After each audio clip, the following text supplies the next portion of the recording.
Chapter 496 Obedience and Destruction, Seeking Subscription. The survivors of the Land of Light and other ultra-stars are currently hiding in the Land of Sparks in the Z95 Nebula. Here is a powerful auto-force second only to the Kingdom of Light. Has research on the power of Ultra.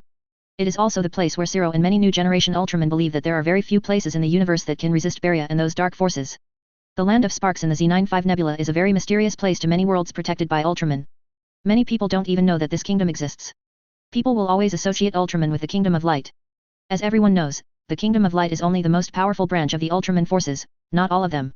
There is no clear governing body between Ultramen, but a loose alliance model. Of course, those who can control the power of Ultra don't value fame very much. Even with the popularity of the power of Ultra, the requirements for Xingxing no longer require strong willpower and a kind heart like primitive planets like the Earth. But the power of Auto will still subtly make the human body become kind, indifferent to fame and fortune. That's why many Ultramans will acquiesce to those ignorant people who regard themselves as part of the Kingdom of Light when they are outside.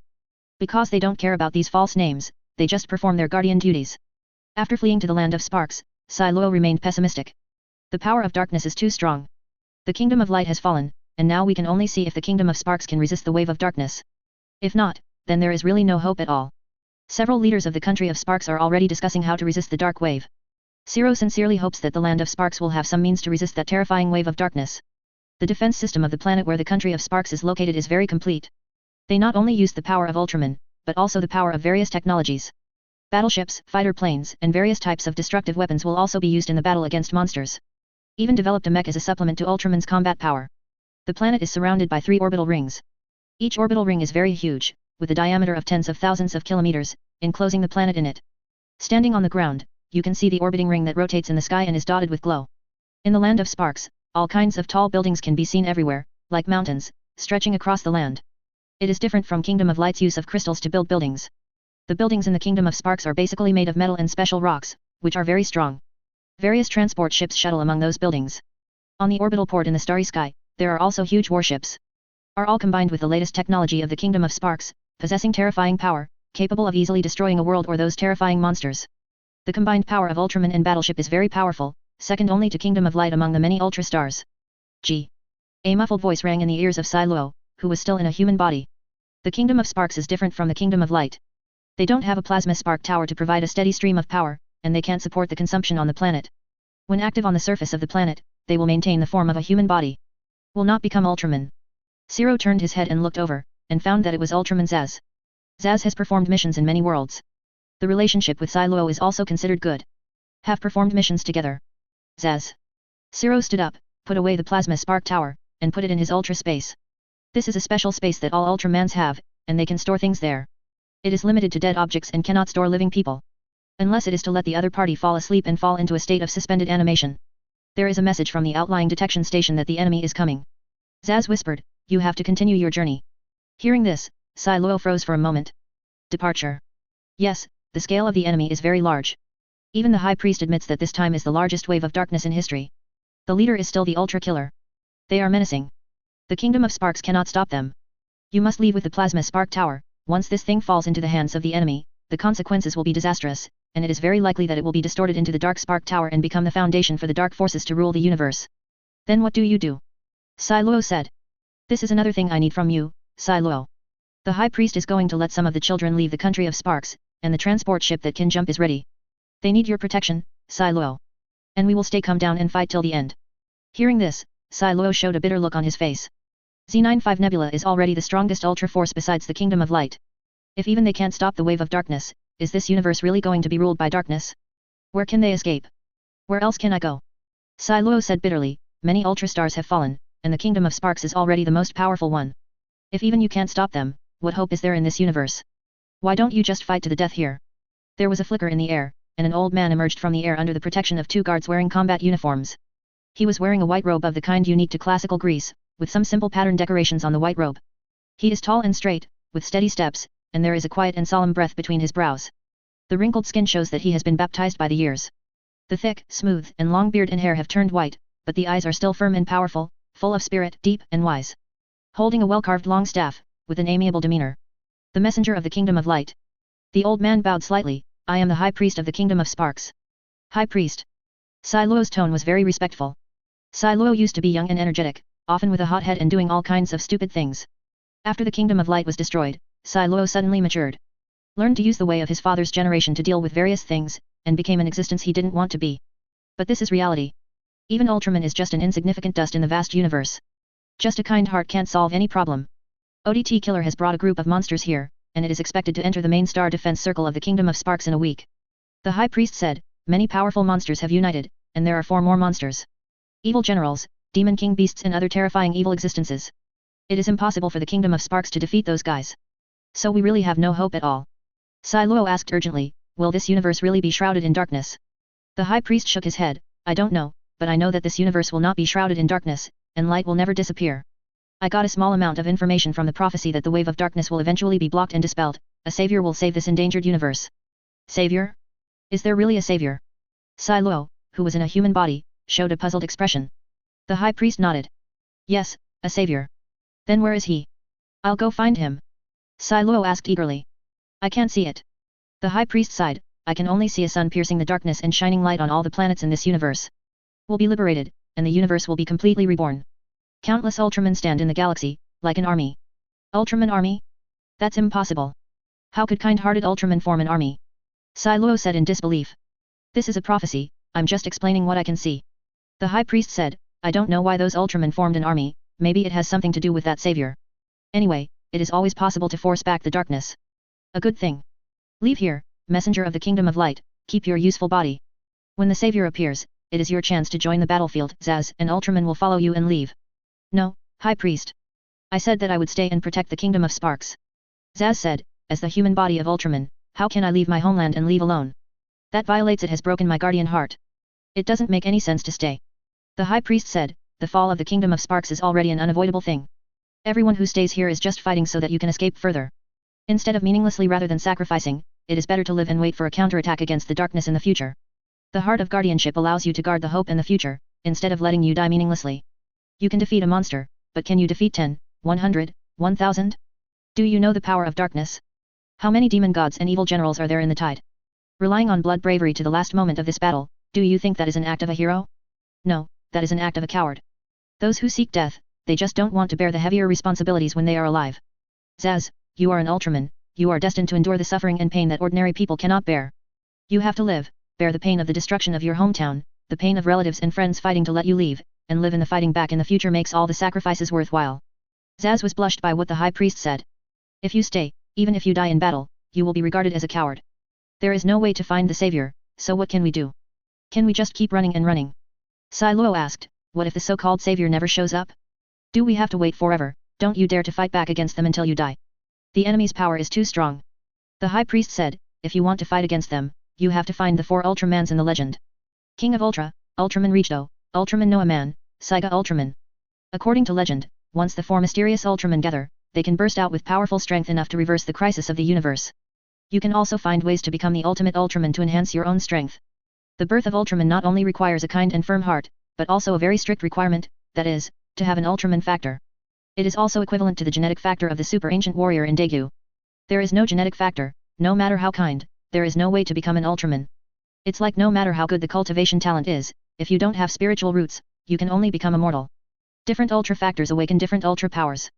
These Ultra powers are very mysterious and can be fused together to form a stronger Ultra power. The Cosmic Guard of the Kingdom of Light, when the Ultra brothers fought against Beria, they merged together to form a new Ultraman. This Ultraman exploded with power no less than the father of Ultra, blocking Beria and the Army of Darkness, giving Sai Luo and others a chance to escape. Ultimate Ultraman is to fuse the power of multiple Ultramans to obtain a Super Ultraman. Of course, this kind of fusion requires ancient relics, or special connections between different Ultramans. In short, certain special conditions need to be met to complete the fusion. Sai Luo could only nod when he heard what the High Priest said. But he also knows that finding the mysterious 4 abstruse and merging the ultimate Ultraman is a very difficult task with little hope. Is just the hope given by the High Priest in order not to make him despair. The mysterious shall appear and disappear, every time they meet, they appear on their own initiative. Sometimes, facing unimaginably powerful enemies, they will suddenly appear, give strength, and leave quietly after victory. Sai Luo has lived for so long, and the number of times he has seen the mysterious Shao can be described as only a handful. Even the active King of Ultra, is also a dragon. After he was injured in the battle with Beria, he returned to King Planet, allowing the entire planet to enter the dimensional space, to recover from his injuries. The power of the ultimate Ultraman is extremely terrifying, even if it is against the mysterious 4 Austrians, it cannot be defeated. The monster army is also easy to kill with every move. Is completely different from ordinary Ultraman. This kind of fusion is very difficult, and it needs many external conditions, which can only be achieved if they are met. Surrender? Or die. This is the warning every human colony has received. A letter with wax clay of a double-headed eagle was sent to those in power. There is nothing in it, only this sentence. Earth asks them to give up all resistance and become the subjects of the Empire unconditionally. This is a very arrogant move. Masaki Kigo has become the spokesperson of the Empire in this universe. Sculptures of Guillemon stand in every city. All are to show their allegiance to the mysterious lord of the Empire. Those guys who dare to slander and ridicule will eventually be sent to the factory and become a slave laborer who only knows how to work. Freedom of speech no longer exists.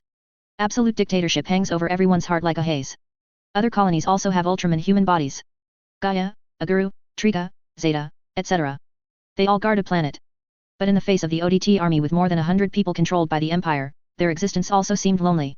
Let many colonies fall into despair. Being ruled by a dictatorial empire is already an unavoidable thing.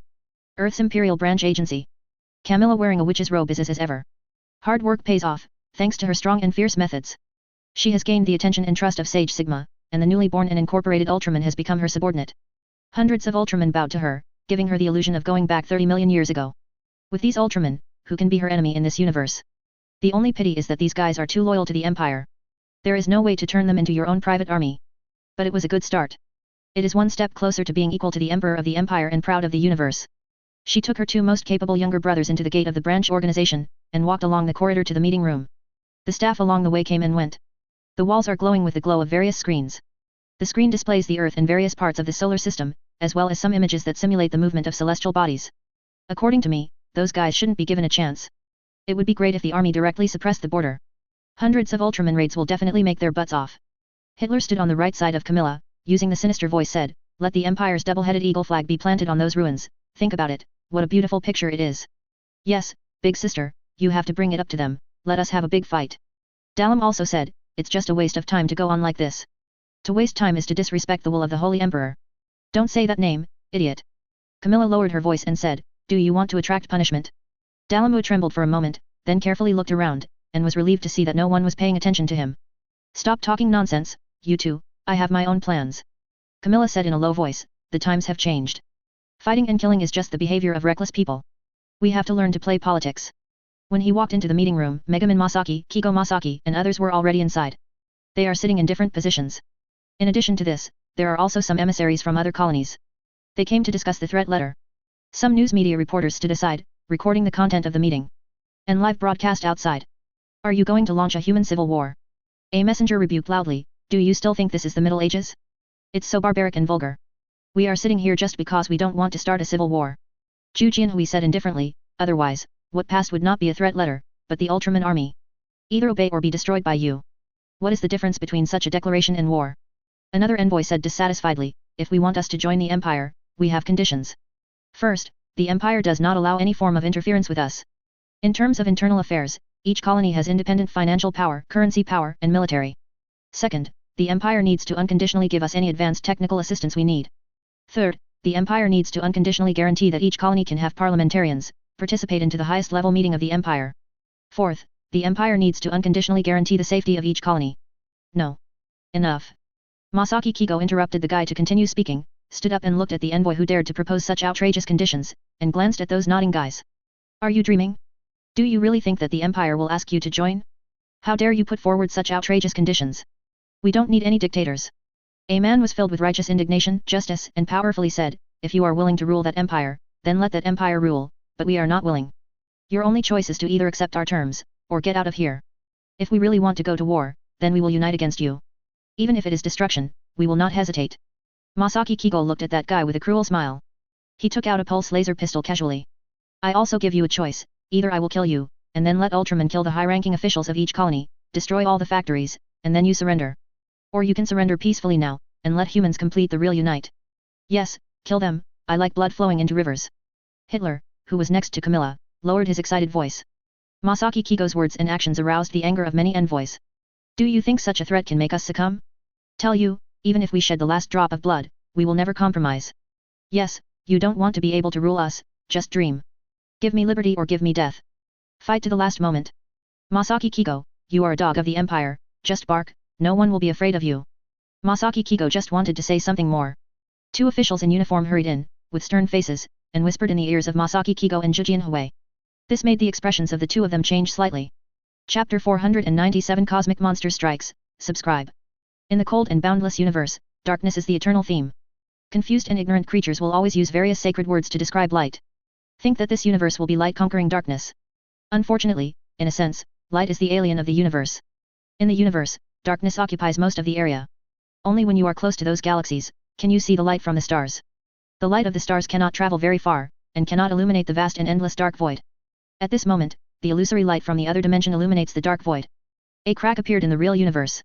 The light from the illusory world poured down like a flood that broke a bank, spreading like a vast ocean. Thousands of warships rushed out of the crack, and flew towards the solar system driven by the engine. Wait until the last ship leaves the rift. The real universe is also slowly repairing that terrible rift. The strange light was once again blocked by the barrier, and the void became dark again. Only the brilliance released by the engines at the tail of those battleships dotted the dark void. These battleships all carry horrible flesh and blood organizations and weird, evil emblems. It can be seen at a glance that it is Barria's minions. On a strange disc-shaped spaceship with a giant black eye. The Dark Emperor of the universe, one of the 4 heavenly kings under the command of the Ambella Star, the Frozen Star, Krazam is staying on board. Belia led the Dark Legion to defeat the Kingdom of Light and unleashed endless waves of darkness. The planets in the entire universe are like lonely boats in a storm, tottering in the waves and about to be swallowed up. Krazam got the news that his subordinates were killed on a small Earth. Such news made Krazam, who was originally complacent, extremely angry. They are the subordinates of the Emperor of the Dark Universe. Someone dares to attack them, is it life or death?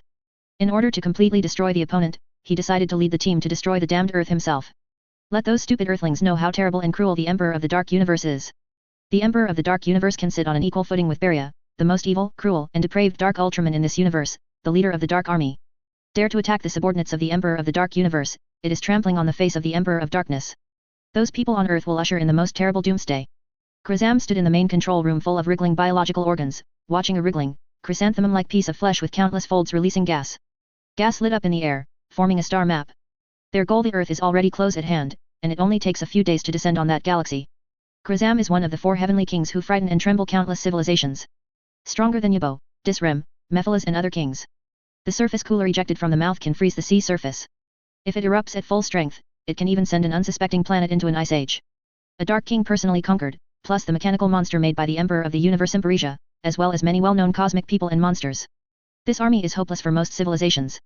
No matter how strong the will to resist is, it will be directly smashed to pieces by this force. It is impossible to stop them. Krazam will only give humans 2 choices, either hand over the murderer and become a slave, or be exterminated and disappear from the universe. This is the price of offending them. At the meeting room, Zhu Jianhui and Masaki Kigo looked at each other. Jun Jianhui nodded, and backed out directly. Camilla was also called out.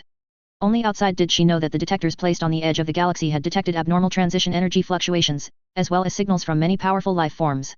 Obviously those monster invaders came. It is estimated that after a while, those monsters will descend on the solar system. Get the Ultramans ready for battle.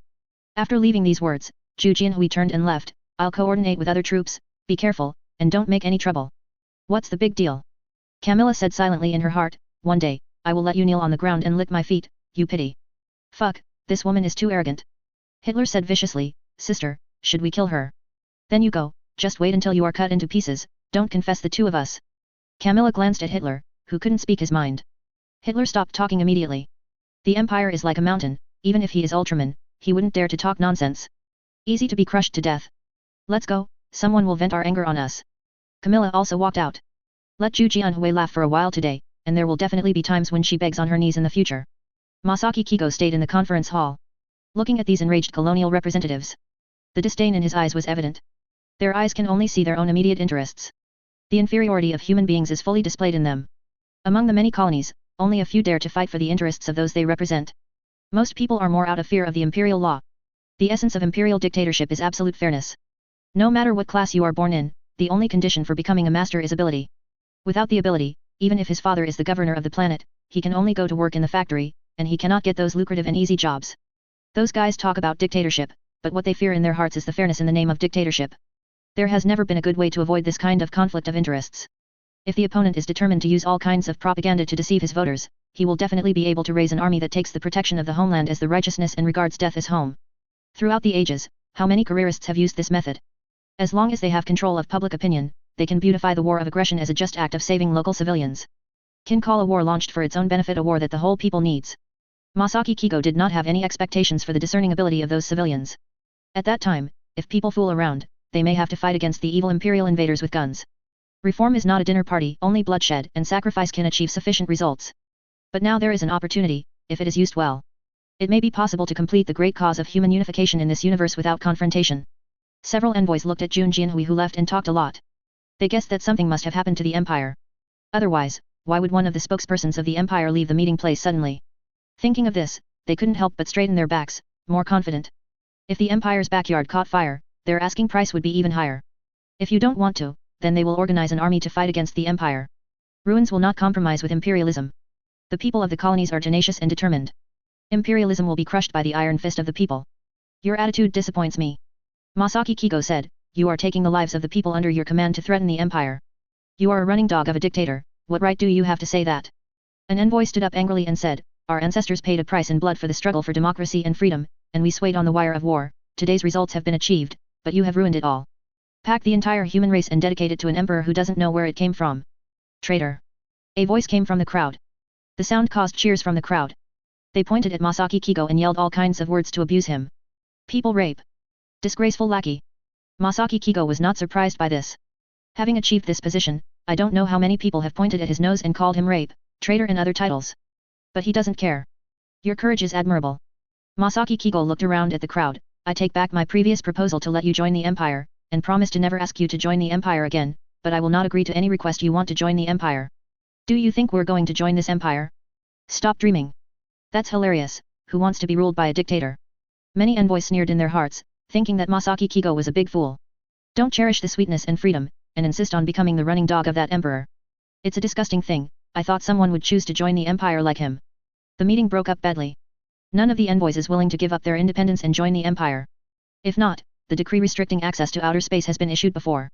I'm afraid that the space tickets to the major colonies will be sold out as soon as the meeting is dissolved. Many people want to escape to other colonies. Would rather live in a bad colony than be ruled by that damned empire. Even if there are legal restrictions, the demand will not be eliminated, it will only appear with a higher bargaining chip. In the face of interests, how many people can meticulously implement the orders of their superiors? Some gray areas appear in this way. Even though the influence of the empire has penetrated the earth, some areas have not undergone radical changes. Some old things are still rooted in the dark of the rules of social operation. North America City is one of the few spaceport cities on Earth. Prosperity and decay coexist here. Before the empire came, this was the center of technology, culture, and business economy. Many group companies have set up company branches here, just to handle business better. The bustling commercial community, villa area, and various high-end schools, the people who come and go are either rich or expensive. Either the capital crocodile or the power holder. And under the cover of these prosperity, there are shocking slums one after another. Before the empire came, the law and order in many slums was very chaotic, and various vicious cases broke out almost every day. Official power is close to zero. Gangsters run rampant, and occasionally shootouts break out. The gap between the rich and the poor is so huge that it is unimaginable, but they coexist strangely. Those at the top deliberately maintain the slums in order to maintain a thriving grey industry that attracts wealth holders from all over the world. Organ trading, human body trading, etc. can be found in this bustling city. Just need some secret means. The myth of creating wealth is often staged here. Which so-and-so can't afford to rent a bed in the slums, but with his own efforts, he has become a top celebrity. There is another so-and-so who would rather be a garbage worker than accept alms. Her beautiful character touched the daughter of a rich man. She married him and brought a generous dowry, making him a rich man all of a sudden.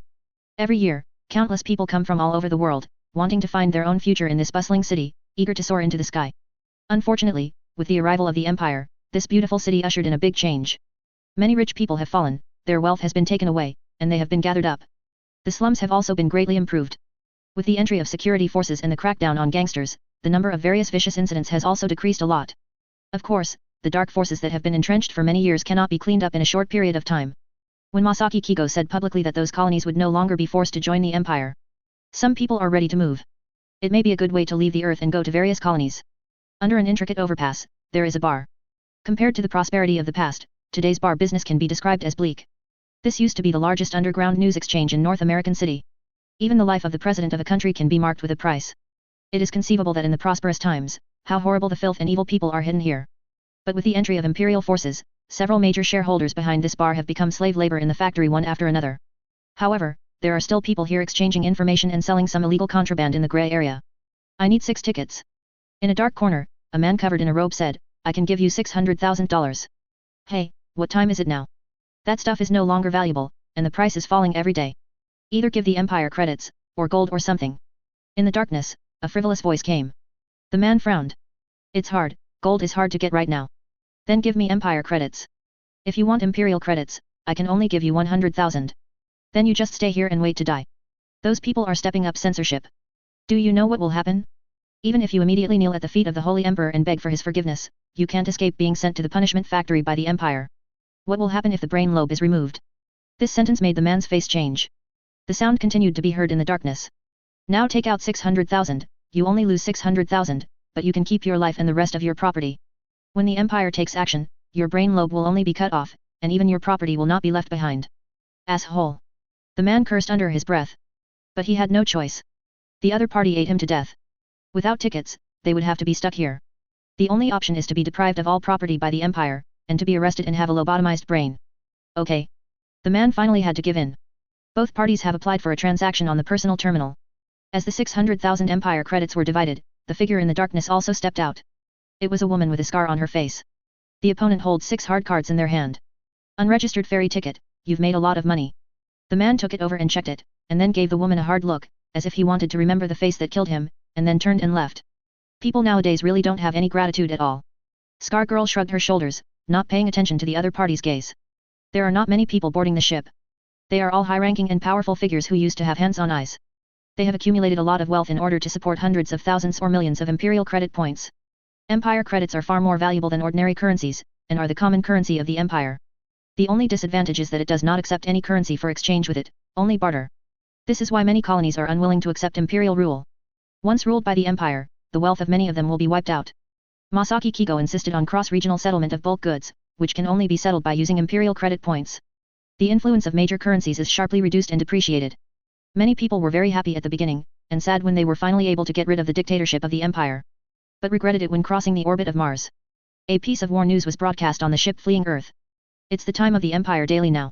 The military spokesman Admiral Qian Qianlong is speaking to the people of the Empire. The solar system will face an unprecedented invasion. More than 10,000 space monsters and thousands of alien warships are heading towards the solar system. It is estimated that it will be close to the orbit of Pluto in one day. In the name of the Holy Emperor, the Imperial Army will fight to the last moment to defend the safety and dignity of the lives and properties of the people of the Empire. In addition, non-imperial humans please swear allegiance to the Empire as soon as possible, and to the Holy be loyal to the Emperor, otherwise, the Imperial Army will have no right and no obligation to protect you in time of war. Imperial ships will evacuate the citizens of the Empire in areas where wars broke out first, such as the orbits of Pluto, Neptune, and Uranus. Please submit an application to the Imperial Agency in time and indicate your address. A professional evacuation team will assist you evacuate. Looking at the news broadcast in the projection, everyone who was still in high spirits just now, and wanted to open champagne to celebrate, suddenly fell silent. The entire cabin was eerily silent. They must be joking, right? A fat woman looked at the others with a stiff expression. Someone in my family is working for the Empire, and they have never heard the news of the war. Definitely intimidation. Yes, it must be like that. I was afraid that those elites would run away, so I spread the rumors. How could there be no news about a war? It just broke out suddenly. Others also nodded, echoing this statement. It's like if they don't admit it, they can prevent this from happening. They boarded the ship only after losing their fortune and bleeding. How much property was sold cheaply to get this ticket away from the dictatorship of the Empire? Now, they actually said they were going to war? What a joke. How could it be true? At first glance, it is rumored information. The speed of the spacecraft is not fast. When they crossed the orbit of Saturn, they saw the war breaking out in the orbit of Pluto. The battleship was torn apart, and the intense flashes produced by the eruption were like krypton flashes from small suns. Even if the distance is far away, it can be seen clearly. When the first light came on, the people on board could no longer deceive themselves. These unprecedented grievances went bankrupt and sent themselves to a dead end. Chapter 498 Tremble at the feet of the Dark Emperor of the Universe, stupid human beings, please. Sin. A man was slumped on the ground, his eyes were dull, as if he had been played badly by someone, and he remained motionless. If the woman with the scar was here, she would definitely be able to recognize that the other party was the guy who used 600,000 imperial credits to buy the ticket. Beside the man, there were several men and women, all of whom were pale and trembling. The battle in the orbit of Pluto continued to burst into flashes, illuminating the dark void. Everyone can see clearly. It is impossible for them to deceive themselves and others. Some ships with the emblem of the evil empire break away from the orbit of Pluto. Go straight to the direction of the Earth. Their existence is so special, going against the current, going straight to Pluto. We need to stop immediately and change direction. A voice sounded, making everyone seem to be grabbing straws. Several people who hadn't been paralyzed by fright ran to the cab. Hopefully get the pilots to turn the ship around. However, the news they received plunged them into deeper despair. The route of each colony is fixed. The fuel of the spaceship can only ensure the acceleration of the launch and avoid those possible potential crises and decelerations. If they slow down now, they won't have the fuel to accelerate. There is no friction in the void. After completing the acceleration, the spacecraft moves forward by inertia. Wait until the destination is almost reached, and then use the reverse direction to offset the inertia and complete the fine-tuning landing. Throughout the process, the two places where the fuel consumption is the largest are acceleration and deceleration. The fuel of the spaceship is also very precisely controlled, especially the distance between the Earth and Pluto, which can be regarded as the ultra-long distance of the current transportation network of human civilization. Fuel can guarantee acceleration and deceleration, which has extremely tested the design of the spacecraft. If you want to turn back halfway or something, you have to send special spaceships from other ports to tow and help slow down.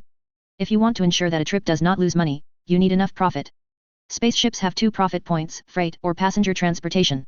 This time the refugees took a spaceship that profited from cargo and passenger transportation. In order to accommodate more passengers, this time the spacecraft did not even transport cargo. Convert all the space into seats for transporting these guys who want to escape from the Earth. When they first set sail, they even paid homage to the venerable owner. In order to protect free people like them, they did not hesitate to take the risk of offending the dictatorship to modify the spaceship. But now, they don't have the slightest sense of gratitude. You are trying to kill us. A man grabbed the captain's belt. Send a message to other ports immediately. It's useless to send a message. The nearest airport is a satellite of Uranus. If we want to transfer the entire spacecraft and reach the satellite orbit of Uranus accurately, our fuel simply cannot do it.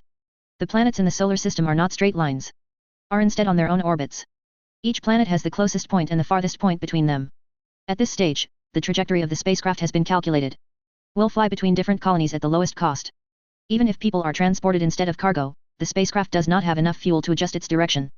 They have no other way but to go to the Pluto colony according to the established route. When the distraught passengers heard the captain's explanation, they were so distraught that they almost wanted to throw the other party outside. It's a pity that none of them can fly a spaceship. The captain was thrown out, and they had to crash into the battlefield directly, probably not even going to the Pluto colony. So what if it's Pluto? As long as we get there, fuel up, and we set sail and leave. Several guests with leadership skills quickly came up with their own solutions. Decided to get fuel at all costs when arriving at Pluto, and then go to other colonies. As soon as this plan came out, the panicked people immediately saw the hope of living again. Even if you reach Pluto, it is not a dead end. But a day later, the news from the Imperial Daily News made them completely dumbfounded. The Empire plans to withdraw its troops. Prepare to retreat all the way to Earth. The reason is that the force is limited and there is no way to maintain a long front. That is to say, all colonies will face those horrible enemies. Not only were they dumbfounded, but people in other colonies were also dumbfounded. After the Empire came to power, many people tried their best to escape. But now, many people regret it. Pluto battlefield. Battleships carrying the Imperial double-headed eagle flag are fighting alien warships.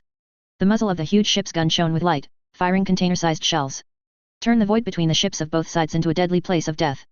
Even if there is no air in the void, the shock waves and high-energy radiation formed by the explosion are enough to kill an ordinary person countless times. Surrounding these steel behemoths is the battlefield of Ultramen, gigantic aliens, and monsters. The fight between them was very tragic. Although the number of Ultramen is rare. But they are all transformed from the top military personnel, and they have a tacit understanding far beyond monsters. There are also various advanced technologies blessed by the Empire. Brutally block the huge wave of monsters. Camilla, who has transformed into an Ultraman form, looks at Grazam, one of the 4 heavenly kings who is confronting her. Grazam's whole body was covered with silver-white armor. Head with a pair of huge, downward curving horns. On the left shoulder, knee, and elbow, there is a huge horn. It was obviously born to enhance combat effectiveness. Eyes with blue light flowing, no nose, mouth full of sharp fangs. Camilla took some time to look up and down carefully before shaking her head. This gadget looks really unique. Hearing such words, Grazam suddenly felt an unknown fire in his heart. This guy. I am the majestic 4 heavenly kings of darkness, how dare the other party humiliate me like this? Camilla didn't make him think too much. The long whip in his hand swung out, and a dazzling light lit up in the void. Grazam blocked the whip with the spear transformed into his arm. Camilla took the opportunity to release a beam skill, which directly hit the opponent's abdomen. The armor was directly broken, and even a smoking wound appeared on the opponent's abdomen, and then another whip forced the other monster who wanted to rescue their commander to retreat. Grazam's abdomen was penetrated, and a huge hole appeared. But after just a few seconds, the cut was healing rapidly, and finally disappeared. Grazam has the recovery ability that can be called immortality. Those injuries that are enough to knock down an ordinary monster are nothing to him. After the confrontation just now, Grazam is also ready to show his strongest strength. Dots of light appeared near the huge monster's body. Are all condensed water molecules. Grazam rushed to Camilla who was holding a whip, his hands turned into comb-like spikes. Directly stab at the opponent's throat to take the opponent's life. Camilla shook her hand, and the whip turned into 2 swords. With the sword in one hand, she went forward. The spikes and the long sword collided together, bursting out with dazzling brilliance. The ice visible to the naked eye spread along Grazam's body to Camilla's body. Camilla was forced to back away, showing a look of fear. Surrender, stupid human beings, you have no way to resist the will of the Dark Emperor of the universe. Stubborn resistance will only bring disaster to yourself. Grazam said to Camilla with mental power. Chapter 499 This is War, for subscription. The younger generation is really brazen. You dare to say such big words in front of me. Camilla showed a look of disdain. The lightsaber in his hand suddenly burst into extremely intense light. The huge body took a step, leaving a phantom in the void. Went directly to the Dark King Grazam. Camilla slashed with his sword. The sword's power is almost at its peak. Even capturing after images becomes very difficult. Grazam had no choice but to dodge to the side to prevent the opponent from cutting him open with a single sword strike. Camilla took the opportunity to rush forward. One punch hit the opponent's face. Grazam's huge body flew upside down in the void, and smashed a meteorite before barely stopping with the help of the reaction force. Camilla turned the lightsaber in her hand into a long whip again. Throw it out violently, wrap it around the opponent's body, tie it up, and pull it back. The other hand released a beam attack, which hit Grazam's horn. In an explosion, it was broken. Grazam sent out a strong mental wave due to pain. Damn humans. Grazam's mental fluctuations took on the form of rage. You will pay for this. Whether you can make me pay the price or not depends on your strength, not on whether you can roar loud enough. Camilla turned the long whip in her hand into a lightsaber again, posing in a sword pose. As a warrior 30 million years ago, her combat skills were honed to perfection. Otherwise, they wouldn't have defeated so many righteous giants of light after degenerating into dark giants. The long whip and the lightsaber are used to the extreme. You will see the true strength of a Dark King. A pair of wings appeared behind Grazam. The spikes turned into hands were also covered with a layer of white frost. He moved, so fast that after images appeared in the void. The overall speed is many times faster than that without wings. The double swords in Camilla's hands also danced quickly. Such a huge body possesses an unimaginable agility. Like a vigorous swordsman, Camilla blocked Grazam's attack, and occasionally seized the opportunity to leave scars on the opponent's body. The more Grazam fought, the more shocked he was. When did so many Ultramen appear on the Earth? There are more Ultramen than ordinary Ultrastars. What's even more frightening is that there is such a powerful female Ultraman. This female Ultraman is placed in the Kingdom of Light, which is also a top-level existence. Facing those Ultramans who have been famous for a long time and have illustrious records, they will not be inferior in the slightest. I am the 4 heavenly kings who are the emperors of the Dark Universe. Unexpectedly, he couldn't take advantage of the other party's hands. Could there be a new Ultrastar? It seems that this battle must be fought. Thinking of this, a cruel smile appeared in his heart. Belia has destroyed the Kingdom of Light, and darkness has enveloped the universe, bringing about an end. Even a newborn Ultrastar cannot change the established destiny of this universe.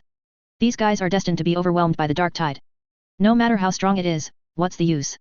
Destined to kneel in front of the Emperor of the Dark Universe. During the fierce battle between the two sides, 2 monsters flew over from one side, trying to take the opportunity to sneak attack. Camilla swung the long sword in her hand. One sword cut off the head of a monster.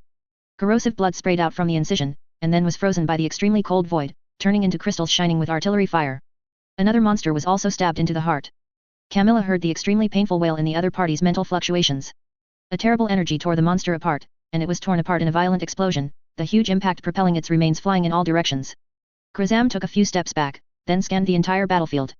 Fierce battles are raging everywhere in the void. Although the strength of the human side is weak, they are well trained and cooperate closely, as well as the cooperation of battleships. There are a large number of monsters, but they have no coordination with each other. Suddenly unable to take down the opponent for a while. On the contrary, there are still a lot of monsters lost. The small solar system is more difficult to deal with than those big civilizations or those long-famous Ultrastars. Release Impreza. Grazam had someone release the whole card given to him by the Emperor of the Dark Universe. Imperza is a mechanically transformed beast of the army under the command of the Emperor of the Dark Universe Umbella Stars. Are the soldiers, scouts and vanguards of the Umbella Star Army, a fearsome army that has destroyed countless civilizations. The whole body is made of extremely tough metal, the hardness is terrifying. Has armor specially restrained by Ultraman's light, and has a self-healing function. Even if 708 are blown, the arms can be restored, and they can be upgraded into powerful weapons, possessing a strange power that exceeds that of Ultraman. Equipped with Alliance cannons on the shoulders. There is a triple-mounted Gatling gun on the head, which can fire at high speed and is full of power. In addition, it also has the ability of interstellar navigation and space transmission. Also known as the Peerless Iron God. Implaza is expensive to manufacture. It is a secret weapon used by the Umbellas to restrain Ultraman. After several modifications and upgrades, it is an extremely important trump card in the hands of the Umbellas. Grazam gave an order, and a terrifying wave erupted in the middle of the chaotic battlefield. Several space-time gates are opened. The unparalleled Iron God Imperija appeared on the battlefield in grey and black. Intense radiance erupted from their bodies, and the existence of each statue was so terrifying that people couldn't help but feel fear. Cao Huohe casually released a beam of light, but it was blocked by the opponent's armor, and was knocked away by the beam released from the opponent's head instead. Thanks to the help of other Ultramen, it didn't fly very far. A few hard guys are here. Minato Yonghai smiled. After this period of training, his strength has greatly increased. Plus being in the army formation, with the help of other Ultramen. Fighting a little monster is simply too easy. Seeing that these guys were able to block Ultraman's light attack, I became interested. He rushed towards Wushuan Iron God, and when he pulled his hands, a bright light appeared. No. Kuohei shouted hastily when he saw his reckless younger brother. Yonghai Minato ignored it. Directly released a beam skill, and was ready for close combat. The beam skill failed to cause any damage. Minato Yonghai punched the opponent's steel body, not only failed to make any marks, but also made himself very painful. It was as if there was something specifically aimed at his ultra body. Every punch and kick on the opponent's body is incomparably painful. Hiss. After punching several times in a row, Minato Yonghai took a sharp breath. It hurts so much. This guy is hard to deal with. Minato Yonghai sent out 2 more beam skills, using the impact of the explosion to force the opponent back. On the other side, several monsters rushed over together, preparing to encircle Ultraman Blue, who was transformed by Yonghai, with Wushuan Iron God. Other Ultramen also fell into a hard fight. The appearance of the peerless Iron God broke apart the Ultraman battle formation that had been working closely together. Crazy monsters swarmed up. The number of Ultramen is already scarce, and they can only block the enemy by virtue of tacit cooperation. But now, they are forced into the dilemma of fighting on their own. The balance of war is slowly sliding towards the enemy. Minato Hayop is in crisis. The defense of the peerless Iron God is extremely terrifying. No matter what he does, he can't penetrate the opponent's defense. Coupled with the siege of other monsters, he looked in a panic.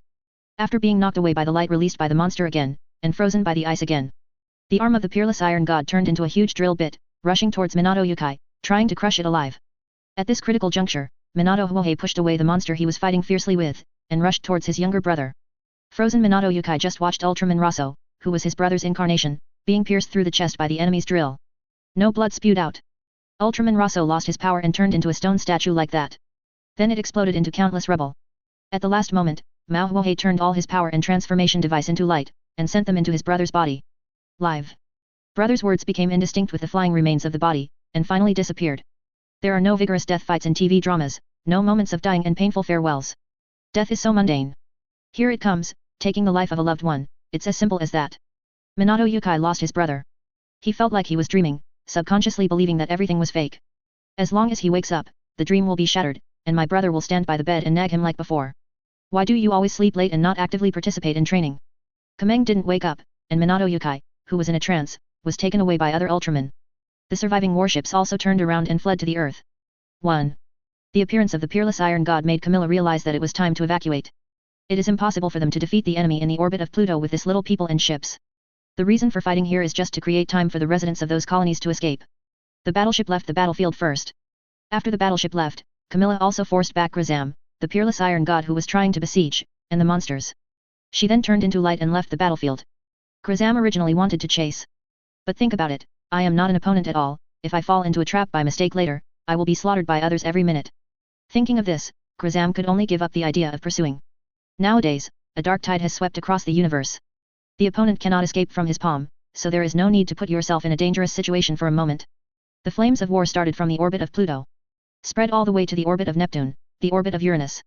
The Ultraman Legion led by Camilla and a fleet composed of natives fought back, giving the colonies as much time as possible to escape. Those who failed to escape can only ask for luck. The colony's army was weak compared to the huge monster army, and it was easily slaughtered. A few Ultramans can hardly resist monsters like Frenzy. Either fell, or were forced to leave together. No matter how strong their hearts of justice are, it is absolutely impossible to resist such a terrifying wave of monsters. The flames of war burned all the way like that. Soon, even Mars will be at war. Jiangyu Zhenzhong can see the alien spacecraft and monsters flying towards Mars in the void with his own eyes.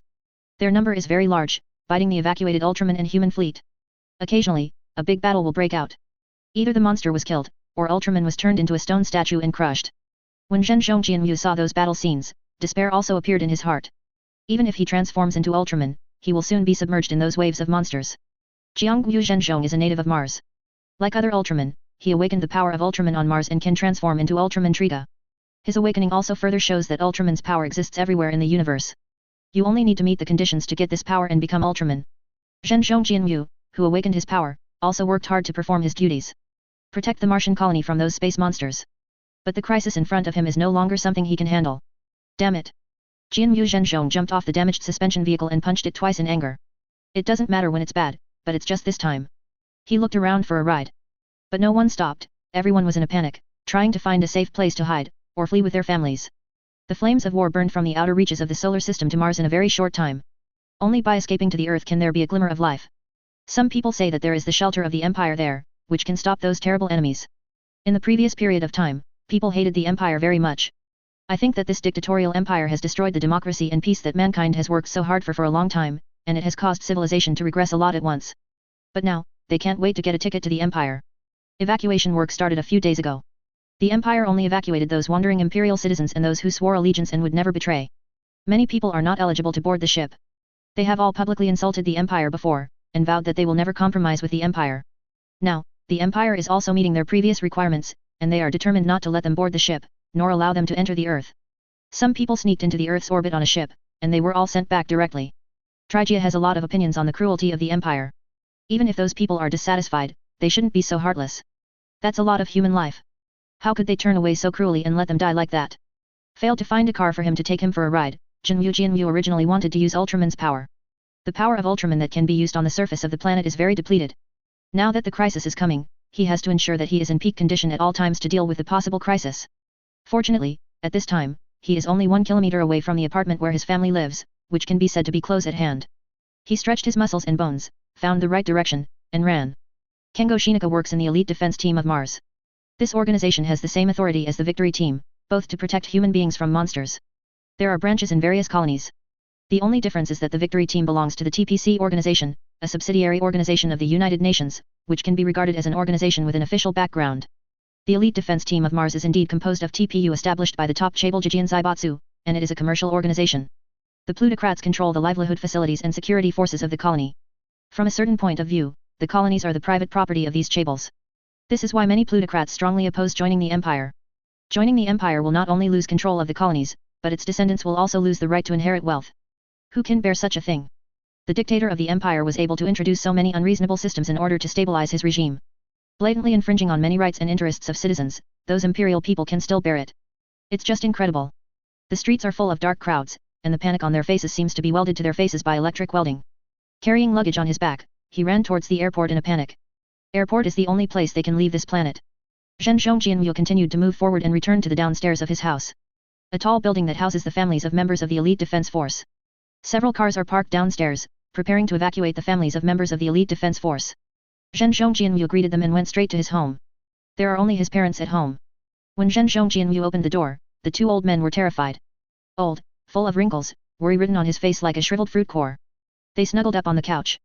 When Zhen Zhongjianyu walked in, they stood up and held their son's hand tightly. Are those monsters coming? Father asked tremblingly. I heard them say that those damned Imperials didn't stop those monsters. They should have, but they didn't. They wanted us all to die. Those guys are too bad to rule us and want us to die. Mother's body was shaking too. I heard that the colonies invaded by monsters were destroyed, and there were dead people everywhere. Colonies on Mars will soon be like that. The Imperials only protect the Earth, because only the Earth recognizes their rule. Many colonies were outraged by this. Faced with the crisis of human extinction, the autocratic empire is so selfish and self-interested. Zhen Zhongjianyu didn't answer his parents' words, but grabbed their parents' hands.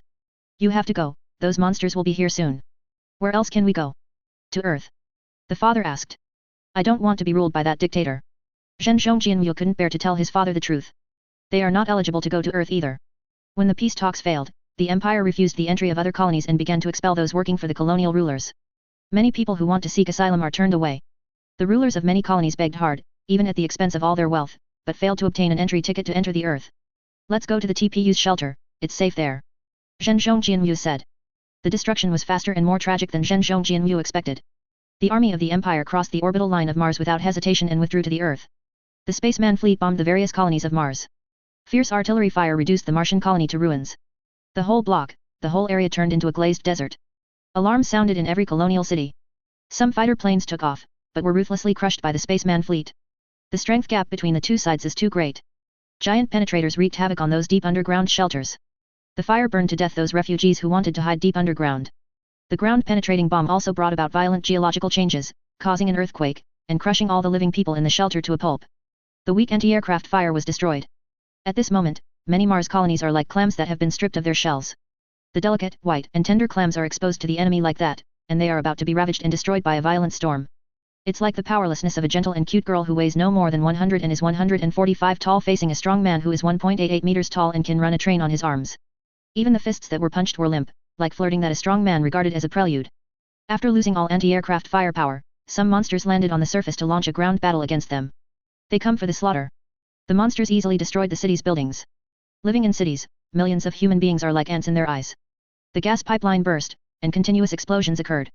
The iron-making factory collapsed, hot molten iron spewed out, and the screams of those workers resounded throughout the world. The viaduct between the high-rise buildings collapsed. Those people were crying and fleeing in all directions looking for shelter. A well-dressed man supported his wife and hugged his child as he struggled forward among the ruins. There are cries and shouts all around. Innocent people are dying.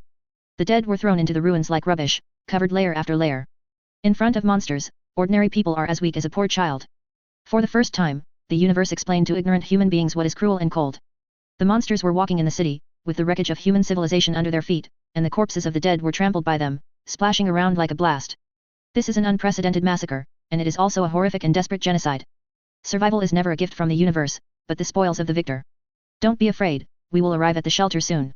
The man comforted his terrified wife, Dad is here, and Daddy will not let you get hurt. Young children look at their father. At this moment, his image is so tall. It's bigger than the first peak on Earth.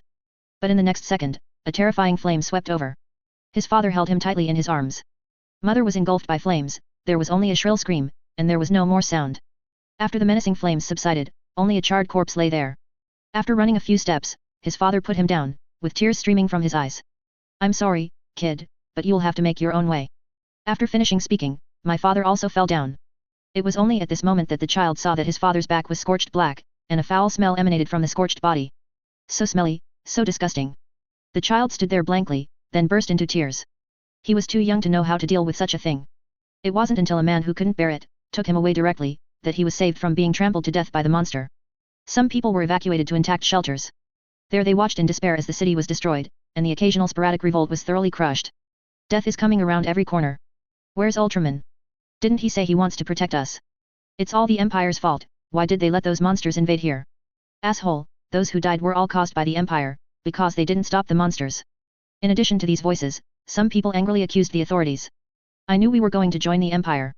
Liar, you lied to us. It was clearly promised during the campaign that as long as we insist on fighting the Empire, we will be able to live a good life. Is this your good life? Liar, the quiet Chable is a liar, a liar. While they were cursing, someone suddenly pointed at the screen and yelled as if grabbing a life-saving straw. Ultraman, it's Ultraman, Ultraman is here to save us. Hearing this, people looked at the screen one after another. It was discovered that several Ultramans from Mars, including Trigia, were born. At the headquarters of TPU, they stood in a row. One by one with their heads held high, they are ready to fight. And in front of them are hundreds of monsters. The headquarters of TPU is also the headquarters of Shizuma Zaibatsu and other less powerful Chables. They used their own strength to establish a special force called TPU. The weapons and equipment used by this army are all the best. At this time, all the elite troops of TPU have assembled here. Hundreds of laser cannons, various missiles and fighter planes have already taken off.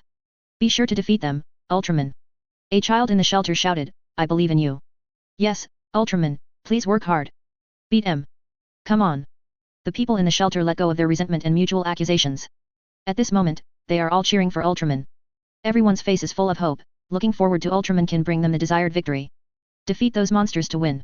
Monsters appear from the end of the horizon. Their bodies are like mountains, and they make a rumbling sound every time they take a step forward. Came in groups, making the earth rumble like an earthquake.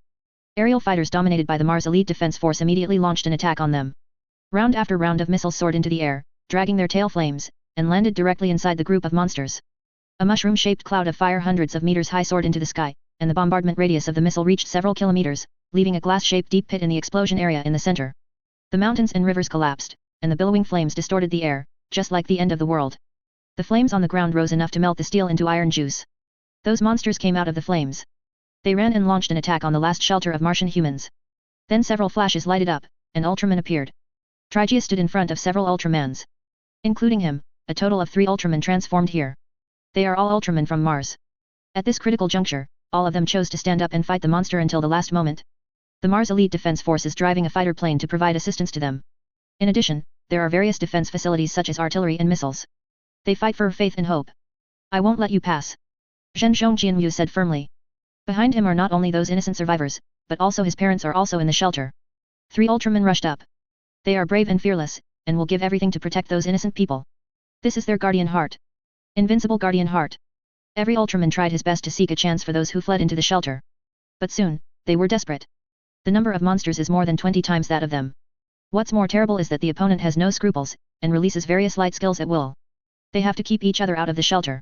Otherwise, the powerful light skills will destroy the life support system of the shelter, and everyone who hides in the shelter will die of suffocation due to lack of oxygen. Each of them fought with all their strength, and did not hesitate to use various means to prolong the fighting time. These Ultramans knocked down 20 or 30 monsters. But they were finally overwhelmed by the monsters that were born. Each Ultraman was besieged by 7 or 8 monsters, and the remaining monsters attacked the shelter. Manaka Kengo, who turned into Ultraman Triga, watched the monster break the dome of the shelter. Breathe fire inward from the gap. Various screams of extreme horror came from inside the shelter. Zhen Zhongjianyu's entire body was also occupied by fear. There are his parents in there. He pushed back the monster blocking him with a punch, and ran to smash the flame-breathing monster away. Billowing hot air came out from the gap, mixed with the stench of burnt human body. Ultraman Trigia, the incarnation of Zhen Zhongjianyu, looked into the gap, and the terrible scene made him tremble. The people inside are all dead, the bodies are charred and melted, all glued together. Among the piles of burnt corpses, there was a scorched black corpse that was very conspicuous. She stands there, reaching out her hand to the dome in despair, as if begging for salvation. Trigia has seen many battles. But he had never seen such a terrifying scene. There were at least 1 million survivors in the shelter, and now, they were all burned to death. Among them are his parents. This is war, so cruel that even Ultraman trembles. No. Kengo Manaka shouted in despair. But it was too late. He can't change anything. The monsters rushed up. Trigia broke out in anger, and he wanted revenge. A ray of skill was abolished, killing a monster immediately. Clenching his fists tightly, the burning anger made him seem to possess infinite power. But after a while, he was knocked down to the ground. The monsters punched and kicked him. Ultraman Trigia lost his life and strength during the siege, and finally the monsters dismembered the stone statue alive. The 3 Ultramans fell down one after the other. The monsters tore their stone statues to pieces. Those people hiding in the shelter saw the scene, all showing a look of despair. Such a terrifying wave of monsters, is this going to exterminate human beings? The images of the destruction of Mars have been relayed to Earth in real time. The invasion of the wave of monsters led to the destruction of more than half of the human colonies in the solar system in just a few days, and the massacre of 1/3 of the extraterrestrial humans. The orbit of the solar system is not a plane, nor synchronous. Some planets have moved to the other side of the solar system. Only 1/3 of the colony is on the route of the army led by Krazam. Of course, some other colonies also have monster invasions. Fortunately, they are not on the main route. Krazam's main focus is on Earth. There are not so many monsters in other places, and the destruction is slower. The destruction of Mars silenced those who originally opposed the militarization of Ultraman on Earth. Many colonies that were strongly opposed to joining the Empire had undergone a 180-degree change, and one by one they were scrambling to submit applications to join the Empire. Some people who originally wanted to run away, wanted to run back to the Earth. Masaki Kigo also kept his word. All applications to join the Empire were blocked by him. Those who were identified as fleeing Earth illegally, were also denied entry. They are all blocked on the Earth's orbital station. Earth has more than a dozen orbital stations than it did a few years ago. After receiving the help of the Empire, the productivity of the Earth has been greatly promoted. In order to protect this planet, Masaki Kigo allocated a lot of resources to build void defense equipment. After becoming a part of the Empire, I don't know if it was the enlightenment given by the Holy Emperor. His dreams became more and more intense. The Earth is burning, and the images of human beings being extinct and tragic death appear again and again after he falls asleep. In order to prevent that fate, he spent most of his resources on arming Ultraman and building defense facilities. Torpedo launchers, missile silos, close-range defense artillery, ion shields that can protect a city, mass projectors, and more. Using the increased productivity of the Empire is used in these places. The warships that have been withdrawn along the way complete their final preparations here, preparing for a desperate battle with the spaceman ships that follow. The soldiers who turned into Ultraman also got a rare rest time. A group of urgently transformed soldiers also became part of the Ultraman Legion, strengthening the power of human counterattack. The orbital stations have all entered a state of military alert. Some of the returned Imperial citizens and those eligible for Imperial assistance are being screened and sent to Earth. They are just some innocent people, why keep them out and let them die? In the screening hall of the track, Jing Jian was very angry and questioned an Imperial official who stopped the refugees. The other party asked the unqualified refugees to leave the orbital station immediately. You know, all those who fled here are surviving refugees from various colonies. They lost everything, suffered from the pain of losing their loved ones, and fled everywhere on a desperate journey, just looking for a safe haven. But when they were about to be redeemed, they were stopped, and they were even asked to go back wherever they came from. This is the rule.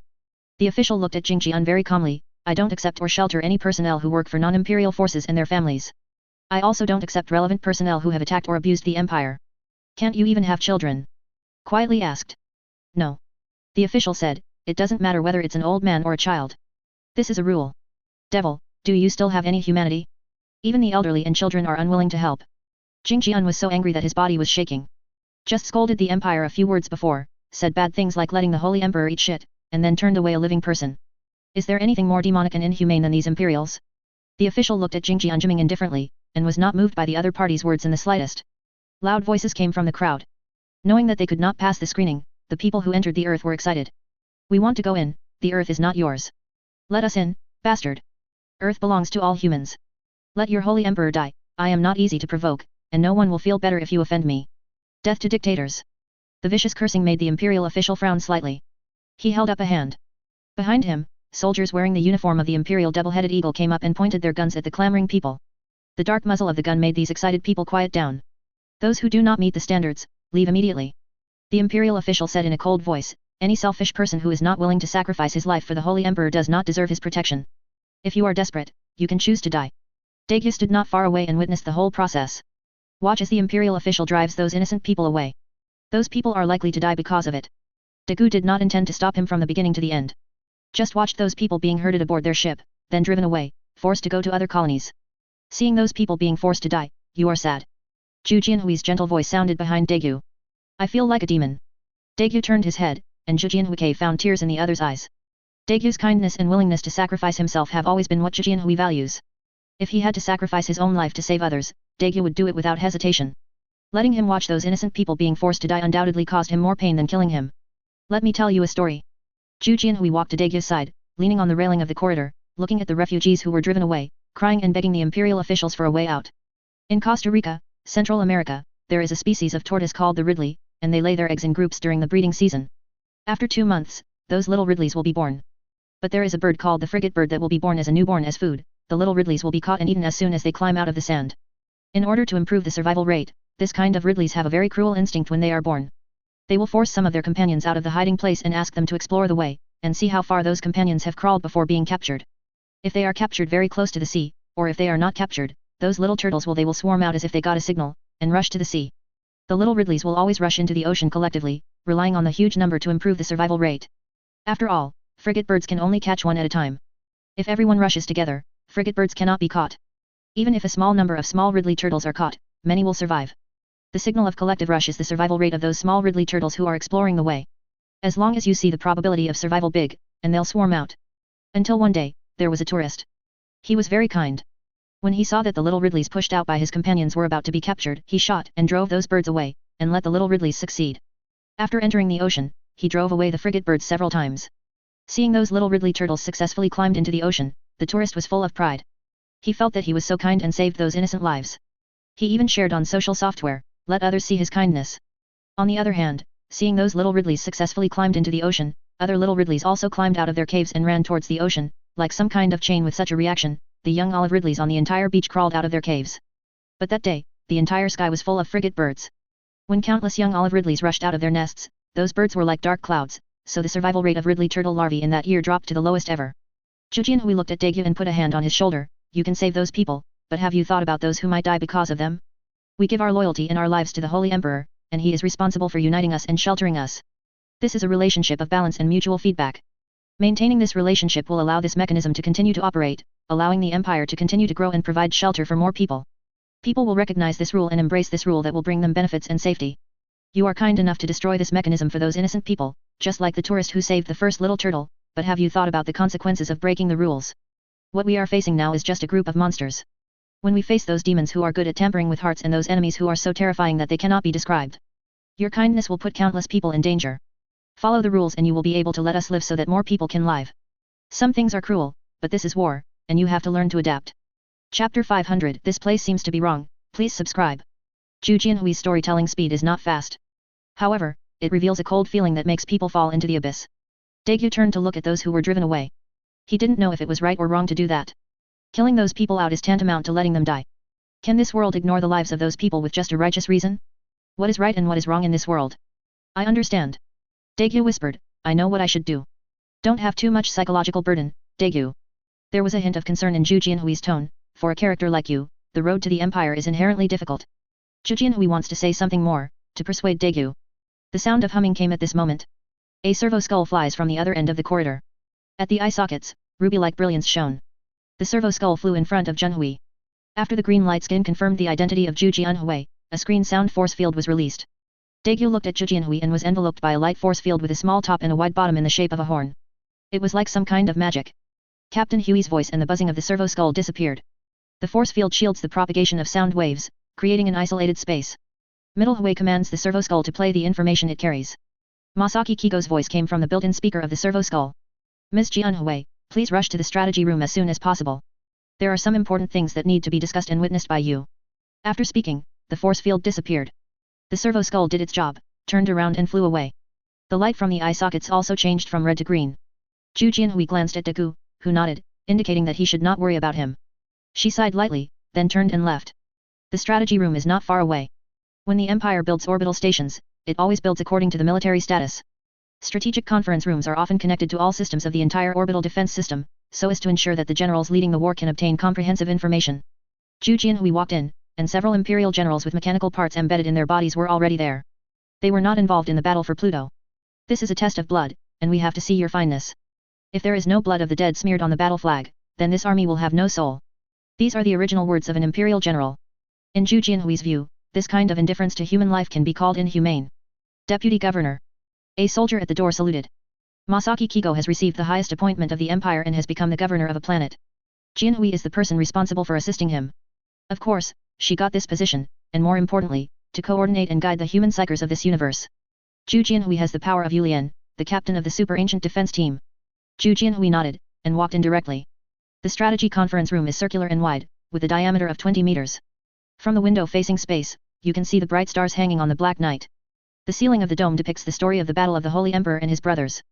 Zhu Jianhui's favorite is the who wears golden armor, has white wings behind his back, and holds a spear. The other party has a sacred temperament that mortals cannot match. Zhu Jianhui walked into the room and approached the marble conference table in the center. The glow of the holographic projection interweaves in the air, forming a hologram that includes all the planets and meteorites in the entire solar system. Glow reflected on Zhu Jianhui's fair and flawless face. Little friend.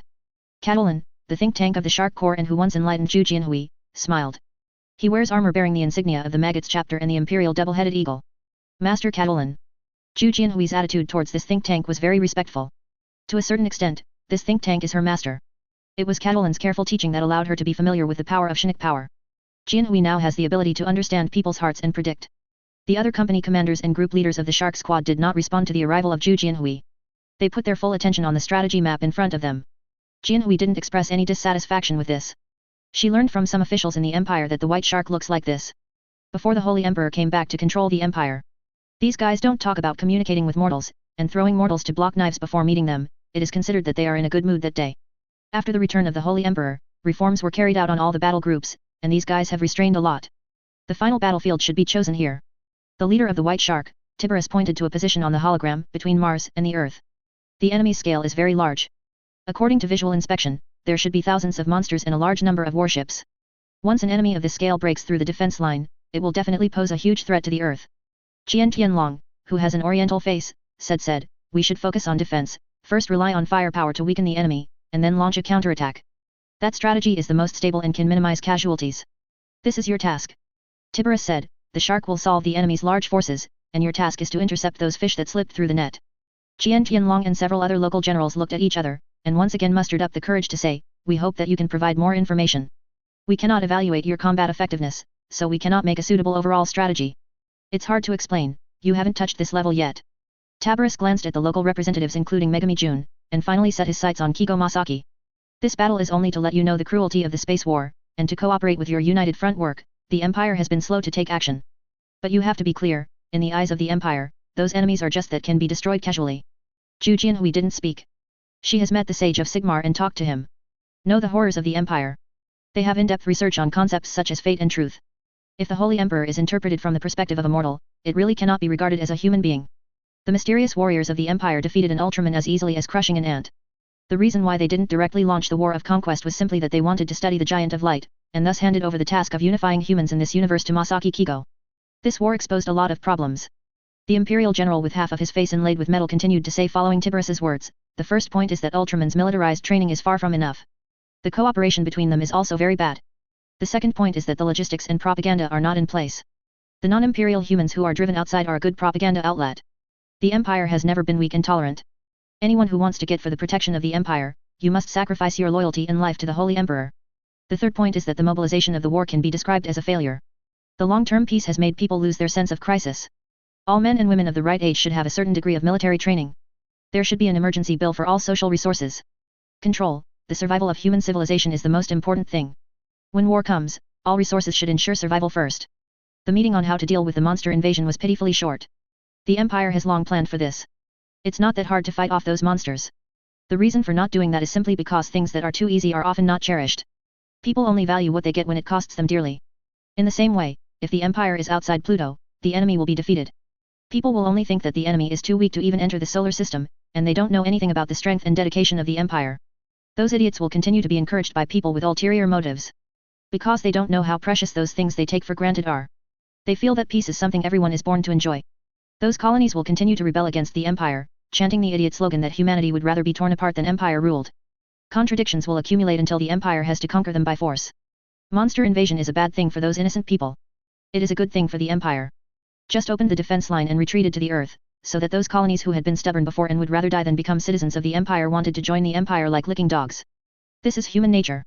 The meeting ends in an hour. Megami and Masaki Kigo return to the surface in the shuttle, ready to take over the entire solar system, and prepare supplies and rescue teams to rescue the survivors of the fallen colonies. After all, it's only been a few days, even if those colonial cities fall into the hands of monsters, some people will still survive. Crossing Mars, Krazam saw the blue planet. He has been to this place. In the end, he was defeated by those Ultramen and was expelled. Now, he's back. Those Ultramen who defeated him and expelled him were dead and fled. Earth will be his. Those damned Ultramen who dare to stop him will all have to pay the price. The monsters are flying by inertia. They all have the ability to fly in the void with the help of the etheric wind. Ether is also their source of power. This is why they always want to create killing and fear, and also set off waves of darkness.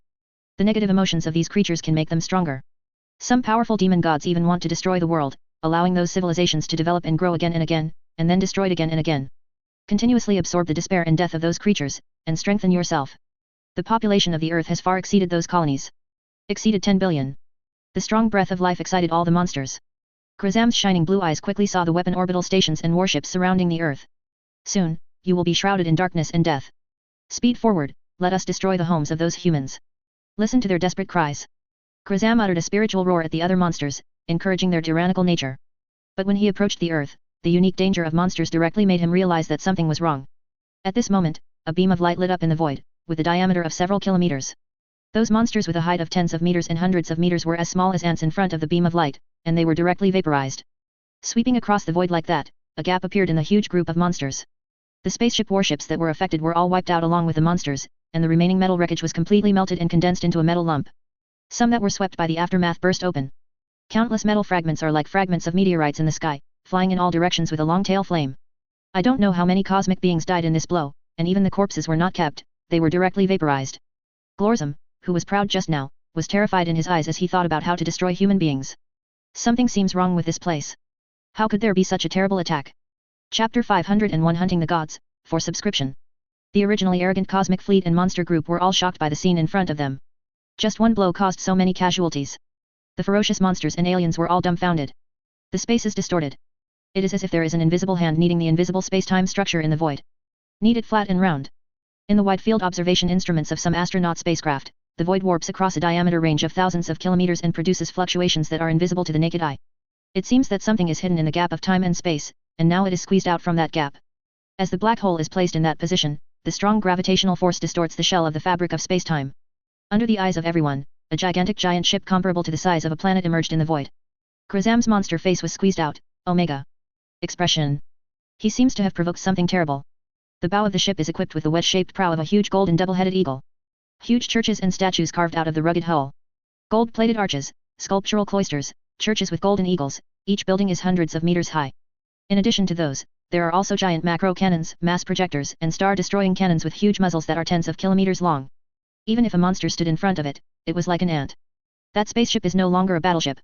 Instead, manufacturing plants, refineries, power plants and countless laboratories, chemical storage warehouses and gene banks are combined into a mobile world. The existence of the spaceship itself is an ecologically complete and self-sufficient world. Many monsters also have their pupil shrunk.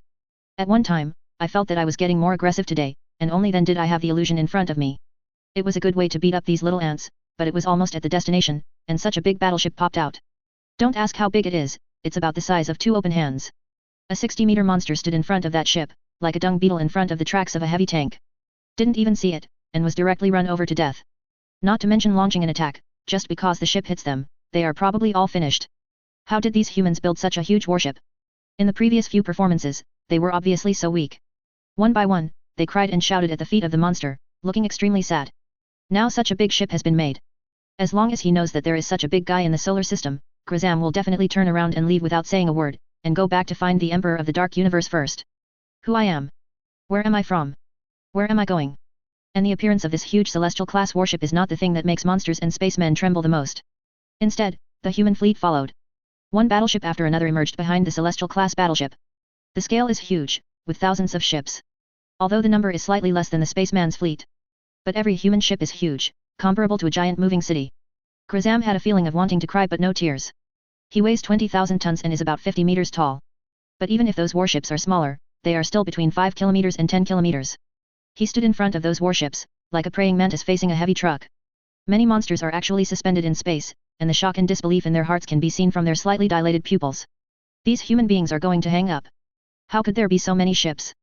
Everyone is so huge. My huge body seems to be not as big as the opponent's muzzle. Not only them, everyone on the earth also watched this scene dumbfounded. The strong visual contrast made them realize how terrifying the Empire is. All the way, the colonies were in a state of embarrassment, and the Ultramans fell one after another, making everyone fall into the monster army of despair. In front of the Empire, it is like an ant that can be squeezed and exploded casually. The strength gap between the two is as big as a natural moat. I'm not dreaming. Horii watched the live broadcast on the TV screen and subconsciously said.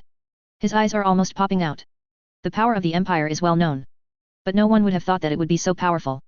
Besides Zhongfang, Xingqian, and Yurui, they all looked dull and couldn't believe it. Such power can be used? What kind of existence is the human empire? Is that all their power? The expressions of the people who were originally in despair and thought that the earth could not stop the monster army were not much better.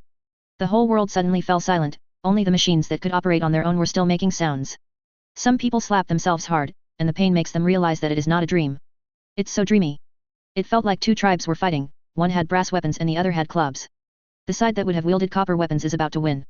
As a result, the opponent pulled out a starship backhand. It's not so scary to hang up. Masaki Kigo, who was staying in his office, swallowed a few times. What the leader of the White Shark chapter said was not false. The monster invasion, which was a catastrophe for their local forces, may not even count as a frontal encounter in the eyes of the Empire. It was like sitting up in a dying dream, and the overlord of the universe was myself. Zhu Jianhui was also stunned. She knows how powerful the Empire is, but she doesn't know that the Empire is so powerful. With such an army, she couldn't think of any other creatures that could be enemies of the human empire. The people in those colonies are all dumbfounded. Those who complained about the harsh conditions of joining the empire before are all silent. Based on this force alone, if you want to crush a few colonies, it's like a meal, and you can do it clearly. They are not even bugs in the eyes of the empire. If it weren't for their human identities, the grass on the grave would be 3 meters high now.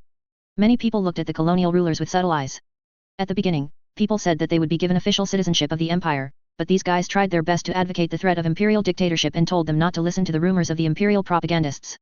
Described the Holy Emperor as an ambitious man, and encouraged the navy to discredit him on various forums and websites. Some colonies even made the Holy Emperor into mocking emoticons and spread them wantonly. This kind of behavior is enough to make the judge throw down more than a dozen extermination orders, but he was only refused entry. To a certain extent, the pioneering exploration team that came to the Ultra Universe is really generous. Has always maintained restraint, and did not give these clamoring people a little shock of the extinction order. Thinking of these colonial people, dissatisfaction has faintly risen in their hearts. If the empire is extreme, the size of the fleet can blow up a planet to pieces in less than 10 minutes. Those plutocrats and rulers are walking a tightrope with their lives. More importantly, if you join the empire, how can you be scared like this by those monsters? Monsters and cosmic beings may not even be able to cross Pluto. Raise the double-headed eagle flag, without even the struggle, and directly become the overlord of the universe. Maybe we can talk about it. Grazam released a mental wave, wanting to see if we can negotiate. Death to all aliens. The words of Tabarus, leader of the Shark chapter, were extremely cold. After finishing speaking, he directly closed the information access port. Let them burn in the starry sky, for my emperor, for the manifest destiny of the empire. The captains obey the orders of the chapter master. A large number of warships launched a salvo. The intensive artillery fire is enough to tear a huge gap in time and space. A large number of space fighters flew out from the deck, like bees leaving the hive. The pilots chanted the slogan for the Holy Emperor, and drove the fighter jets towards the enemy. There are a lot of wreckage floating on the battlefield, all of which are left by the terrifying blow just now. The fighter jets schemed over the wreckage, hunting the lost spaceman ships like side dogs looking for food. They dance among scrap metal and rock.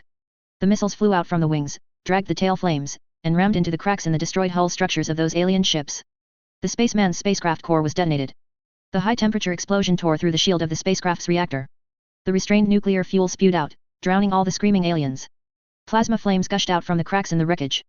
Many ships finally got rid of the aftermath and splashing debris from the blow just now soon fell into the massacre of human ships. The Empire has been waiting for a long time. They have rich experience and are good at hunting. The most terrifying thing is that those guys will not hesitate and carry burdens. Killing every enemy in the name of the Holy Emperor will make them more uplifted and happy. It's over. Looking at the lit void, Grazam used his mental ability to issue a panic-stricken command to other monsters and spaceman warships: retreat, run away with all your strength. We have to go back and tell the Emperor of Dark Universe, tell Beria that these humans already have the power to fight against the Dark Tide, and they must gather a large army to destroy them as soon as possible, and they must not be given the opportunity to grow bigger. Grazam didn't want to admit defeat. The question is not whether he wants to admit it or not. The menacing monster army retreated in a panic. Facing the overwhelming human army, they simply couldn't develop the courage to resist. Even the peerless Iron God, an important trump card belonging to the Emperor of the Dark Universe Abella Stars, could hardly survive the indiscriminate bombing and was blown to pieces. A luminous spear blasted out, brightening up the entire space. The torpedoes were fan-shaped, and wave after wave hit the spaceships of those spacemen. Cosmic warships explode in the dark void. The engine stack made by the fusion of heavy elements lost control after the hull was pierced. Nuclear fuel explodes in chaos. Fireballs with intense light and heat erupted at the engine, rapidly expanding, lighting up the entire void, and standing out against the black velvety background of space. The spaceman's fleet is illuminated by bright lights. One warship after another was destroyed at an extremely fast speed. Among the continuous flashes, the metal melted by the violent explosion splashed into the boundless space without resistance. The explosion formed a fiery metallic magma rainstorm in all directions. The spaceman fleet seemed to be ignited, shining brightly, becoming a sea of fire. Molten steel, or flaming wreckage rushed in all directions like waves. This is a total massacre. Grazam's army was completely destroyed by humans without even making a decent counterattack. All cosmic beings are in a state of tremor and numbness. The destruction of mankind came too fast and too violent. Beyond their imagination. Hundreds of warships and thousands of monsters were slaughtered in a matter of minutes. Space is filled with torrential explosion fragments. There are countless monster remains. Each monster weighed tens of thousands of tons, and now they were all blown to pieces, flying around under the impact of the explosion. Also pose a threat to the surviving ships and monsters. The explosion will add a terrible acceleration to those fragments. There is no friction in the void. Those fragments will carry the inertial flight brought by the acceleration, and once they hit the target, they will release all the impact force into the collision. Destroyed ships and monsters become obstacles for those ships to turn and escape. Ships must turn to stay away from the battlefield.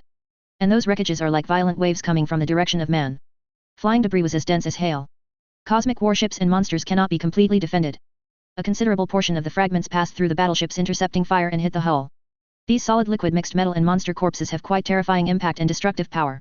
The hulls of many spaceman ships were severely damaged or even penetrated by the impact of those debris. The decompression alarm sounded sharply inside the ship, and countless aliens were sucked out by the gap torn open, turning into ice sculptures. Those ships were all high-pitched screams and shouts. Monsters have become prey to be slaughtered by humans. Grazam had to shut down the mental system connected to the battleship.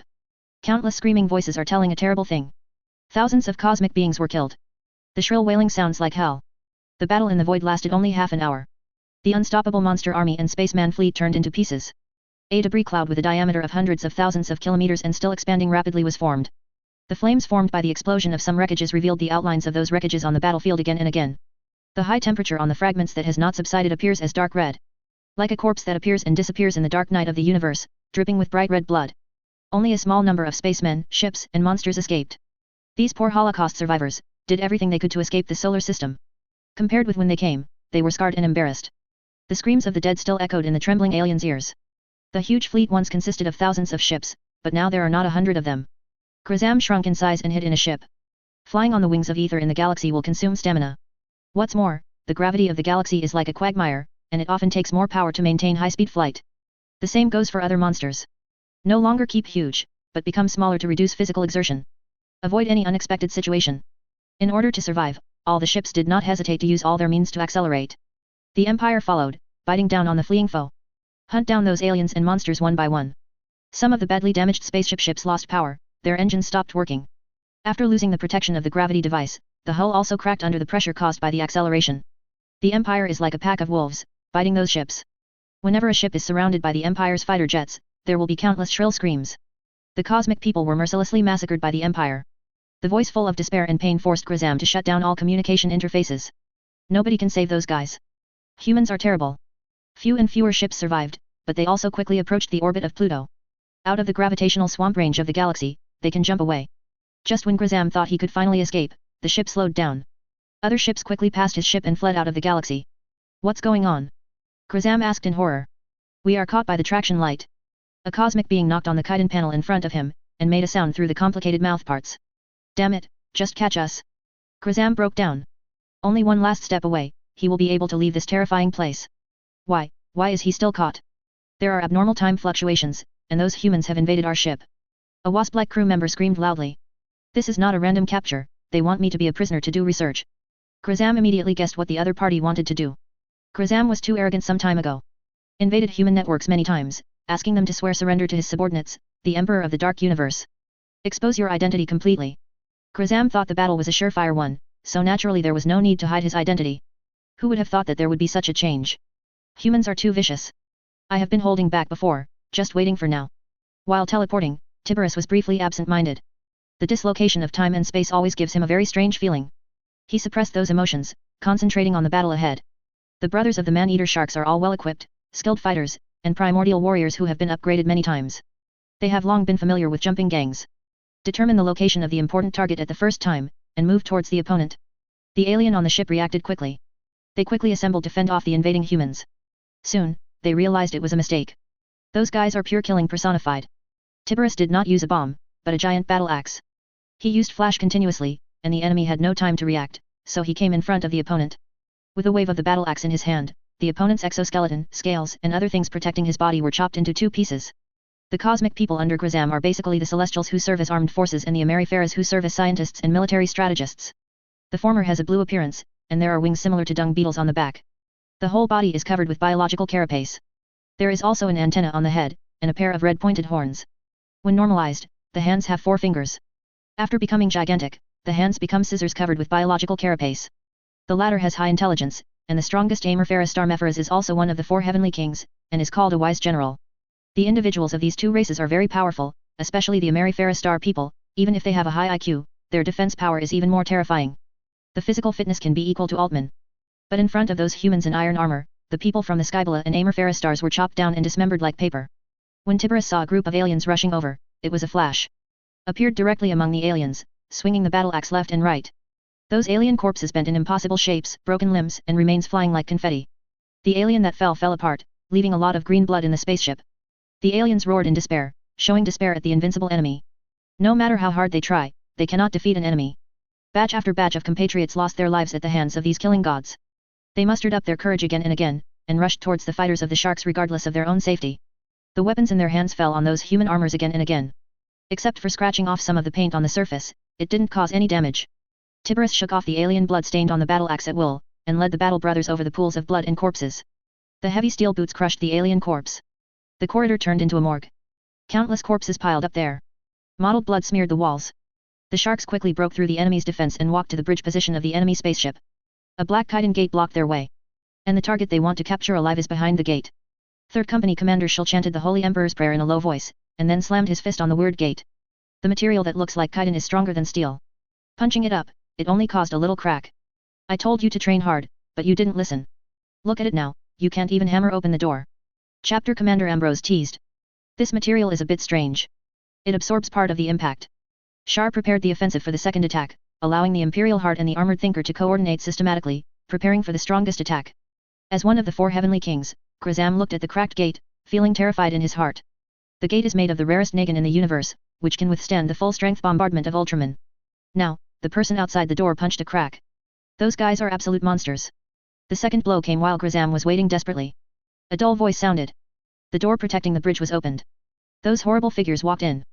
Worn in black and grey armor, with a shark mark on the shoulder.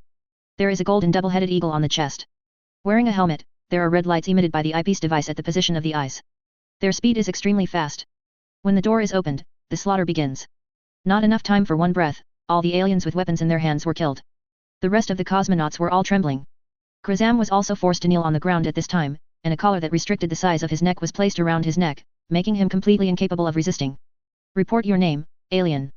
Tiberius walked in front of Grazam, his voice distorted after passing through the helmet grill. Grazam looked up at each other.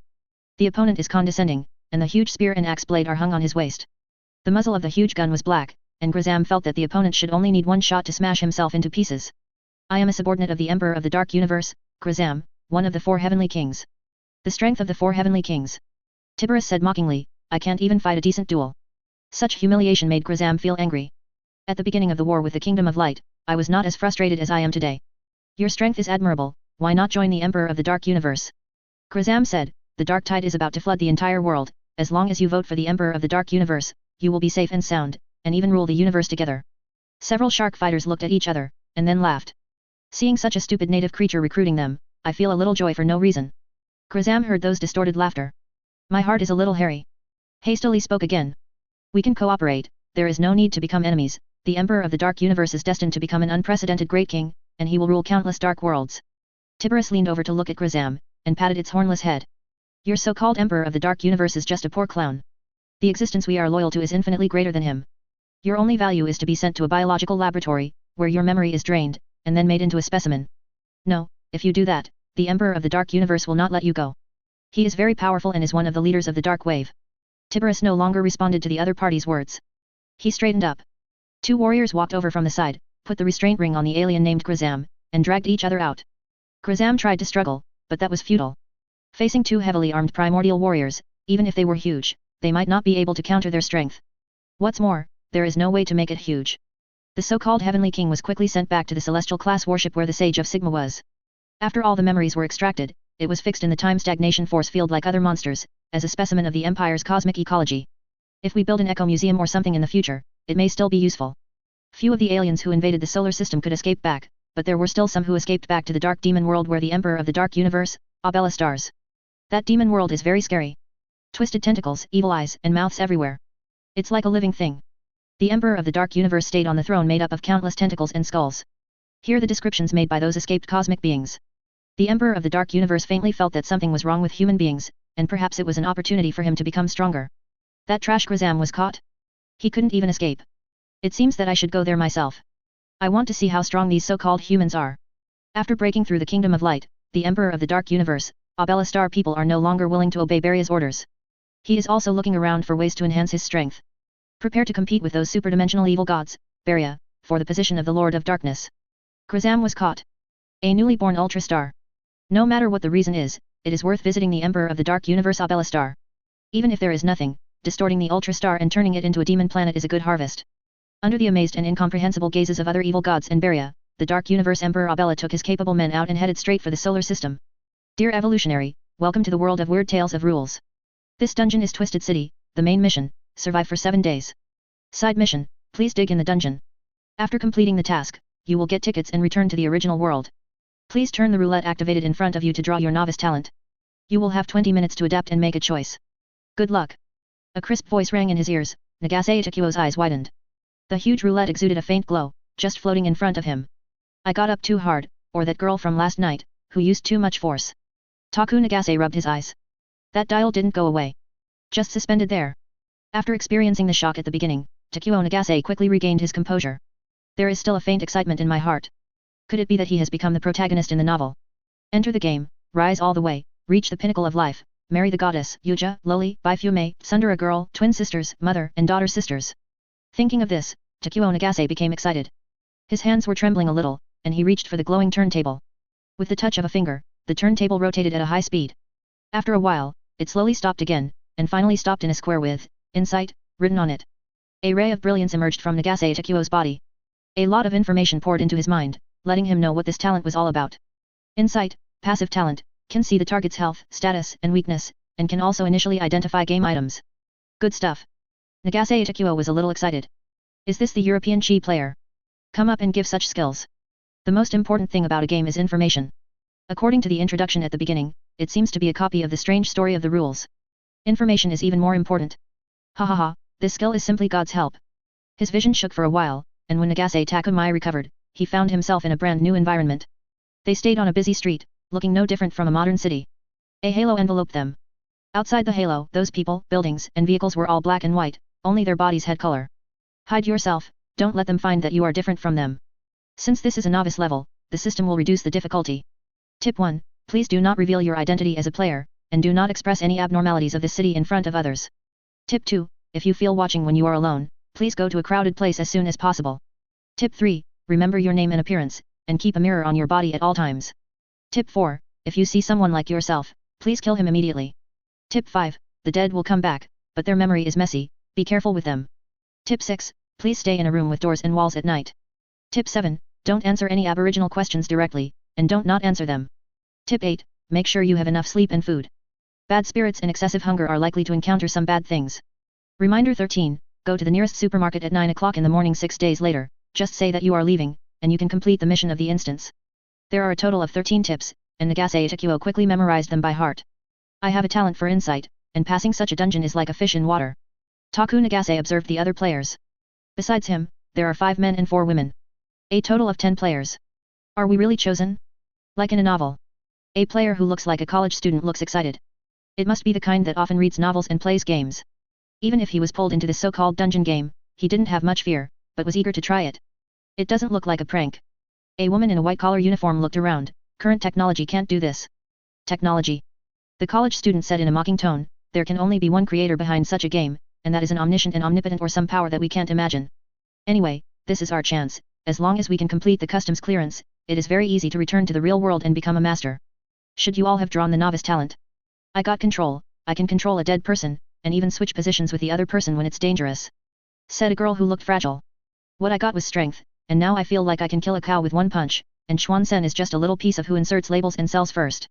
Takuo Nagase didn't speak, but just watched with cold eyes the information about the idiots from the college students and the girl in white. In a game like this, information is the most important thing. Protecting your own information and obtaining other people's information is the best way to pass customs. He is not as stupid as these guys. What's your novice talent? A man who looked like he was exercising regularly looked at Nagase Takuo. It has nothing to do with you. Nagase Takuo said coldly. These words instantly made the fitness man frown. The situation is unknown now. It must be best to unite everything. You don't even want to talk about your talent. Do you want to be a lone wolf? The fitness man asked coldly. Takuo Nagase clenched his fist and raised a finger. Fuck you, labor and management won't go with you bunch of oil bottles. Anger appeared on the fitness man's face, but he suppressed it quickly. Taku Nagase walked aside on his own. Student males also learn from others. They have all read a lot of related novels, and know that those who are in a group often die the fastest.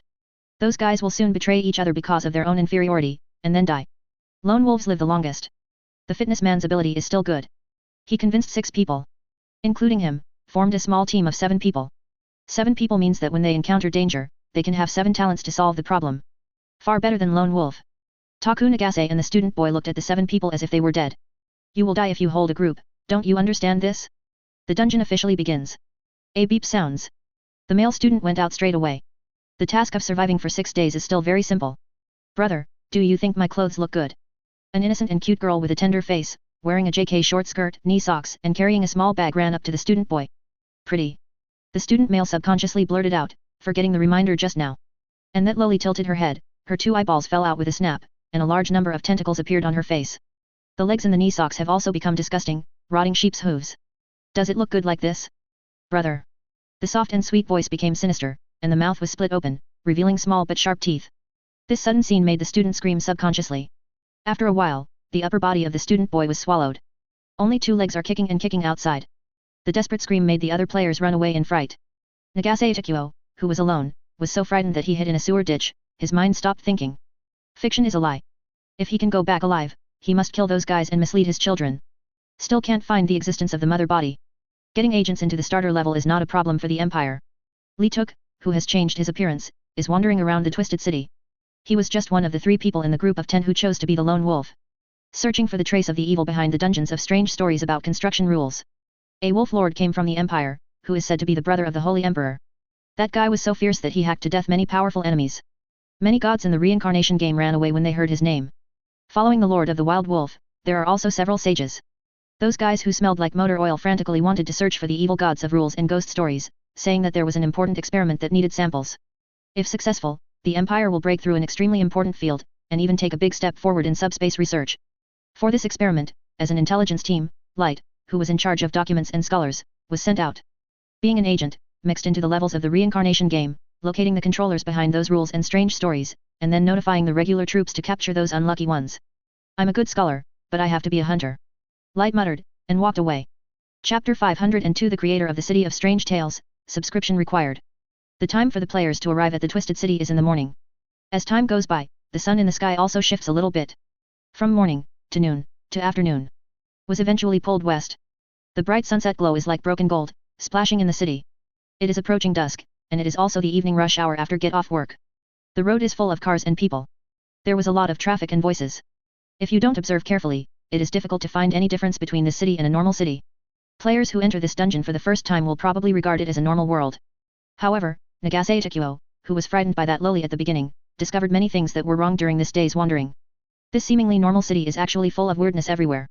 It looked lively, but not many people opened their mouths to speak. In some places, there are obviously no people, but there are one after another sound waves and the sound of cars driving. It was as if there was an unknown existence dubbing it. If you go deep into those shops and markets, you will find even more terrifying things. The store staff and customers all have a feeling of incongruity. Nagase Zhou saw a gold shop with his own eyes. Before the customer walked to the door, a salesman made a gesture of bowing, and then walked into the store facing the air. The customers who came over nodded to the empty place where the salesman was standing before. It seems to be responding to the other party. Then walked into the gold shop. The actions of sales and customers are not synchronized, just like the sound and picture are not synchronized. Just looking at it makes people feel creepy. The whole world is like a program full of bugs. What scares Nagase Itakuo even more is that every shopping mall and market, and even neighborhoods and buildings have their own rules. If you don't follow the rules, terrible things will happen. Even the guys who live in this city get attacked for breaking the rules. Taku Nagase wandered around for a day, and the little chuckle that he thought he was the protagonist has disappeared. He has even begun to miss the days when he was a fat house and a waste. Even if it is trampled by the goddess and humiliated by the girl next door, it is better than being frightened here. And being a fat house is not without benefits.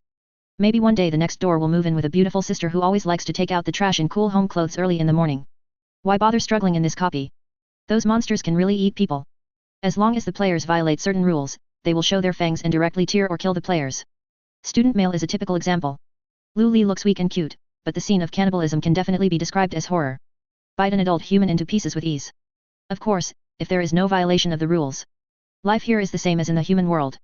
There are various shopping malls, shops, restaurants, clothing stores, and various factories and so on. There are also various recruitment notices. If you have a big heart, you can probably get through 6 days if you just find a job. The only problem is that these factories, restaurants, and even each building has its own rules. Once the rules of those shops are violated, the consequences will be disastrous. Taku Nagase has seen firsthand how a pork shop handles monsters that don't follow its rules. Yes, those rules not only restrict players, but also restrict monsters.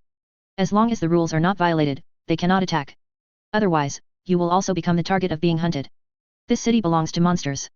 It operates according to a certain order and rules. Nagase Takumoto wanted to find other players, and everyone hugged together to keep warm. It is really too dangerous to engage in lone wolfism in such a game. And it's an extremely mindless approach. If he can get out alive, Nagase Itakuo must go back and criticize those novel authors severely. It's not worth your life to kill someone. Lone wolves are too fragile. If you are in a group, it will be easier to find a replacement for the dead ghost. Taku Nagase's awakening was a bit late after all.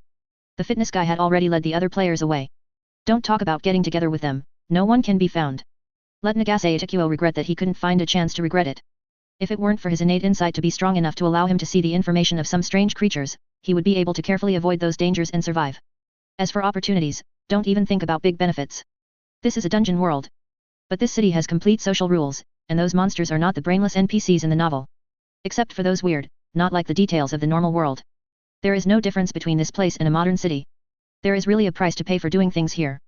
Nagase Zhou watched with his own eyes the scene where a monster was chased and torn apart by other monsters because of a crime. This made Takuo Nagase, who originally wanted to rob with a guy, be discouraged directly. Those monsters would really pull out his intestines, and then wrap them around his neck more than a dozen times. Nagase Takia quickly realized that living in such a city for 6 days is not necessarily a good thing. He had to find a place to live at night. Tip 6. Please stay in a room with doors and walls at night. The student boy who violated the rules may not have been digested by now. Stay outside the house overnight, who knows what happens. Nagase Zhouke had no idea to try this rule with his own life. He's gotta find a place to spend the night. The first solution, just find a vacant house. This solution is easy to implement. After all, he only needs to live here for 6 days, as long as he doesn't show his feet within 6 days. On the 7th day, he just ran away. Does not need to handle any follow-up. Finding a vacant house is also simple. You just need to enter a certain community and go around to find those houses with no clothes or sundries on the balcony. Then go up and look at the dust at the door to confirm whether there is anyone. If you open the door, it is not difficult. Back then I watched a lot of Nagase Taku's movies, and the plumber and the young woman, the neighbor uncle and the girl were very popular. He feels that he is a dragon and a phoenix among people, and he is many times better than the fat man in the movie. They can have such an affair, how could they not have it? So I went to learn how to unlock the door. Only wait for one day, looking forward to a late night invasion one day, and then a strong conquest. Of course, movies are always movies, and reality is always cruel. Nagase Zhou finally realized the fact that he is an ordinary person. Such a good thing is not his turn. But the craft is still learned. It is not difficult for him to open a lock with a cat's eye. This plan is very good. Taku Nagase was ready to implement this plan from the very beginning. He quickly found a community called Mingcheng Garden. The imposing gate looks like a high-end community. As soon as I walked in, I saw the notice at the door. Rules for safe living in Shanshui Garden Community. Famous city with mountains and rivers has a superior geographical location and a high green penetration rate, making it the best residential community in the city. The owner who stayed here has not given any bad reviews so far.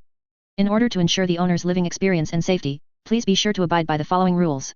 1. The property management personnel in this community will carry nameplates on their chests and wear dark red work clothes with the words worry-free security. The property personnel without nameplates or work clothes will be regarded as impersonators, please ignore them. If you see staff wearing uniforms of other colors, you also need to flee from them immediately. 2. There are no stray animals in the community. If you see any stray animals, please do not disturb them. Report to the nearest security personnel immediately, and they will help you. 3. Unless there are special circumstances, please do not go out after 9 o'clock in the evening. 4. Occasionally there will be abnormal weather in this city. If you see violent storms and crying outside, please close the doors and windows, turn off the lights, and choose to sleep as much as possible. 5. Don't catch fish in the pond. If you hear laughter, please don't approach the pond. 6. If you encounter anything that you don't understand, please seek help from the property personnel wearing nameplates and work clothes. 7. Occasionally there will be heavy fog in the community, please don't worry too much. If you need to go out, you can ask the property staff to take you out. 8. If you see property personnel in black uniforms trying to get you to register, or do anything, reject them immediately. If they refuse to leave, they can seek help from the property. 20. Black is evil, crimson is sacred, purple is malicious. See the owner's code at the gate of the community. Nagase Zhou was completely intimidated. If you live in it, bad things will definitely happen. Maybe I have to put myself in it. In such a community, it is not surprising that a ghost appears in the middle of the night. Taku Nagase finally gave up his first plan. He changed his mind. Looking for a job that includes food and accommodation, and working for 6 days seems to be a good choice. For this idea, he went shopping in those malls and shops again. Every shop and mall has all kinds of weird rules. Takuo Nagase made some choices and decided to find a job as a security guard guarding the parking lot. This job is simple, I thought nothing would happen. Just as he walked into the security booth, he was scared away by a security code. Security code. Welcome to be the security guard of the Kianda Plaza parking lot. Please abide by the following rules during your work. If you violate the code, all the consequences will be borne by yourself. 1. Please have enough respect for every parking guest, no matter what the other person is sitting on, don't comment, just complete your own task. 2. The color of the license plate entering the parking lot should be black. If you encounter a purple license plate, please contact your supervisor in time for help. If you see a red license plate, drive them away immediately. If they don't go, there are guns in the security booth. 3. Please always check your nameplate and overalls to make sure they are black. If there are other colors, please inform the logistics department in time, and they will replace the overalls and nameplates for you. 4. When foreigners enter the parking lot, please give them temporary admission tickets. 5. When patrolling the parking lot, don't act alone. If you find that your colleagues are missing and you place an order, please return to the security booth immediately. 6. If you find that your colleagues' uniforms and nameplates have changed to other colors, please be careful of them. 14. Black is righteous, crimson is corrupt, and purple is malicious. Seeing this security code, I felt the horror of the parking lot. Taku Nagase finally gave up the job. This incident is very likely to ruin my own life. Not worth it. White prostitution is not acceptable, and it is extremely difficult to find a job. Taku Nagase was desperate for a while. This kind of matter that can be easily solved in the hands of the protagonist of the novel becomes extremely difficult in his hands. It seems that I am really not the protagonist. But Nagase Zhou finally found a way in this weird city with his own brain. After he studied the codes of those shops and roadsides. Found a business with little effort, little risk, but great rewards. That is to be a beggar. The threshold for this game is low. As long as you have watched the live broadcast a few times, you can do it. After all, the core is the same, that is, pretending to be pitiful and asking for money. Make yourself more embarrassed, hold a broken bowl, knock and knock when you see people. The creatures look like marionettes with their souls trapped in their bodies. But when facing beggars, they will still give a little charity. By relying on this method, Nagase Zhou easily got some money. At dusk, I found a hotel that looked pretty good. It is really a good way to spend some money to sleep in a hotel. You are here. Standing in front of the hotel, Nagase Takuo, who was considering whether to go in for a night, was patted on the shoulder. Nagase Zhou turned his head to look over, and suddenly a chill rushed from the spine to Tianling Gai. I was so scared that I almost screamed. The student boy who was eaten before was standing behind him. Wearing the bitten-through clothes on his body, and there are still lumps of residual mucus in some places. Those eyes looked sinister, as if there was a monster hiding behind those eyes, peeping at him secretly. You. Takuo Nagase spoke unnaturally. Legs are a little weak. If he could escape, he would turn around and run away now. He could think of the reminder given by the system, but he didn't dare to run away directly. These returning dead will immediately launch an attack once they find that the target is different from themselves. Never show a little tell. You're here too. Nagase Itakuo was about to cry in his heart. Brother, I have no grievances with you, why do you haunt me? You pretended to die by yourself. Can't blame others. That's right, are you going to stay in a hotel? The student boy whispered. If you want to move in, you should move in first. Nagase Itakuo said, pretending to be calm. We can be together. The student boy had an expectant expression on his face that a fat house invites his little sister home to see the goldfish. No, I haven't figured it out yet. Nagase Itakuo said, you don't have to pay attention to me. We want to stay together. The student boy said, shaking his body involuntarily, we want to stay together. The student boy suddenly approached Nagase Itakuo. Don't you want to stay with me? Why? Why don't you want to stay with me? The voice kept ringing in Nagase Itakuo's ears, but it didn't match the student boy's mouth movements. The target is about to go berserk, please be careful. A line of floating subtitles appeared in Nagase Itakuo's eyes. It was his gift of insight that came into play. I'll go and see how many rooms there are. Nagase Zhou looked at the student boy who was about to go crazy, so he could only bite the bullet and walk in. He didn't dare to stay in front of the other party anymore. The other party is asking questions frantically.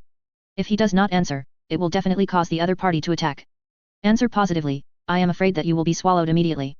You can only use this excuse to escape from the other party. The hotel is well decorated. But as soon as he walked into the gate, he felt a cold atmosphere, which made the hairs stand on end. A female front desk clerk in a bright red uniform stands behind the counter. With a piercing smile on his face. The staff member is in perfect shape and appearance. The curves are graceful, the front is convex and the back is turned up, and the close-fitting shirt is fully stretched. Looking at it makes people worry about the button under great pressure. Gives people the illusion that the button will collapse with a little force. That face is also very delicate, exactly the same as the popular internet celebrity face. A face as fair as snow, with bright red lips. When I first saw it, I felt like a dead body. Seeing Taku Nagase walk in, she bowed slightly and said loudly. Welcome.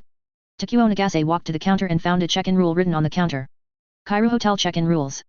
Dear travelers and friends, welcome to Kairu Hotel. The hotel has first-class room facilities and a pleasant living environment. In order to allow travelers and friends to better enjoy your leisure time in the hotel, please be sure to abide by the following rules. 1. Check-in passengers need to confirm the uniform of the front desk clerk. The front desk clerk will only wear painted black work uniforms. If you see a front desk with uniforms of other colors, please do not check in, or use the landline to call the complaint number on the wall, and then wait for the relevant personnel to deal with it. 2. All passengers must return to the room before 9 o'clock in the evening. 3. The hotel provides a buffet, but please enter between 12 to 1300 hours at noon and 1900 hours to 2000 hours in the evening. 4. After checking in, please change into red clothes. Please do not wear black or purple clothes. 5. When you see the staff in black clothes, you immediately reprimand them and tell the front desk immediately. 6. The room is absolutely safe, and hotel staff have no right to enter the private space. Any requests and behaviors to enter the room are unreasonable and can be refused directly without worrying about any danger. 7. When checking in, if you find black water or purple glass, you leave the room immediately and seek help from the front desk. 17. Black is evil, crimson is righteous, and purple is evil. As long as you abide by this code, you will have an unprecedented good living experience. Have a good rest. Seeing the first item, Takuo Nagase's hands trembled. Raising his head tremblingly, he looked at the work uniform at the front desk. The coquettish red is so shocking. Fuck. Do you want to memorize it like this? Taku Nagase held back his fear and reached for the microphone of the landline. The smile on the face of the smiling staff member in red also slowly disappeared. Following Takuo Nagase pressing the keys one by one. The face of the staff member is also getting uglier. After Nagase Takuo pressed the last button. The face was so dark that it was almost able to drip water. The teeth that were dripping with saliva creaked and grinned. She opened her mouth towards Nagase Taku, making a threatening gesture. But there was no real attack from the beginning to the end. Taku Nagase put down the phone tremblingly, and walked out of the hotel. The student boy who had come back from the dead was looking at him outside, with dark eyes. After waiting for a while, footsteps came from outside the hotel. A group of heavily armed soldiers in black combat uniforms rushed out of the car and entered the hotel. After a while, the red staff member was carried out on a stretcher. Nagase Takuo re-entered the hotel. Bang bang gunshots echoed in the hall. There was also a staff member in black uniform standing at the front desk. Same beauty, pale face, and coquettish red lips. The way he bowed was no different from the previous one. Welcome. The staff member said. Nagase Zhou walked to the front desk again, ready to check in. However, the code just now has changed. Kairu Hotel Check-in Rules. Dear travelers and friends, welcome to Kairu Hotel. The hotel has first-class room facilities and a pleasant living environment. In order to allow travelers and friends to better enjoy your leisure time in the hotel, please be sure to abide by the following rules. 1. Check-in passengers need to confirm the uniform of the front desk clerk. the front desk clerk will only wear black work uniforms. If you see a front desk with uniforms of other colors, please do not check in, or use the landline to call the complaint number on the wall, and then wait for the relevant personnel to deal with it. 2. All passengers must return to the room before 9 o'clock in the evening. 3. The hotel provides a buffet, but please enter between 12 to 1300 hours at noon and 1900 hours to 2000 hours in the evening. 4. After checking in, please change into black clothes. Absolutely no red or purple clothes. 5. When you see the staff in red clothes, you immediately reprimand them and tell the front desk immediately. 6. The room is absolutely safe, and hotel staff have no right to enter the private space. Any requests and behaviors to enter the room are unreasonable and can be refused directly without worrying about any danger. 7. When checking in, if you find red water or purple glass, you leave the room immediately and seek help from the front desk. 17. Black is righteous, crimson is corrupt, and purple is twisted. Nagase Itakuo took a look and realized the problem. The reminder I saw just now should have been tampered with. Red, black, and purple seem to represent different camps. I shouldn't ignore the issue of this code. I was just taken aback by the student boy, so I couldn't turn my head around for a while. With such a change, I don't know if it will affect my stay tonight. I was delayed just now, and now it is getting later and later. Then look for other hotels. I am afraid that those hotels also have their own rules. If it was more weird, the situation would be even worse. The most terrible thing is, who knows what the standard of darkness is? Is it dark when the sky is completely dark, or it is dark at a certain point in time? Thinking of this, Nagase Itakuo still checked in. There are also rules in the elevator. Is posted on the left side of the elevator door. Is a red and black metal plate embedded in the wall. Dear passengers, please follow the rules when taking the elevator to protect your life and property. 1. This elevator is only for carrying people, and the number of people it can carry is 11 people, 823 kilograms, please do not overload. 2. Don't pay attention to whether there is anyone in the elevator. If there is a warning that the elevator is overloaded, please get out immediately. If this happens 3 times in a row, please contact the front desk for assistance. 3. After swiping the room card, the number key of the floor where the room is located will automatically light up. Please check carefully. If you find that the elevator floor display is wrong, please do not get out of the elevator on the wrong floor. Just stay in the elevator and wait for it to close the door. Up. 4. If the elevator stays on the wrong floor for a long time, don't get out of the elevator, press the emergency button immediately, and a hotel professional will solve the problem for you. 5. Do not answer any questions raised by the staff on the wrong floor. If the other party is wearing work clothes, you can use gestures to ask for help. 6. After arriving at the designated floor, a staff member will take you to the room. Make sure he is wearing red/purple/black work clothes. If you see a staff member in red/purple/black work clothes, please ignore them. If you are entangled by them, please contact the hotel front desk immediately, or go to the room alone. Every corner of the city has these rules. Many rules are still contradictory, and if you are not careful, you will be tricked. Even with insight talent, it is impossible to tell whether these rules are right or wrong. The weirdness of this hotel is beyond his imagination. The student boy who came back from the dead also walked in. With that weird, hard smile, he followed Nagase Itakuo. After swiping the elevator card, the elevator starts to run. It means that the number of floors is wrong, and the car stopped on a wrong floor. After the elevator door opened, a hotel room decorated in bright red came into view. Red tiles, red lights, and doors are all red. The ground is covered with a red carpet like blood. Infiltrating people to death. Nagase Itakuo did not go down, waited for a while, the elevator door closed, and went to the designated floor this time. When the elevator door opens. More penetrating. All black. It's like living with the dead. It was so dark that it was depressing, and there was a feeling of being out of breath.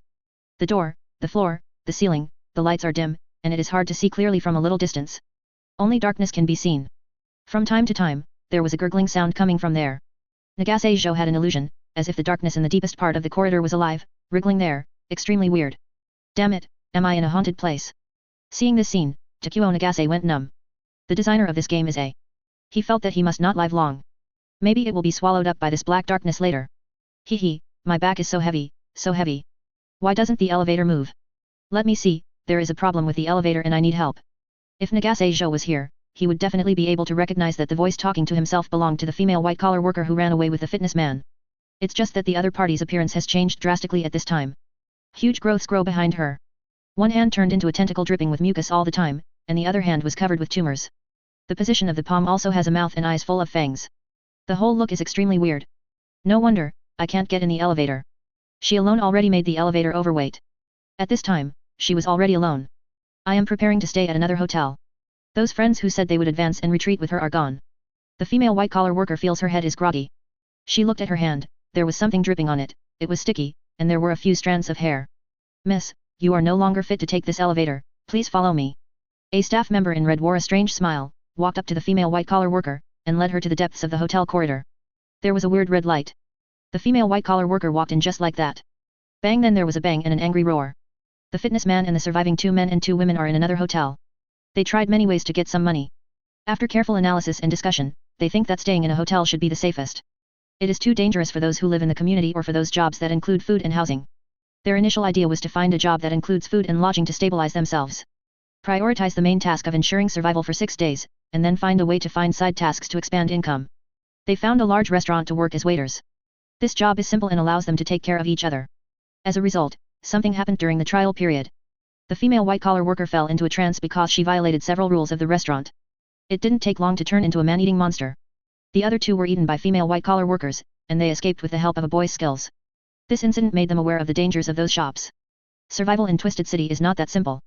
It is not feasible to use this method of fishing in troubled waters to mix up the main line.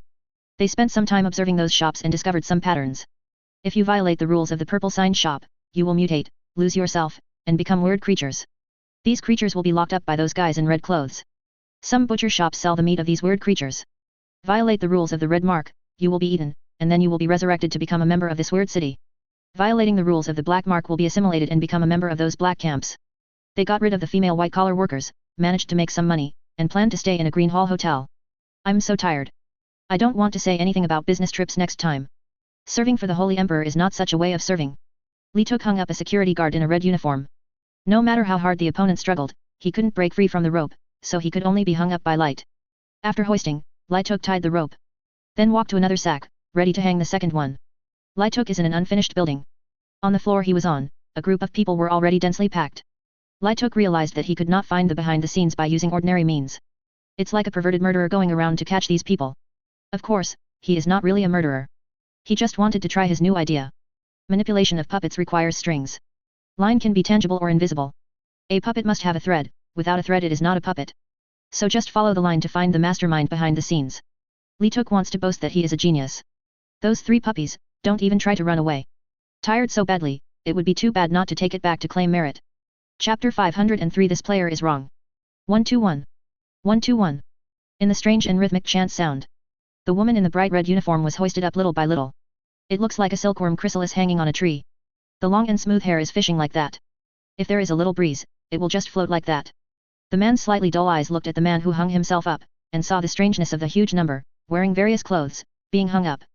Seeing this scene, the woman's brain, which had long been out of use, began to function with difficulty. Try to analyze the things in front of you. Women are very at a loss about their past. I was in a state of confusion and couldn't remember anything. For a long time, she would only do things according to her own instinct. Her daily job is to sell clothes in a clothing store and maintain the corresponding rules and order. If you can hunt players, you can also get rewards from God. The whole city is an altar. She is part of the altar. And those players who enter the game are sacrifices. The woman who was hung upside down watched the mysterious players hang up one after another strangely. At first glance, it was all weird hanging upside down. One of the strong men who was hung upside down let out a threatening low growl. Twisted a strong and powerful body full of muscles and cracks. Those scarlet eyes stared at the mysterious player. It looks like he wants to eat the other party alive. But before he could growl a few times, he was grabbed by the mysterious player. With a sudden punch, he hit the strong man in the head. With a bang, the huge fist landed on the strong man's head. The loud sound was accompanied by cracking bones. With one punch, the skull might be shattered alive. Fortunately, it is a weird one. If it is a living person, I am afraid that it will die on the spot. Damn, can you be quiet? The mysterious player complained while playing. The sound of punches to the flesh, bone cracking and flesh shattering echoed in the building. Looking at the mysterious player who beat the strong man like a sandbag, the brows of the strange creatures including the woman twitched uncontrollably. The power of the mysterious player is too strong, even a strange creature can't resist the opponent's fist. Every punch has at least 20 years of skill, and even weird creatures can't stop it. Under many strange gazes, the strong man's head was deformed immediately. The angry growl just now also turned into a pleading moan. The many weirdos who originally wanted to resist all fell into weird silence. RTN, who is the weirdest one? A player is beating up weirdly, no matter how you look at this script, there must be problems. Be honest, if you dare to shout again, I will kill you next time. Seemed to be tired from playing, the mysterious player stopped, sat aside and took a deep breath. Hearing these threatening words, many weird hearts immediately went numb. This plot is wrong. Those players were cautious when they saw them. Now this player dares to be so rampant. Unfortunately, they didn't get an answer. Resistance can't defeat the opponent. Even if weird creatures are protected by rules, their strength is far superior to that of ordinary people. But in front of each other, they are as weak as ants. How's the analysis going? Light moved his sore arm and asked the Imperial auxiliary system in his mind. He has been strengthened by the Empire several times. Physical strength and various physical fitness have been greatly improved. But this time the work was really exhausting for him. The relevant data model has been established and the detector has been activated. If there is no accident, just wait for the other party to activate the patch program to lock the target. Light took, who received the reply, glanced at the interface displayed on his pupils. There is a lot of information on it, and the entire Twisted City is under his surveillance. Even other copies of the game are being monitored. Any disturbance of the enemy cannot escape his eyes. In order to find out where the parent body of the Ghost Talk game copy is, Light used the Empire player assistance system to bypass the opponent's monitoring and caught a lot of weird things that don't belong to the novice level. Prepare to use these guys to get into the hideout of the mastermind. These spooks are scattered all over the city, with different positions. But all have been carefully calculated to maximize the impact on the operation of the city. Every neighborhood in the city. Each building has its own rules of strange tales. The creatures inside are under the control of a certain force, maintaining the city. Acts as the NPC of the game. Little has studied these NPCs. One NPC maintains several weird talk rule areas at the same time. It's like the strong man he beat up just now. The opponent is the coach of the gym, and he maintains the rules of the gym. After get off work, the strong man transforms into a passenger on the bus and subway, maintaining the strange rules of the bus and subway. At the same time, he is a resident of a certain community, and maintains the community's strange talk rules. These NPCs formed a complete chain, weaving into a huge network. These chains are intertwined, maintaining a weird modern city. The reason why these strange creatures are confused is because they are just a bunch of soul fragments that have been drained. It's like medicine dregs. After being eaten and wiped clean by the other party, it was reused and thrown here for use. When those players enter here, most of them will become playthings and food for the behind the scenes. Like other living beings, they are drained and reused. The essence of reincarnation game is like this. What it pursues is not the evolution of players, but the optimized breeding of poultry. Taking away these weirdnesses will cause a little fluctuation in this world, and let the patches created by those behind the scenes start. The heavens and the universe are not perfect, and there is no need to repair or update the program. Even creators of strange stories have to leave backup means of repairing the weird world they created. It's like a huge industrial machine. It doesn't need to destroy its main core. All it takes is destroying a tiny screw to make it malfunction. Light took advantage of the loopholes between the rules to trap so much weirdness here. The city patch naturally unleashes the same amount of weirdness, filling in the missing amount. Whether it is the fluctuation caused by concepts such as truth or fate, Light can observe it with his existing means. The enemy naturally has no way to escape. There are abnormal life forms approaching. A warning popped up, and Light switched his attention to the data screen sent back by another proton detector. Proton detectors have a minuscule mass. It can also enter other dimensions for observation. Even if the living beings, ghosts, and weird creatures realize that they are being observed, they are not aware of the existence of the proton detector. The energy of the warp allows these supernatural beings to reverse the rules of the real universe. But that doesn't mean they can change everything as they please. Rolling black mist swept towards the unfinished building under the cover of night. It was vaguely mixed with various terrifying sounds and screams. Full of despair and pain. It seems that there are countless vengeful spirits imprisoned in it. Estimate the speed of the other party, and it will take about 10 minutes to reach the unfinished building where he is. There are still door-to-door delivery. Light shook his head, and walked towards the stairs. He casually wrapped a blood-stained shroud around his hand, preparing to give that idiot who came to trouble him a little human shock. The Empire has conducted an in-depth analysis of the dungeon world of the reincarnation game. Samsara is a large main engine program. Dungeon World is a small program based on the main engine program. Those so-called gods are in a sense just operators. Players generate income for them. The only difference is that the benefits are not money or the like, but souls, pure and evil emotions, and some mysterious things.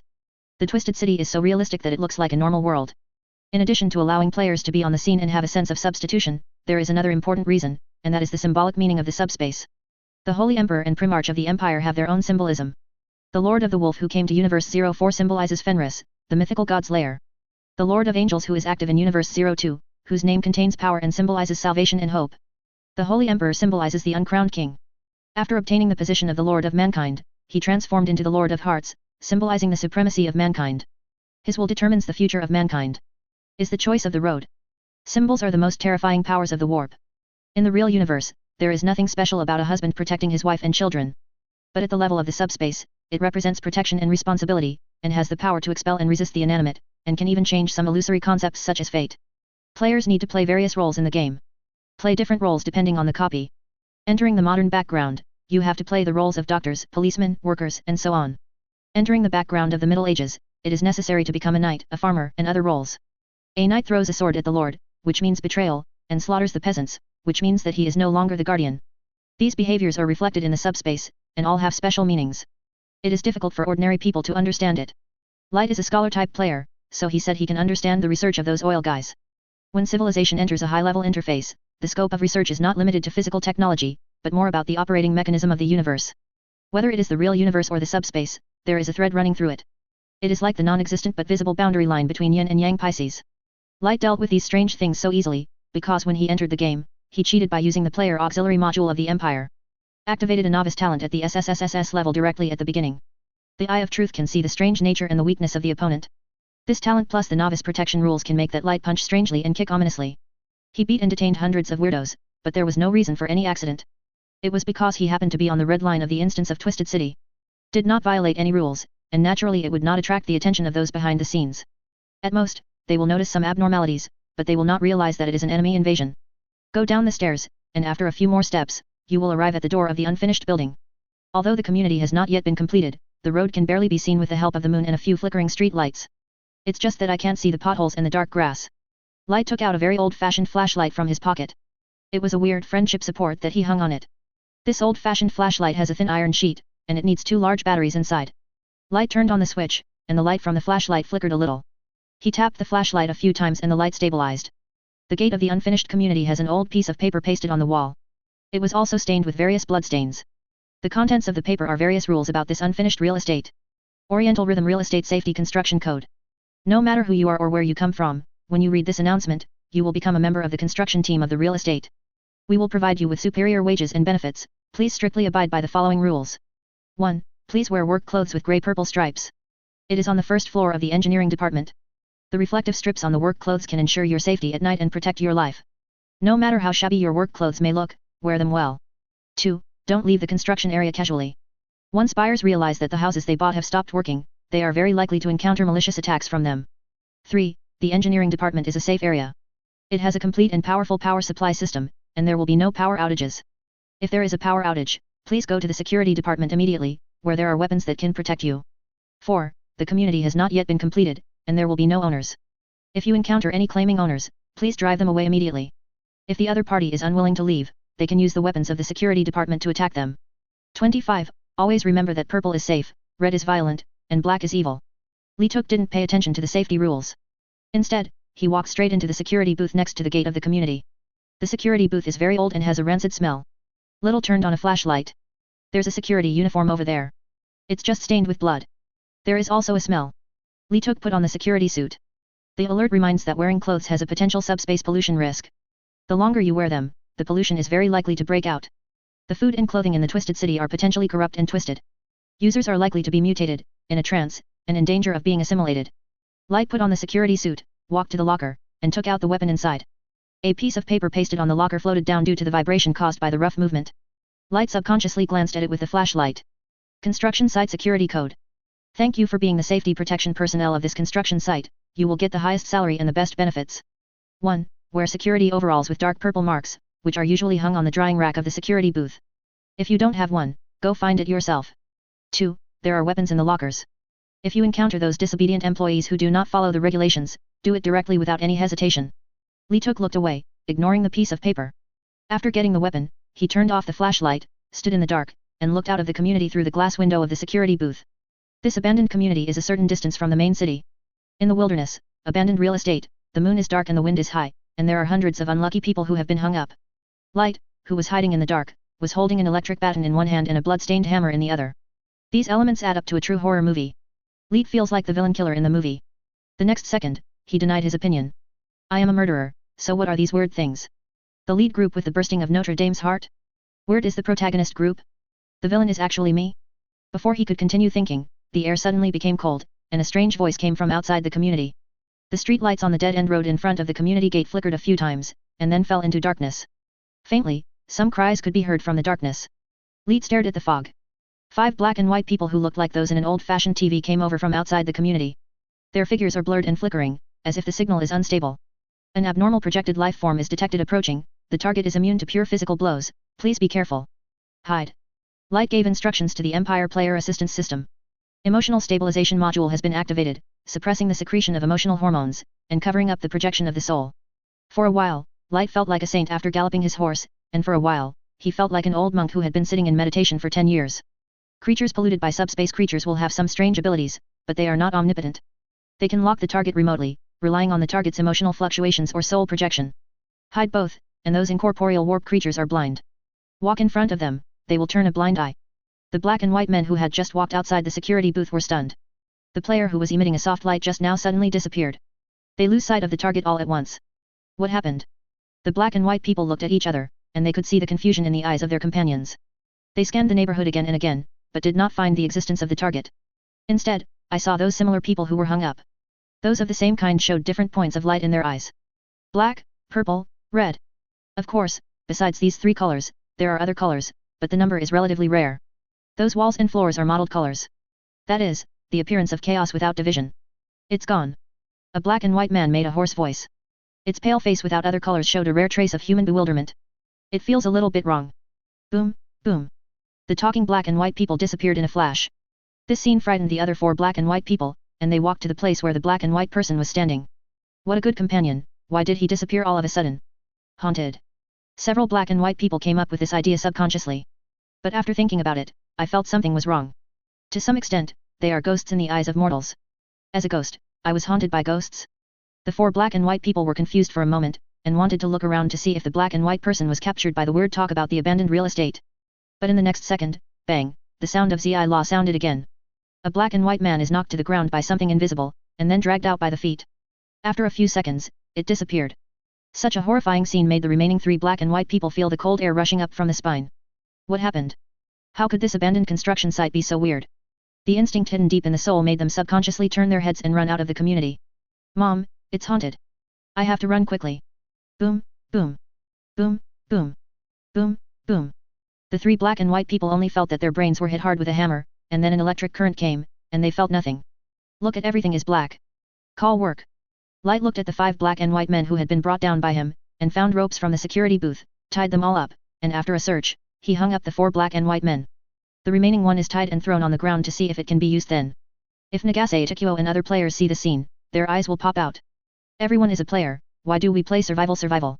You are playing Wushu and mowing. There is a shady scene, it's not fair, it's not fair. After all this was done, Light returned to the security booth, where he sat and waited for the repair process of Twisted City. This waiting means waiting until midnight. He was a little drowsy before he was rewarded by the proton detectors monitoring the whole city. The chain vacancies caused by the weird things he captured were filled. Hotel.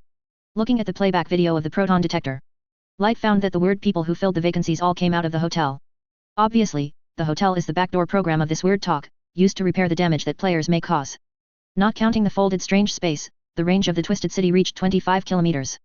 How could the novice level of 10 players be able to use the entire city? In this Twisted City, there are actually 600 players participating in the game at the same time. There are D, C, B level players. Their activity area is only surrounded by air walls. Novices can't get in, and they can't get out. Some are survival tasks like novices, but the death rate is extremely high. Some of them are customs clearance tasks, and you need to escape from a strange story building. There are also confrontation tasks, looking for a chance to survive from the broken rules. If there is no hotfix, I am afraid that after a few customs clearance, the Twisted City will be played into ruins. Knowing the location of the back door left by the other party, Li Tuk didn't delay any longer and went straight to the hotel. Chapter 504 just entered the game for a day, and the official was fucked. Seeking subscription. This is a world that is completely decayed and completely corrupted by darkness. Sewage, blood, and mildew can be seen everywhere. A strange sound echoed in the air. Like some kind of crazy, chaotic music. Stirs people's minds and souls. Countless eerie writhing and screaming in the music. The terrifying scene made every player who could see it frightened and trembled. Faces full of endless pain emerged from the wall that exudes a rancid smell.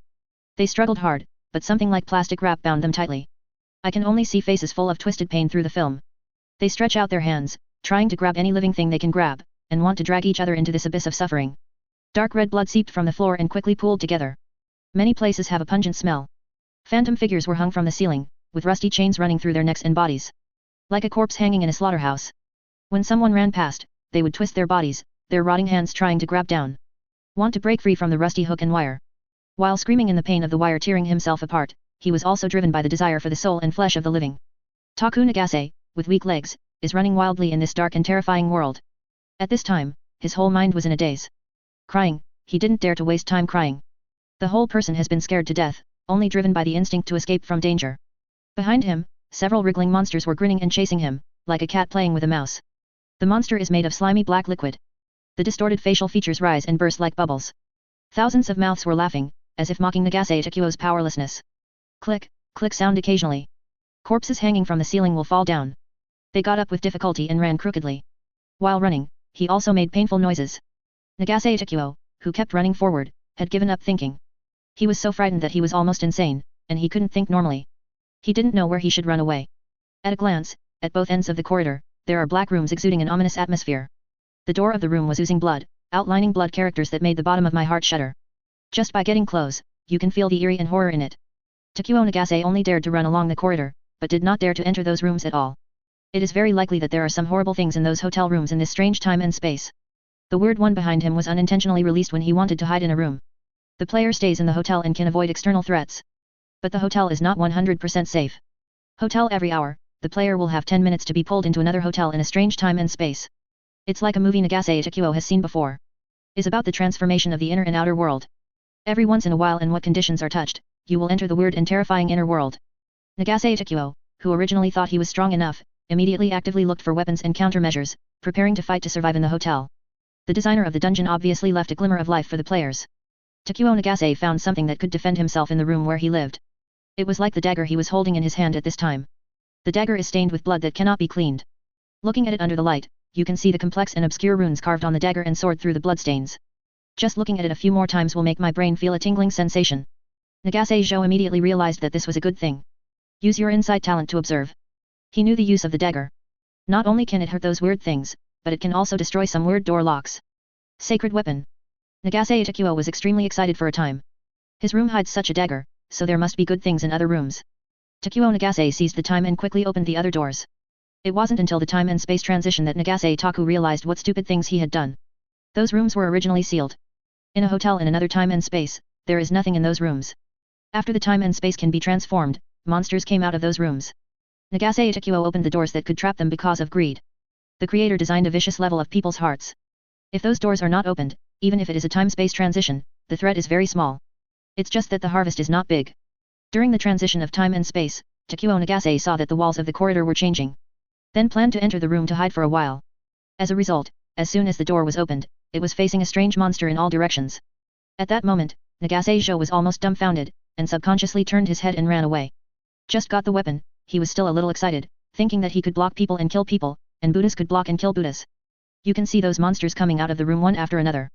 He lost his excitement, and even wanted to stab himself in the throat with this sword to commit suicide. It's so frightening. Look at the dead people entangled in wire, the ghosts hanging from the ceiling, and the monsters inside the walls. There is also the squirming monster behind it, with facial features that look like a joke. Taku Nagase just wants to go home and find his mother. Let the unrealistic idea of becoming stronger go to hell. Biological instinct caused his brain to secrete a large amount of adrenaline, and his heart beat at an unprecedented speed. The autonomous consciousness was suppressed by the subconscious, making it difficult for him to think about the current situation. This is a physical protection measure. Avoid passing out from excessive fear.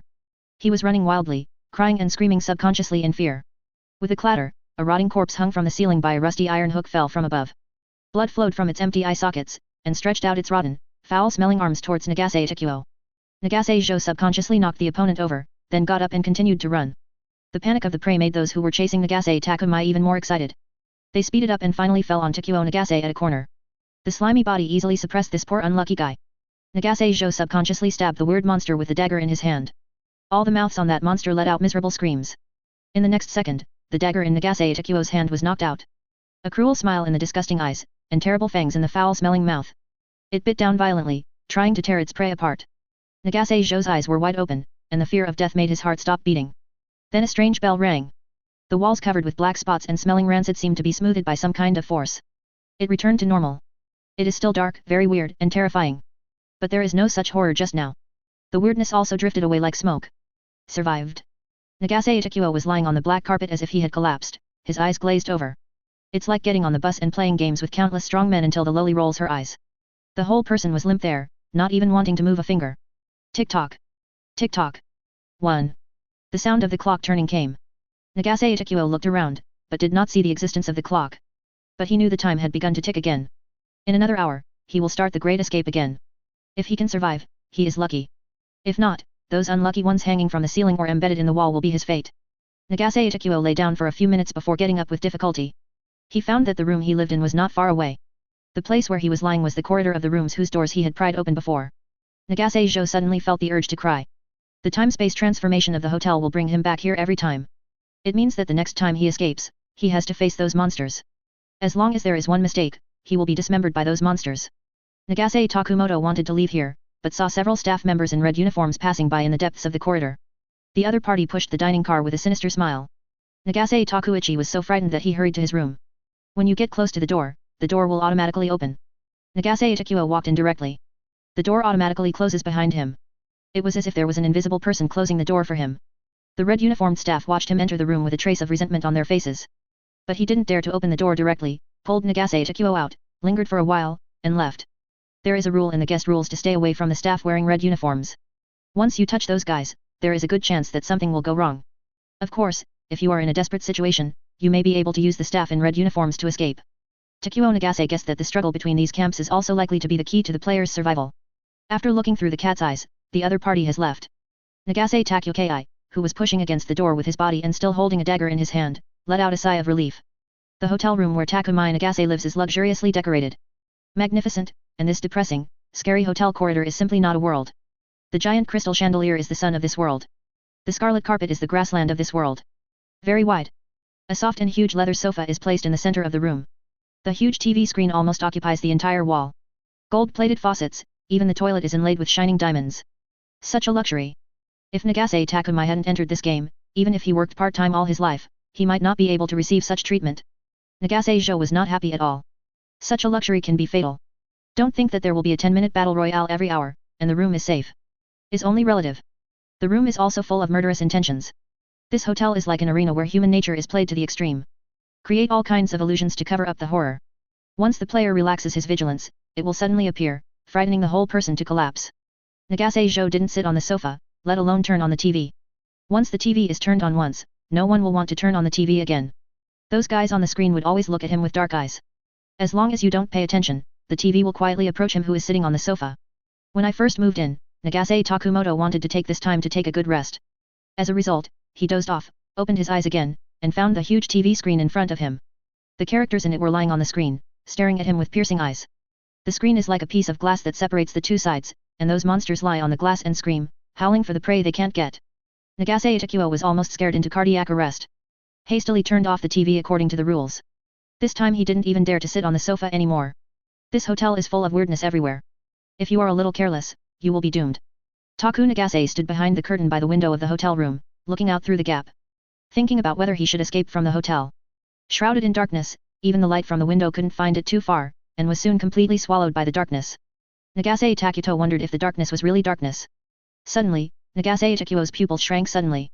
He saw a flickering black and white man appearing on the street. It's like the characters on the old TV with bad signal come to reality. Poker face. Carrying a sack, he walked out of the darkness of the street and walked straight into the hotel. Takuo Nagase wants to guess, what does that thing do? Why did you come out of the dark? A deafening roar came from the door of the hotel. The whole room vibrated. It was like a sudden earthquake. Nagase Takuo watched in horror as the crystal lamp above his head shook violently and the wall cracked. Behind the cracked wall is something scarlet, like flesh and blood.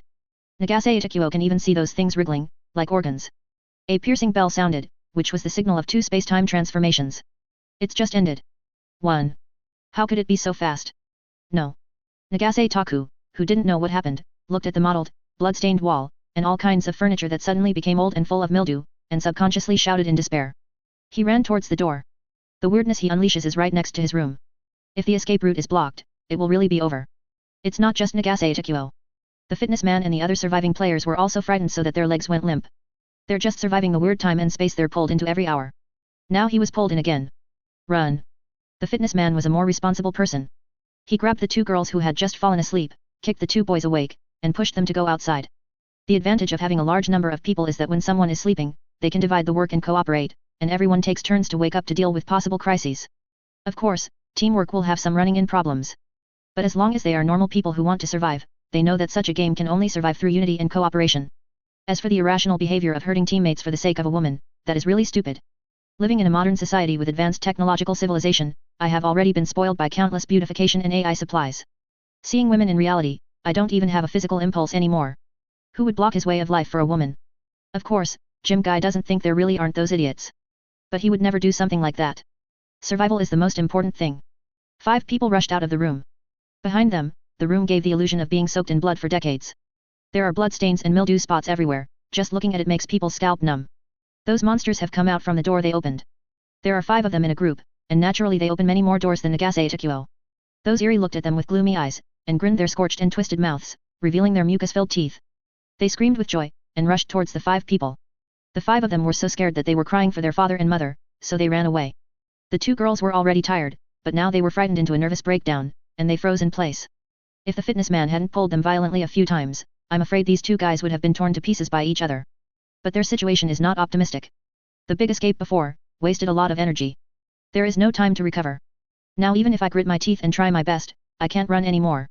What's even more frightening is that just after they ran around the corner, they saw something strange in another direction. He was scorched black, like a monster covered in tar. The swarthy eyes looked at these players like that, revealing madness. There is no way to go to heaven, and no way to go to earth. The fitness man and the others looked at the slowly approaching monster and fell into despair. This is a desperate situation. Even if came, I'm afraid they would all die today. Bang! There was an explosion that shook the entire hotel. The wall covered by translucent mucus membrane was blasted away in the explosion.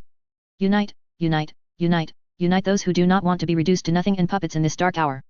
The precarious heavens, the light of the Holy Emperor covers all mankind. In his name we unite, fearless, and march forward. The flag of the Empire will fly in every universe, and the light of the Holy Emperor will shine on every human being. Any evil will fail. The loud hymn sounded, echoing throughout the hotel, and even centering on the hotel, reverberating throughout the city. Give courage and strength to the frightened. It contains extreme emotion, piercing those weird whispers like a spear. It's like 2 powerful wills are fighting. Countless roars sounded. Those weirdos were screaming and crying. They roared towards the sky in fear, venting the resentment and anger in their hearts. The fitness man and the others looked at all this in a daze. The sudden singing and explosion exceeded their expectations and imaginations. A black and white man steps out of the smoke from the explosion. Several mechanical heads shining with blue light floated beside him, and their loud and penetrating singing voices came from their built-in loudspeakers. The figure of the black and white man flickered, holding a weird spear-like weapon that shone with lightning in his hand. I saw him pull the trigger, and a beam of bright light burst out from the muzzle of the gun, detonating or melting everything along the way.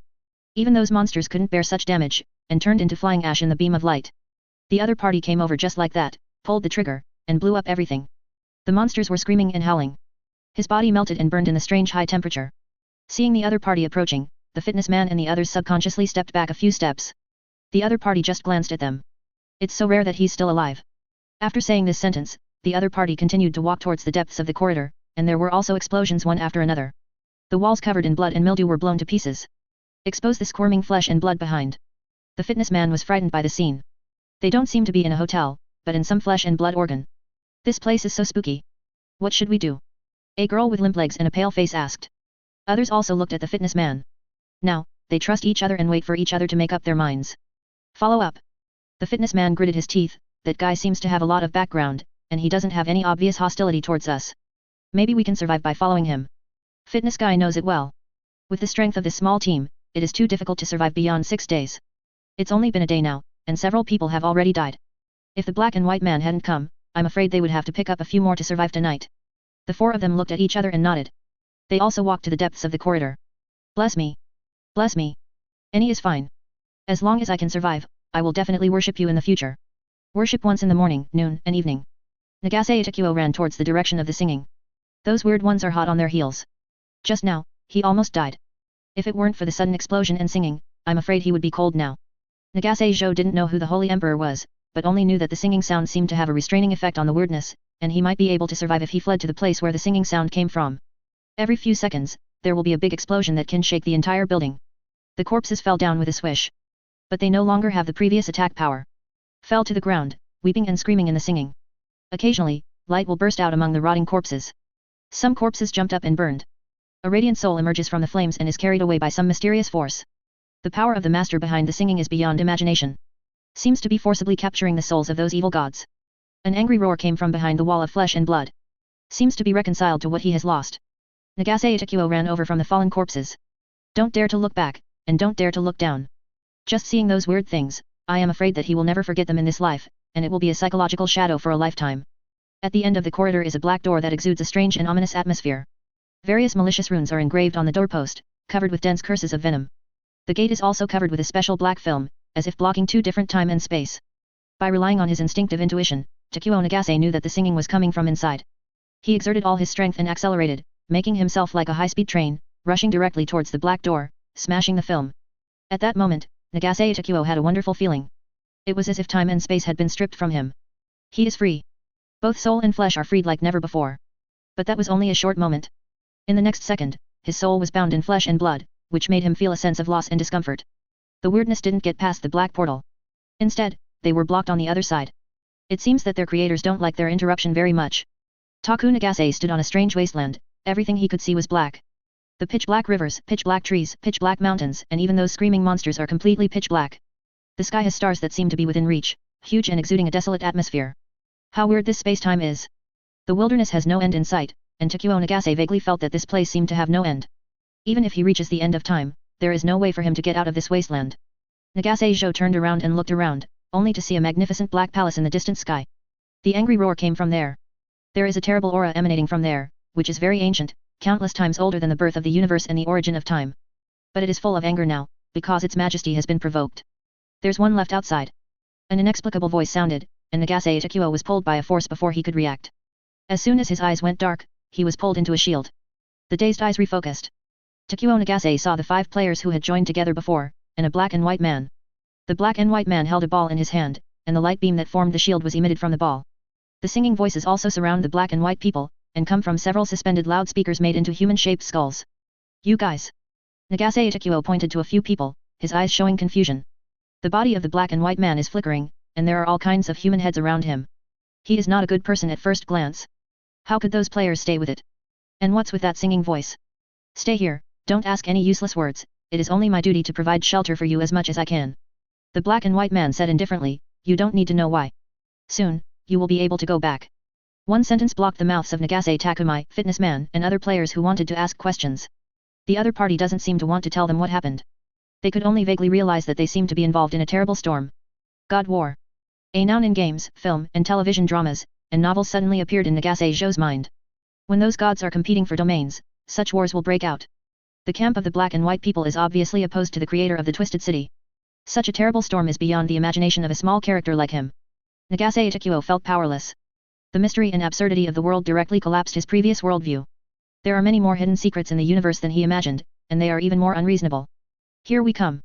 The figure of the black and white man flickered for a moment, and turned into a man with a handsome face. The man is the scholar Li Tuk. The black and white person who was not hung up by him was chopped up by him and made into a camouflage skin.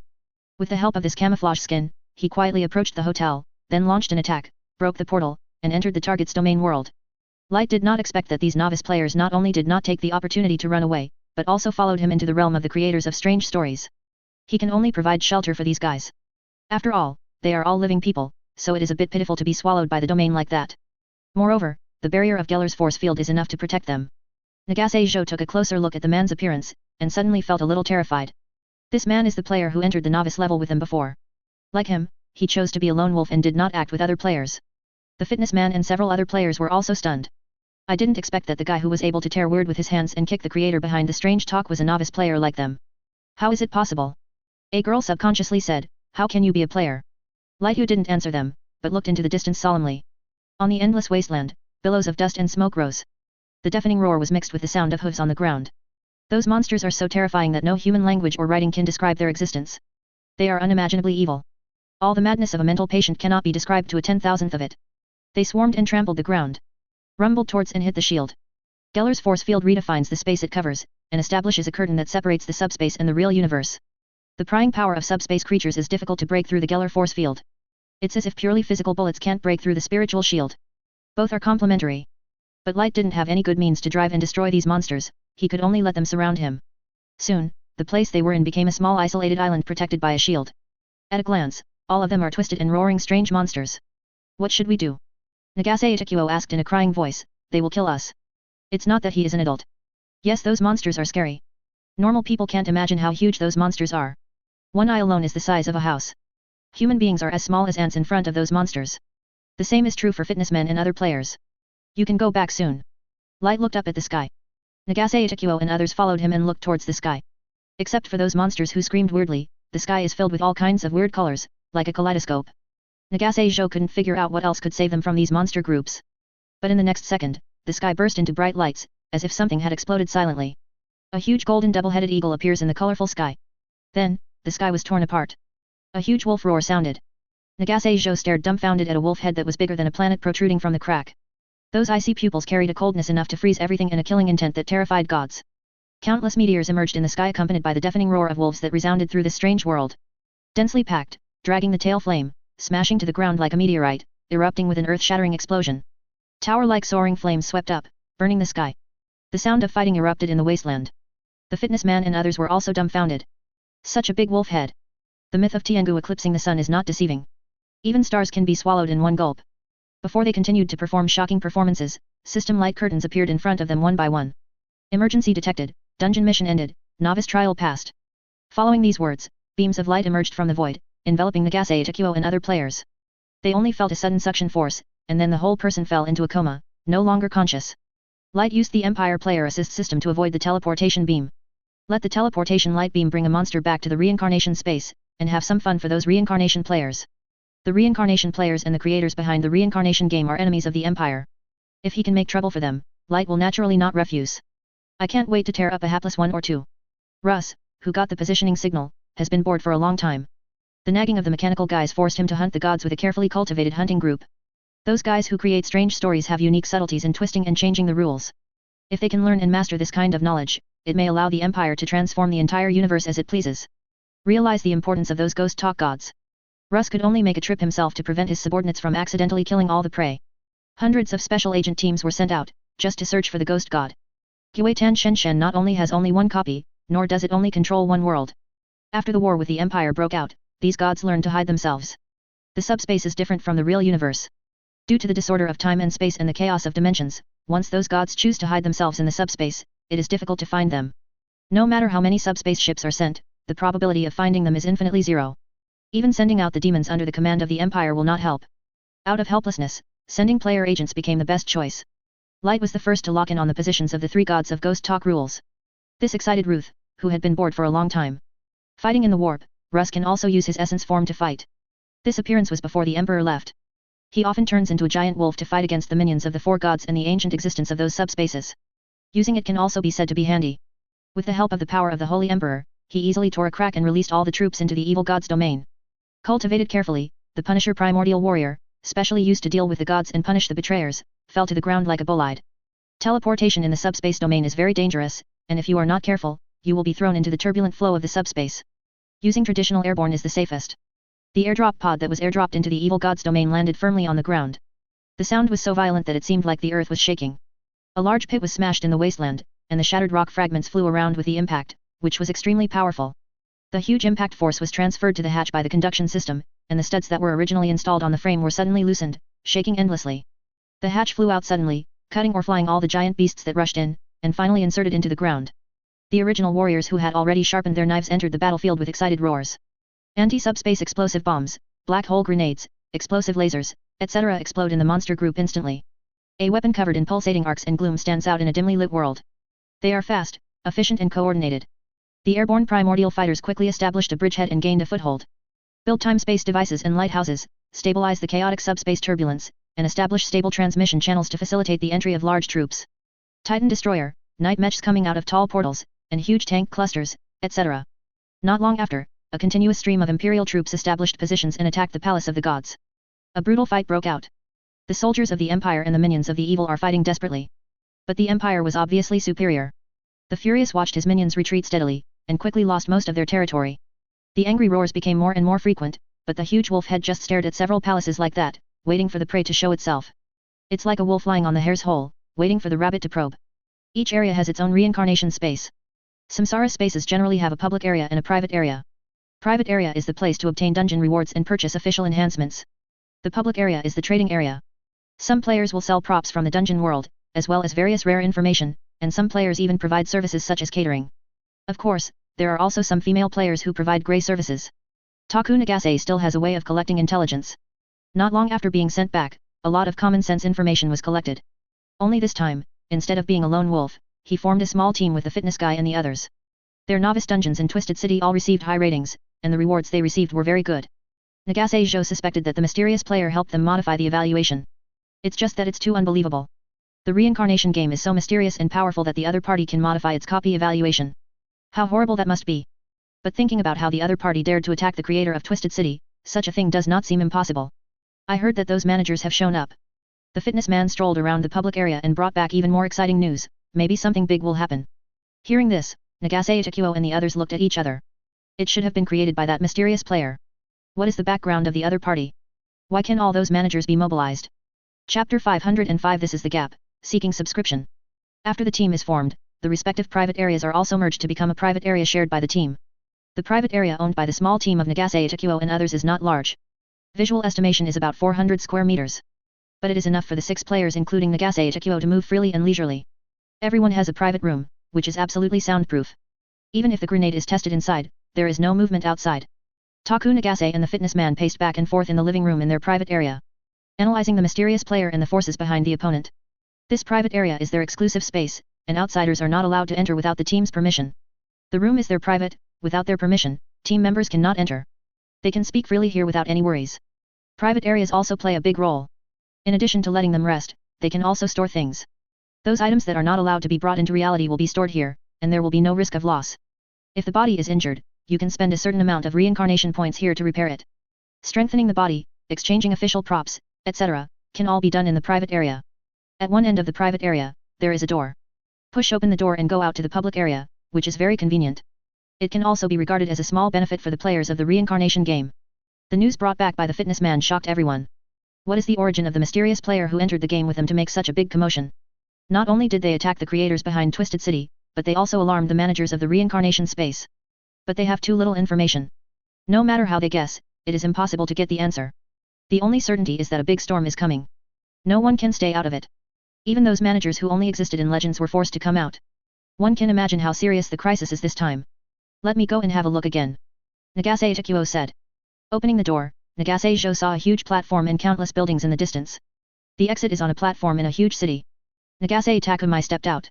The door gradually became transparent behind him, and finally disappeared. As long as he has a thought, the door can reappear. He is on a giant platform, comparable to 4 or 5 football fields put together.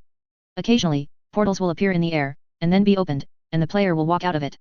After the player leaves, the portal will disappear. Some players also came over. When they stretched out their hands, the portal appeared, and after entering, the portal disappeared again. The private area of casual players basically enters from here. Cannot appear in various places in the reincarnation space as one likes. Must appear and return at the specified place. Nagase Itakuo glanced at the bustling players. Just walk along the viaduct connecting the platform. The city is so huge that there is no end in sight. Many buildings are constructed in a very artistic style, towering into the sky. Those viaducts are magnificent, shuttling through the city like giant snakes, establishing a complete transportation network. All kinds of strange-shaped vehicles are running wildly on those roads. There are fierce beasts from the wild mythical world, and there are also high-tech suspension vehicles. Running fire-breathing punk chariots, as well as old-fashioned buses painted with various patterns. Nagase Itakuo evaluated the number of players. The scale is far beyond his imagination. But it's normal to think about it. I don't know how long the reincarnation game has been running. Even if the death rate is high, years of accumulation make it have a huge number. The trading place is inside each building. Those buildings belong to major power groups, selling information and various props. Trading is the most important source of props besides the official. Walking down the viaduct, you can vaguely smell some pungent smell. A monster broke into the reincarnation space before. I don't know who did it, and it was directly sent among unprepared players. Caused a large number of casualties. Some unlucky ones were killed. Even the soul was devoured. Those who have enough reincarnation points are resurrected, and those poor ghosts will disappear immediately. Even after cleaning up the corpses and bloodstains several times, you can still smell the smell. Nagase Jo had some guesses. It should be the ghost of the mysterious player. Because that monster is very familiar, it is the monster in the mysterious field that besieged their group. The opponent did not enter the reincarnation space again, but a monster came in. Obviously, the other party used this method to avoid teleportation. The killing speed of the monster was very fast, and a large number of players died, and only a few high-level players barely killed it and exiled it. Taku Nagase and the others exchanged the rewards, established contact, and decided to form a team. When they entered the public area, the chaos was over. Unexpectedly, after several hours, the smell of blood has not subsided. Walking through the viaduct, Takuo Nagase entered a bar. The inside is very lively, full of players. Men and women, all kinds of people. Even playing games frantically in public, causing myself to foam, roll my eyes, and my legs are weak, I can see a few of them. The activities here are all casual players who have not yet joined the faction, or have not been able to form a faction. Their news is very well informed. The contradictions between the various forces, they are all clear. After all, as a casual person, it is very important to know who can be messed with and who cannot be messed with. The reincarnation game is full of dangers. If you can provoke it, you will naturally take the other party as a trap. Better die than a poor Taoist. If you can't afford to provoke them, hide as much as you can, and don't tear your face if you can. If there is really no way, we should try our best to make it as invisible as possible to avoid retaliation afterwards. Nagase Zhou got a lot of news from these individual players. He wanted to try again to see if he could hear some other news. In the tavern, there are obviously a lot more people drinking today. Takuo Nagase ordered some wine casually, and sat there listening to those guys talking, to see if there was any information he needed. I heard that something big is going to happen, and the zealots may have already called. When the group of Snow Wolf group cleared a mythical dungeon, they were temporarily interrupted. Those zealots came in directly, and even the dungeon barrier was broken. The leader behind the dungeon was killed, the group of Snow Wolf group suffered heavy casualties, only the group leader, and 7 or 8 strong men escaped back, and all of them were wounded. It was extremely desolate. What is the origin of those fanatics? Is it so terrifying? Can even kill the game leader? I don't know. Anyway, many people died. The dungeon leader, god, or player, if you encounter fanatics, you will die. I heard people said that the foreign race was even worse. Some players were tasked to investigate the occupied areas, and they all died. Those fanatics directly massacred, cities and dungeons were destroyed, and even ordinary creatures living in those worlds were killed. The massacre was exhausted. At first glance, there were all corpses, even the sewers were blocked, and it was full of blood, which was extremely terrifying. I have to escape as soon as possible, upgrade to a high level, and then leave the original world and escape to other worlds. Hey, we players are like duckweed, a storm is enough to ruin us. Yang Leisuo drank in silence, listening to the words of those drinkers. From their words, a terrible storm is brewing, engulfing everyone. No matter how powerful it is, in this storm, it is nothing but ants and duckweed. Taku Nagase sat for a long time, but did not get any new information. Only got the news that the zealots had invaded, the managers had been dispatched, and several major forces were planning to join forces. I also accidentally learned that several dungeon worlds were also destroyed by fanatics. The only thing that can be confirmed so far is that the mysterious player is also a fanatic. While leaving, Nagase Takuo saw that the other party was wearing a uniform with a double-headed eagle emblem. The double-headed eagle emblem is the symbol of a fanatic. They are like eagles, aggressive and always like to destroy everything. Taku Nagase got up and walked out of the tavern. He originally wanted to return directly to the private area, and return to reality with several other teammates. Just as he walked to the edge of the platform, he heard the sound of war drums unexpectedly. Those battle drums are very powerful, which makes people have a kind of blood-boiling impulse. Immediately followed by exclamations. He followed those exclaimed gazes, and saw terrifying behemoths and warships passing by the sky one after another. A giant tortoise that looks like a giant black mountain is the closest to Nagase Takuo. The giant turtle floats in the sky, like a floating island. The huge body blocked the light and cast a large shadow on the ground. Nagase Takuo stared at all this dumbfounded. The view from the platform is not good. You can't see the situation on the back of the turtle, you can only see the belly of the giant turtle. The abdomen has a thick armor plate full of complicated runes. The armor pieces covering the runes alone are about 2,000 meters long and 600 to 700 meters wide.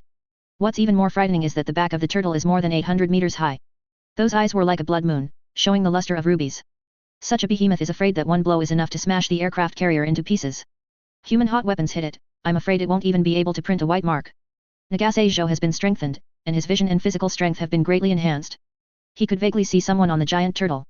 The whole body is covered with a dense white breath, and it is impossible to see his appearance clearly. Graceful and graceful, Ling Chen is peerless, just judging from his temperament, he is an absolutely handsome guy. The other party stood on the giant tortoise, exuding contempt for all living beings. Obviously a high-level player. That is the manager, everyone is a high-level player. A voice next to answered Nagase Takuo's confusion. Nagase Takuo turned around and saw that it was a pure and beautiful girl who was talking to another girl next to her. When his eyes fell on the other party's face, Nagase Takuo's eyes showed surprise. That girl is very beautiful. She looks young, but she is protruding and has a good figure. The face is full of collagen, so tender, people can't help but want to take a bite and feed her some fresh milk. Takuo Nagase learned from the other party that the guy standing on the giant tortoise turned out to be the manager. The opponent looks like a peerless and invincible strong man. I think it looks so handsome. Another girl said a little nympho. As soon as the voice fell, a huge roar sounded. The sky is torn apart, and a terrible rift appears above the city. A beam of light rushed out of the crack, and when it landed on the ground, it set off a deafening explosion. The giant airwave visible to the naked eye is centered on the explosion point and sweeps away in all directions. The towering mushroom clouds rose up all over the samsara space, and the bright glare was as hard to look at as the sun at noon. Those magnificent buildings exploded and trembled, and finally fell down as fabricated by the sand. Countless roars and sirens resounded throughout the sky. Alarm! Alarm! All the players in the reincarnation space saw their silent reincarnation game panel pop up. The faint blue light screen. The urgent task is released, the reincarnation space has been invaded, please // in time. Before the task was released, garbled characters appeared. It was obviously disturbed by some kind of force. What happened? Run, the zealots are coming. Horrified screams resounded through the city full of miracles. Those players are running away. In this war beyond their cognition, even if they have strange props, they are just poor ants wiped away by artillery fire. Philides appeared in the sky, trailing flames and hitting the ground. Beams of light straddle the sky and the earth. A gigantic steel behemoth stepped out from the beam of light. Those are armored colossi of astonishing scale. Up to hundreds of meters. Covered with a shiny metal carapace, the streamlined body contains the power of it that ordinary people can't imagine. A double-headed eagle emblem is engraved on the chest. They held giant spears covering the arc in one hand, and gathered light in the other hand, shooting out beams of destruction beams, completely destroying everything along the way. Missiles came out from behind them with trails. Falling into the huge reincarnation city, the missiles containing antimatter and space-time waves instantly erase everything in the hit area and dissociate them into the most basic atoms. The thunderous roar vented the murderous intent of the invaders. They are gods of war born for war. Those magnificent, intricate viaduct roads were destroyed. The zealots ravaged the city without hesitation, unleashing their destructive power at will. Where those giants passed, a road of death was created. The city is burning, and billows of black smoke rise up, covering the whole world. Thousands of players fled in front of those behemoths, just like ants facing a charging herd. There are also some players trying to fight back. But when their skills and props are fired, even the opponent's protective shield cannot be shaken. Those steel giants are the vanguard, followed by soldiers chanting fanatical slogans. They are numerous, all wearing high-tech protective armor. As they moved forward, they set up energy shields one by one. No matter how the player's props and skills attack, they can only leave diffuse ripples on the shield, which cannot be completely destroyed. They are responsible for cleaning up the fish that slipped through the destructive offensive of those steel creations. All kinds of battle cries full of killing desire echoed in the ruins. The giant tortoise, the manager, and other high-level players joined forces to launch a counterattack against the enemy. However, they were divided by high-speed fighter planes, high-level players, and those flying beasts, and metal debris fell like raindrops. A fighter plane transforms into a humanoid steel monster with a streamlined body in the sky. The opponent grabbed the giant tortoise's head and pressed it to the ground. Smashed several buildings. Then a giant spear popped out, piercing the giant beast. Accompanied by a shrill roar, the giant tortoise was torn apart alive. The manager was also hit, falling from the sky like catkins. Fell on a huge wreckage of the giant turtle. A shell hit a building hundreds of meters away from Nagasaki. The building is round, like a small waist. Is the base of a large force, but now it has been completely destroyed. The shockwave formed by the huge explosion shattered the glass and those ceramic decorations. Even Tokyo Nagase was affected. Billowing flames rose with black smoke. The Zio building collapsed silently, and a large number of debris splashed out. The impact of large pieces of debris is terrifying. One of them hit the building where Nagase was located, and just passed a few meters away from him. The entire building is penetrated. The pretty girl just now disappeared immediately. Only the blood left on the plowed floor can be seen. The entire human body was directly destroyed by the high-speed flying wreckage. Nagase Taku, who came back to his senses, turned around and ran away in fright. Opened the entrance to the private area and ran in. But the private area is not safe either, and terrible cracks appear on the white walls. Strange rays of light gushed out from it, and there were countless screams. "Are you back? What happened outside?" The fitness man and the others all turned pale. "Return to our original world immediately." Nagase Jo said, "Those fanatics are coming, and the managers of the reincarnation game may not be able to stop them." When the fitness man and the others heard this, their already pale faces became even more terrifying. The reincarnation space can be entered. What is the background of that mysterious player? Celestine stood in the air like that, watching the space of reincarnation being engulfed by a sea of flames. Those players died or fled. They are like ants, crushed mercilessly by the huge war machine of the Empire. Titans opened their way in the city. Used their Titan-class weapons and power weapons in their hands to destroy all obstacles along the way. Many players died under the attack of the Titans. They also tried to fight back. But the power is too small and not concentrated enough to even cause ripples on the Titan's shield. Some high-level players saw her, and quickly realized that she was a high-ranking general. It has white wings on its back and wears a golden armor that is different from other zealots.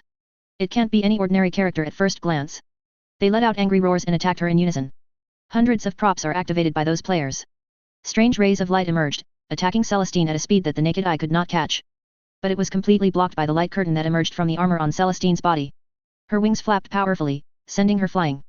The long sword in his hand caught fire. "Give you death in his name." Celestine chanted a hymn. She swung the holy sword in her hand. Her movements were elegant but powerful. The sharp blade in his hand slid across, leaving a trail of flames in the air, cutting all the protective items of those players. The sword is unstoppable. Those players stared wide-eyed, and then turned into two pieces and fell from the sky. No player is her opponent. A few seconds later, all the players who wanted to kill her together were cut in two. "Die, zealot." Along with the sound, there was also a beam of light blocked by the protective cover. Celestine looked at the trembling player. "Stupid lost ones, you foolishly fight for the demons that enslave you." "Liar." The player's body was shaking, but he still shouted, "You killed my friend. Alice's shears." He shouted the name of the prop, wanting to attack again. Celestine raised her sword and killed the opponent. They are deeply astray, and resist redemption. The stupidity of these people makes Celestine quite sad. Aren't they aware of the warping of the reincarnation game on their minds? Realized that he was getting lost. Even though he had a human body, he no longer had any humanity. The players retreated steadily, and they didn't even form a decent resistance. The flag of the double-headed eagle was quickly erected among the ruins. It is doomed that this reincarnation space will be breached. Several managers in the last batch of players are still sticking to the core of this reincarnation space. From their point of view, what tenacity, what a noble act. The problem is, such a move changes nothing. Celestine thought in her heart. She didn't do it herself. Such glory should be reserved for those who have never had it. The battle ended after more than 10 minutes. A man is dragged by imperial soldiers. He was wearing a tight combat suit full of technology. Judging from the scars on the opponent's body and the gaps in his clothes, it was obvious that he was finally caught after a tenacious resistance. The soldiers dragged the man to Celestine and forced him to kneel on the ground. "He is a manager," said the imperial soldier who kicked the opponent to his knees. "Where are the other players?" Celestine asked. "They are unwilling to surrender, and they are all dead." Celestine nodded. "Order the ministries to clean up the battlefield, and prepare for the purification process. The breath here is disgusting." "Clear." After ordering those important things, Celestine had time to look at the prisoner. The other party doesn't look very old, just in his 20s. Fanatics. The manager raised his head and looked at Celestine with eyes. "You will suffer revenge from the Lord of Reincarnation one day. You will definitely pay the price, bastard." "I've heard this threat many times." Celestine said indifferently, "I suggest you say something else." Cough. Cough. The manager coughed, coughing and vomiting blood. "A poor man who has gone astray." Celestine looked at him with pity. "Do you have any last words?" "I'll wait for you in hell," said the manager. "Then you are destined not to wait, our souls belong to him, not to hell." Celestine looked at the soldiers beside her. "Drag him down, read all the memories, and grant him mercy." The roar of the giant wolf was deafening. Countless zealots entered the realm of the twisted through the stable transmission channel. Blood and destruction flood the entire world. The entire field has been shattered. There are layers upon layers, and only rubble remains of the palace of astonishing scale. There are countless corpses lying on the wasteland. There are human beings, and more are minions of the twisted god. Desperate cries resounded through the world. The weird etheric ocean is no longer mottled in color, filled with golden, blue, and green rays of light. A kingdom from beyond, silhouetted in the sky. Pick up those lost souls.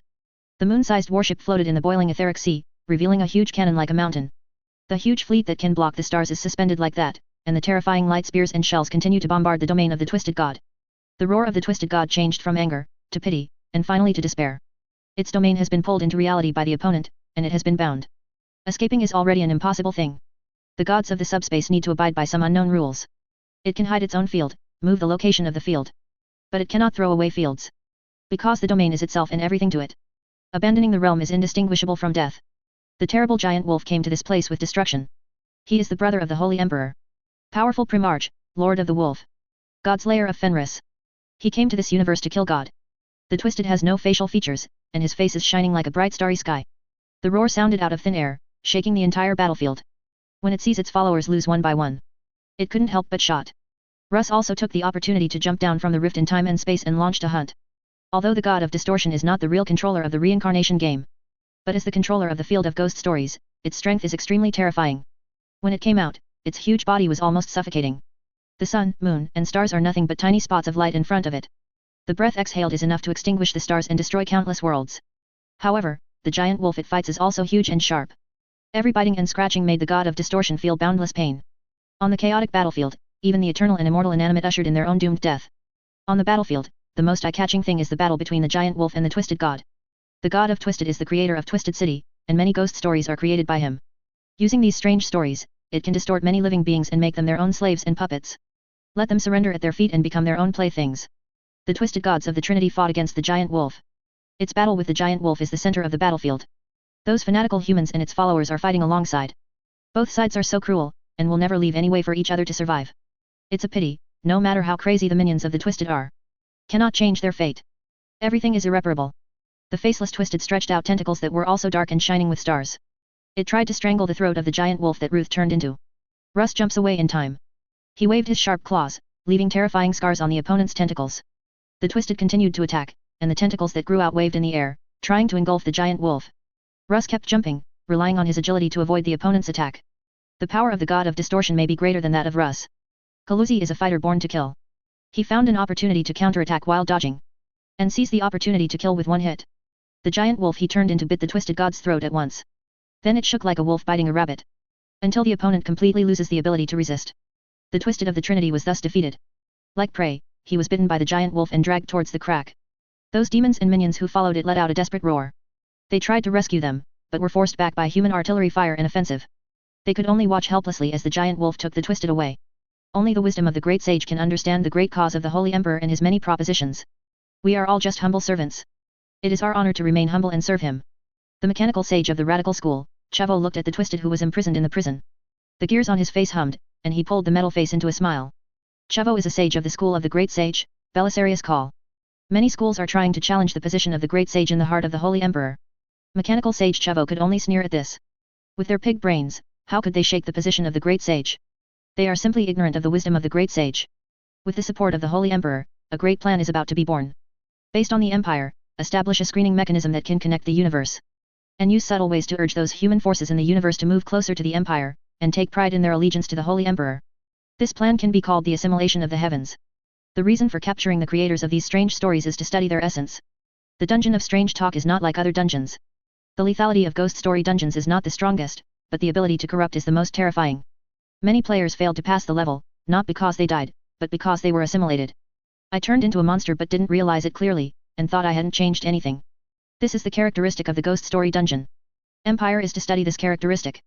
If it can be successful, it can subtly change the thinking of human beings in other universes by cooperating with the auxiliary system and the universe gamification project launched by the Empire. Let them unknowingly stand in the camp of the Empire. For the sake of the Holy Emperor, he gave up his life and brought his own dry food to conquer those universes for him. Those sages are still researching more powerful weapons and devices, unaware that the great sages have planned to conquer those universes without bloodshed. This is the gap. Chapter 506 The Orc Warlord kills the 5 immortal emperors in a row, subscription required. Hum. Hum. Hum. Hum. Fat flies were flying among the pile of dead people, gathering at the wounds of the corpses, licking the flesh and blood on them. Scavenger birds hover in the sky. Makes a weird and ugly cry. When it is confirmed that there is no danger, they will fall down and use their hard beaks to peck at the corpse. One of the scavenging birds walked to the side of the body, which was covered with various bone and tooth decorations, and various weird runes were painted on its body. The corpse had a sleek, drop-shaped head. The head has been pierced. A terrifying blood hole remained on the forehead of that head. The scavenger bird took a look at its 3 pairs of eyes neatly arranged. An eyeball was pecked through, picked out by the bird's beak, then thrown into the air, and swallowed in one gulp. When it wants to peck the second one, it instinctively sensed the danger, flapped its wings violently, and flew into the sky. And at the position where the carrion bird was standing just now, a transparent figure emerged. Its appearance is not much different from the corpse that fell on the ground. Has 3 pairs of eyes, smooth as a drop-shaped head. The 3 pairs of eyes all showed a confused look. Then slowly become clear.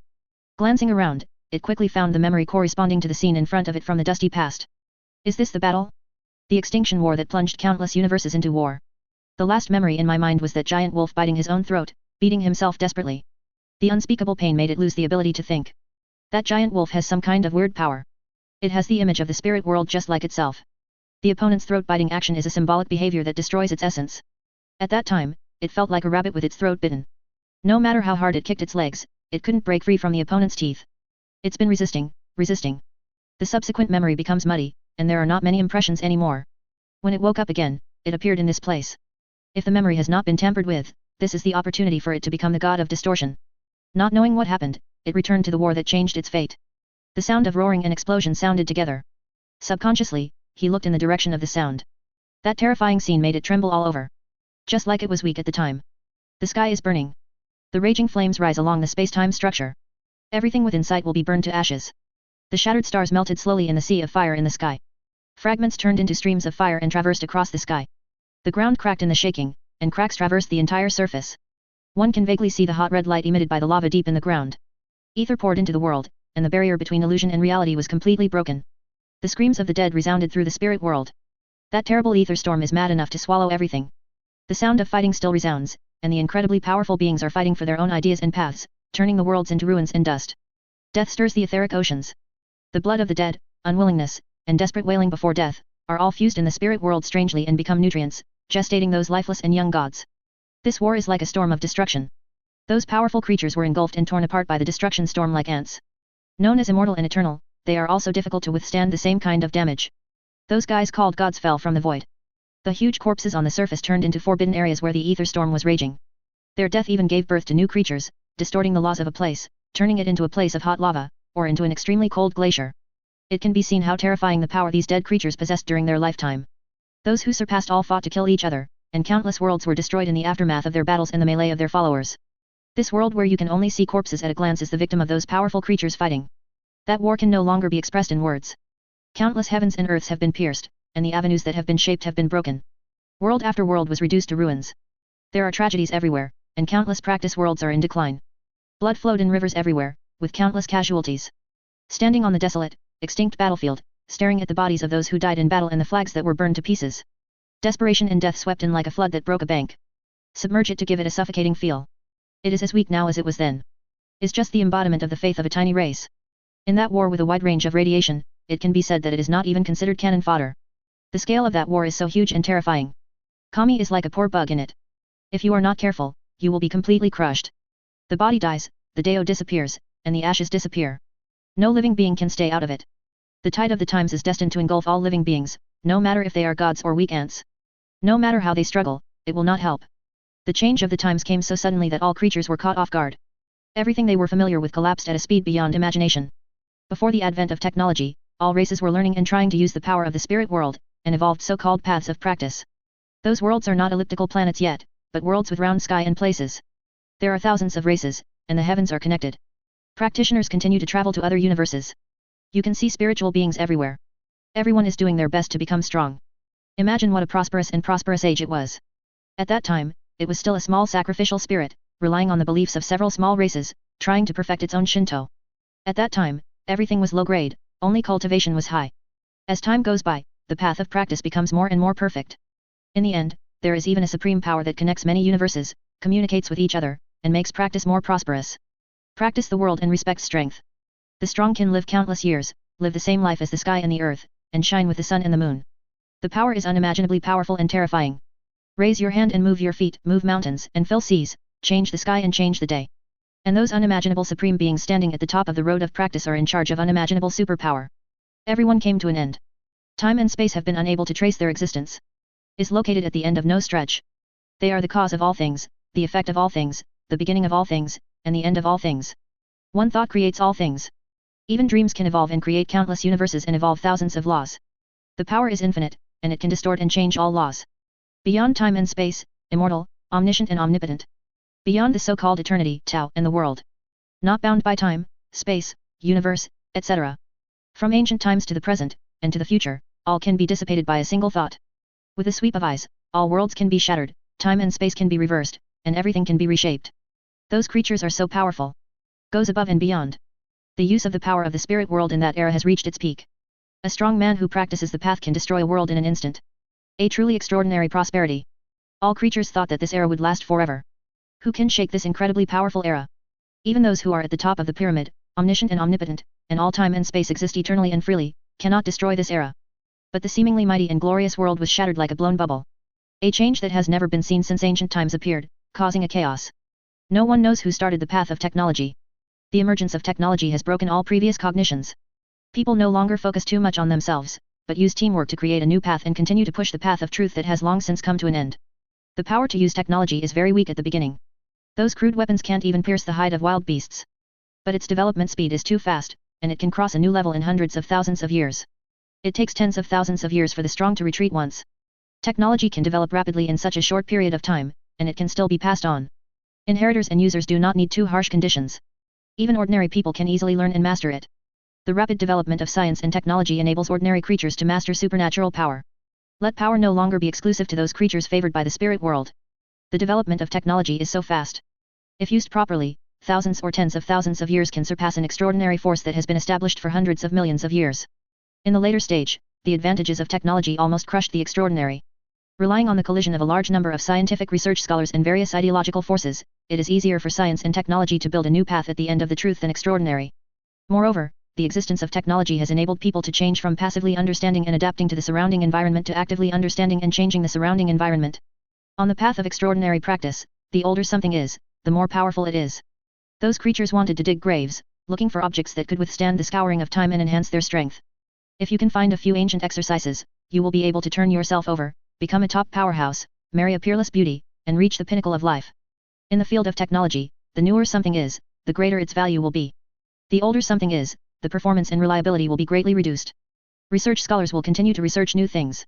The iteration of technology will become faster and faster. The forces that use technology grow rapidly, and conflicts break out with the old forces. In the extraordinary era, the social class is very fixed. The strong have lifespan and strength that the weak cannot match. Society has maintained a stagnant state for a long time. After all, when the weak unite, there is no way to compare with a word from the strong. The rise of technology has given the weak the ability to resist. Having practiced for 100 years is not as good as the opponent with a musket. Practicing for thousands of years is not as good as a high-yield nuclear bomb from the opponent. The industrialization and assembly line enhancement brought about by the more terrifying technology is even more dimensionality reduction blow to extraordinary practitioners. The change of old and new eras is often accompanied by blood and war. An unprecedented war broke out between the extraordinary forces who wanted to maintain the tradition and the radicals who wanted to move towards a new era. This war is not simply a struggle between technology and the extraordinary. It is a struggle between two concepts, a change between the new era and the old era. Radicals advocate letting creatures actively observe the universe, analyze the various rules and principles in it, and then use these rules and principles to create their own tools.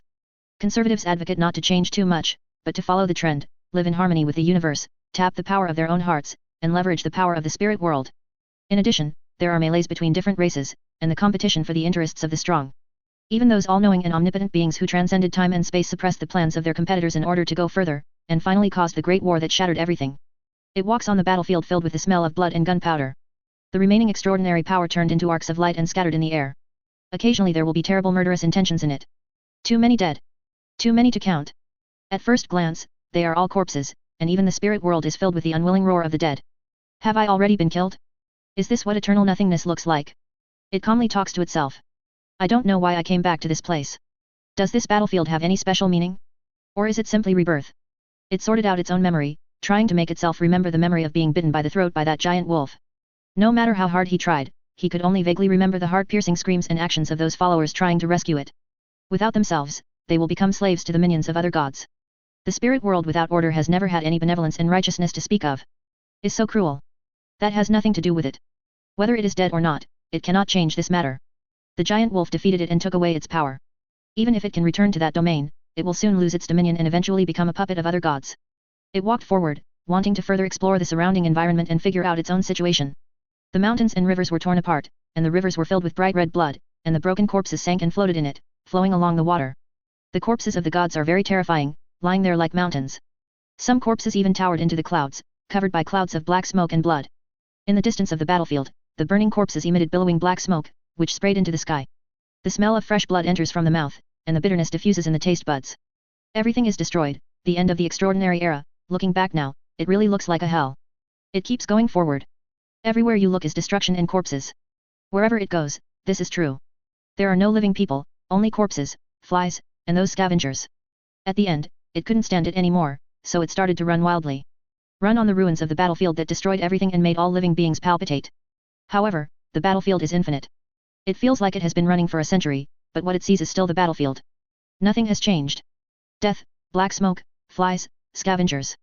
Even if it goes deep into the restricted area where the corpses of the gods are turned into, that's all. No. I don't know how long it has passed. It finally fell to its knees, howling in despair. Why trap it here? It collapses as if a certain condition is met. The messy battlefield, full of war smoke, shattered like glass. Everything on the battlefield disappeared. In its place is a whole new world. It was pulled to another memory node again. After that war of destruction, it wandered around for a long time. Lost its support, its consciousness became blurred, and it was tortured by the primitive instinct of hunger and thirst. Thirst for flesh and soul. I don't know how long it has been like that. I don't know when it started. It joined the camp of the Lord of Reincarnation. Joined the effort to create the reincarnation game. Along with it there are many surviving kin. After the storm of that extermination war died down, the survivors rebuilt those worlds in the desolate ruins. Looking for those lost things in the reincarnation of the universe again and again. They have established a new order, which is completely different from the previous order of practice. The reincarnation game started running smoothly. It has been implanted in the reincarnation of the universe.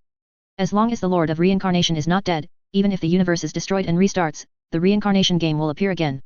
The wisdom of the Lord of Reincarnation is unimaginable, and the reincarnation game he created allowed him to regain his power. By torturing and ravaging those players, it can harvest high-quality souls and emotions. These are his sources of strength. Of course, some of the same kind call it soul power, divine source. The essence is the same. It learns from a god, creates a twisted city, and builds a copy of the ghost story. This kind of dungeon has low cost and high income. The only disadvantage is that you can't do whatever you want, and you must abide by the rules. The rules of the reincarnation game are unshakable. This is to maintain the foundation of the game. If you change the rules at will, it will cause the game to crash. The scene has been reset, adding variables, stimulating the subject to produce greater emotional fluctuations, and facilitating the implantation of memory reading devices. A cold mechanical sound came from a skull-shaped machine, echoing in the huge laboratory. Several light curtains also display the read memory information. The memory of the Twisted God is being read by the Mechanics at a glance. The other party's birth and growth experience can be seen at a glance. It is played like a video, and then archived. Who would have thought that the creator of Twisted City, which scared countless players to the point of peeing their pants, also had such a period of hard work and growth? As the manager of the intelligence team, Chu Chen was fortunate enough to stand beside these imperial researchers and watch how they studied and even dissected a god. The Twisted God imprisoned in a prison has been transferred to a new facility. The entire device is made of active glass, which can absorb and suppress the power of the ether, preventing the experimental body from rioting. The body of the Twisted is placed in a liquid filled with nanomolecular robots. The liquid is very thick, and the shrunken Twisted can only see an outline.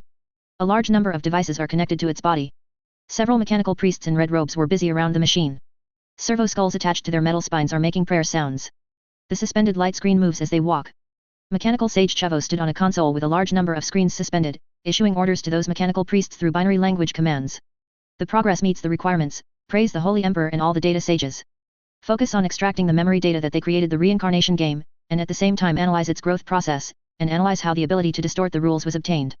Several mechanical priests moved quickly, meticulously executing the orders of the mechanical sages. They cross-checked the data and ran a complex series of detection protocols on the control panel. The hum of machinery rises and falls as they operate. The face of the Twisted God sometimes showed excitement and sometimes pain. Those devices are creating an illusion for it, so that it can open its spiritual defense. Every collapse means that the Empire has opened up its spiritual defense. As expected, soon, it will sink and become the shape of an empire. Let mechanics and the gang of mechanical tentacles ravage wantonly. Chu Chen couldn't help being speechless as he watched a being toyed with by applause like this. It seems that in the near future, I am afraid that the entire reincarnation game will become the possession of the Empire. We need more samples. While Chu Chen was obsessed with observation, a mechanical sound woke him up. Turning his head to look, he saw the mechanical sage Chavo. The half-flesh, half-mechanical face was less than 20 centimeters away from him. He can even see the gears and electronic components in the opponent's pair of electronic prosthetic eyes. The opponent's metal spine was bent. In order to ensure that his head and Chu Chen's head are on the same level. His neck is long, composed of panels of articulated plastic steel armor. Nerve bundles are hidden underneath. The other party was wearing a red robe and looked very bloated. A large number of modified prosthetic bodies are hidden in the robe. Several pairs of appendages extend from the robe. There are also several active neural tubes connected to the servo skull.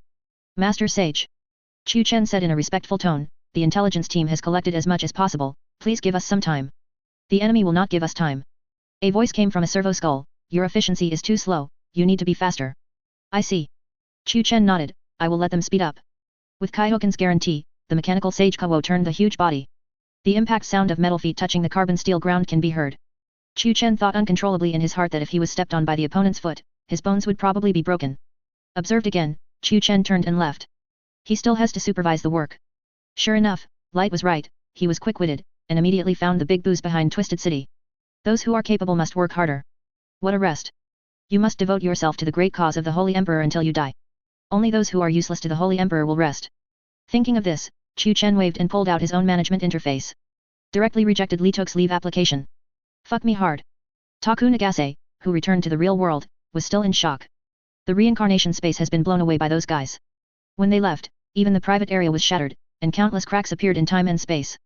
Now, it is estimated that the entire space has fallen. When he came back, he happened to be in his rental house. Obviously, the players that the reincarnation game grabs from there will be sent back there. He checked the time and found that more than 9 hours had passed. Obviously, the dungeon time of the reincarnation game is not consistent with the time in the real world. Ding. Ding. Ding. The phone rang, and several news messages were pushed to the window. A certain big country has repeatedly performed military exercises in our country's waters, bullying me that it is big and there is no one. Hope the people are rational and patriotic, and don't be provoked by individual cases. By Minghui protests broke out again in North Africa recently because a white man was shot dead by a black policeman. Nagase Itakuo shut down all these news. At this time, another piece of news popped up again. Special news, the management regulations of the Yamato Evolvers have been voted by the parliament and will be officially implemented on June 1st. Nagase Itakuo just wanted to click in. Boom. Boom. Boom. There was a knock on the door. Opened the door and saw a man in a samurai uniform followed by several policemen. Who are you? Nagase Itakuo showed a guarded look. Hello, player Nagase Takumai. The man in the samurai uniform explained Nagase Takumai's player status. You must know that he has just returned from participating in the novice level, and he has never talked about this with anyone. Even fitness guys don't know their real identities. The other party knew his identity so quickly, the power behind this is really a bit scary. We are members of Yamato's special department, and we are here to invite Mr. Taku Nagase to join us. I don't want to participate in these things. Takuo Nagase shook his head. The space of reincarnation has been blown up. Fanatics will kill here at some point. Still thinking about forming a clique? It is the duty of every Yamato person to serve the country. The samurai said each word, we should strive for self-improvement. Why are we so selfish? There is an old saying in the East, if the country lives and dies for the benefit of the country, it is not for the sake of disaster. Fortune avoids the trend. Nagase Takuo glanced up and down at the other party. Those who can practice swordsmanship in this era are either rich or noble. Don't think that practicing fencing doesn't cost anything. Just the coach and sparring are a lot of money. You can still roam the streets with a sword. With no capital or background, don't even think about it. After all, it would be nice if the hard-working social animals can have a full stomach, and they must not spend money to do these things. At first glance, this guy should be from a good background, no wonder he speaks so righteously. Sorry, I still don't want to. Nagase Takuo directly refused. It's really sad. As a Yamato person, don't you have any Bushido spirit? So cowardly and selfish. Then what do you think of me as a bodhisattva? Nagase Jo said in disgust, I almost died in the dungeon, and now you come up and want me to work for you, what kind of is there for you? Suppressing people? Look at you, whether it is for Yamato or for you, I am afraid there will be a question mark. You recruit those well-dressed people, if they are all killed in battle, I will naturally protect Yamato. Hearing these words, the samurai showed a trace of displeasure. Defending the country is an obligation. How can you choose not to fulfill your obligation because of the discrimination and injustice you have suffered? Such a person is too unbearable. Even if you enter the game, become a player, and have power, you will only be a selfish spectator. Because of the opponent's player status, the samurai did not violently attack. This world has just entered the game, and everyone is new to it. Move your hands, maybe the gutter will capsize. So he was aggrieved and took the police away. Nagase Takuya also ignored him. He didn't enjoy the benefits, why should he come forward? Let him fight life and death, let those who are superior enjoy it. Go eat shit. Thinking of this, Nagase suddenly thought about the fanatics again. I almost forgot about it. The reincarnation space is destroyed. Those fanatics will definitely come to this world soon. We have to discuss the solution with other teammates as soon as possible. An antique mansion covers a vast area. There are gardens and lakes among them, and it looks like a big family at first glance. And in a remote corner, a snake boy woke up suddenly, and the scene in front of him surprised him. But after a while, he realized something, and suddenly burst out laughing. Ha ha ha, I didn't die, ha ha ha, I didn't die. Just wait, I will definitely kill back. The snake clan boy raised his head to the sky and howled, a terrifying aura emanating from his body. Those erect pupils revealed a picture of mountains of corpses and seas of blood, and broken stars. He is one of the top 10 immortal emperors in the immortal world, named Emperor Wuxi. By a coincidence, I got the divine artifact left by the ancient sages, the Hongmeng Divine Cauldron. It is said that this tripod has supreme power, which can enable practitioners to comprehend the Hongmeng Dao, and it is also a thing of supreme luck, making them invincible innately. I thought that if I got this tripod, I would definitely stand out from the crowd, unify the immortal world, make further progress, and achieve the supreme Dao fruit. As a result, before he finished worshipping, the 9 great immortal emperors brought their disciples to find him and asked him to hand over the primordial divine cauldron. Wuxia was naturally unwilling. The 9 great immortal emperors shamelessly joined forces to besiege him. He fought battles, beheaded powerful enemies, and finally caused 9 immortal emperors to die 4 times and injure 5. I thought the body would die. Didn't think about it, but woke up here. Heaven is endless. The memory of the original owner of the body also leaked out at this time. Compared with him as the Emperor of Wuxi, a young man of the snake human race who has only lived for more than 10 years, his memory is really lacking. Jinwuja, Shenlong family, visiting son-in-law, prodigal son. The memory in his mind told him that he was no longer in immortal realm. Instead, he was reborn into the body of a snake youth from the Jinwu continent. This guy is quite a bad luck. He was born in a big family, and there are countless strong snakes. As a result, an accident happened at the age of 5, and his father, who was the son-in-law, was framed and expelled from the family. His mother died of illness not long after, and he was framed as a prodigal son, and his legacy was divided among several uncles. His status in the clan plummeted. Forced to live in this remote courtyard with no aura. Wuxia shook his head when he saw these memories. Since I took your body, I will naturally help you get justice. Those who have bullied you will pay the price. As soon as the words came out, a sense of comfort came. The last resentment of the original owner disappeared. Even if she lost all her cultivation, Wuxia, as an immortal emperor, would definitely not fool such a poor creature. Check the body. Too bad. Wuxia whispered. The veins are as thin as hair, and there are many impurities. Waste of waste. Garbage and trash. However, as a generation of immortal emperor level existence, even if I have a poor starting point, it is just a little more effort. When I return to the top in the future, those who plotted against me will pay the price. Slightly closing his eyes, a pitch-black cauldron was spinning in his consciousness. The primordial divine cauldron, which was supposed to be detonated, is still intact in his sea of consciousness. Seeing the primordial divine cauldron, Wuxia was determined. This is the supreme artifact left by the ancient sages. Has incredible power. It only takes 3 days, and I will start practicing again. Immortal Fairyland. The 5 wounded fairy emperors of the snake clan looked at the overwhelming green tide with despair on their faces. A crack was torn open in the formation that guarded the immortal realm. Countless extraterrestrial demons are entering the immortal realm.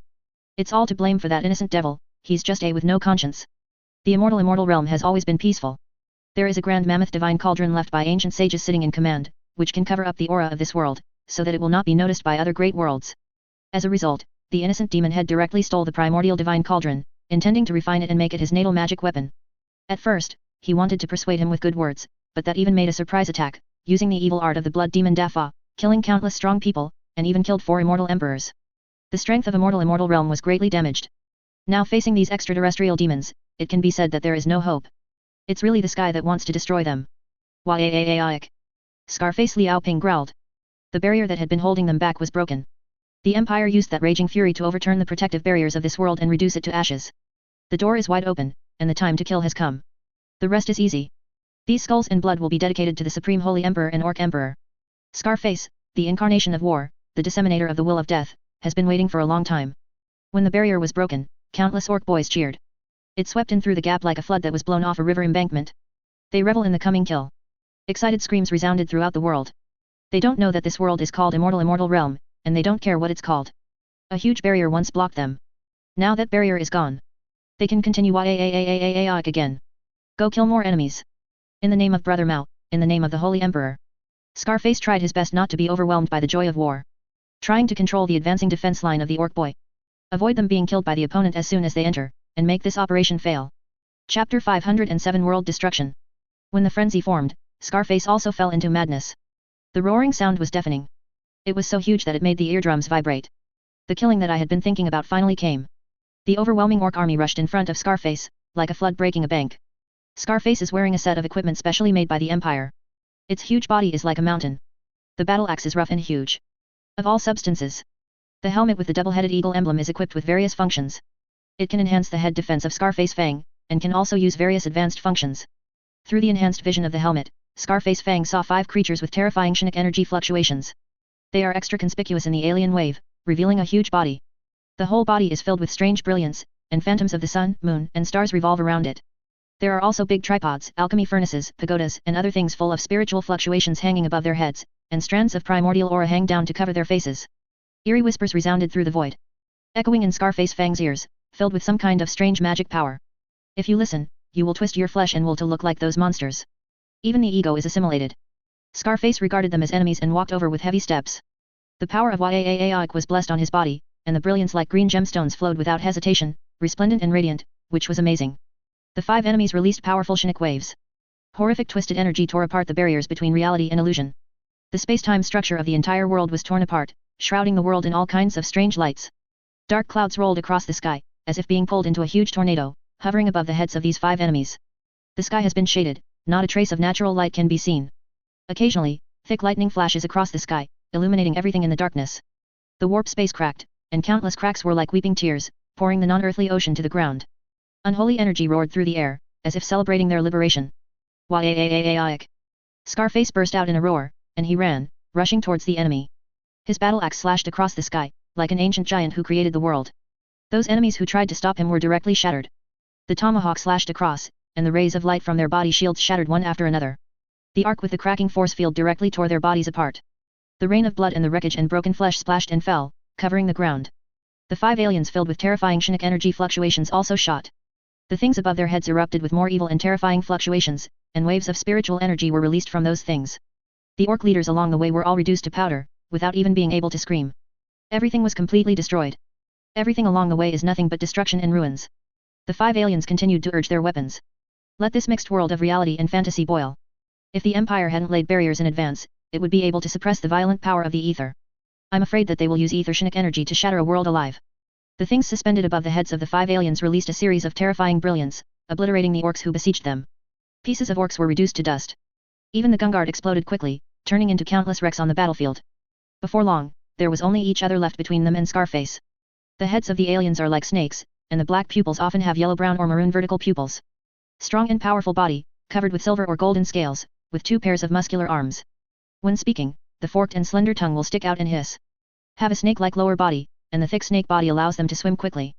They used their forearms to continuously urge their weapons, and terrifying brilliance swept away. It hit the layer of green streamer on the surface of Scarface Fang.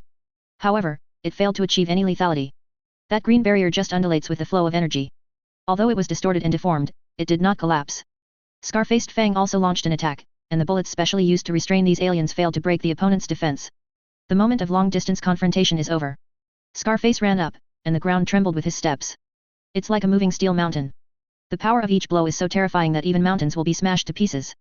Due to the ravages of etheric power, the battlefield between Scarface Fang and the 5 aliens is not even a normal time and space. It is the gap between subspace and reality. Time and space, and even all physical laws have no meaning in this gap. Only the will to fight against each other. The 5 immortal emperors of immortal realm roared again and again. Holding the immortal emperor divine weapon to stop and kill the enemy. The avenue is astonishing, roaring like Huang Zhongdalu. Boundless rays of light erupted from the bodies of every immortal emperor, which was extremely sacred. The scales flowed with the aura of majesty, crushing the eternal road. Those vertical pupils were like 2 snow-white blades. The power of the immortal emperor is unimaginable to all creatures in the mortal realm. Unstoppable, unstoppable. The immortal realm is vast and boundless, and mountains, rivers can be soaked in immortal energy for many years. It can carry the power of the immortal emperor, so that it will not be destroyed in the battle of the immortal emperor. Coupled with the suppression of the enemy, although the 5 immortal emperors were powerful, they were unable to display their former power to destroy the common people. Kill the thief leader. An immortal emperor roared, the light on its body was soaring to the sky, holy and bright, illuminating the ages, affecting the long river of time, and the appearance of the emperor made the world terrified. The 5 great immortal emperors shot at the same time, causing the glory of the world to boil, countless terrifying visions emerged, and the mountains of corpses and seas of blood were terrifying. Chaos is raging, and immortality is afraid. Laws are intertwined into a heavenly net, a piece of brilliance, containing endless killing intent. A fairy emperor took out a fairy sword, engraved with the avenue runes learned from the trajectories of mountains, rivers, sun, moon, and stars. The body of the sword is horrific, and the sword energy alone can cut through the avenue and make the world tremble. Hundreds of millions of sword lights rose up, striking across time and space through the ages. The power is extremely powerful, everything is born for it, and it is destroyed for it, cutting off the long river of time. The power of the immortal emperor blooms, vast and unpredictable. However, the supreme sword energy of the immortal emperor was blocked by the flowing green light. The supreme sword energy capable of cutting through the avenue of heaven and earth was eliminated invisible, and collapsed in front of the immortal emperors. How could this be? The immortal emperor's expression was indifferent, but surprise appeared in his eyes. This is too scary. A blow that contained the great way of the supreme immortal emperor, but was blocked by the opponent like this. Only in close combat can you kill the opponent. Another immortal emperor saw the clue, the green barrier can transport all long-range damage to the subspace. Unless they can leverage enough power to kill each other. You can only use close combat to kill the opponent. The 5 immortal emperors looked at each other, strengthened their hearts, and killed them with the immortal emperor-level weapons. Swords and cauldrons blared together, bursting out with boundless brilliance. Scar-faced Fang swung his giant axe, breaking through the glow of the opponent's body protection, and swung the huge power claws violently towards the opponent's body. The brilliance of the anti-subspace force field flickered, crushing the opponent's immortal body, leaving a terrifying scar on it. A spurt of Chinook blood glistened in the ether-dusted air. After forcing back a strong enemy, Scar-faced Fang used his power claws to grab a sword edge slashed by an alien with his backhand, and the battle axe directly cut down the middle of the opponent, cutting the opponent's body in 2. The Orc society does not pay attention to bloodlines, nor does it pay attention to inheritance. The rules are pure and simple. The strong are respected. Every Orc warlord rises from the bottom of the Orc kid. Many of the metal modifications on his body were replaced after being destroyed during the fight. Or metal prosthetics installed for stronger strength. Orcs are pure weapons of war. When the old sages created them, their only idea was to let them reverse the war with the star gods. Let them have various abilities called bug. Guilliman continued to strengthen it on this basis, making the Yaoic force field of these Orcs even stronger. Thanks to these, Scarface can fight against several aliens who can control terrifying Chinook powers. The battle between the 2 sides was extremely tragic. Punch to the flesh, without any tricks at all. His giant axe contains the characteristics of the soulless, and it is specially used to deal with these creatures that use the energy of the subspace and claim to be eternal and immortal. Once killed, even the inanimate cannot be resurrected, and will fall into eternal death. The 5 immortal emperors fought to the point of madness, killing until the sky was dark and the sun and moon were dark. Do everything possible to besiege the green monster. It's a pity that they had already been injured to the source when they besieged the innocent demon before, and now they encountered a strong enemy. No matter how hard you try, it is difficult to win. For a while, everyone was injured, extremely tragic.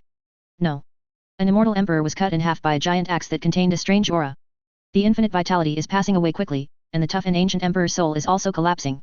No matter how hard that immortal emperor tried, he couldn't heal the wound. The emperor's blood flowed continuously, crystal clear, exuding terrifying power, just like that flowing to the ground. The remaining 4 immortal emperors tried their best to rescue their companions. But that caused the immortal emperor to have his head smashed in the melee, his vitality was extinguished, and his soul was also eternally annihilated.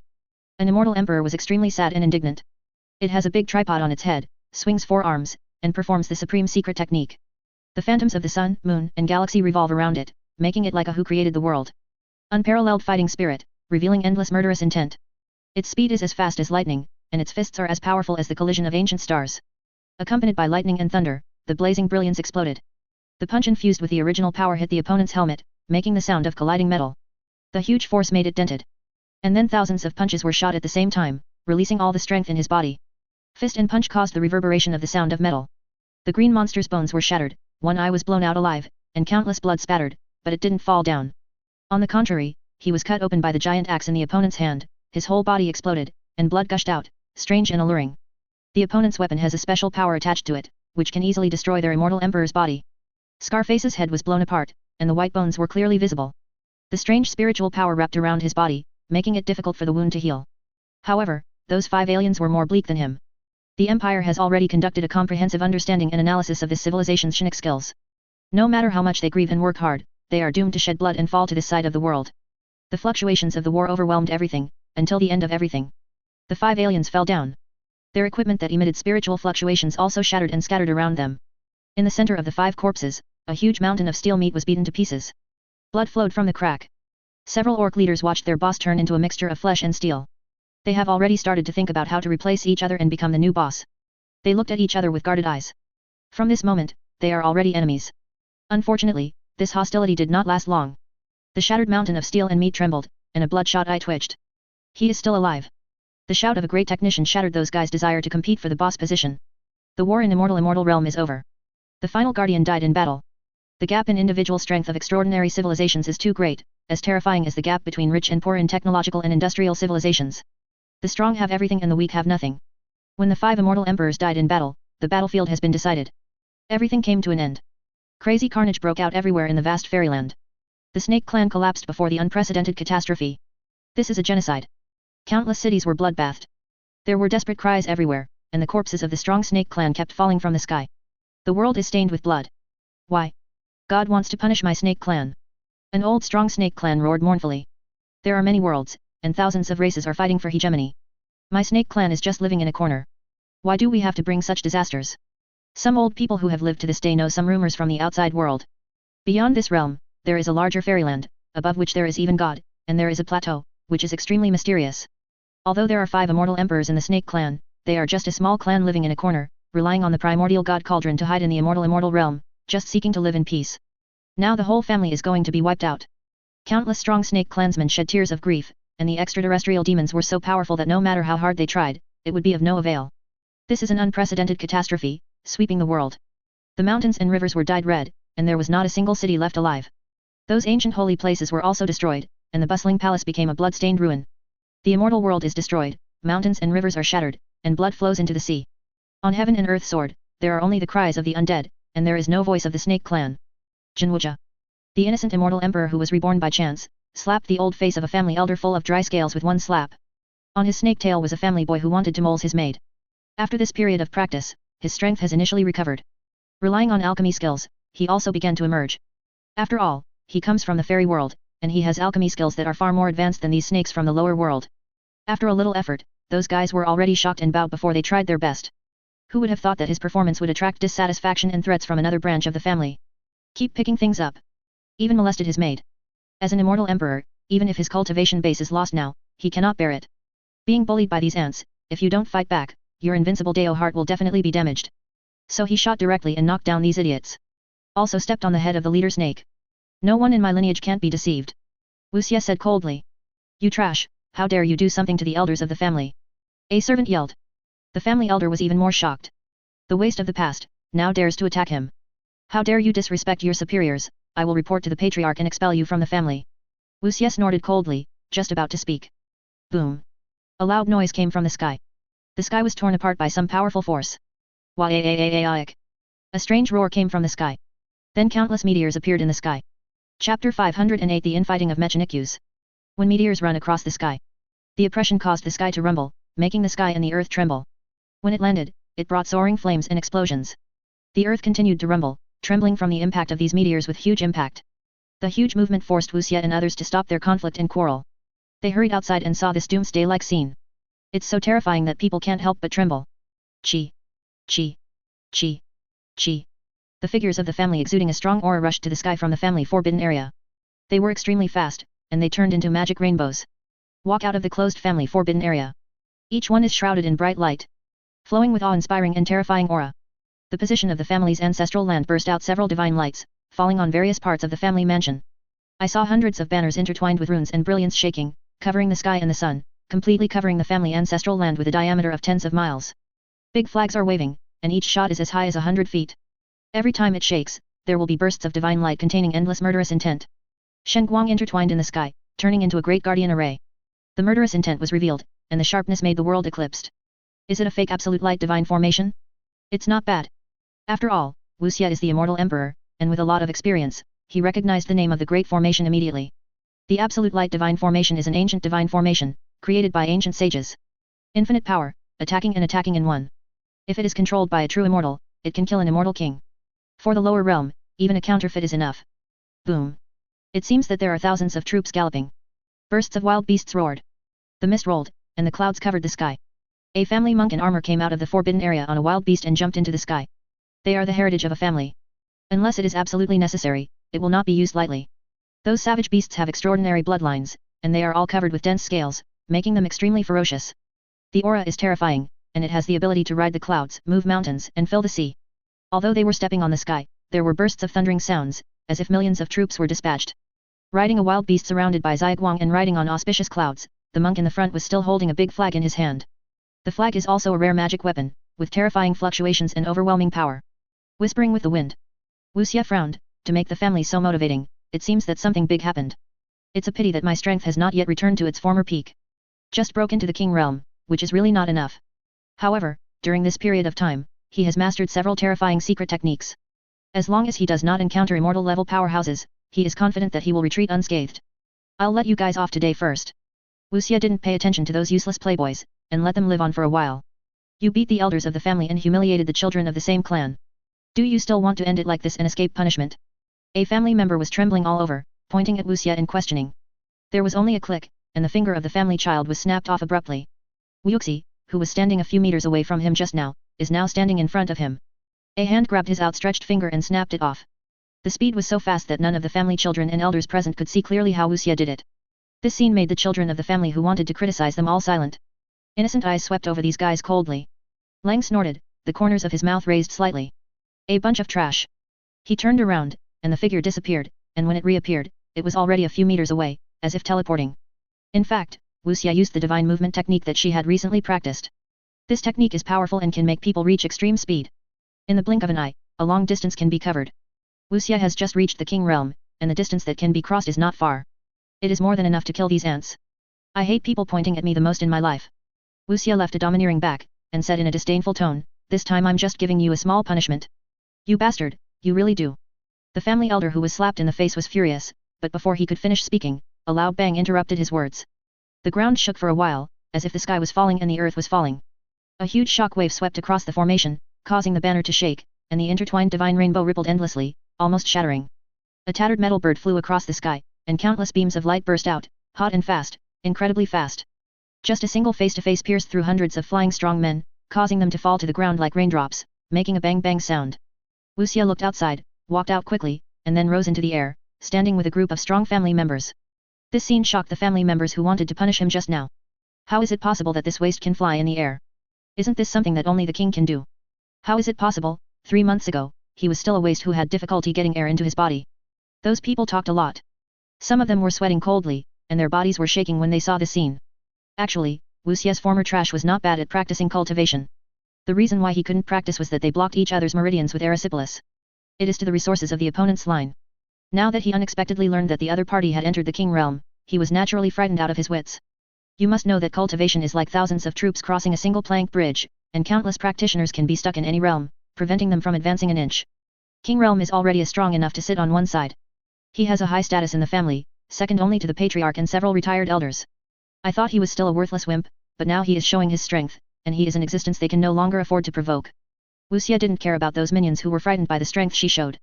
The mere king realm is a piece of cake for him, who was once an immortal emperor.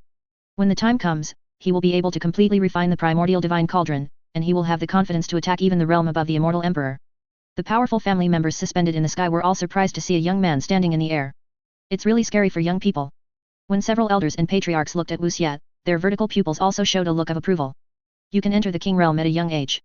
This is the talent who can revitalize the family. Wuxia didn't pay any attention to these surprised and envious eyes. A group of ants who have never seen the world. He set his sights on the source of the unrest. Meteors fell to the ground one after another, bringing about a big explosion. In the center of the explosion, some hideous monsters with green skin and scarlet eyes crawled out of the deep pit. Those guys are muscular and wear all kinds of tattered armor. Roaring again and again, destroying everything in sight. Many innocent snake people have died tragically. There were cries and screams everywhere. I've lived for so long, but I've never seen these things before. Wuxia frowned. After he became a fairy emperor, he traveled around and went to other great worlds, but he had never seen this kind of creature. Could it be a new round of Battle of the Worlds? Thinking of this, Wuxia's eyes were cold. If you dare to offend the snake race even the slightest bit, you must be prepared to die. There are more and more meteors, endless. The green monsters quickly gathered into a wave. Leave a few elders to maintain the formation, and the rest will fight with me. Clean up those guys first. The patriarch shouted loudly. The cultivation of the patriarch is very advanced, and he is only one step away from becoming an immortal. The whole body is full of breath, and there is another glow gushing out, like a big sun. He took the first step, and his forearms were sealed like a wrathful Vatra. A gigantic phantom of an ancient sage of the snake tribe appeared behind him, shrouded in grey mist, surging boundlessly. It seems to have crossed the time and space of the ages, and with a loud shout, a strong shock wave erupted, blowing away the houses in pieces, and the green tides that gathered. The ground is cracked, and there are cracks where you can hide everywhere. This phantom summoned by a secret technique is too terrifying, so powerful that it surprised all the experts. What a terrifying treasure! Is this the family background? There are other powerful families on the battlefield. Now that the giant city they live in is facing a catastrophe, naturally they all leave the customs one after another. Wuxia sneered in his heart. Unlike the shock of other family powerhouses, he only had contempt in his heart. Even if he has a small skill, he dares to play tricks on the door. He is stronger than this with any move. What a group of people who have never seen the world. Today, I will let you see what it means to be strong. I saw one arm pointing high into the sky, and he was rolling out with momentum. Casted a secret technique that he could barely use in his realm. The great desolation destroys the sky. Countless brilliant runes emerged, containing supreme meaning. The runes are intertwined, exuding a destructive might. The terrifying aura left everyone stunned. They couldn't help trembling, as if their souls were about to be crushed by this finger. With a wave of innocent fingers, the sky and the earth rise suddenly, and the terror is boundless. Thick dark clouds gathered in the innocent sky and hovered as if being engulfed by a storm. Seeing that Wuxia was about to press down with one finger to kill these green-skinned enemies. Suddenly, a vast and majestic energy fluctuation erupted in the sky. The inner layer is pure white, and the outer layer is mixed with bright red and blue halos. The dark clouds in the sky were pierced by a beam of light hundreds of meters in diameter. It was so hot that even the fairy artifacts were melted, tearing apart the enemies along the way mercilessly. The absolute light divine formation erupted, and countless runes were intertwined. The bright light made many strong people have to turn their heads. Wuxia also felt a huge threat. Temporarily change the attack target of Dawang Maishan finger to that beam of light. The Great Desolation and Extinguishing Heaven finger is one of the most terrifying techniques in the immortal realm. It is inscribed on an ancient tombstone, and it is suspected to be left by a strong man who surpassed the Dao. One finger smashes mountains and rivers, destroys all living beings, 3 fingers shatters the sky, 4 fingers shakes the universe, and 5 fingers breaks the eternal sky. Used to the extreme, it can cut off the long river of time and kill immortal creatures at the level of immortal emperors. Wuxia tried his best to press all his cultivation bases, his soul was burning, in exchange for more terrifying power, trying to block the opponent's blow. The large array and the power of innocence were able to block that beam of light for a moment. The absolute light divine formation shattered, and Wuxia was drowned by the beam of light with a scream. A few kilometers around were glazed by that giant light beam. Those strong snakes who failed to escape were vaporized directly. The surviving strong faces were all terrified, and their scale-covered bodies were trembling. The beam attack that almost penetrated the entire world easily wiped out those strong men and turned them into fly ash. The patriarch who just shot almost couldn't stand still. The ancestral land of the family has been wiped out, and there is only the glazed surface that exudes billowing heat. There are still lava flowing after the melting of steel and rocks, other than that, there is nothing. What are the origins of these enemies? Why is it so scary? Unfortunately, there is no answer for them. Orcs never tell their prey the answer, they only bring death to their prey. The overwhelming green tide swept over, drowning everything along the way. Those powerful men who were once aloof have also become the targets of being hunted down. Massacre broke out in any one place. The desperate groans of the dying and the screams of the slaughtered resounded through the sky. Why. The city is filled with death, and blood washes the world. Rotten gamblers enjoy the feast. Hearing the screams of those monsters always got him excited. These poor worms brought a lot of fun to the orc boys. He held a fire system with an astonishingly large caliber, and once he pulled the trigger, it was like a thunderclap on the battlefield. Those long worms are easily torn apart by the ammunition sprayed out by the fire system. A city is destroyed. The rotten gambler stood among the ruins, roaring excitedly. This is the thrill of destruction. Thank you for the great brother Mao, and thank you for the big shrimp. Beast.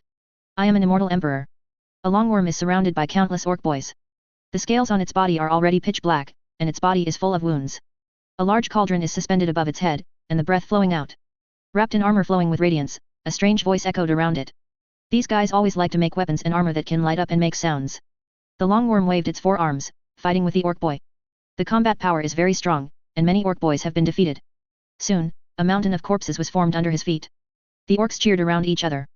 Strong orcs continue to come out and fight one-on-one and hand-to-hand with each other.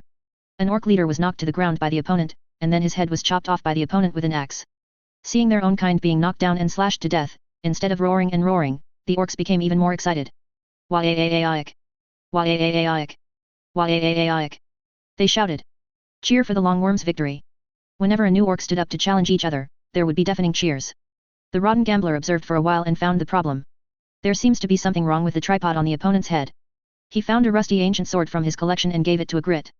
Boss. The grit was short in stature, wearing a piece of rusty junk armor full of welding marks. He stared wide-eyed, looking at his boss. He didn't know why the other party gave him such a sword. The bad gambler showed a sly smile, and he picked up the fart. 1, 2, you. Crash it. And then slammed it out. Grot howled while flying at high speed. It tightly grasped the rusty sword with its thin hands. The horror on his face was as if carved with a carving knife. Boss. Cried the Grot. Flying through the air like a high-speed cannonball. A wave of air appeared in the air. The sword in Grit's hand collided with the tripod on the head of the long worm. A terrifying wave of Shinik energy was released.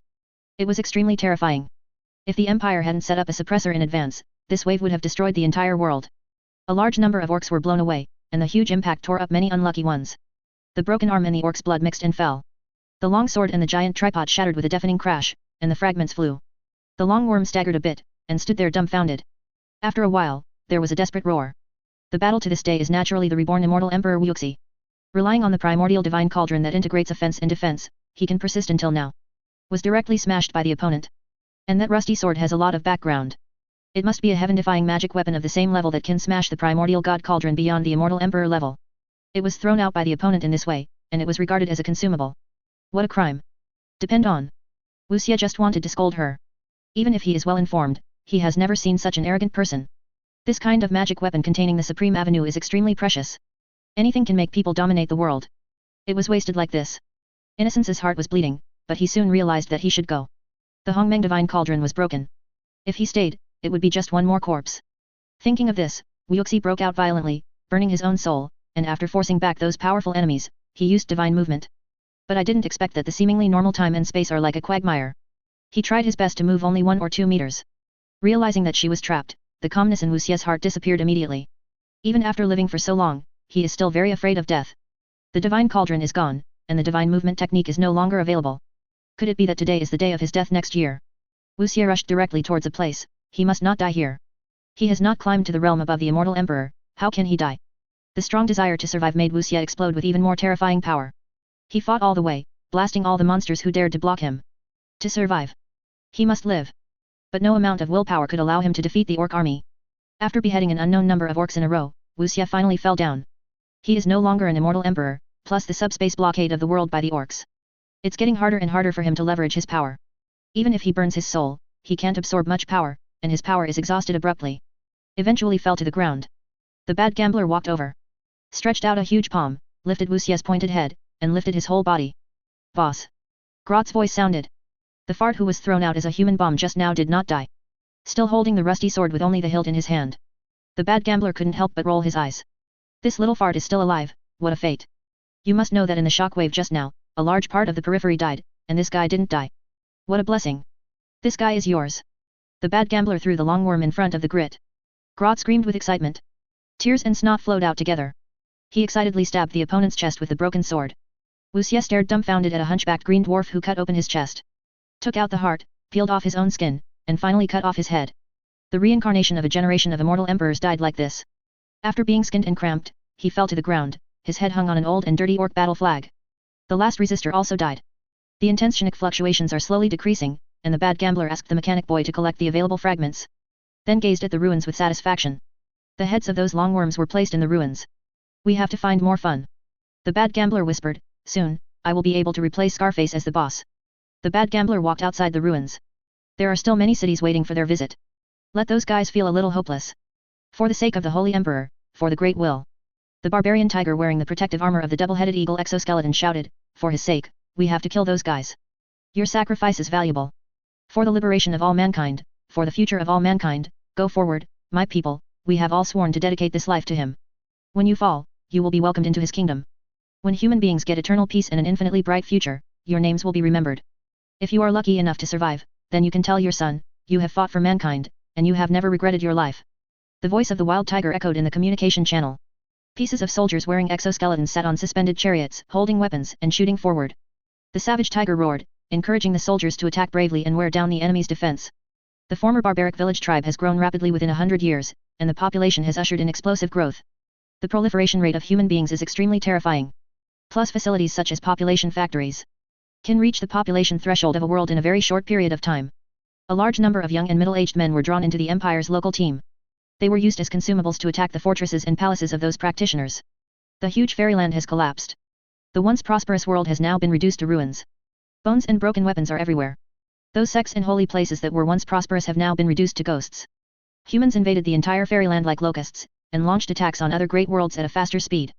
Wherever he went, the mountains and rivers were stained with blood, the sky was overturned, and the sun and the moon had already dimmed. For the Wansu, this is an unprecedented catastrophe. The extraterrestrial celestial demon has become a mountain that cannot be removed from the hearts of all the fugitive races. The celestial realm is the oldest great realm. It is said that those ancient sages first created the celestial realm before creating other great realms. It is precisely because of this that the world of heaven is also known as the supreme land of eternal existence and irreversible reincarnation. Many races fled to the land of heaven, hoping that this place can shelter them from the killing of those demons. The world of heaven is blocked by the abyss of heaven, and there are countless strong men stationed there. They have no refund. If God falls, they will be completely wiped out. Countless cases show that those humans will never let them go. Many powerhouses are terrified and deeply disturbed. The enemy is too scary, they may not be able to defend the upper world. Manhu and others are not qualified to participate in that level of battle. They are responsible for the elimination of those peripheral residual elements. A giant mountain is the goal of their trip. The mountains soar into the clouds, so huge that it is unimaginable. A huge planet revolves around the mountain. The mountain exudes the brilliance of the avenue, there are countless Kaingluyu, and there are many fairy birds and auspicious animals. Countless practitioners volleyed into the sky, pouring strength into the Shaoshan formation, and persisted until the last moment. The Supreme Avenue patterns are intertwined, containing endless murderous intent, like waves pouring towards the enemy one after another. Occasionally, some imperial aircraft could not withstand the huge pressure of spiritual energy and burst directly in the sky. Countless pieces of wreckage splashed everywhere. There are also a large number of imperial soldiers who were shredded or thrown to the ground. It's a pity that the power of such a terrifying pattern is getting weaker and weaker. In the sky above the giant mountain, several planet-sized imperial structures are bursting out wave after wave of Geller resonance. The warp is slowly dying. It makes it more and more difficult for practitioners to leverage power. It's like being frozen, and there are no more waves. The Dharma ending era has come, the spiritual energy is exhausted, and the Taoism is not manifested. They were driven to death like prey. The Empire is closing the net little by little. Once the formation is completely shattered, a new massacre will begin. Some strong men are screaming. They cut their own throats, sacrificed their blood to the world, and used their own death and unwillingness to fight against the oppression of the Empire. Heroic. However, with the death of the subspace, the power of the large formation is also continuing to decline. Many treasures are rapidly decaying and losing their power. In a palace, screams continued to ring out. The power of the formation has declined, and a group of imperial soldiers has entered here. The laser shoots horizontally, and the sword is vertical and horizontal. Several cultivators with insect-like heads were filled with grief and indignation. They waved their cicada wings behind their backs, condensing thousands of sword chi, trying to pierce these imperial soldiers. But it was blocked by the energy shield released by the opponent. Kill. A holy son from a certain holy place yelled, with a divine ring shining on his back, his aura exuding, extremely noble, like a proud descending into the mortal world. Standing here, there is a holy atmosphere that makes people unable to resist surrender. He shot with all his strength, holding a fairy sword and killing several imperial soldiers in a row. Who will fight with me? The holy sun pierced through an imperial soldier with a sword and cut him open. The exoskeleton armor could not prevent the fairy sword that had not completely lost its power. Drib. Drop. Drop. A pitch-black grenade the size of a fist was thrown beside him. Before he could react, the explosion of the grenade formed a black hole. Sucked in the poor holy sun, the corpse on the ground, and everything around him. In just a moment, it was torn to pieces, dismembered into the most basic atoms. Similar battles broke out everywhere. With the decline of transcendence, many formations and runes have lost their inherent power. Some palaces are exposed to imperial fire. Pieces of airships passed by, dropping countless weapons of mass destruction.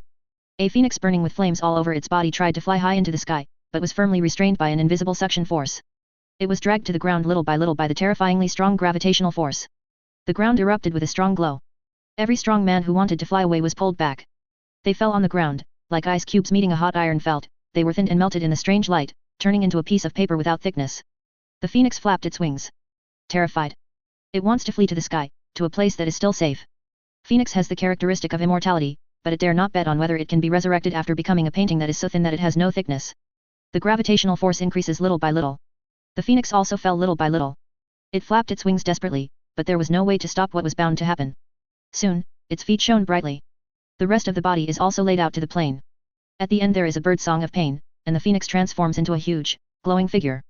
That picture is so clear, even its internal organs, feathers, blood vessels are arranged on a plane. Those strong men who managed to escape were pale with fright. Such a strange method broke their hearts and gallbladders, and they couldn't think of rebelling at all, and they only cared about fleeing to the distance. After several hours, this place erupted with strong brilliance again. A large amount of matter is converted into energy and released.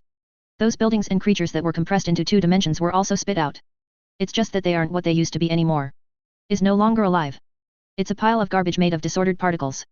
With the exhaustion of the aura and the disappearance of the extraordinary, the slaughter circle of the empire is slowly shrinking. The screams and cries of the dead resounded through this magnificent holy mountain. Several immortal emperors sat cross-legged at the highest point, their bodies shrouded in the aura of chaos. The eyes contain the supreme avenue, and they contain infinite power between opening and closing. But at this moment, they don't have the self-confidence of the past. Just sitting here cross-legged, presiding over the formation, waiting desperately for death. The end is approaching step by step, but they are powerless. As immortal emperors, they thought that there was nothing impossible to do in the world, but now they realized that even if they reached the end of the road of cultivation, they would be hard to resist the general trend of the world. The times are like wheels, rolling forward, crushing them into ashes. They can hear the screams of the dead, the river of time is shattered, and the time and space of the ages are cut off. In the future where the double-headed eagle flies, there will be no more of them. I'm not reconciled. An immortal emperor shrouded in chaos said bitterly, my people were slaughtered, they are calling my name, if it is destined to end, I just want to die on the battlefield, not wait here. If you leave, there will definitely be shortages in the formation. Those demons are extremely cruel, and the killing will only increase. Another strong man with a somewhat old voice said, I am waiting to protect the formation. Innocent creatures have a glimmer of life. Is this kind of protection still useful? The spiritual world no longer responds to us, and the extraordinary is drying up. Those demons not only want us to die, but also dig up the foundation of the Deo. Even the heavenly world may not escape doom, and the extraordinary will truly the great way will eventually die. The immortal emperor said in a sad tone, give up, instead of waiting to die like this, it's better to fight them out and bite them hard. The old immortal emperor dissipated the chaos on his face. His head is like a bug, his body is covered with an exoskeleton, and he has 4 legs. There is also a pair of broken cicada wings covered with countless runes on the back. That face was bloodstained and horrible. Half of the head was smashed. Even if you kill it, what's the use? The old fairy emperor said, they have been waiting for us a long time ago. As soon as we show our heads, they will focus on fire. They are all weapons to restrain our immortal bodies. You will be seriously injured if you don't die. The miserable situation of the old immortal emperor made the other immortal emperors gasp. You must know that the immortal emperor is immortal, transcends the eternal river, and cuts off all fate and cause and effect. Thousands of catastrophes cannot be undone, and reincarnation cannot be ruined. Now it is beaten like this. The immortal emperor who wanted to rush out to fight sighed, and didn't speak again. There is no way to fight heartily even if you go out, I am afraid that you will be killed by the opponent as soon as you show up. When the time comes, I'm afraid that death will be even more aggrieved. Some wounded immortal level powerhouses drew their last strength in the hall, and a bunch of magical medicines exuding brilliance were placed in front of them, allowing them to refine and absorb their medicinal effects. In the past, each of those magical medicines was extremely precious, and if they flowed out, they would inevitably attract countless powerful people to fight. Now they are randomly placed beside these immortal powerhouses, and they can absorb them casually. It's still the last step. A celestial powerhouse said in a low voice, as long as there is one more plant, I will be able to break through the Deluo class in no time. Unfortunately, there is no chance. A certain voice came from behind him. The celestial powerhouse was stunned for a moment, he turned his head to look over, and found a black shadow. He just wanted to scream, but his head was cut off directly, and even his soul was annihilated. Those compound eyes were wide open, full of unwillingness and disbelief. This is the hinterland of the formation, how did these demons get in? Hundreds of raven guards turned into shadows and sneaked into the hall. Join, who has been promoted to company commander, wields a power claw specially used for assassination. The soulless iron that is specially used to restrain the extraordinary is tempered on it, which will not only kill their bodies, but also erase their souls. Wait until those immortal powerhouses realized something was wrong. They had already blocked their way out, and were cut off their heads one by the Raven Guards, and pulled out their hearts. After executing the wounded, Jorn and others swept the other palaces, and placed the bombs they carried everywhere, blowing up the eyes of the guarding formation. The defenders were horrified to see imperial minions appearing in their rear. The booming explosion shattered countless palaces. The power of the large formation was gradually weakened. At the same time, the enemies outside launched a general attack. The sound of killing was loud, and countless artillery and beams fell from the sky, bombing the area where the survivors were. For a moment, the sea of flames was billowing, and screams were everywhere as far as the eyes could see. The defenders no longer have any formation and morale to speak of. Some monks who still have blood and courage are still fighting hard, using various powerful secret techniques, trying to drag the enemy to be buried with them. And some cowards turned around and ran away. But they will soon be caught up and beheaded. Beast! A cultivator burst into anger, his eyes tearing open. He watched those enemies massacring women and children, strafing with that weird weapon, trying to exterminate their race. A larva that had just crawled out of the eggshell was shot directly. Those beautiful emerald-like compound eyes lost their brilliance as soon as they opened their eyes. The soft cicada wings lost their lives before they stretched out. The strong man was distraught and roared again and again. But the next second, he was also killed. Even the heart was shot through, and the body was torn apart, scattered among the wreckage. That scene was like on earth. The enemy is too cruel to describe in words. Countless strong men screamed in despair, questioning why the heavens allowed their family to suffer such a terrible fate. However, God could not give an answer. The thunder roared, and the blood and corpses fell together, as if the heaven and the earth were crying. The glory of Makraj. Shangtian realm will be the last big battle of Universe 04. As long as Tianyuan is broken through, Universe 04 will have no resistance. The rest is nothing more than the final cleanup. We have spent centuries, and the Holy Emperor is still waiting for our news. The Heaven Realm must be taken as quickly as possible to complete the task of unifying the No 04 universe. Calgar sat upright in his position, staring at the projection suspended on the conference marble table. Under his continuous onslaught, the main force of those extraordinary civilizations has basically collapsed and retreated to the core area, the world of heaven. If our calculations are correct, the celestial realm should be the origin of all realms and the most important place for this extraordinary civilization. The mechanical sage Regula stood up and spoke. This extraordinary civilization depends on the core of the realm.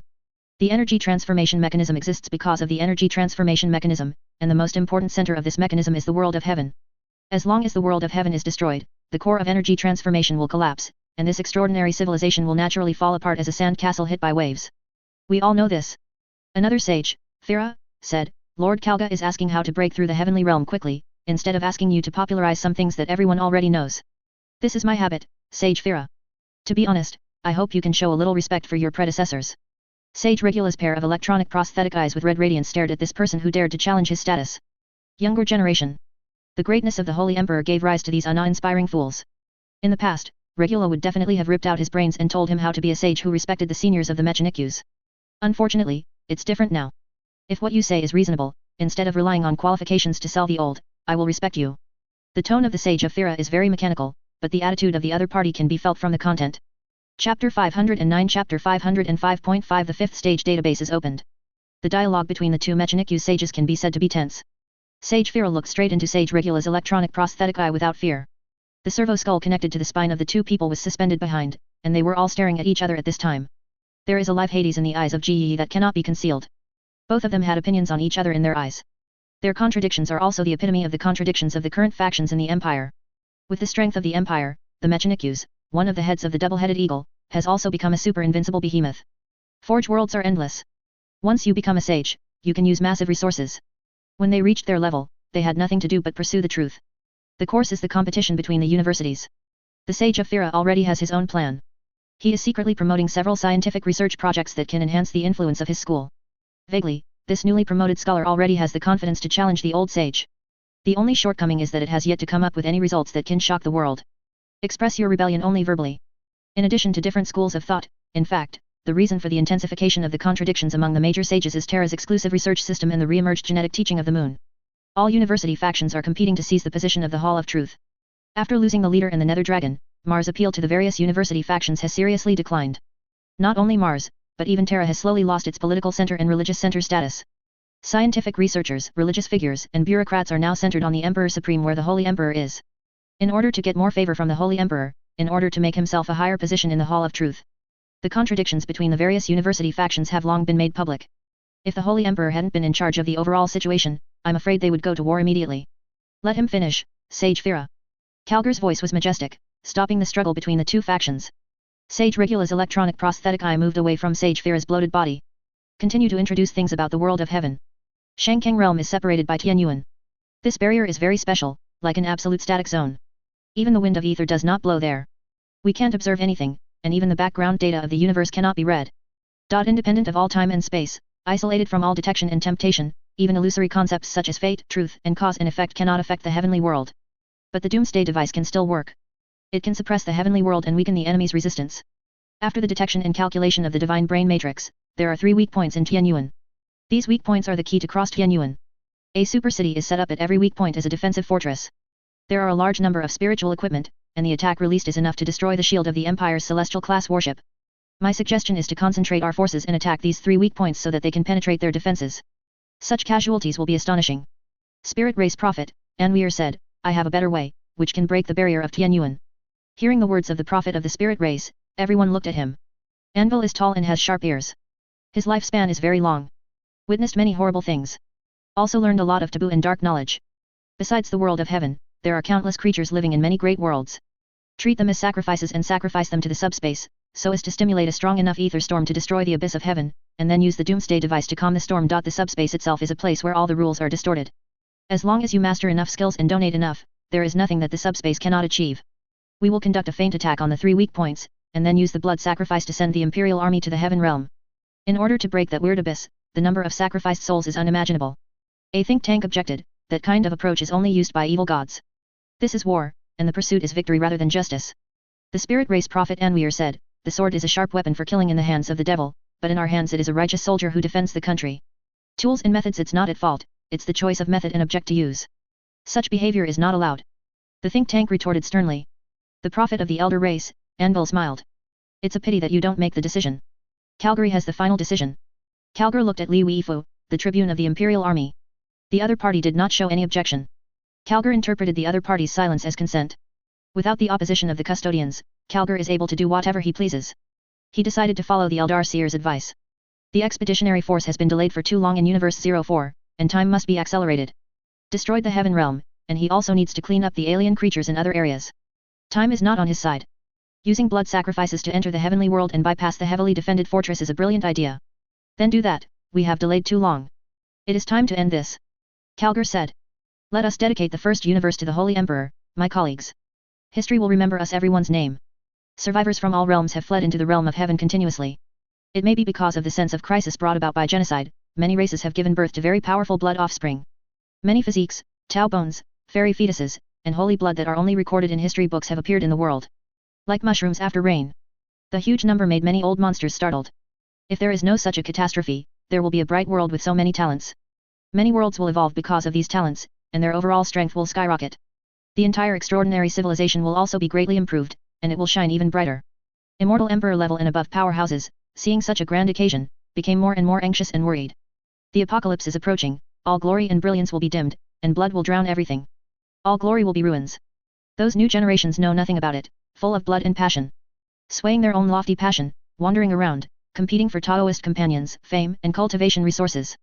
However, catastrophe is coming at any time, and no one knows when those extraterritorial demons will launch their final offensive. In the core area of the heaven realm, there is a plateau. Here is vast, with no end in sight. Surrounded by smog, the world is very dark and looks lifeless. Countless ancient runes are inscribed on mountains, rivers, and voids. Even if an immortal emperor walks in, he will lose his way, and even be obliterated by the hidden murderous intentions. All Dao fruits were wiped out. Here is the source of all worlds. The ancient sages created this world to fight against the extraordinary waves of the era. The world of heaven is the branches and the root system. No matter how bright other worlds are, they are nothing but green leaves and flowers. In the central area of the plateau, there stands a mottled, ancient, and time-filled palace. The palace is intertwined with countless mysterious runes, which are hidden but possess terrifying power. If the immortal Emperor Daezo dared to be presumptuous, those runes could kill him in an instant. 9 terrifying figures are located here. Every figure is terrific, and it has already surpassed the Dao for countless years. Is an eternal existence. Reincarnation, time, karma, in their eyes, are just rubble that can be crushed at will. They are already so powerful that they can set off a storm with one breath and wipe out a big world. On the avenue, beyond all myths and imaginations. Only this plateau, which contains the countless wisdom and power of the ancient sages, can carry their power and concept of existence. 9 figures are located in a corner of the modeled ancient temple. Enveloped by the atmosphere of chaos, he couldn't see his true face clearly. The Infinity Avenue turned into chains of gods around them, and then collapsed. Wherever the eyes shine, everything comes into being and dies in a single thought. All things will be destroyed, and the tide of the times will be irresistible after all. Transcendence will die, and everything will come to a complete end. The voice from one of the figures was very penetrating. The figure was shrouded in chaos and an ominous radiance. If you peel off the chaotic energy and light, you can see his real body. Smelly blood flowed from his body, rotten tentacles and distorted facial features all over his bloated body. Reached their realm. It is only one step away from being completely transformed into a spirit creature. Not necessarily, the world of heaven was born to fight against this crisis. Another figure wearing rotten clothes, like a ghost, told the ancient past. The end of the law is the general trend of the times. Every universe will experience.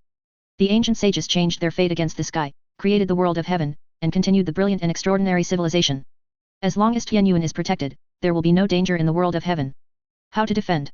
Tianyuan is powerful, but it is not indestructible. Among the 9 figures, people kept talking, arguing about the future of the heavenly world.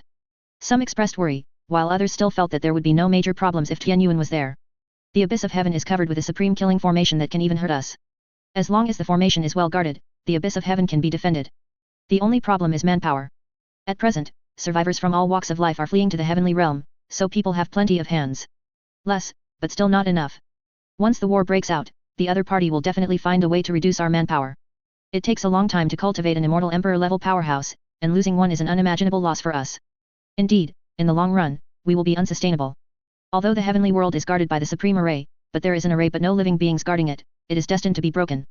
I have a plan. Combine our powers to create a special space, where a moment is eternity. Let the time flow speed up countless times, and then use those Tianjiao, various spiritual roots that can assist in cultivation, and magic medicine send it into it, so that the growth time of those strong people can be compressed. This method is not bad. A creature said in a shriveled, penetrating voice. Then do it. The 9 creatures quickly reached a consensus. It is necessary to use this mysterious method to spawn more powerful people to fight against this unprecedented terrorist disaster. They move fast. A figure stretched out his hand, using great supernatural powers to intercept a piece of time and space in nothingness. The other figures worked together to refine that piece of time and space. Shaped it into a secret realm, put in countless spiritual roots and magical materials, and injected countless Dao rhymes and laws. Set a trial level in it, and one day of practice in it can be worth countless years in the outside world. After finishing, they passed the news to those immortal emperors and Dao ancestors. Let those survivors send Tianjiao over. The status of the 9 figures is unimaginable. Even if the immortal Emperor Daozue saw them, he had to kneel down and greet them respectfully. The decrees they issued were naturally quickly implemented.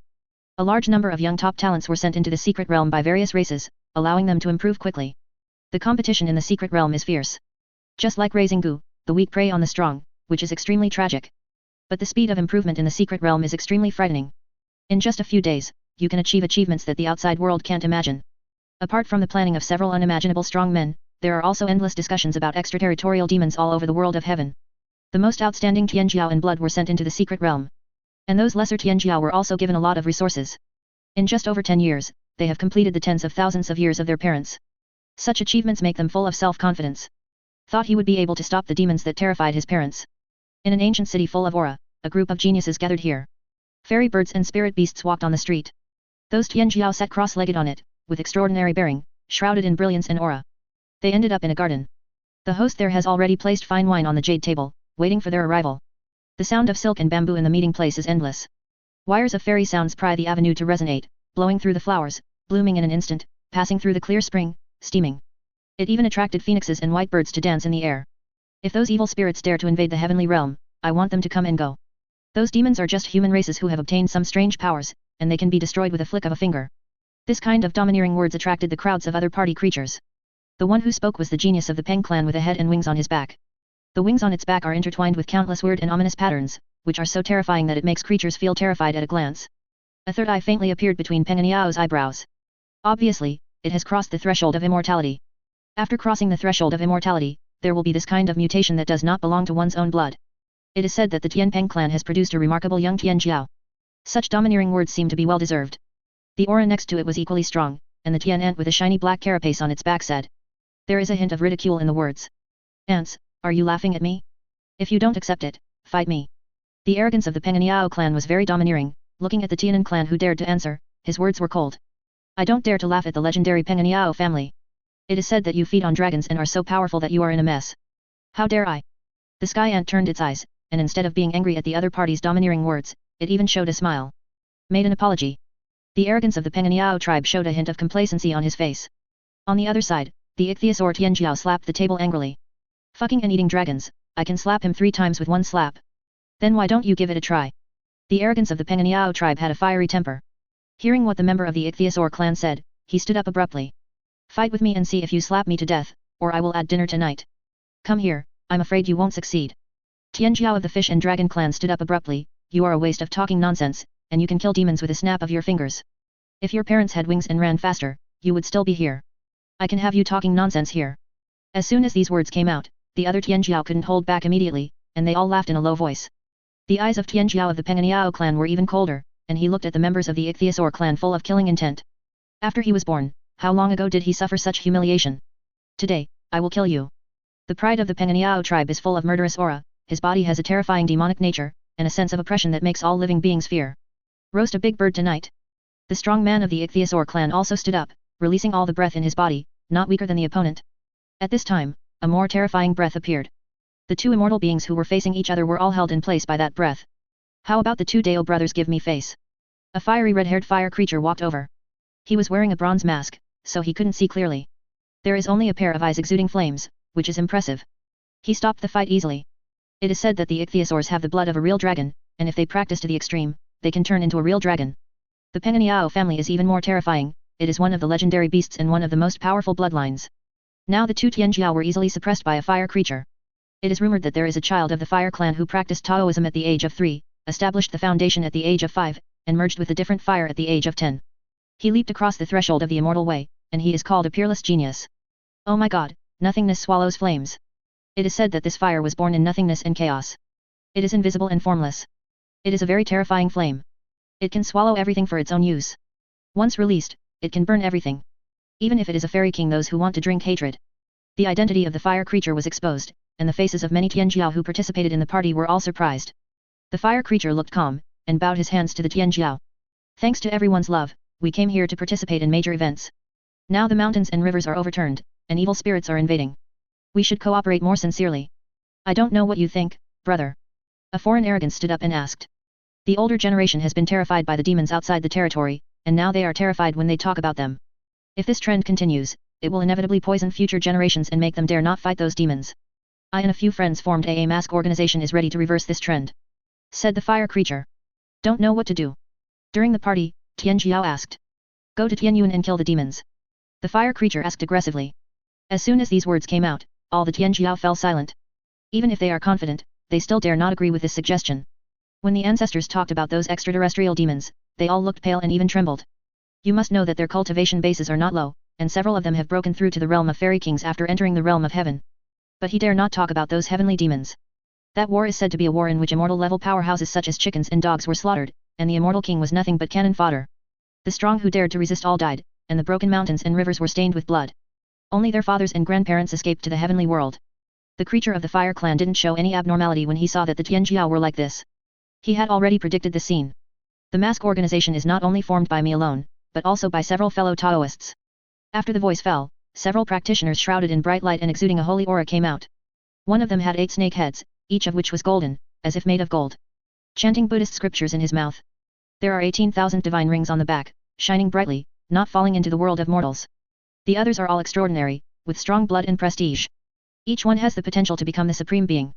Now unite in everything and set up a mask organization to turn the tide and save this world from fire and water. The appearance of a few supreme geniuses gave hope to many geniuses who had been silent just now. These top talents with terrifying bloodlines and supreme secret techniques have unlimited potential and have family support behind them. Go to Tianyuan with them to kill demons. It doesn't sound like an outrageous thing. If several Taoist brothers participate, then count me in. Yeah, count me in too. All Tianjiao became active.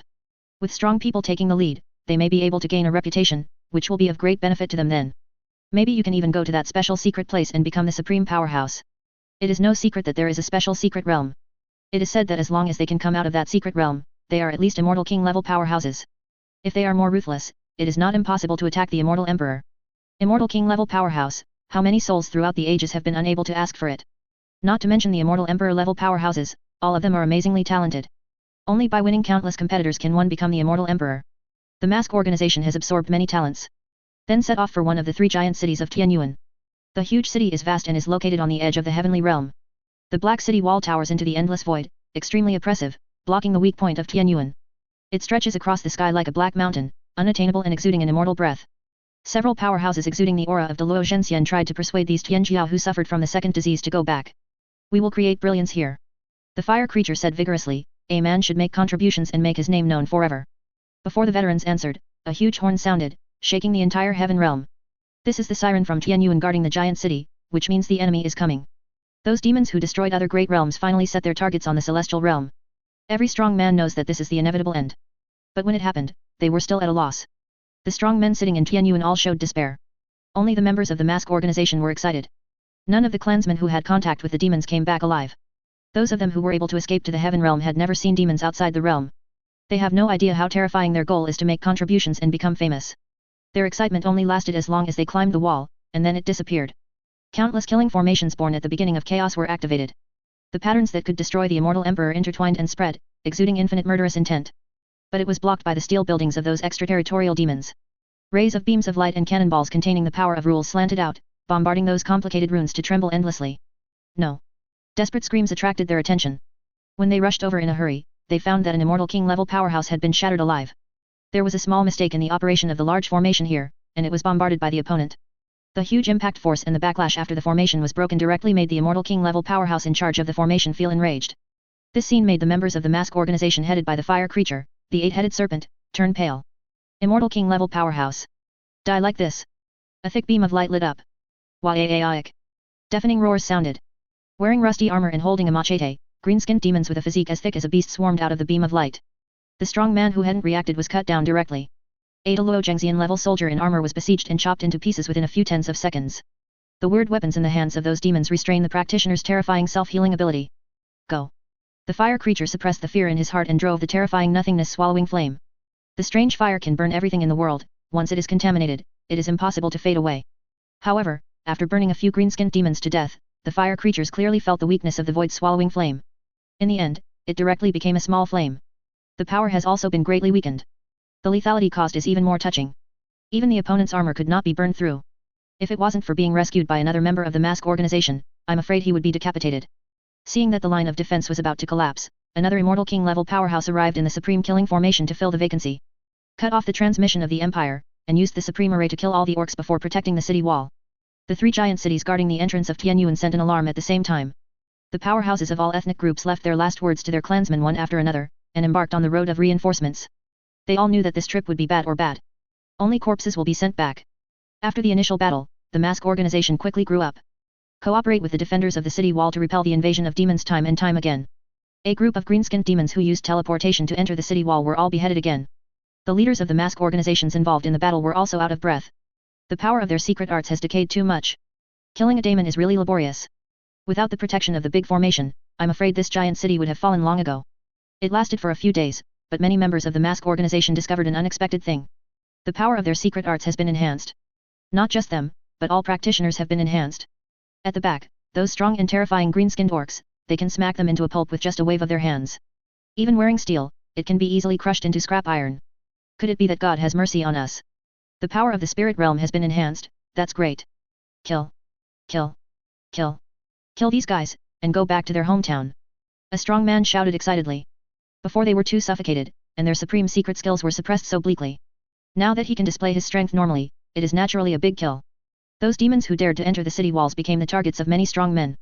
Several immortal emperors are even more ruthless. As long as they sense the appearance of green-skinned demons, they will smash them all into mud. The spiritual realm has become extremely easy to pry. The air is filled with aura visible to the naked eye. Those runes containing Dao rhyme will emerge out of thin air, very proliferating, and can be seen everywhere. If it were not during the war, I am afraid that many strong people would sit cross-legged and practice. The aura is so rich that it is unimaginable. Many powerhouses think that this is the resistance of the Dao being suppressed to the extreme, which increases the concentration of aura and lowers the threshold of practice, thus giving birth to more powerhouses to eliminate those extraterritorial demons. The intensity of the aura is rising steadily. It is more terrifying than those blessed land caves and fairy mountain spirit veins. They can no longer suppress our power, it is time to retaliate. Repel the invaders, counterattack them. Into their world, capture those idiots who ordered to attack our world, let them suffer, and their souls will suffer from freezing and burning forever. Countless strong men are shouting, extremely excited. However, this optimistic look disappeared after more than 2 months. The sky was torn apart with a huge gap. The majestic spiritual energy poured out of it, filling the ocean of the world. A warship bearing the emblem of a huge double-headed eagle emerges from the crack. The enemy directly crossed Tianyuan. Chapter 510 Calgar, the advantage is mine, seeking subscription. Blood, pain, and fear flowed into the warp. Flowing down through ancient rituals and belief patterns that cannot be verified, it seems that the water rushes into the collapsed dam, scouring everything along the way. The prophet of the Eldrace, Anvil stood on a platform covered by a protective cover, with infinite stars shining above his head. The amulet emitted a faint radiance, allowing him to keep calm in the frenzy. In the name of the Holy Emperor. In the name of the Holy Emperor. On a giant platform. Those bound aliens were escorted through the wide corridor like an assembly line. They howled and wanted to beg for mercy. But those demons in battle armor are so cruel that even women and children are unwilling to let them go. To completely exterminate the race they belong to. Drive them to the icy machines where they will be eaten by those giant gears. Use brutal mechanical killing to end all life and complete the sacrificial ritual. Billions of aliens were driven to the altar and killed. A huge amount of blood flowed down the pipeline and gathered on a double-headed eagle altar the size of a planet. It is the eagle that hunts, it is the eagle that flies. Everything in the world will succumb to its feet, and no one will be spared. The double-headed eagle has become one of the most powerful symbols of the warp. If you pray to it, you will touch the unimaginable behemoth of the empire. Intertwined their complicated fates, and were eventually dragged into the abyss or incinerated. On the edge of the altar, the state priests chanted the chants. The well-trained Mechanic priests used their means to kill the aliens in batches, flooding the warp with their screams and blood. A rift spanning countless light years was opened in the frantic sacrifice. Death and despair pierced the heart of the celestial realm. The surging etheric ocean covered the abyss, as if submerging the entire area, thus making the dam lose its due flood protection function. While those guardians watched, the empire came. Like other worlds, it comes with destruction. Darkness rolled in the sky, distorting the aliens' perception of the world. The crazy ritual cut a terrible space-time scar. Everything is destined to its destiny. Ships flowed in along the scars, and then flowed out from the heavenly realm. The supreme, divine light, all-knowing and all-powerful emperor of the empire blesses his warriors.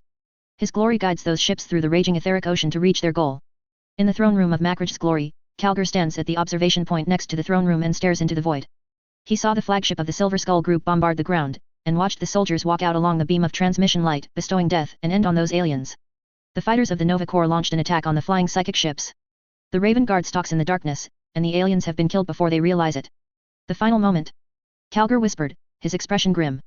Several people were thrown in the throne room, guarded by 2 personal guards, and the aliens who were bound all over their bodies were also able to witness this scene. Before they were captured, they were all the supreme beings in the world.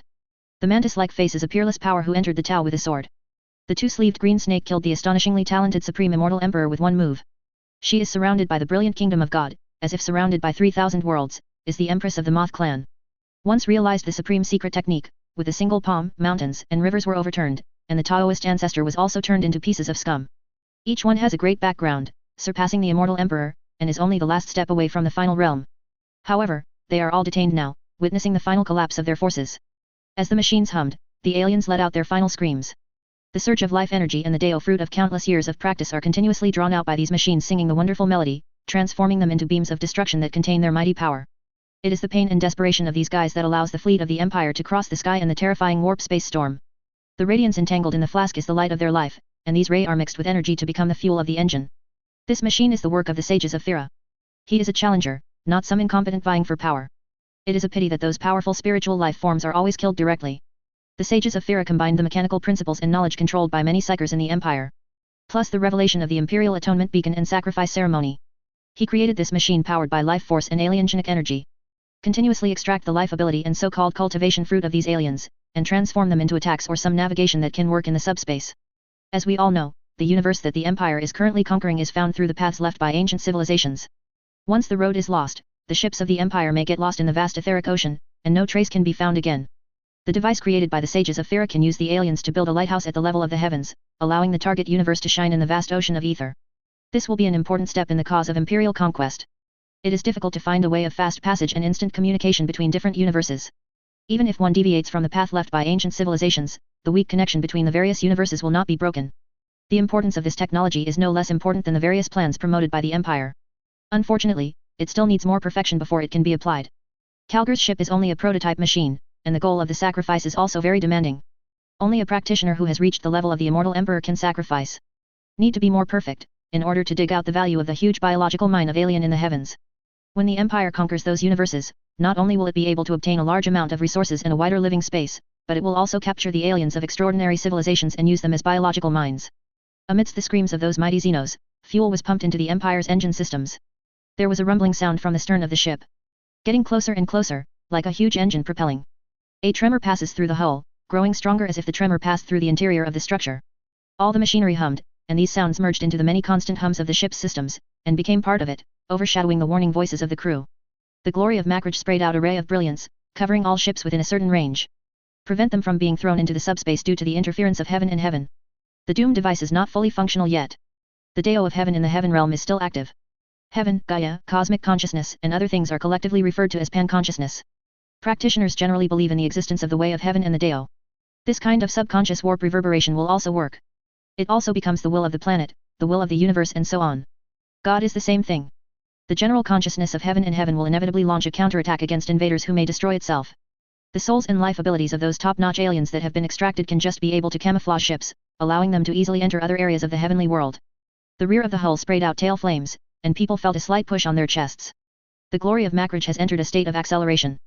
Other ships also accelerated one after another, rushing deeper into the sky. The defenders of Tianyuan are hopeless. Their connection with the rest of the heaven realm has been cut off. Calgar didn't want to waste time strangling those guys. Now his main goal is to smash the upper world, the most important core of the entire extraordinary civilization, which is also called the plateau by those aliens. There is the transformation hub, the key to the existence of the worlds. Is also the key to the prosperity of extraordinary civilization. Completely destroy the foundation of this extraordinary civilization. At that time, it will be a complete massacre to meet these aliens. On the vast city wall, the Orc Emperor UFO is killing on the battlefield. His body is as huge as a steel mountain towering into the clouds. Equipped with all kinds of terrifying weapons, sparks erupted from the rough steel jaw in the friction, and deafening roars came from the half-mechanical, half-flesh throat. He swung the heavy weapon, leaving nothing but blood and wreckage in his path. Orc warlords and orc leaders are scattered around him. They were all howling with excitement for this grand killing. A true dragon is torn apart by several orc warlords. Amidst desolate screams, the immortal dragon body was torn apart abruptly. The dragon's blood, which contained terrifying power, spilled out, shining with brilliant spiritual brilliance. If there are creatures who can obtain these dragon blood, they must be reborn and get the dragon blood talent. Now it is wasted randomly, scattered on the ground. A dragon covered with golden scales was also beheaded, his rotten wings were cut off, and black blood flowed out. The body whose head was cut off is rapidly decomposing, exuding an ominous and weird atmosphere. Members of the mask organization, which gathered many Tianjiao, watched in horror as countless strong men fell. The blood fell on the ground, breeding countless rare elixir. Anyone is priceless, and it can provoke countless arrogances to fight and break up. Now on this battlefield, it can be seen everywhere. Too many strong men died, and their ore containing blood was poured on the ground, quickly giving birth to those elixir. It's a pity that these elixirs were ruthlessly trampled on. The Empire didn't care about these supreme medicines that could regenerate the soul and make the blood more pure. Countless corpses fell to the ground. Among them, there are many immortal kings and immortal emperors. Laws and their Deo fruits escaped from the corpses that lost their spirituality and gathered into forbidden places. But these forbidden places were quickly destroyed by imperial artillery and those who wanted to live, and covered with new corpses. All the surviving powerhouses of the great realm gathered in the heavenly realm. Here in Tianyuan, the immortal king is not as good as a dog, and the immortal emperor walks everywhere. All of them are the supreme powerhouses who dominate one side. Now they keep falling, and the corpses are piled up like a mountain. Because of the skyrocketing aura, the strong men who were overwhelmed with self-confidence also collapsed at this time. They also want to fight back, enter each other's homeland, and take revenge on them. Now that the dream is shattered, I realize that my strength and superiority are just like the moon in a mirror, which will shatter at the first touch. The terrifying battlefield completely collapsed the so-called invincible Deo heart in the hearts of these mask organization members. In the long time and space, even the immortal emperor will usher in his own end. What kind of pride are they? It's just the dust and spray in the vast river of time, destined to fade away and be silent. The Orc Emperor Euphra kept roaring. Under the protection of the Yaaic force field and imperial technology, he can be said to be invincible. Punches aliens and kicks evil monsters. Many orcs gathered into an overwhelming wave, sweeping everything. There are also a large number of legions of the Empire, all of which poured out, killing blood everywhere and smashing the army. We have to get out of here, said the fire creature who once led the formation of the mask organization. The surviving mask members nodded. It is useless to stay in Tianyuan any longer. If this barrier is lost, what will greet all living beings will be a terrible massacre. It is useless to stay here. The identity background of this organization is very special, even if they are on the front line, they still get the protection of an immortal emperor. The immortal emperor used a special secret treasure of the immortal king level to open the void and let them escape. Their strength is too poor to attract the attention of the enemy. An expert above the immortal king level, as long as he tears the void with his hands, he will be stopped and dragged into the battlefield again. Only some weak people can escape. They can't change anything, and they don't pose any threat to the empire, so they can stay behind and solve it slowly. Members of the mask organization used the Fairy King level secret treasure to cross the void, and when they wanted to return to a safe zone, they found that the entire heaven world was shrouded in flames of war. Those giant cities were even more tragic than Tianyuan, with corpses strewn across the field, corpses piled up like mountains, blood and ruins everywhere. The destruction of the heaven realm is a foregone conclusion. What makes them even more desperate is that the age of doomsday has begun to invade the heavenly realm. Not only did all the forces that had skyrocketed before fall, but their realm continued to fall. The Immortal King level secret treasure was also washed away by the wave of doom, losing its brilliance continuously, and finally became dim and completely disintegrated during a shuttle flight. In the age of the Dharma, the extraordinary is eternally dead, and the myth does not exist. Even if the Empire does not kill them, many races will be extinct. The surviving members of the mask organization lingered beside the ruins, with the despair in their hearts showing on their faces without any concealment. They are very clear that in this extraordinary and dead era, where myths do not appear, it is impossible for them who are lost here to find their tribe again, and it is impossible for them to get out of this vast mountain forest. These young Tianjiao who were once young and frivolous, with a heart higher than the sky, and who thought that everything in the world could be solved by them, now realize how cruel the reality is. The fire creatures who had completely lost hope finally climbed up the nearest mountain and looked into the distance. It picked up the fairy sword that had lost its brilliance, and put it on its neck. The fairy sword is his adult gift, bestowed by the elders of the family. Back then, the ancestral land of the Fire Clan was full of guests, and people from all ethnic groups came to congratulate him on his coming of age. And it is also high-spirited, claiming to be the first-rate figure in the world of heaven. Guangjiao Tianjiao of all ethnic groups, and finally took the lead in establishing the mask organization. Now the dream is broken. The sky is gone, the earth is gone, and all living beings will die. The Fire Clan creature swiped violently, and the blood containing the essence of the Fire Clan spewed out. Its body fell from the edge of the cliff, only the last words echoed in the valley. The members of the mask organization who were still thinking about how to leave at the end watched the corpses of the fire creatures fall from the sky, their faces were horrified, and the last light completely disappeared. It's a pity that no living beings will care, and no living beings will know what happened in this desolate mountain forest. The heavens are vast and boundless, and all living beings are as insignificant as a speck of dust. You shouldn't do that. Eldar Prophet Anvil dissuaded Kalgar, who was the final commander, on the glory of Makraj. Time is on our side. Nothing can stop the empire. Cities were destroyed and turned into ruins. The world of heaven has become a place of death shrouded in war. The final plateau was also breached. The 9 supreme powers did the last thing, pushing out the secret realm with countless arrogance. Empire came too fast. Before the secret realm played its intended role, the empire smashed through the heaven realm. Even the plateau could not resist for long before it was broken. This secret realm is useless. They teamed up to push it into the eternal spiritual world, letting it drift with the tide of the spiritual world. Leave a seed for this extraordinary civilization. Dense warships enveloped the plateau, and carried out the final massacre of the survivors who fled here. Screams mixed with the sound of guns echoed in this ancient land. Only the last modeled ancient temple remains there. Kalgar plans to personally lead a raid to kill those so-called guardians. Several other senior generals and mechanical sages also spoke to dissuade them. After all, as long as you continue to waiting for the doomsday device to strengthen the curtain of reality and illusion, you can easily win. They can't turn the tide. Kalga said in a deep voice, the final judgment of these thieves will be delivered by me, and a second delay will deepen my guilt towards the Holy Emperor. The Emperor Supreme. Guilliman was checking the news from the expedition fleet going to the depths of the starry sky. The expansion of the expeditionary fleet is going smoothly, and the territory of the Empire is expanding at an unprecedented speed. However, there are some problems. They encountered a main army of Zerg that had just devoured a local galaxy cluster. The scale is exaggerated to horror. The shadow of the nest formed by the main force of the Zerg was so strong that even the Imperial astronomical torch could not illuminate it. The Psychers protected by various equipment almost burned their brains just by looking at it. It is countless times more terrifying than the several Zerg fleets that invaded the Milky Way before. A bunch of crap. Guilliman cursed. At this moment, a voice sounded. Congratulations to the host for completing the required tasks of the 5th stage database. The 5th stage database has been successfully opened. Please check the relevant information in time. Chapter 511 Kalgar placed in a coffin. The sudden system information made Guilliman stop his work. The sudden system information made Guilliman stop his work. The brooder assisting Guilliman detected his mood swings. Started the break program. Issued with instructions. The data light curtain suspended beside Guilliman was turned off. The study room suddenly went dark. Guilliman showed a hint of joy. System news indicated that Kalgar had completed his task. Successfully conquered Universe 04. Pushed the great cause of the Empire to a new height. Being able to conquer a universe brings not only systematic task rewards, but also encouragement to countless people of the Empire. Guilliman closed his eyes, digesting the joy this galaxy brought him. At this moment, his joy cannot be shared with others. The news of Kalgar's victory has not yet reached Terra. He was able to know this news because of systematic reasons. Cannot be exposed too obviously. Waiting for the news of Calgary's victory to come back is the time to celebrate. People have to be prepared for the honor of the reward and the grand welcome ceremony, and prepare to clean up Calgary. Guilliman reached out and knocked on the table a few times. Organize your thoughts. Thousands of plans came to mind, planning how to reward these heroes who laid down the first universe for mankind. Grand ceremonies, broadcast live throughout the Empire, and historians' records of heroic epics. After thinking for a moment, Guilliman reached out and opened an interface in the air. The interface exudes a faint brilliance, reflected on that resolute and noble face. Come here. Guilliman's words were very brief. He summoned the recently appointed Reich Chancellor. The government affairs of the Empire are too huge, even with the blessing of technology, a mortal body can hardly bear it. In addition, the position of Prime Minister bears a lot of pressure. Every Prime Minister basically died while in office. So far, the position of Prime Minister has changed several times. Basically collapsed because of too much government affairs. After all, one order, one document can determine the life and death of billions of people. Making any decision is difficult. Such a sacrifice is certainly not as heroic as the front line, but for the Empire, they are still heroes worth remembering. Without the sacrifices of these bureaucrats, it would be a dream to manage such a huge empire. Understood. A hoarse male voice came over. Communications are disconnected.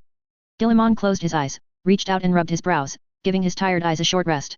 Even with extraordinary intelligence, it can coordinate thousands of tasks at the same time.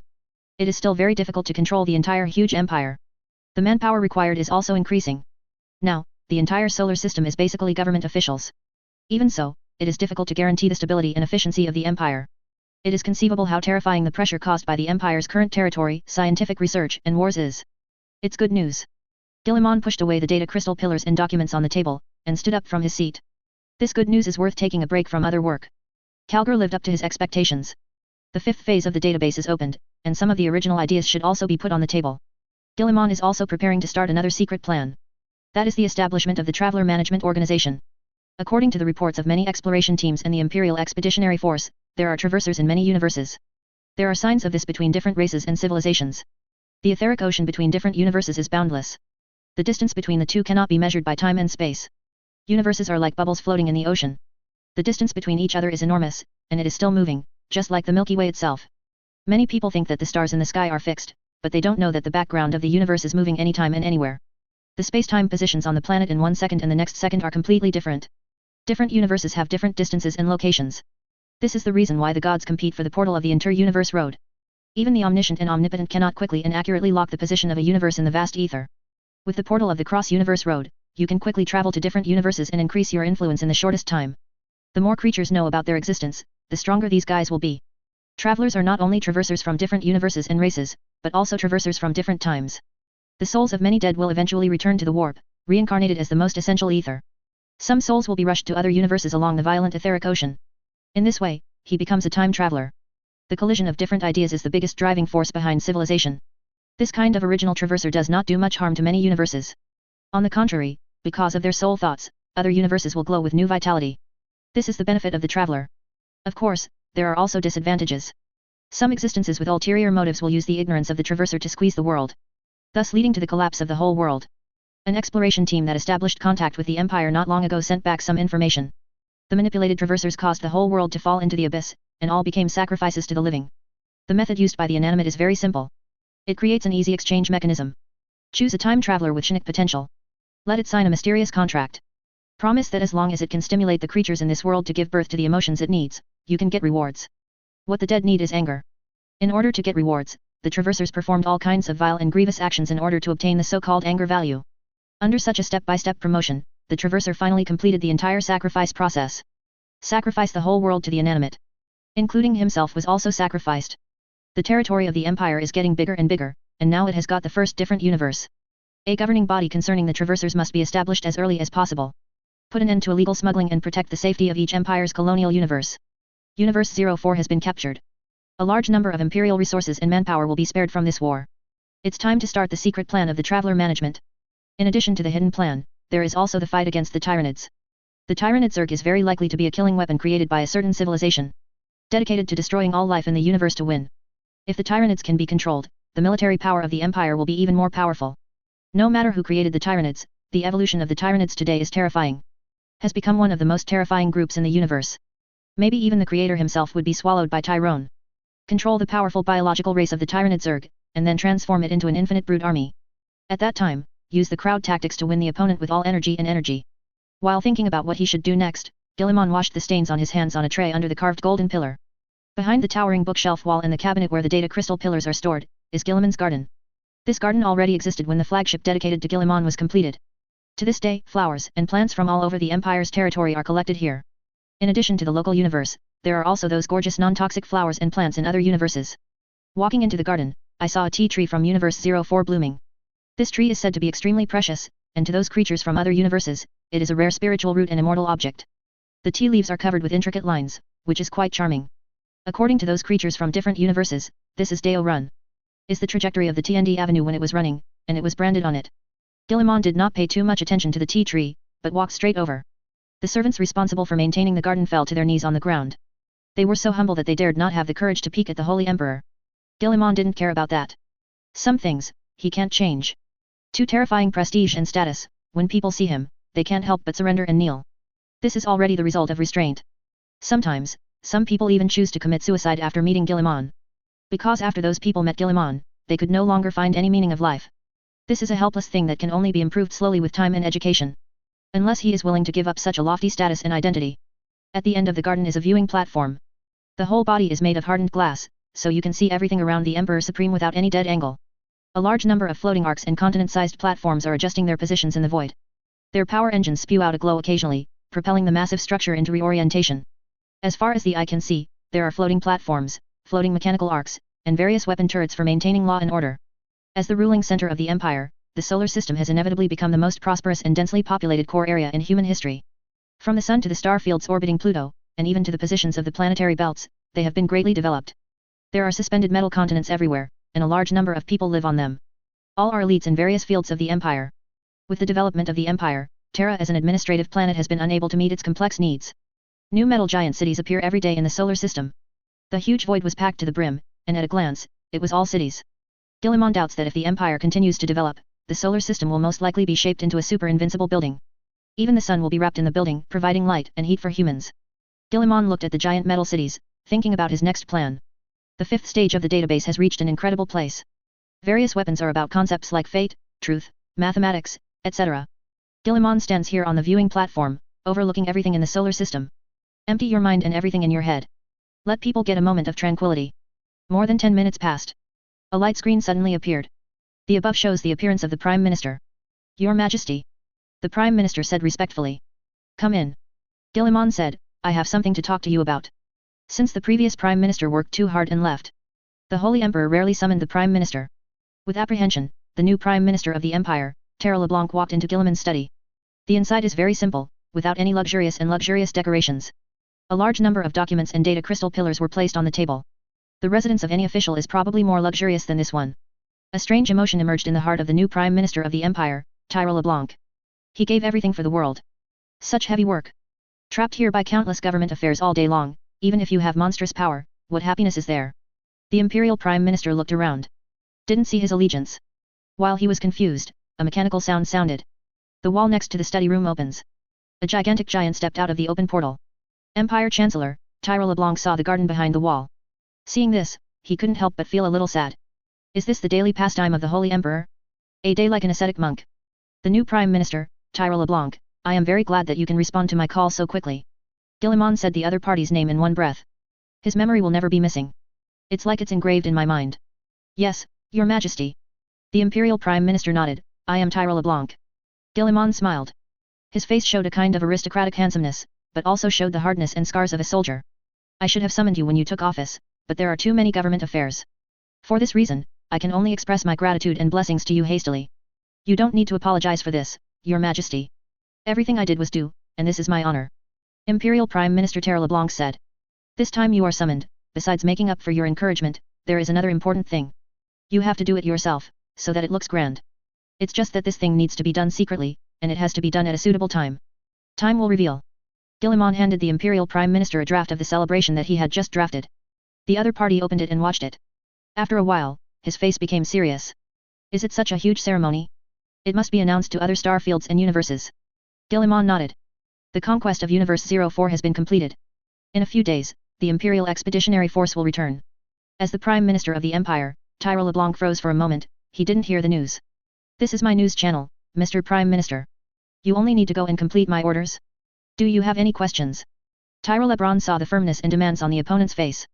I understand, I will ensure that this grand ceremony is grand enough. Imperial Prime Minister Terra LeBlanc bowed and said. Guilliman nodded in satisfaction. I believe in you, Tyra Lebron. You are a very good person and my best assistant. Chapter 512 The Secret of Extraordinary Civilization, subscribe. The Holy Emperor's praise caught Imperial Prime Minister Tyra LeBlanc a little off guard. He saluted in fear, expressing that he would never disappoint Guilliman's expectations. Even after walking out of the Holy Emperor's study, he still hasn't calmed down for a long time. My heart was filled with fear and apprehension. The words of the Holy Emperor have a divine magic. Stirred the heart of the Imperial Prime Minister, Tyra LeBlanc. Let him have an impulse to give everything just to get his approval and approval. Empire Prime Minister, Tyra LeBlanc's performance is nothing. In the Empire, being able to be praised by the Holy Emperor is enough to make many people excited enough to want to take their own lives. Among them, there are many human elites with high positions and great wealth. No one will deny that the Holy Emperor is the greatest monarch ever born in human history. Calculate from the beginning of human civilization, to the time when human beings go deep into space and beyond the universe. No one can match his achievements. Even the creator of the Empire, the great Emperor who has left, cannot achieve the current achievements of the Holy Emperor. The Emperor's service is indelible. Destined to be recorded in the history books of the Empire. The Emperor established the embryonic form of the Empire and took the first step in the great cause of mankind. But if there is no Holy Emperor, the great cause of mankind will eventually collapse. Will be buried by those hateful evil gods. Ushered in an unspeakably tragic catastrophe. The deeper the confrontation between the Empire and the gods, the more people will understand how terrible the gods are. In the vast universe of the heavens, how insignificant are human beings. The Holy Emperor led mankind out of this crisis-ridden universe of the heavens. Fight against the gods and sweep the heavens. Pushing human civilization to the peak of glory time and time again. In the past, people always felt that the Empire's expulsion of Abaddon had reached its peak. Many scholars are afraid of the historical cycle of the Empire's prosperity and decline. Who would have thought that under the wise guidance of the Holy Emperor, the Empire would prosper and become more and more brilliant? Regardless of objections to study subspace, learn alien technology, use lighthouses and various anti-subspace weapons to find a sharp weapon against subspace. Use a lot of resources to build inter-universe roads that were not profitable at the time. Promote human literacy throughout the Empire and promote the Imperial Assistance System. Strive to make education available to everyone in the Empire. The system has been reformed many times to screen out those talents from the sea of people to the greatest extent. At the beginning, many of these measures were not favored by people, and they even felt that they would push human beings to destruction. I think that when the hereditary nobles were to be abolished and the power of Terra centralized, the Holy Emperor was even scolded as a traitor by those conservatives. The time recorded in the history books was too bitter. The Holy Emperor who awakened in Macrage was only a primarch at the time. The galaxy at that time was already fragmented, and even the astronomical torch that humans relied on was dimmed, and the light of the astronomical torch could not even be seen on the other side of the Great Rift. It is really precarious, and it is only one step away from the final destruction. All people of insight are almost desperate, thinking that the human empire will surely perish in the hands of chaos. The Holy Emperor faced such a mess at the time. In addition to the aliens and the minions of chaos, there are also those rebel primarches. The Holy Emperor at that time was still embarrassed by the conservatives and the powerful interests who wanted to protect their own interests. It can be said that there are turbulent foreign enemies and endless internal troubles. A little carelessness, the empire will be fragmented and come to an end. The Holy Emperor tried his best to turn the tide, fought all the way from Macrage, reorganized the order of the empire, suppressed the state religion, and suppressed the High Lord Council of Terra. Not only brought back the fragmented empire at that time, but also pushed the empire onto a glorious path. Now the Milky Way is in the hands of the empire. Even the local galaxy group has almost become the back garden of the empire, and the number of human beings is even more numerous. The development of this civilization has been pushed to an extremely brilliant state. Many people subconsciously feel that the Holy Emperor saved mankind and the empire, but he also became the Supreme Emperor, which is considered a reward. Terra LeBlanc, who came to the position of Prime Minister of the Empire, would not have that kind of thought. Just the position of Prime Minister, he already felt that he could not breathe. Traditional pleasure activities have basically been cut off. Tyra LeBlanc has already forgotten what it was like to have with her last time. There are too many government affairs, too many to imagine. The interests of each star field, force, school, and organization are balanced. There is also military deployment. Every year's conscription, the production progress of mechanicus, etc. There are so many things that I can't handle them all, I can't handle them all. Even with a large number of administrators, running an empire is extremely painful. The imperial prime ministers of all dynasties have been exhausted by massive government affairs. After climbing to the top, Tyra LeBlanc deeply realized the hardships involved. Holding such power is no longer a blessing, but a terrible burden. The joy of being an official and enjoying the blessings that was touted in ancient times has completely disappeared. Every day you open your eyes as data, which is government affairs. The position of Emperor of the Empire is no longer a good position for pleasure. Only infinite responsibilities. In the officialdom of Terra, the higher one climbs, the more worship and fanaticism towards the Holy Emperor. Such a great cause, if replaced by them, would only send one more head to the enemy. Throughout the ages, any ruler who has achieved one of the Holy Emperors is enough to pass down through the ages and become a generation of Mingjun praised by the world. However, for the Holy Emperor, such an achievement is only a trivial matter. The human army conquered the East and the West, and the achievements achieved are all so brilliant that it is unimaginable. However, what the Holy Emperor said still shocked Tyrell LeBlanc. Soon, there will be a messenger from Universe 04. He will return to the Empire with news that will shock and excite countless people.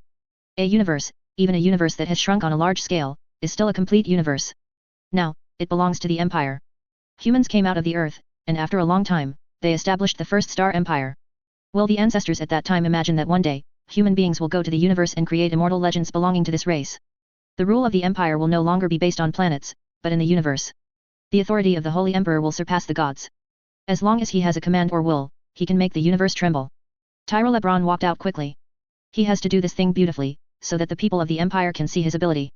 Also let the Holy Emperor know that he will never disappoint the other party's expectations. Guilliman has been watching the back of the Imperial Prime Minister walking out. Until the door is closed again. Universe 04 has been conquered, and the database of the 5th stage has been obtained. The Empire will usher in a more ferocious upgrade. The original casting technology in the 5th stage should be promoted as soon as possible. Just absorb all the database knowledge in the 5th stage. The Empire's offensive against the heavens is no longer what it used to be. But the real battle of annihilation. Anyone who dares to stop the Empire will be smashed to pieces. It won't take as long as it is now. It's time for some people to leave this universe too. Guilliman pondered. At present, Lion's battles against the Eye of Terror, the Great Rift and other areas have basically come to an end. Even if there is a war, it is a small fight. It's time for Ryan to go to another universe. The hunter's claws have been sharpened, and they should be hunted in the cruel universe of the heavens. Little Fulgrim, and those dark angels, should all change positions. Guilliman was thinking about the next plan. The Lion is going on an expedition. The Empire will continue to expand its base with the help of the Primarches. Guilliman paced back and forth, and after a few laps, summoned other officials and sages of Mechanicum. Even took the time to send a message to the great sage Belisarius Carr, asking about the progress of several projects, and at the same time asked the other party to send someone to take charge of the 5th stage of the original casting upgrade project. There is also a comprehensive upgrade of the Empire system, as well as management agencies such as Traversers. After dealing with all this, Guilliman had to bury his head and continue to deal with other things. The affairs of the Empire are endless. A short break is already a rare happiness. A large number of data screens reappeared, and the reflected light shone on Guilliman's face. Let him immerse himself in the ocean of data again. With the help of these data, he can control the direction of the ship of the Empire, discover some minor problems contained in it, and send people to fix it. Reached the current status. It is no longer possible for Guilliman to fight in person like before. Unless those all-knowing and all-powerful beings appear, it is possible for him to leave the solar system to fight against those guys. Of course, Guilliman had a hunch that he would never wait long. The expansion of the Empire will definitely affect the interests of those guys. There must be a big war between the two sides. I have to seize this time to improve the various measures of the Empire. At that time, you can concentrate on dealing with those omniscient and omnipotent. Destruction enveloped the plateau. The last Pure Land will be breached. Countless heroes are roaring, fighting the final battle all over the plateau. I want to spill my blood before the final moment, and I want to fight until the last moment. Let these damned invaders know their arrogance and integrity. However, fate has been doomed. Destruction will eventually consume everything, including themselves. Wave after wave of Imperial troops landed on the plateau through teleportation, airdrops, transport spaceships, and other means. Titan opened the way, and the steel giants hundreds of meters high continued to bombard, and the mountains and rivers collapsed wherever they passed. The knight armor and the heavy vehicle phalanx rumbled past, pressing out roads among the ruins along the way. At this time, there is no place on the plateau that is not infected by the flames of war. There were fighting and crying everywhere. 9 guardians stand in the center of the palace, looking at the sky that has been torn apart. Countless souls screamed in the spirit realm. Death, despair, unwillingness, and pain turned into torrents, setting off terrifying storms in the spiritual realm. The plateau of hope and future is dead. It used to have countless magical medicines and fairy objects, as well as caves and secret realms left by countless sages and immortal emperors. Nowadays, it has become a blood-soaked hell. Those palaces and caves that carried immortal emperors, Taoist ancestors, ancient sages, Taoist fruits, and sentiments were burned. All sacred things, all ancient inheritances have been completely destroyed. The plateau, which is comparable to a great world, was reduced to ruins. Horrible rifts tore mountains and rivers apart. Even those runes containing Daorim became dim, and were even torn to pieces. Avenues have been attacked like never before. The 9 guardians watched as the plateau burned amidst the brutal battles waged by the invaders. Looking at the shattering of the avenue, watching the sun, moon, and stars explode into pieces, watching the mountains and rivers being completely destroyed. Above the palace where they are located, there are many battleships, all of which have propped up protective shields. Those protective shields are so weird that they can weaken their earth-shattering treasures. When attacking those protective shields, they will feel powerless. It seemed that a terrifying wave propped up a 100-meter-high wave, but it ended up hitting a stone. It looks full of momentum, but its lethality is very limited. Suddenly, the metal ships with hundreds of beams of light rushed out and landed around the vast palace. They came to kill us, whispered a guardian. How arrogant! Another guardian said coldly. Then let them come, even if you can't win, let them suffer. The 9 guardians looked at each other, and they could all see the firmness in each other's eyes. Families and countries are broken, the sun and the moon are overturned, and they should also do their part. The sound of shouting and killing can be heard endlessly. There are dead people and crying everywhere. The surviving creatures were forced to retreat. Until there is no way to retreat. The Empire has no mercy and slaughtered all the way. No one is spared regardless of men, women, old, or young. It can be said that corpses are strewn all over the field, and blood flows like rivers. Compared to the mournful roar of many alien races, the officials of the Empire are already celebrating the victory of the Empire. As long as a period of time passes, the power of the Doomsday device will gradually increase. Let the power of the plateau be suppressed. Let Kaofan truly die silent, let the myth die completely. At that time, none of the aliens still hiding in the plateau will survive. On the assembly deck of the Glory of Makraj, several veterans looked helplessly at Kalga, who was wearing armor accessories. Commander, I really don't recommend you to take risks. Victory is already in our pocket. It is taboo for a commander to go into battle. The heads of those aliens will be cut off by me. Facing the dissuasion of his subordinates, Kalgar said without a doubt. For this cause, we have shed too much blood. Many mortals set off from their hometowns, but failed to go back to see their parents, and could not return to their homeland, only to return to the throne. I will cut down those alien heads, proclaim victory to all imperial soldiers, proclaim their honor and achievement. Several veterans looked at each other, and finally bowed their heads in salute. Kalgar's will cannot be violated. Because he represents the Holy Emperor. Praise the Holy Emperor, the power armor is working perfectly. Binary singing sounded. After saluting the servants and priests who were carrying out the final inspection of the armor, they retreated. Kalgar moved his limbs, and the servo motor, nanorobot, space projection and other modules made slight sounds, mixing together like a ethereal death movement. The suit of armor he was wearing was built using the most advanced technology of the Empire. After confirming that there was no problem, he turned his head to look at the many fighters who were ready and pasted the oath stickers. Now, warriors, it's time to pour destruction on the enemy's head. Kalgar raised his iron fist and roared. Fight for the Holy Emperor! Fight for the Holy Emperor! Many primordial warriors roared. The converging shouts were enough to flood the battlefield. Kalgar's personal guards formed a circle holding shields and power battle axes, ready to teleport directly to the most dangerous place in the battle. Teleportation light floods the deck. Space-time is distorted. After a flash, they appeared in the modeled, ancient palace. The palace is very old, and it has been standing for an unknown number of years. Unfortunately, there is nothing eternal in the universe. No matter how long it stands, it will come to its own end. Thousands of aliens stood there. They were shrouded in light. There are strange noises around. Also tumbling all kinds of terrible visions formed by ether. Each of them has terrifying and disgusting mutations. They have completely departed from the original form of their race. The very nature of the warp has long been tainted. The deeper you delve into it, the more horribly twisted it becomes. Roared at their sudden appearance. Crush them, Kalgar growled. The Primaris warriors raised their weapons and fired the first volley. In an instant, the array of aliens howled incessantly, and flesh and blood flew everywhere. A series of terrifying sonic fluctuations erupted. The aliens who escaped the first salvo rushed forward with weapons in hand. A primordial warrior was pierced on the spot, and the long sword shining with rich spiritual energy could not be suppressed even by the anti-subspace force field of the armor. These aliens have been known to be the last struggle. Without any reservations, they poured all their strength into their weapons in an attempt to break the defenses of the primordial warriors and tear their armor apart. The fighting between the two sides was so brutal, with blood and flesh flying everywhere, and wreckage everywhere. Kalgar joins the battle with a roar. Huge double fist swing. The blue arc covered on the gloves easily tore apart the bodies of those aliens. Their fairy swords and tripods were smashed to pieces by Kalgar's iron fist. The magic weapon fragments and their remains fell to the ground one after another. A creature shrouded in light and with a strange halo behind it charged towards Kalga. Eerie whispers echoed around the creature. While walking, various illusions will frequently appear in the void. According to the indigenous aliens, this is the resonance between the practitioner himself and the Deo. Kalgar felt a little disgusted. This is clearly a sign of being polluted by the subspace. The higher the level of cultivator, the more terrifying the signs of pollution. The alien rushed overhead on. Kalgar swung his iron fist, blocking the opponent's long sword. The shield blocks the so-called sword energy and transfers the huge impact to the subspace. One punch, smashing half of the opponent's face. Then he punched the opponent's body with a hammer, blowing him apart alive.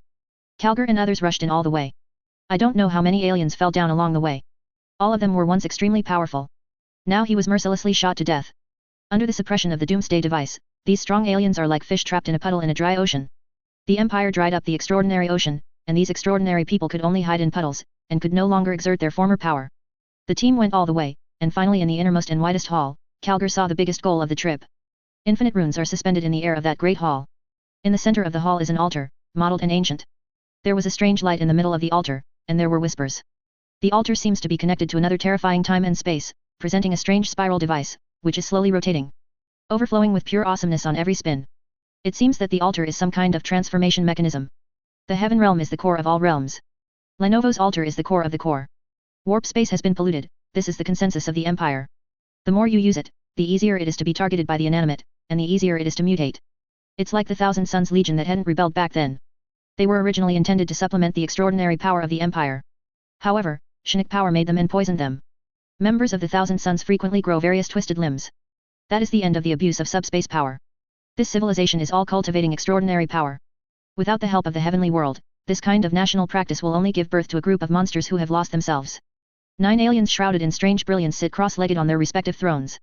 The only thing that can see is a pair of eyes. Their bodies are very tall, even taller than the original caste warriors.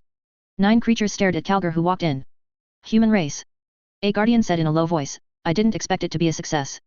Has the war of civilizations come to fruition? Has Kaofan really fallen? Every word of the guardian caused the roar of the avenue. If there are practitioners standing here, just listening to it, they can understand the Tao and embark on an invincible road. Shameful alien. Calgar didn't hear the roar of the avenue, but felt that the sound was very strange. An ignorant short-lived creature. Another guardian's tone was full of disdain. Even if it was about to face failure, it didn't hinder its arrogance. It's finally time to end. Calgar said in a cold tone. Through the translator, he was able to understand what the other party said. All die, in the name of the Holy Emperor. Calgar raised his gauntlet, and the double bolt gun installed under the glove roared. The explosive bombs fired were blocked by the mask summoned by the 9 guardians waving their hands. That's it. A guardian was very disdainful of such an attack, and it was simply a dream to kill them, these immortal beings, by means of this method. Before he finished speaking, the bomb that exploded caused the guardian to suffer a big loss. Bombs are no longer simple high-explosive gunpowder, but anti-subspace bombs specially used to target extraordinary creatures. Released once it explodes, splashing out. Can easily pierce Shin'ik shields, destroying the immortality of supernatural beings. After the explosion, several guardians screamed. Black blood flowed from their twisted bodies. Calgar then charged at one of the guardians. The huge iron fist hit the opponent's weird body continuously. Several of his personal guards followed him, and after roaring, they also rushed up. The two sides fought fiercely. It is meaningless to cast treasure spells remotely or bombard with firepower. At such a short distance, close combat is the most effective. Long-range attacks are difficult to cause damage to each other who are on guard. The 9 guardians fought with all their strength in close combat. The slimy tentacles flapped in the air. The battle soon became intense. However, the guards brought by Calgar were not the opponents of those guardians. Several soldiers were caught up, and with a sudden force, their battle armor and bones were crushed. You must know that their battle armor has a hardness comparable to that of neutron star materials, but now it is easily twisted into a twist. After 2 guardians were killed, Calgar was left with only 1 person. The other battle brothers have all fallen. Grinned and pierced by those alien tentacles and weird limbs. Calgar is fearless. He swung his iron fist and poured catastrophic power onto the opponent's skull. The head of one of the guardians was instantly shattered. The distorted body was also carried by the huge impact and flew backwards, burning in the air. One of the 7 guardians was killed again. Even if you lose, you have to take him with you. A guardian said coldly. Dream. Calgar grabbed another guardian with his backhand, lifted it up, and slammed it onto his lap. Broke it abruptly and broke the spine. Then he punched the opponent's head. Calgar has either been fighting in his life, or on his way to fighting. He lived far less than a fraction of those guardians. But his melee fighting skills are much stronger than these so-called guardians. In most battles, he needs to fight at close quarters. Unlike these guardians, who claim to be killed from a mountain of corpses and a sea of blood. But they rely too much on Shin'ik power, not on physical combat. Melee combat can be said to be inexperienced. The remaining 6 guardians, after a while of fighting, Calgar's jaw was smashed, and the price of 1 eye was blown off, and only 3 were left in the end. Calgar was bleeding profusely, but the more he fought, the braver he was fighting with his life. Another one of the 3 guardians was quickly beaten to death by him, and it seemed that he was short of the final blow. Calgar felt a pain in his back, and a burning pain came. A guardian took advantage of his unawares and pierced a mottled and rusty iron sword into his body. This is a sword left by an ancient sage. It is said that it has the power to kill the supreme. The guardian said in a cold tone, this sword has been preserved for countless years, and it is extremely fierce. Calgar let out a roar, and punched the opponent on the head, breaking his bones and tendons, and flying him upside down. Take advantage of his illness and kill him. Another guardian roared, and once again took out a weapon left by an ancient sage, trying to kill the leader of the invader completely. A deafening roar sounded. The palace was knocked down. The huge Orc Emperor UFO led his men and broke in from another direction. The guardian flew upside down under the huge impact. Under the influence of the Doomsday device, its power is no longer as terrifying as before, and it can't even withstand the brutal collision of the Orc Emperor. The remaining 3 guardians were quickly killed, and 1 was captured. Calgar pulled out the rusty sword that had been pierced into his body, and used the self-healing function of the Empire Heart to restore the wound. He cut off the head of a guardian and announced the arrival of victory to the expeditionary army. After a long battle, they dedicated the first universe to the Holy Emperor. Yet, just out of the public eye, Calgar fell. The wound caused by the sword cracked again, and the heart of the Empire could no longer heal. Calgar was rushed to the operating room. His vital signs are still declining. Block the message. The heart of the Empire is maintaining his life, but the situation is not good. The clean and sterile medical room is like a shiny desert. Steel cabinets are placed along the tiled wall. Inside shines the light of the light. Cold and soulless glass rooms crisscross with laboratories. The medical staff walked up and down in a hurry, looking anxious. Several well-known medical sages and gene sages are directing medical personnel to treat the giant on his hospital bed. A group of high-ranking expeditionary generals stood outside the medical room isolated by hardened glass, all of them looked worried. As the expedition commander of Universe 04, Calgar was lying in a spotless operating room right now. The whole body is covered with dense cobweb-like conduits and cables. Several shiny metal tubes that cannot be embraced by one person are placed around the operating table. The piston reciprocated back and forth, and the machine buzzed, injecting various liquids and blood mercury into the catheter and entering Calgar's body. Father. Calgar lying on the operating table was confused and muttered to himself. Blood spurted out from the unstoppable wound, staining the white operating table red in just a few seconds. Also flowed to the ground. Such a horrible amount of blood loss. If it weren't for the maintenance of the heart of the Empire, I'm afraid Calgar would be killed immediately. He could clearly feel the last venomous blow of the aliens wreaking havoc on the body that contained his immortal power. Calgar felt death up close like never before. It is coming, trying to take itself away. No. Calgar roared in his heart. He has not fulfilled his duties, how could he fall down here? Fear rose in Calgar's heart. He is not afraid of death, nor of eternal death. But he was afraid of the disappointment and pain of the Gene Father. He has made an oath, and he will never abandon his duties and leave when his duties are not fulfilled. Can't die. Calgar wanted to use up that daunting willpower to make his body respond to the Imperial Heart's repair program again. Yet this is just a nonsense thing. His organs are failing. The urgent siren of the heart of the Empire kept ringing in his ears. Everything in front of me began to become confusing. Hurry up, pressurize, and inject the repairing nano-liquid. A medical sage shouted. The news of the victory of the expedition fleet came a little faster than Guilliman. The news of the conquest of Universe 04 was a storm. As Guilliman expected, it caused huge repercussions within the Empire. Countless cheers resounded in Terra, the solar system, and even the entire human race, and even every human colony. Mankind successfully conquered the first universe. Such a feat is as important to mankind as the discovery of fire for the first time. Countless people rushed to tell each other, and some even wept with joy, happy for the great victory of the Empire. However, people only know that Universe 04 was conquered. The news that the high-level officials of Terra got was a layer of gloom. Universe 04's expeditionary commander, Kargasan, was wounded in the final battle. The medical sages failed to treat him, and could barely save his life. Currently, the Calgarians have been put into the stasis coffin, and are being urgently sent back to the local universe, to Terra. If you want to say that the only one in the Empire who can save this great hero is the Supreme, Holy and Bright Holy Emperor. Chapter 513 The Return of Sigismund, subscribe. The glory of Macrage is overwhelmed with grief. This great ship is currently under martial law. The news that Calgar was injured was only circulated among the high-level officers of the ship and some expeditionary forces. His injury is too bad. That rusty sword is too vicious, not only for the body, but also for the soul. Once you really die, you may not even be able to keep your soul. No one dares to release such news. Calgar has led the expedition fleet for so long, coupled with his own extraordinary leadership skills, making him very popular with the soldiers of the Empire. Once the news spread that he was seriously injured and dying, the consequences would be disastrous. After discussion, several high-level officials could only block the news to avoid arousing the wrath of the Imperial Army. The Empire is currently capturing a group of prisoners from Universe 04. If it is known that Calgar is injured, there may be a large number of executions of prisoners. In desperation and panic, Priest Jean and the pharmacists tried every means of curing Calgar. In the end, it can only be put into a sarcophagus that completely isolates subspace, time, space, fate, and all concepts of truth. This is a cutting-edge technological creation that has not yet been promoted. This thing is equivalent to extracting the space gap from the current long river of time, and then making it into a time capsule independent of the background time. Able to stop Calgar's time completely. The characteristic of isolating the subspace can also protect Calgar from being harmed by those mysterious forces. Allow him to maintain his current state and return to Terra. This is the best way the sages who rescued him could think of.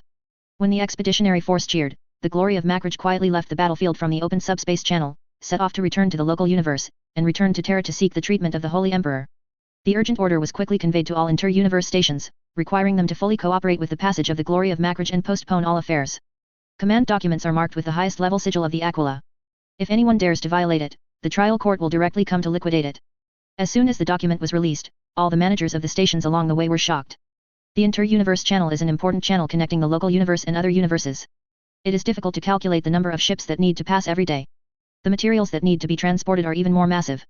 Now they all give way to the glory of Macrage. How can these guys not be shocked?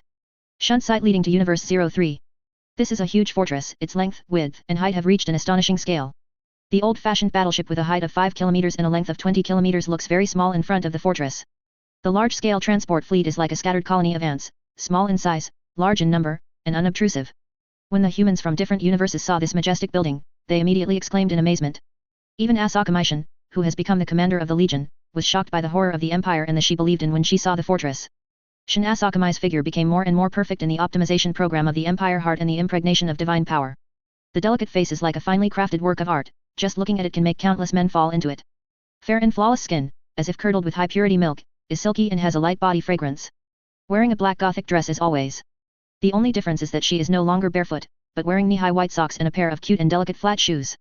In a normal state, the iconic aura of a living saint will not appear behind her head. The halo will appear only when fighting. The existence of the halo is a very exciting thing for the imperial forces on the battlefield. After becoming a living saint, Annihilations's victories and achievements are enough to make her an imperial hero that can be recorded by historians. To this end, I got the opportunity to visit the Empire, study, and meet the Holy Emperor. For Annihilation, it was undoubtedly a matter of happiness enough to faint. She finally got the chance to face the Holy Emperor whom she could dedicate herself to. For this opportunity, she worked hard for countless days and nights. Now I finally got what I wanted. The only shortcoming is that this honor does not belong to her alone. She went as part of a study tour group. Not only Annihilation alone, but also several players from other forces, as well as politicians and businessmen who established the temporary regime of Universe No. 03, etc. The scale is about 1,000 people. Everyone is absolutely loyal to the Empire and to the Holy Emperor. Although it is a visit and study, in their view, this is undoubtedly a pilgrimage. The inter-universe train they were on stopped at the diversion site. This is a very rare event. Generally speaking, the inter-universe train does not stop halfway. Now, in order to coordinate an unimpeded road, the control center has to stop some trains and fleets and coordinate to other routes. Trains are absolutely safe at diversion stations. Passengers were even allowed to get off the bus for a short rest and observe. When they stepped out of the huge interstellar train, they saw a scene that made them unable to believe that they were standing in a building built by humans. In Universe 03, Empire and Reincarnation games also built many tall and magnificent buildings. But such a huge and magnificent fortress is really unimaginable. The sculpture of the Holy Emperor soars so high that the head cannot be seen. Standing at their angle, they could only see the legs carved with combat boots. If it wasn't for the introduction by the servo skull, no one would have guessed that this would be a sculpture of the Holy Emperor. This is taller than a planet. Is this really a building that humans can build? The deputy head of the Purifier Legion Gidwell raised his head and said in a tone of amazement. Giant battleships fly around the statue. Compared with the two, those magnificent warships also make people feel very small. Several politicians who established the provisional government of Universe 03 could not hide their shock at this time. These politicians are very famous and talented in the Empire area of Universe 03, and they rule the world under their jurisdiction very well, and continuously provide a large number of soldiers and supplies to the Empire. They have already witnessed the power of the Empire. Those warriors in battle armor can slaughter the reincarnated players who used to be high above like mowing grass. The Empire has also established its own player system, which is no different from the reincarnation game. Many local scholars of Universe 03 believe that the strength of the Empire is enough to stand shoulder to shoulder with the reincarnation game. Now it seems that the Empire and the reincarnation game are not just side by side. Is more likely to be transcendent. In fields such as high-end technology and high-end combat power, the two sides may be on par, or evenly matched. It can be industrial productivity, but the Empire has thrown the reincarnation game so that the tail lights of the car can't be seen. In the past, people may still have wrong perceptions. I feel that the mighty power belongs to me, no matter how powerful the hot weapon is, it will be blown up with one punch. No matter how strong industrial productivity is, it is not as useful as extraordinary power. But the emergence of the Empire made this idea a joke. One punch? Even if the Imperial battleship can't be seen, it has already been blown up. The original caste warriors born in batches, the fully armed astral army, equipped with a titan that can destroy a continent with a single shot. What's more, it can directly create a black hole at a distance of hundreds of light years or thousands of light years, annihilate the wave, and ruin the entire world. With such technology, most of the supernatural beings can't even react, and they have already been ruined. They won't even know who moved the hand. It can only growl and howl in the air like a wild wolf at the gunpoint of a farmer. Once the industrial productivity of high-end technology takes shape, it is really crushing despair for extraordinary civilizations, and they cannot even do a decent resistance. Stronghold buildings are closed in all dimensions. Whether it is 3-dimensional, 4-dimensional, or higher, are fully enclosed, able to prevent subspace creatures from snooping on them. All the towers and ports extend to unknown dimensions, with no end in sight. Swimming Imperial ships patrol the towers. The inter-universe channel is like a giant tree with luxuriant branches, and the roads leading to different universes are just branches. Controls Imperial ships in and out of space through the shunt stations. Diversion sites are also generally stationed with Imperial troops. They are generally responsible for protecting the safety of the road. Asami Shion had the urge to kneel down and pray to the Holy Emperor. She is staying in a city of miracles created by human might.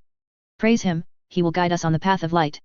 Qian Shangxian recited a sentence often spoken by state priests, with piety and enthusiasm on his perfect face. She couldn't wait to meet the supreme, holy and bright emperor of the empire.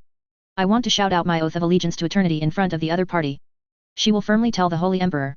Even if death will decay in the long eternity of time and space, even if everything in the world will disappear in the ravages of time, her vow will not fade in the slightest. She will be faithful, she will be devoted, until eternity and eternity. On the diversion site, several businessmen in Chinese clothes shouted in front of the person in charge of the diversion site. This batch of goods is very important. It is a research material directly supplied to Mechanicum. The businessman shouted, I have the joint signatures of several sages in my hand, which is enough to represent its preciousness and importance. I ask you to let me go immediately. Immediately release it. It is illegal to rashly suspend traffic without prior notice. I want to sue you. Asshole, do you know how much we'll lose for a delay like this? I am sorry for the trouble you have encountered, but this time it is the highest level Skyhawk document. There is an emergency that requires a smooth and straight line across the universe. Please wait patiently, and it will resume soon. An official said under the protection of the guards, he explained to the merchants, if necessary, you can apply for a delay document. According to the imperial decree, if the delay is caused by force majeure, you can obtain subsidies from the Imperial Ministry of Finance. Get legal support to save you from paying huge compensation. Damn, I let you pass. The businessman shouted angrily, can't you hear me clearly?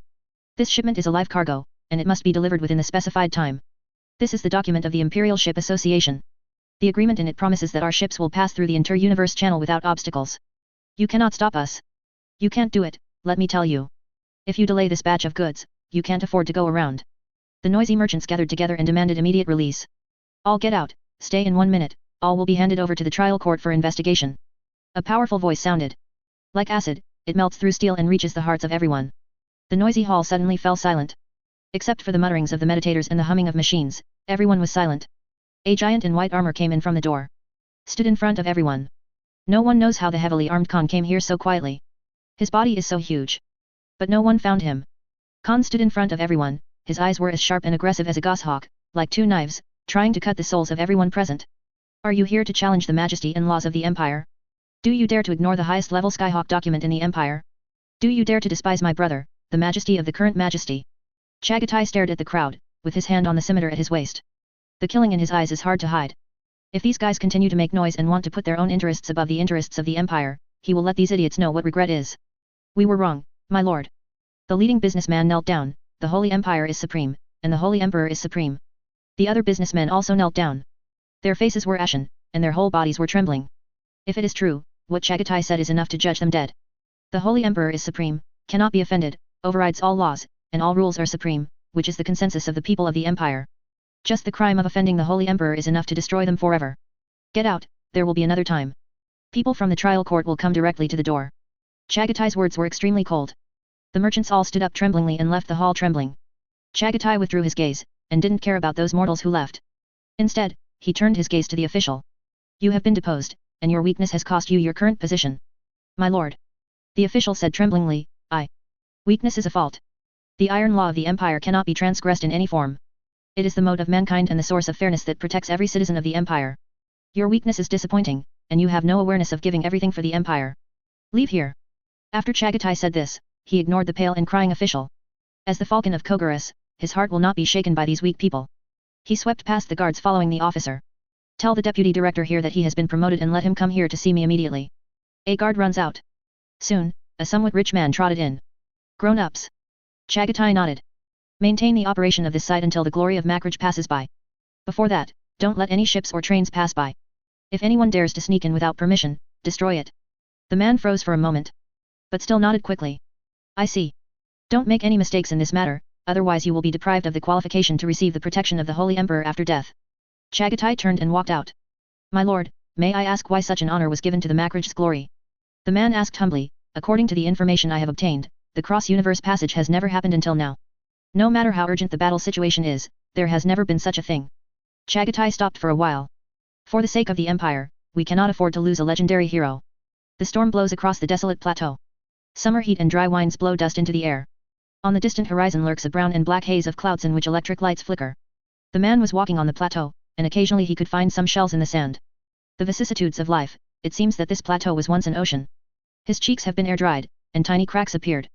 The scorching sun baked his body, the billowing heat wave rose, and even the air was distorted. The distant storm is approaching, bringing thunder and rain. And here is still hot. The man looked around in confusion. He was wearing a set of black armor and a giant sword tied to his hand with an iron chain. Where am I? The man's chapped lips squirmed, and the words he spoke were very hoarse. His saliva has dried up. Even if you lick your lips, it is useless. Does not relieve chapped lips. The man has forgotten how long he has been walking. His memory became blurred, and he just walked forward in a daze. The fatigue of the body is accumulating little by little, like the water level in the reservoir is rising little by little, trying to reach a certain peak, and then completely overwhelm him. The man lowered his head, every cell was screaming, hoping that he could just lie down. Compared with endless pain, death is a relief. Relying on perseverance, the man dragged his tired steps to take the next step. Only the weak will surrender to death. Step by step, the man tried his best to squeeze every cell of himself. Even if he died, he was still walking with all his strength. Staggering forward in this desolate plateau. He doesn't know where he's going, but there's nothing wrong with moving forward.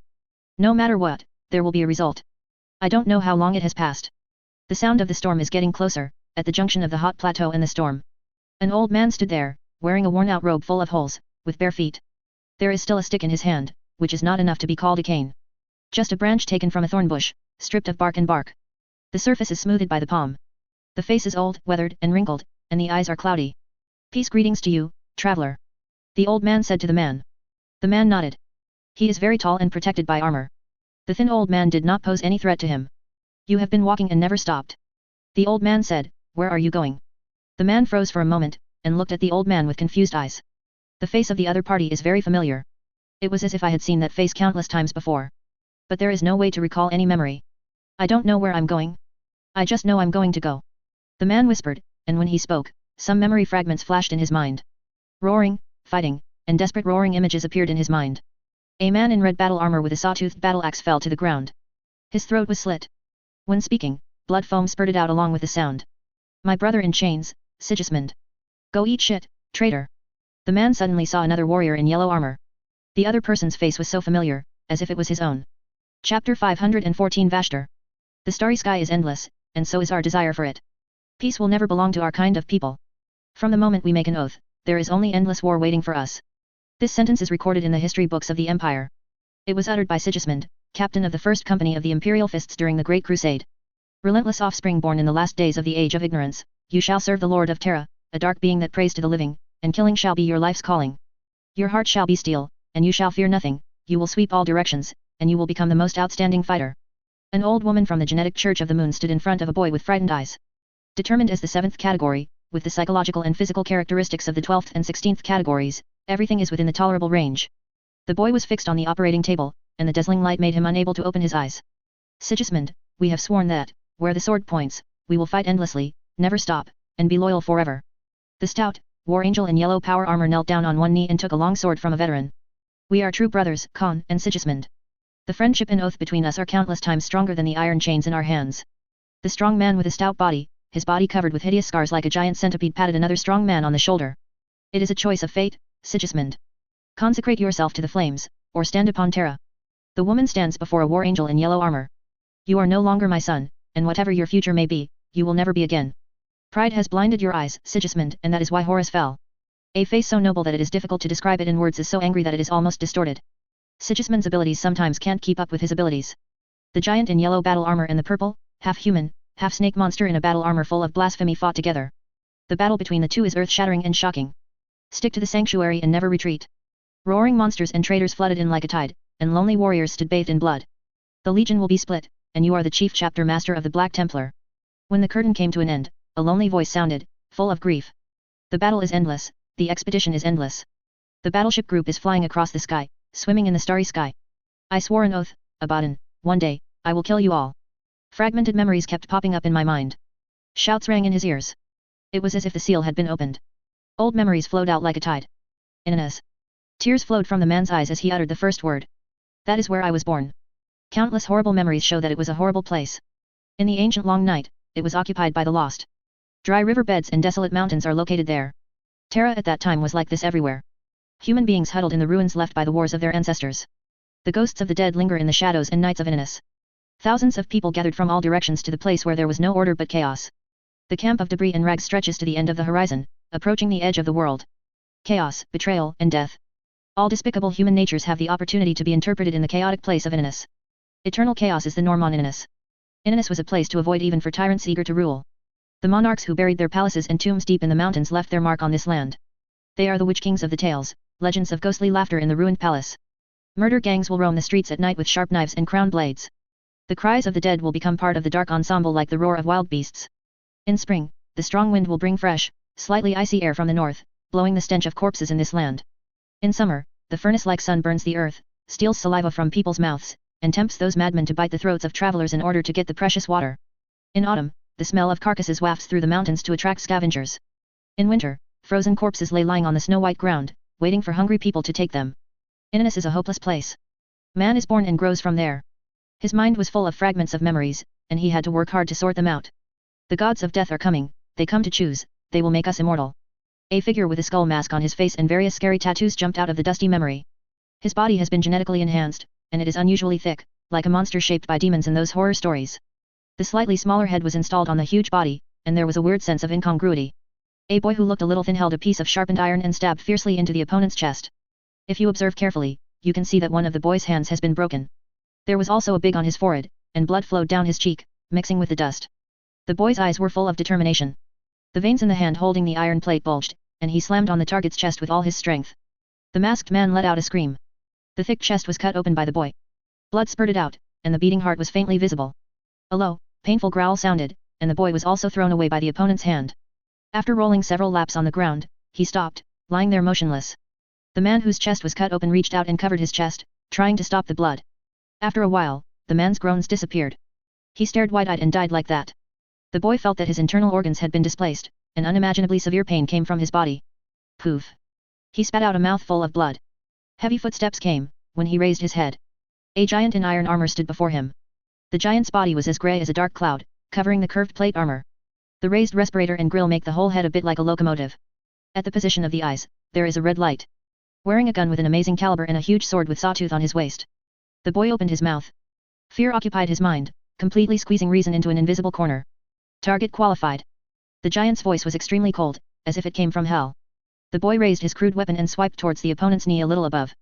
That is one of the most vulnerable parts of the human body.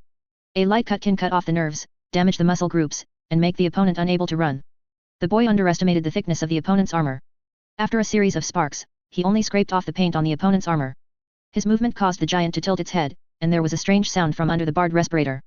After a while, the boy realized that it was the other party's laughter. The giant easily grabbed the boy, immobilized him, stuffed him into a huge flying machine, and brought him to a giant genetic modification facility. That was the beginning of his birth. Countless memory fragments were spliced together. More and more pictures appeared in his mind. Classify, evaluate, screen. Experiments and surgeries again and again. Many people died, but some lucky ones survived the most difficult times. He put on the giant-like battle armor, entered the 7th Legion, and started one after another brutal and extremely brutal fights. There were many times when he came close to dying at the hands of the enemy, only to come back alive again with tenacity. His face was covered with scars, and he could no longer see his original appearance. After the victory in Ullanr, he and Primarch Dorn returned to Terra. The Horus Rebellion broke out in Istvan. During the Horus Wars, Sigismund remained in the solar system. After the Great Rebellion on Mars, he led 4 companies to Mars to suppress the rebellion. However, the enemy's resistance was too strong for the fighters to maintain control of the target. Sigismund's task became evacuate as many materials and personnel as possible. The bad news of Istvan V came. The punishment fleet was massacred by traitors, and only a small number of survivors survived. Originally, Sigismund was supposed to lead the punishment fleet to Istvan, but because of the words of the first living saint, Euphrates Kira, he gave up going to Istvan and stayed with Dorn. The Retribution fleet was defeated on Istvan V, and the battle brother who took over his command eventually died there. When he confessed, Dorn was furious. When anyone thinks that without himself, the world will not work, he has already fallen. Because pride is the root of corruption. The shamed Sigismund asked the Primarch to take his life to punish himself for his mistakes. Dorn refused. The Primarch continued to let him hold the original position, so as not to affect the morale of the solar system defenders. But because of this, he no longer recognizes Sigismund as his heir. He was appointed commander of the outermost defenses of the solar system. During the battle between the rebels and loyalists in the Beta Garmin galaxy, the Alpha Legion, assigned by the War Master, carried out destruction and infiltration into the solar system.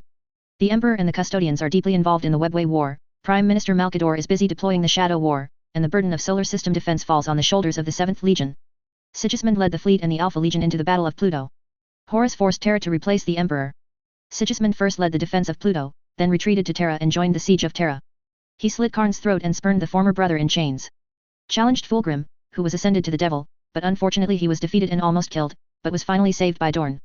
After the last wall shattered, he and the other warriors withdrew to the sanctuary. He was ordered to hold the sanctuary while the Emperor and Dorn went to the Horus flagship. After the Horus rebellion, the angry Sigismund wanted to hunt the first company commander of the son of Horus, Abaddon, but was always blocked by others. After the Horus heresy, the legion was split. Sigismund led the most fanatical imperial fist fighters to form the Black Templar chapter, and served as the first Grand Marshal, that is, the position of chapter master. Thereafter, he launched a great crusade born of the supreme faith, forging the unity of the chapter while keeping the enemies of the Imperium from ever resting. Sigismund firmly believed that Abaddon's traitors would return one day. So he took a Black Templar fleet to watch near the gate of Cadia. When Abaddon launched his first dark crusade, the duel between the two that spanned several centuries broke out again. Unfortunately, Sigismund was very old at the time. He has lived 1,000 years and is no longer at his prime. After severely injuring Abaddon, Sigismund was finally cut in two. "My name's Sigismund." The man whispered his name. As his voice sounded, thunder and lightning flashed in the sky, and wolves howled on the wasteland. He looked at the old man in ragged robes, and searched everything about him from his memory. The Prime Minister of the Empire, the right-hand man of the Emperor, the old man with countless secrets, the magic pattern, Malkador. "It looks like I'm dead too." Sigismund looked around, looking at the distant wasteland and the approaching storm. The howling of wolves came from afar. Hideous laughter and angry shouts were mixed in the hot wind. Malkador smiled. "Maybe, but it's not the end. Does the end and the end have no meaning for us dead? We are all dead, and I finally saw Abaddon, the beast, and he came back with hatred." Malkador nodded. He walked towards a boulder, and then leaned on it, giving his old body time to rest. "You are full of pessimism, the same as before. During the Great Crusade, you felt that the Great Crusade would never end, and the galaxy would always be shrouded in flames of war. But I was right in the end, even if it was different from what I expected." Sigismund said, "The flames of war burn forever, and human desires will never be satisfied. Now add the greed of the gods and the greed of traitors. Resentment, the flames of this war will continue to burn until all is reduced to ruins. It is true, whether it is the past or the present." Malkador said in a vicissitudes of life, "The flames of war will never stop, from the distant past to the unrecordable past, to the unimaginable future, the flames of war will burn. The only difference is who the winner is. The gods had a brief victory, and now they are due to repay." "I don't understand," Sigismund whispered. "You don't need to understand, you just need to swing your sword as before and fulfill your unfinished mission." "But I have no chance. Life and death are the laws of the universe. If I die, can I still interfere with the kingdom of the living?" Sigismund looked at the terrible storm. Thunder and lightning flashed, and the dark clouds were so heavy that they seemed to fall to the ground. The terrifying outline is like an abyss that devours the soul. Malkador stroked the scepter in his hand. "This depends on your will. It was a difficult thing to do before, but it is not difficult now. As long as you are willing, you can return to the real world. It is like demons reborn like that." "Your statement is somewhat metaphorical. Have humans become demons?" Sigismund's face was full of traces left by the vicissitudes of time. Malkador shrugged. "It's almost the same. In the subspace, the reputation of human beings is not much better than the minions of the four gods." "What does this mean?" Sigismund frowned slightly. "The answers to many things have to be found by yourself." Malkador pointed in one direction. A new road appeared in the wilderness that was originally scorched by high temperature and shrouded in storms, leading to a more distant place. "If you want to return to the real universe, go down this road. They are all waiting for you to go back." "Who are they? Why don't you find the answer yourself?" "It's at the end of the road, in the real universe. Those who left will come back and continue to join the never-ending flames of war." Sigismund looked at the new road that appeared. It stretches all the way to the end of the horizon, with no end in sight.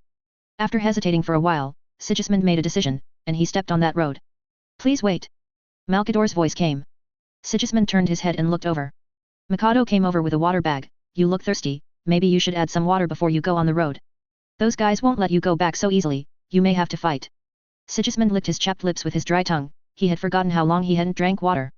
He nodded, slightly bent his knees and squatted down, so that his head was a little lower than Malkador's hands. He was wearing battle armor and couldn't pick up the water bladder. Malkador poured water into Sigismund's mouth. "Sip first, then swallow continuously." Sigismund felt that his body was much better, and the thirsty cells greedily absorbed water, and then regained their activity. When he stood up again, he was in much better condition. "My mind is no longer muddled. Go, Sigismund," Malkador said. "How about you? You are not the only one who is lost, I have to act as their guide."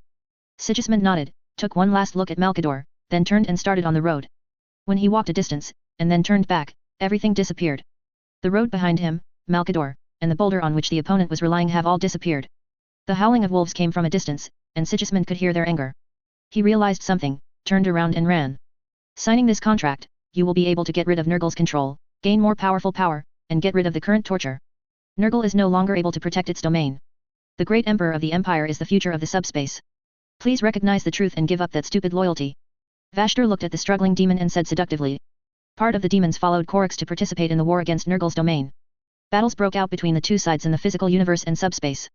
The Empire will drag some demons from the warp into the real universe, then capture them and force them to serve the Empire. The means are extremely cruel.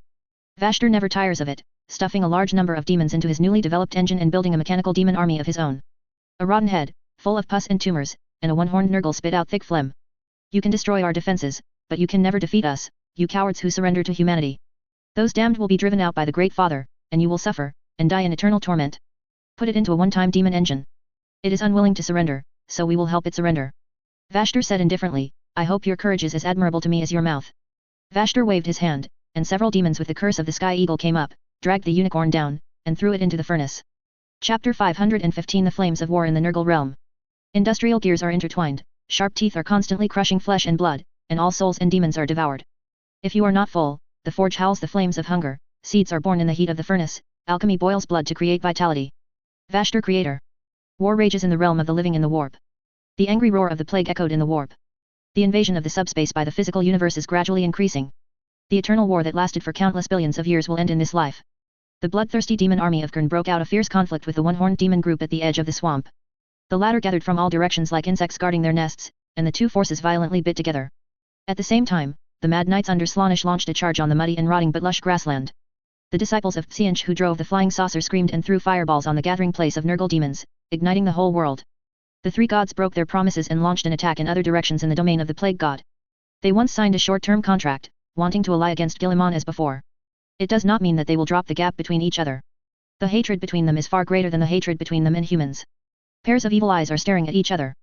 Once there is a weakness, it will inevitably lead to a devastating blow that will never be restored. The rise of Guilliman made the three gods realize that the control of this universe is very likely to change hands, and the key is to compete for the most critical gate of eternity. The invasion of the Empire and the betrayal of the three gods caused the domain of the plague to suffer endless wars, and traces of destruction can be seen everywhere.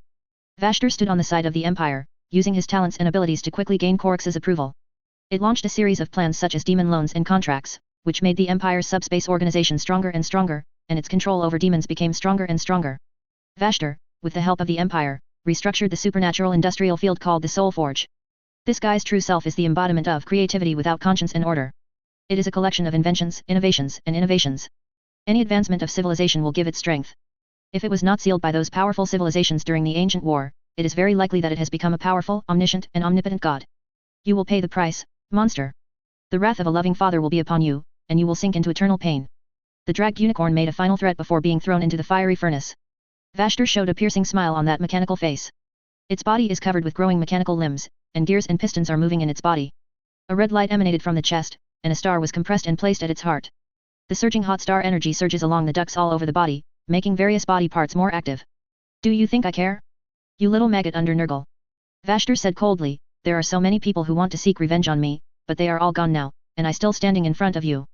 Vashtor moved his huge and bloated body out of the palace full of rot. The unicorn's roar quickly turned into a howl full of pain and fear. Vashtor didn't care about this little devil. The opponent quickly lost itself under the torment of the furnace, and then was stuffed into its carefully designed machine, becoming a demonic vehicle that only knew destruction and combat. Another palace belonging to Nurgle has been captured. The mechanical puppets and the demons who were forced to sign countless usury contracts are reshaping this field under the whip of the supervisor, shaping the plague garden into a melting furnace industrial world. The battlefield is littered with wreckage and burning abandoned vehicles. Rolling black smoke rose up, mixed with the unique green weapon of Nurgle domain, covering the colorful chaotic void. The carefully calculated core of the furnace was quickly built. Massive machinery is deployed in muddy ruins full of rotting plants and slimy fungus. Made of steel and concrete, the smoky dark mountains are gradually replacing the abandoned, desolate, fungus-filled ruins. Great towers of steel towered over the dark mountains, and they spewed billowing clouds of black smoke that obscured the sky. The scarlet-black cliffs are covered with scorched steel, and the summit goes straight into the dark clouds. The foot of the mountain is surrounded by boulders and metal waste. The ground is cracked and covered with ash and iron filings. This is the transformation of fields between different gods. The gods of Nurgle lost this area, and Vashtor gained it. The air filled with the smell of rotting fungi was replaced by a sharp chemical smell. What flows in the river is no longer foul-smelling sewage and rotting silt, but hot, corrosive slag. This is a war between gods, and the transformation between domains is also part of the war. The power of gods comes from believers in domains, and any weakening of the two will lead to the weakening of the power of gods. The of Nurgle is weakened in the process, and Vashtor is strengthened. Seeing this, the mechanic god nodded in satisfaction. If it continues like this, it will be able to devour more Nurgle's origin and achieve itself. Perhaps, it can also replace the opponent's influence in this universe and become a true, omniscient, and omnipotent god. Vashtor looked greedily at the rotting mountains in the distance. Its task is to lead the mechanical demon army to launch an attack from a place different from the main attack direction of the Empire, weakening the resistance of the main attack line of defense. This task, it does a good job. Vashtor plans to make it better. Once it consumes the power of the god of Nurgle, it becomes stronger than ever before. It is not impossible to enslave human beings in turn. It is not unimaginable for the human emperor to kneel in front of it and beg for forgiveness. Imagine, Korix and his nasty brother, who were so tall at the time, knelt in front of him and kissed his metal feet in order to survive. That was definitely the pinnacle of Moshan. It began to calculate the probability of victory in attacking the rotten mountain. Vashtor is a very strange existence. It is said that it is a subspace creature, but it relies on the machinery of the real universe to gain power. Even when fighting, they rarely use divination and other methods, but use calculations, which seem to be completely unscientific for demons. To calculate the probability of victory in a war in the realm of the gods, many factors need to be considered. Nurgle is an extremely terrifying existence. What is located in this universe is just a projection. The horror of the omniscient and omnipotent is far beyond the imagination of life in the mortal world. Their existence has affected all aspects of the subspace and even the universe of the heavens. The stories and legends about them are not groundless, but a manifestation of their powerful influence. When an ignorant creature conjures up a name or image that he has never seen before in his mind, it is very likely that it itself is the reflection of a powerful existence. Its image will be propagated through the tidal waves of the ether to every universe. Vashtor entered all the data into his core, linked them, established cross-referencing and triangulation, and formed a layout map of the battlefield. The data unfolded in Vashtor's consciousness, flowing quickly. After waiting for a long time, it stopped and opened its eyes to look at the rotting mountains in the distance. You have to get more for me. Vashtor growled. The mechanical golems and demonic vehicles advanced amidst its roar, howling in agony, thirsting for release and thirsting for blood. They have been lured into huge debts, and they need to constantly fight to repay the interest that the heavy debts bring. Being bound in a demonic vehicle is not very friendly to demons. These guys also tend to be more violent, requiring whips and restraints to keep them from attacking allies. Vashtor enslaved this huge legion, killing the rotting mountain in the distance. New battles broke out soon. Vashtor pounced on the defenders of Nurgle's domain like a hungry wolf, trying to tear off a piece of flesh from Nurgle's body again to satisfy the black hole-like hunger. Through the visual device of the helmet, some moving figures in the thick fog can be barely recognized. There are also silhouettes of buildings shrouded in shadows in the distance. Like other buildings, the plague god's realm is filled with rot, fungus, and fetid sewage. Those fanatics with twisted minds will always use the help of the mist to attack the imperial soldiers with simple weapons. Another troublesome battle. Loken said in a deep voice. But isn't this exactly what we mean? Torgadon's voice came from the communication, accompanied by the sound of explosive bombs exploding and swords colliding. The power of the plague prevented the Empire from continuing to use high-altitude bombing and other barbaric methods to achieve victory. This battle of killing gods can only be won with the most primitive fighting methods of primitive tribal humans. That method is infantry close combat, a fighting method that humans have learned when they walk down from the trees. Old but extremely effective. For the Holy Empire, for the Holy Emperor. Loken shouted, "We have nothing to fear, Shadow Moon Wolf, move on." Such slogans are brand new to these reborn heroes. They didn't shout smoothly, and they still need a certain amount of time to get used to it. He fell asleep for an unknown number of years, and when he woke up, he found that the Empire had changed drastically. The Emperor is no longer there, and the former number 13 has become the new Lord of Mankind. I feel some discomfort more or less. Surrounding Loken, there are dozens of summoned Luna Wolves. Most of them are loyalist fighters who died in the Battle of Canticle City on planet Istvan III. The resurgence of these warriors was a great taunt to Abaddon. At the beginning, he stood firmly on the side of Horus, killing these loyal fighters. Now these warriors have returned one by one to fight for the Empire again. Everything he did was reduced to a joke. Lorgar was like eating a fly. The returning warriors all spoke in unison, saying that the holy word was written by Guilliman. Are they deceived by Lard? Such shameless collective lying. Is there still justice? Is there anything more shameless than this? What makes Lorgar even more disgusting is that Guilliman continues to resurrect those dead heroes to break the cycle of life and death. If Guilliman gave people eternity, then he stubbornly promoted the ideas of the gods and tried to break the truth of the Empire, which now looks like a big fool star. I saw the target. The voice of Guard Marcade came. He was a loyalist soldier who died on Istvan III. Returned in the Heroic Spirit Project, joined the Luna Wolf founded by Loken and Torgadon, and vowed to use his sword to cleanse the shame that the traitors brought to the name of the Luna Wolf. Get ready, a new wave. Loken said in a deep voice, check your equipment and make sure you are all in good condition. This field has special magic power that distorts and devours our souls. Nurgle's realm is terrifying enough to instantly corrupt an unsuspecting mortal, twisted into one of his minions. The returning Shadow Moon Wolves took Loken as the core and walked forward. Stepping on the potholed mud, approaching the enemy. First to emerge from the mists were the shambling dead. They are not really dead, but imprisoned. There is no real death in Nurgle's realm. Their souls are trapped in their rotting bodies, never to be released. The rotting mouth can still make a weird roar. Their flesh and blood rotted, their internal organs exposed, and their green muscles exposed outside their ragged clothes. If the rules of the real universe are followed, such creatures will never be able to move again. Only where the power of the warp is raging can they walk like this. Among the walking corpses, there are fanatics with weapons. Nurgle's realm is not devoid of living creatures. They were dragged into the realm, adapted to the misery of the world, and even reproduced. That weird appearance is very different from the original race. Worshippers also pushed chariots of rotting giant logs and slimy chain ropes burning with weird green fires. Plague drones were hovering in the air, and the plague vehicles belonging to Nurgle rumbled behind the walking corpses, eager to kill on the battlefield. Kill them all. Loken said. Chapter 516 Reunion after 10,000 years, seeking subscription. The assembled Luna wolves uttered battle cries and war hymns. They pulled the trigger on the bolter. The roaring sounded continuously, and a bright light appeared at the muzzle of the gun. Explosive bombs exploded on those walking corpses. Blow up their rotting bodies to pieces. Wreckage and rotten flesh splashed everywhere. Scattered on the muddy ground. However, those walking corpses still swarmed forward, sticking out sick and yellowed claws. Even though his body was smashed to pieces, he was still wriggling with his remaining body. More evil things continued to emerge around the soldiers. They came out of the mist, with low, malicious roars coming from their rotting throats. The automatic enemy tracking device on the helmet clearly marks the enemy's position. With the help of the auxiliary system, Loken's marksmanship is very precise. He pulled the trigger, easily shattering 3 enemies lined up with a single anti-warp blaster. Focus fire, brothers, he called. Call for coverage. The many fighters of the Shadow Moon Wolf are fearless in the face of such scenes. They calmly gathered in the direction of Loken. And unleashed fire on the rotting carcasses that emerged from the swamp like nightmares. Hundreds of evil things surrounded them heavily. Every rotten, moldy, hideous corpse murmurs. In the middle of the faces, without exception, there is a chaotic one-eyed. On the forehead are rough and yellow bony horns. Rumbling dense swarms of flies are flying in the air. The plague machine bee hovered high in the sky, pouring the sewage containing terrible germs and virus bombs in the shape of human heads towards the ground. Some soldiers were blown away in the explosion. If it weren't for the buffer of the armor and the powerful recovery ability of the Empire Heart, they would all be injured and lose their fighting ability. But there are also soldiers whose power armor has been penetrated and exposed to the air full of viruses and fungi. Flesh decays and rots at a speed visible to the naked eye, and the skin is gray and peeled off in the blink of an eye, revealing necrotic and liquefied soft tissue. Fortunately, the souls of those dead will be sent back to the kingdom of the Holy Emperor, and then reappear in the real universe through reincarnation technology. Unless you are attacked by a soul-destroying weapon, in that case, it will be very troublesome to resurrect. The roar of the bolt gun gave Loken no time to think too much. He focused on the fierce battle in front of him, raining bullets on the shambling and approaching foul monster. Don't hit their torsos, focus on their heads. Loken drew out his sword, and violently chopped off the head of a monster approaching. The decayed head that fell to the ground immediately turned into scorched black bones and mucus splashing everywhere. The headless corpse just fell like that, not even convulsing. Masses of shambling corpses were destroyed by warriors. Some hideous green monsters with swollen bellies exploded directly after being continuously bombarded. Go forward bravely. Many Shadow Moon Wolves roared together, and they pushed forward unswervingly like spears. Bomb salvos, sword blades waving. Across the enemy line, fearless. The enemy also launched a counterattack, and the shattered wreckage and poisoned heads were thrown out as ammunition from catapults. The rusty, flesh-covered, withering engine covered with bone spurs and fangs, and the flesh cannon of the plague machine bee turned. The sound of rumbling is endless.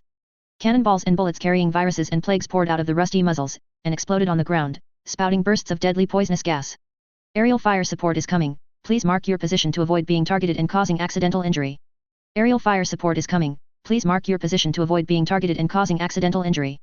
The voice of the command headquarters sounded in the communication. Loken opened the marking program and marked all members of his team on the war network. Just finished these. Dozens of attack speed craft whizzed past Loken and the others, and the gravity thrusters rolled up a terrifying white wave of air in the air. The automatic bolt gun on the top, and the burst beam arrays installed on both sides fire continuously. One after another rockets were released from the wings on both sides. Dragging the tail flame, it crashed into the target. Every time a rocket hit the ground, there was a deafening explosion. A huge air wave is set off from the explosion, tearing apart pieces of enemies, or submerging them in endless swamps and muddy ground. Meanwhile, pilots utilize precise shooting skills. Attack the enemy aircraft. Several plague drones were hit during the first wave of airstrikes. The engine or cabin with fangs was blown away. The painful wail of a living creature came from the body of the drone. Wreckage mixed with debris and rotten flesh flew around, and sewage with deadly poisonous bacteria splashed down from the sky. Steel will sizzle even if it is contaminated, and it has the power of incomparable resentment. Some of the cultists raised their cursed weapons, trying to stop the destruction in the direction of the speeder. But they were completely torn apart by the terrible firepower, and their limbs were scattered. The survivors could only howl and escape everywhere. For the Holy Emperor. The driver's voice came from the formation of speedboats. For the Holy Emperor. The warriors of the Shadow Moon Wolf also cheered loudly in response. The threat was completely eliminated. Loken and others arrived at a river. The green silt rolled in the river, which looked like pus that had just been squeezed out. Loken saw a corpse in the river, which had just been rolled up from the bottom of the river by the roiling foul-smelling mud. The blackened head drooped on the slimy spine. The flesh and blood have rotted and become part of the sea of mud. This was followed by more bodies being rolled up from the bottom of the river. Not only humans, but also all kinds of strange shapes. The Luo clan, the Hex Alliance, the Zulu cannibals, the Lacremans who can change their appearance, and the Nephilims who are good at demagoguery, etc. Loken alone can recognize dozens of them. Other and many more. They are all creatures poisoned by the of Nurgle, imprisoned here for eternity, enjoying a painful and inescapable eternal life. On the other side of the river is a dark forest. Their shape is indescribable, their essence completely corrupted. A large number of corpses were piled up there, and twisted tree roots coiled around the corpses. Every branch drilled through a skull, and the mold was overgrown. Even if it was seen from a distance, it was deeply disgusting. Painful faces can be seen faintly on the tree trunks. I don't know how many Nurgle believers who were once stupid and longed for blessings were absorbed by these trees. Those idiots did get eternal life, but this kind of eternal life is obviously not the result they want. On the opposite side of the forest is a rotten city, covered with unimaginable swarms of bugs. There are strange shapes, layers upon layers, innumerable. There are also all kinds of rotten, Sarcoma 2 demon air defense towers. The firepower of the Nurgle domain is no less than that of the Empire. If the airstrikes are directly used to deal with that city, it will inevitably cause heavy casualties to the flying formation. Ground assault is an excellent way. That corrupt city is one of the Empire's goals. Capture it, and you can control a large area of Nurgle. Those Nurgle worshippers and demons will be cut off from retreat. They will have nowhere to go. The river is very long, meandering to the end of the horizon. Cross the swamp and muddy wasteland shrouded in thick miasma. Above the river, a giant titan is trying to cross the river and attack the distant city. The majestic and towering figure of Titan has a sense of oppression. The fortress-like legs stepped on the river, rolling up a big drum of muddy water, as if the shocking of war came from below to crush the enemies of the Empire into powder. They are advancing majestically, destroying everything along the way. The huge Titan weapon is activated from time to time, a thick destructive beam and a rain of missiles sweeping across the enemies who dare to block them. Forward! Loken shouted, for the immortal glory, for the eternal oath. He waded through the water, and the heavy armor quickly sank into the mud, and the sewage quickly rose to his chest. The anti-gravity module was activated, competing with the suction force of the river, and pulling out the battle armor again. In Nurgle's realm, however, the laws of physics have been weakened. The anti-gravity device can't completely let the armor break free from this weird river. Can only ensure that the armor will not be completely submerged. The buzzing energy core was running at high load, driving the power system of the armor to resist the resistance of the mud, pushing them forward. Loken struggled through the reef of bones, liquefied flesh clinging to his armor. The armor system automatically seals all entrances to prevent germs from invading through gaps. Through the vision device of the helmet, he stared at the other shore. Those sharp eyes seemed to cut open the dark forest. The fire of human revenge will pour into this field. Let the god of plague pay for his blood. The demons fired from the opposite bank, their twisted cannons hurling huge shells, bombs exploding in the water, kicking up bubbles and rotting carcasses. The corpses floating in the muddy river also opened their rotting eyes, and green flames burned in the hollow eye sockets. They stretched out their hands to catch these warriors crossing the river. Loken held the weapon in his backhand and stabbed towards those grinning skeletons and mutilated faces, giving them death again. No. A shadow moonwolf was blown away by the explosion, and when it fell again, countless rotten hands stretched out from the river. They grabbed the armor and pulled the shadow moonwolf into the depths of the river. In just a few breaths, the rune mark belonging to that warrior dimmed. Damn it! Loken cursed secretly in his heart. The Empire also started bombing. Intensive artillery fire was launched from the artillery positions and heavy tank clusters, and fell on the defense line on the opposite bank. Fire and mud were set off on the front line defended by demons and cultists, and the sound of rumbling explosions was endless. The sky is also fighting, and the firepower of both sides is intertwined. There was a loud bang. An imperial speeder was hit in the sky, black smoke billowing from its engine. For the Empire, witness me. A fanatical cry sounded. The attack speedboat slammed into the ground, and then there was an explosion, and countless rotting limbs were carried away by the explosion. Loken and the others walked into the river and used the anti-gravity module to wade through the river full of walking corpses and virus sludge. Soon, they stepped on the muddy ground that was harder than the river sludge. Cultists and demons poured firepower and various weapons with virus curses on them. Most attacks explode on the protective energy field generated by the steel halo, and occasionally those that can penetrate the energy field will be blocked by the thick armor. Still rotting flesh and sludge on the goggles, Loken had to shoot at the enemy with the help of the auto-sensing system. At the same time, the armor started the self-cleaning mode. The vent reopened, and mud spewed out. The dirt on the surface is swept away by the repulsive force field, making it clean and tidy again. Nanobots were also released to repair some battle traces and make the armor look brand new again. When the vision came back, Loken ran up. He seized an opportunity to reload while running, and then activated the power sword's energy field. The first demon holding a rusty sword and manipulating a stinking trebuchet was beheaded in a daze. Loken pulled the trigger continuously, smashing the catapult that used the rotten head as a bomb, and swung the power sword to knock down all the enemies near the catapult. A Nurgle demon with a bloated body, a fat belly, and small clocks and bells hanging from the two horns of his head rushed towards Loken. It held a rusty giant sword in its hand, and when it ran, its body full of pus was shaking. Loken held his sword to block the opponent's slashing sword. However, the strength of the opponent was much greater than him, so he had to take a few steps back to relieve the terrifying force. A damned invader! The demon growled in a low voice, how dare you little guys invade this eternal kingdom? Blood for blood, tooth for tooth. Loken spoke indifferently, he pulled the trigger in his hand, and the explosive bullet was fired from the barrel of the gun. Loken hung the bolter on the magnetic lock around his waist, strode forward, jumped up with swords in both hands, and slammed at the opponent's head. The demon raised his sword to block Loken's slashing, but the rusty sword was broken by Loken's brute force. The blade covered with the force field sank directly into the opponent's shoulder, causing him to wail in agony. You once despised us, were high above you, and thought you could play with the fate of our people, but now, it's time to pay back. Loken pressed down the blade with all his strength, the force field made a sound, and the pulsating electric arc jumped, directly breaking the opponent's entity. The demon's body was torn apart, and rotting entrails and foul-smelling fluid flowed from the wounds. Loken swung his long sword, chopped off the opponent's head, and crushed it with his foot. The tawny eye flew out, and finally smashed into a piece of slimy, rotten wood with a smack. Loken looked around and found a new enemy. Shouting a battle cry, he rushed over again. The other Shadow Moon Wolves were also shouting. United as one, they rushed to the enemy's position. The enemy's resistance is tenacious, yet doomed. The Shadow Moon Wolves quickly eliminated the enemies guarding the river defense line, and walked towards the terrifying dark forest. Is this really Terra? How is this possible? So magnificent. So magnificent. And the light of the astronomical torch is wrong, isn't the palace over there? Why is the astronomical torch here? They changed. Where is the star torch? Sigismund leaned on the railing of the balcony of the nursing home, looked at everything in the distance, and his voice trembled a little. This is the first time he walked out of the recuperating ward. The scene in front of him gave him an indescribable sense of unreality. If it wasn't for the fact that the numbness in his body was so real, he would have wondered if he was dreaming. I am still on the plateau scorched by high temperature. Everything in front of me is just an illusion caused by dying. In the sky, there are platforms and ships that are comparable to planets one after another. They are so close that you can touch them with your hand. Looking up, you can see the shiny metal structure and the large metal moving on it. It is supported by countless tall buildings and steel mountains, hanging in the sky. The ground is full of tall buildings, and every place you look at is a building built by humans. A large number of plants are planted next to roads and buildings, as well as plant parks built on giant balconies. Reinforced concrete and flowers and trees coexist harmoniously. It looks like a high-tech city integrated with nature. If they didn't lie to us, then this is Terra. As for your question, I don't understand it either, and I just came back. Sigismund turned his head to look at Lan, and the smile in his eyes was no longer there, replaced by indifference and cruelty, as well as the anger hidden deep in his heart. Horus' rebellion changed too many things. Who would have thought that the joking and always cynical Fafnir Lane would become the first chapter leader of the Executioner's chapter in the future? This former comrade in arms is a veteran of the Great Crusade who grew up with him.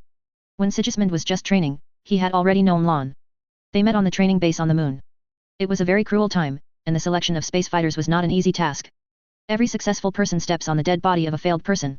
Fortunately, both he and Lan passed the trial and completed all the tests. We have a lot to understand. Sigismund said, the implanted memory is not enough for us to understand this era. There will be a large celebration in a few days, and we may be able to see the imperial army of this era. Lan said, maybe we can solve the confusion in our hearts by then. I heard that it is a triumphant army from an expedition to another universe. Sigismund said with a hint of self-doubt, at the beginning we didn't even completely conquer the Milky Way, but now that we return, we find that human beings have begun to move beyond the universe. Lane did not speak. He felt like he was dreaming. Everything looks so unreal. The changes have been too great, unimaginable changes. If it weren't for Sigismund, there would be other combat brothers who would also recover together and return from the other side of death. He had to wonder if it was an illusion created by the evil gods to corrupt him. Chapter 517 Rescue Calgar, for subscription. Lane did not respond to Sigismund's words. He also stood on the railing and looked at the glorious things in the distance. Sigismund didn't care about his silence either. The two maintained the same posture, looking into the distance. The sanatorium is high, overlooking Terra. You can also overlook the glorious palace in the distance. The light of the Atonement astronomical torch can be seen clearly even in daytime. This hospital has good taste.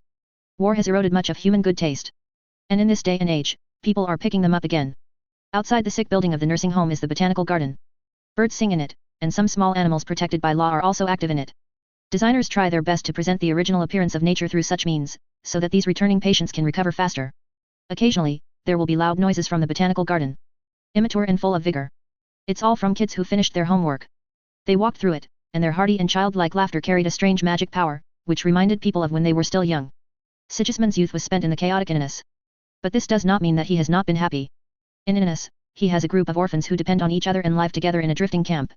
Cruelty and starvation made them skinny. They are like parasites on the garbage dump, struggling to survive using the garbage and their poor foraging skills. Sigismund would touch his forehead to the hilt of his sword before going into battle, and that was the habit he cultivated there. It is always difficult for orphans to survive. At that time, cultists were rampant, and they would always catch those children to sacrifice or serve as food. The orphans used to have a boss named Sira. A skinny, but taller girl. She took on the responsibility of protecting orphans. While orphans are surrounded by fanatical cultists. Sira touched the thing she called a weapon with her forehead, and then walked out of the shelter to face the cultists. She stepped forward, but never came back. Sigismund and other orphans thus got a chance to live. By the time they saw Sira again, she was a twisted corpse hanging from an abandoned railing. Dark red blood dripped from the twisted corpse. The face that was once considered handsome was covered with scratches, and all the bones in his body were broken, and none of them was intact. Inanna's cruelty shaped Sigismund's soul. Sira's death taught him a very important quality, that is why he should fight. Waiting until the time of the next crisis, Sigismund did the same. He touched his own weapon with his forehead, and stepped out to face the horrible cultists. That time, he almost died. If it weren't for the arrival of the selectors of the Empire, he would end up the same as Sira. But Sigismund will not have the slightest regret. He can hide in the shelter and wait for others to show up. But in that case, he would be nothing. You know, I used to be the chosen one. Lan En looked at the children running around, lost in memory. The chosen one. Sigismund looked at Lan with confusion in his eyes. Yes, my people raised me up, believing that the heavens will send me a great mission, and I am destined to become a powerful tribal leader and unify the chaotic Invite world. I don't understand, how could they have such an idea? You unify Invite. In the place where I live, there is a wide underground river. Its origin is nearly 1,000 meters deep under the ice sheet, and thousands of tributaries extend out. This river is also called the River of Life. The Lane family lives in downstream, while the Dornish people lived upstream. My adoptive mother found me abandoned on the river bank one morning, not far from the bodies of a Dornish woman and 2 soldiers. Obviously, I was the child who was hunted down. My adoptive mother adopted me against the odds, and explained to them that the reason why the Dornish people wanted me to die was because I was destined to overthrow the rule of the Dornish clan and unify the Inuit. I grew up under the care of my mother, and followed her day and night to learn knife skills, hunting, and other skills. And then? Sigismund asked. Then Lord Dorn came down from the upper reaches, and all the land people knew that their chosen one was just a poor imitation at the first sight of Lord Dorn. He was defeated by Lord Dorn, then he followed Lord Dorn. A voice interrupted the conversation between the two. Sigismund and Lan turned their heads to look over, wanting to see who interrupted their communication. Seeing each other's familiar face, the two called out each other's name at the same time. Acamas. Acamas was the company commander of the Imperial Fist Legion during the Great Crusade, and also served as the leader's bodyguard, Axe Cavalry, and Hussars. Is the commander of the Honor Guard. This guy is more rational and calm than Sigismund, and he is more in character to meet his genetic father. Like Lan, he was born on the planet Invite. Were the first fighters in the Imperial Fist Legion led by Dorn. Acamas died in the early days of the Solar Wars, when he was in charge of investigating Alpha Legion infiltration throughout the solar system. He cooperated with his adjutant, the Psyker of the genetic teaching, and finally judged that the Alpha Legion was very likely to attack Pluto, so he led troops to support. However, in the battle against the original body, he was impaled, and finally was pierced by Alfarius with a spear in order to protect Dorn, and finally died in Dorn's arms. When they heard the news, everyone including Sigismund was deeply saddened. Acamas is their friend. There was a solid fighting bond between them. His departure is a huge blow to Sigismund and others. Who would have thought that after thousands of years, they would meet again here? Acamas had obviously just woken up. He looked very weak, and he had to rely on a brace to walk.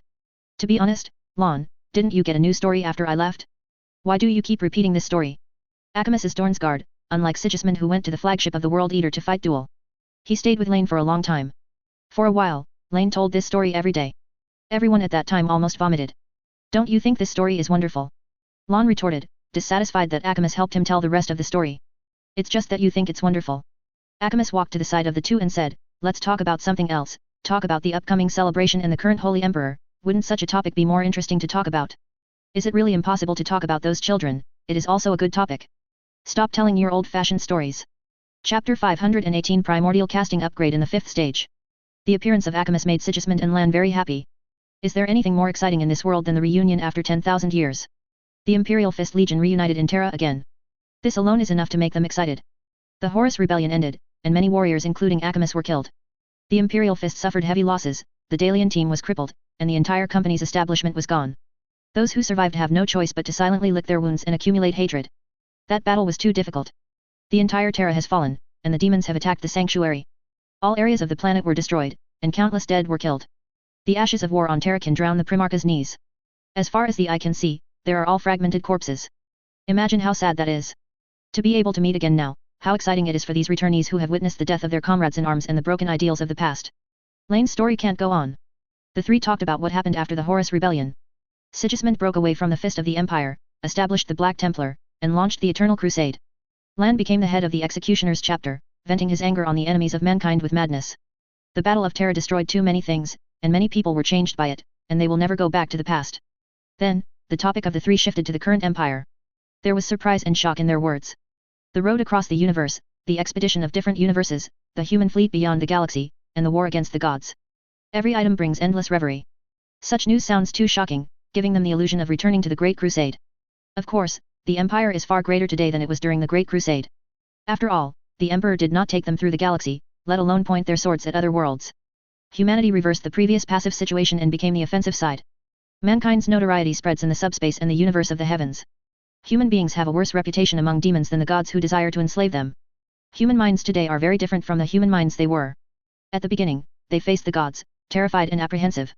Many people were desperate for the future. Some historical narrators even committed suicide and were unwilling to face such a dark future.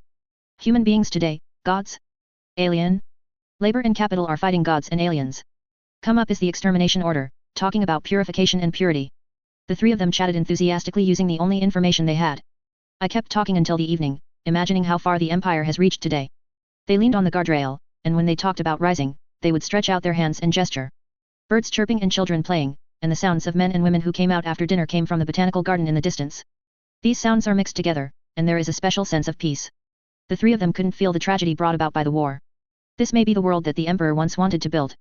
If there was no betrayal of Horus, perhaps they could have enjoyed such a scene 10,000 years ago. As night fell, the air was icy and a bit chilly. The roar of machinery in the distance also subsided, providing a quiet environment for those who were about to fall asleep. The conversation between the three of them also gradually died down.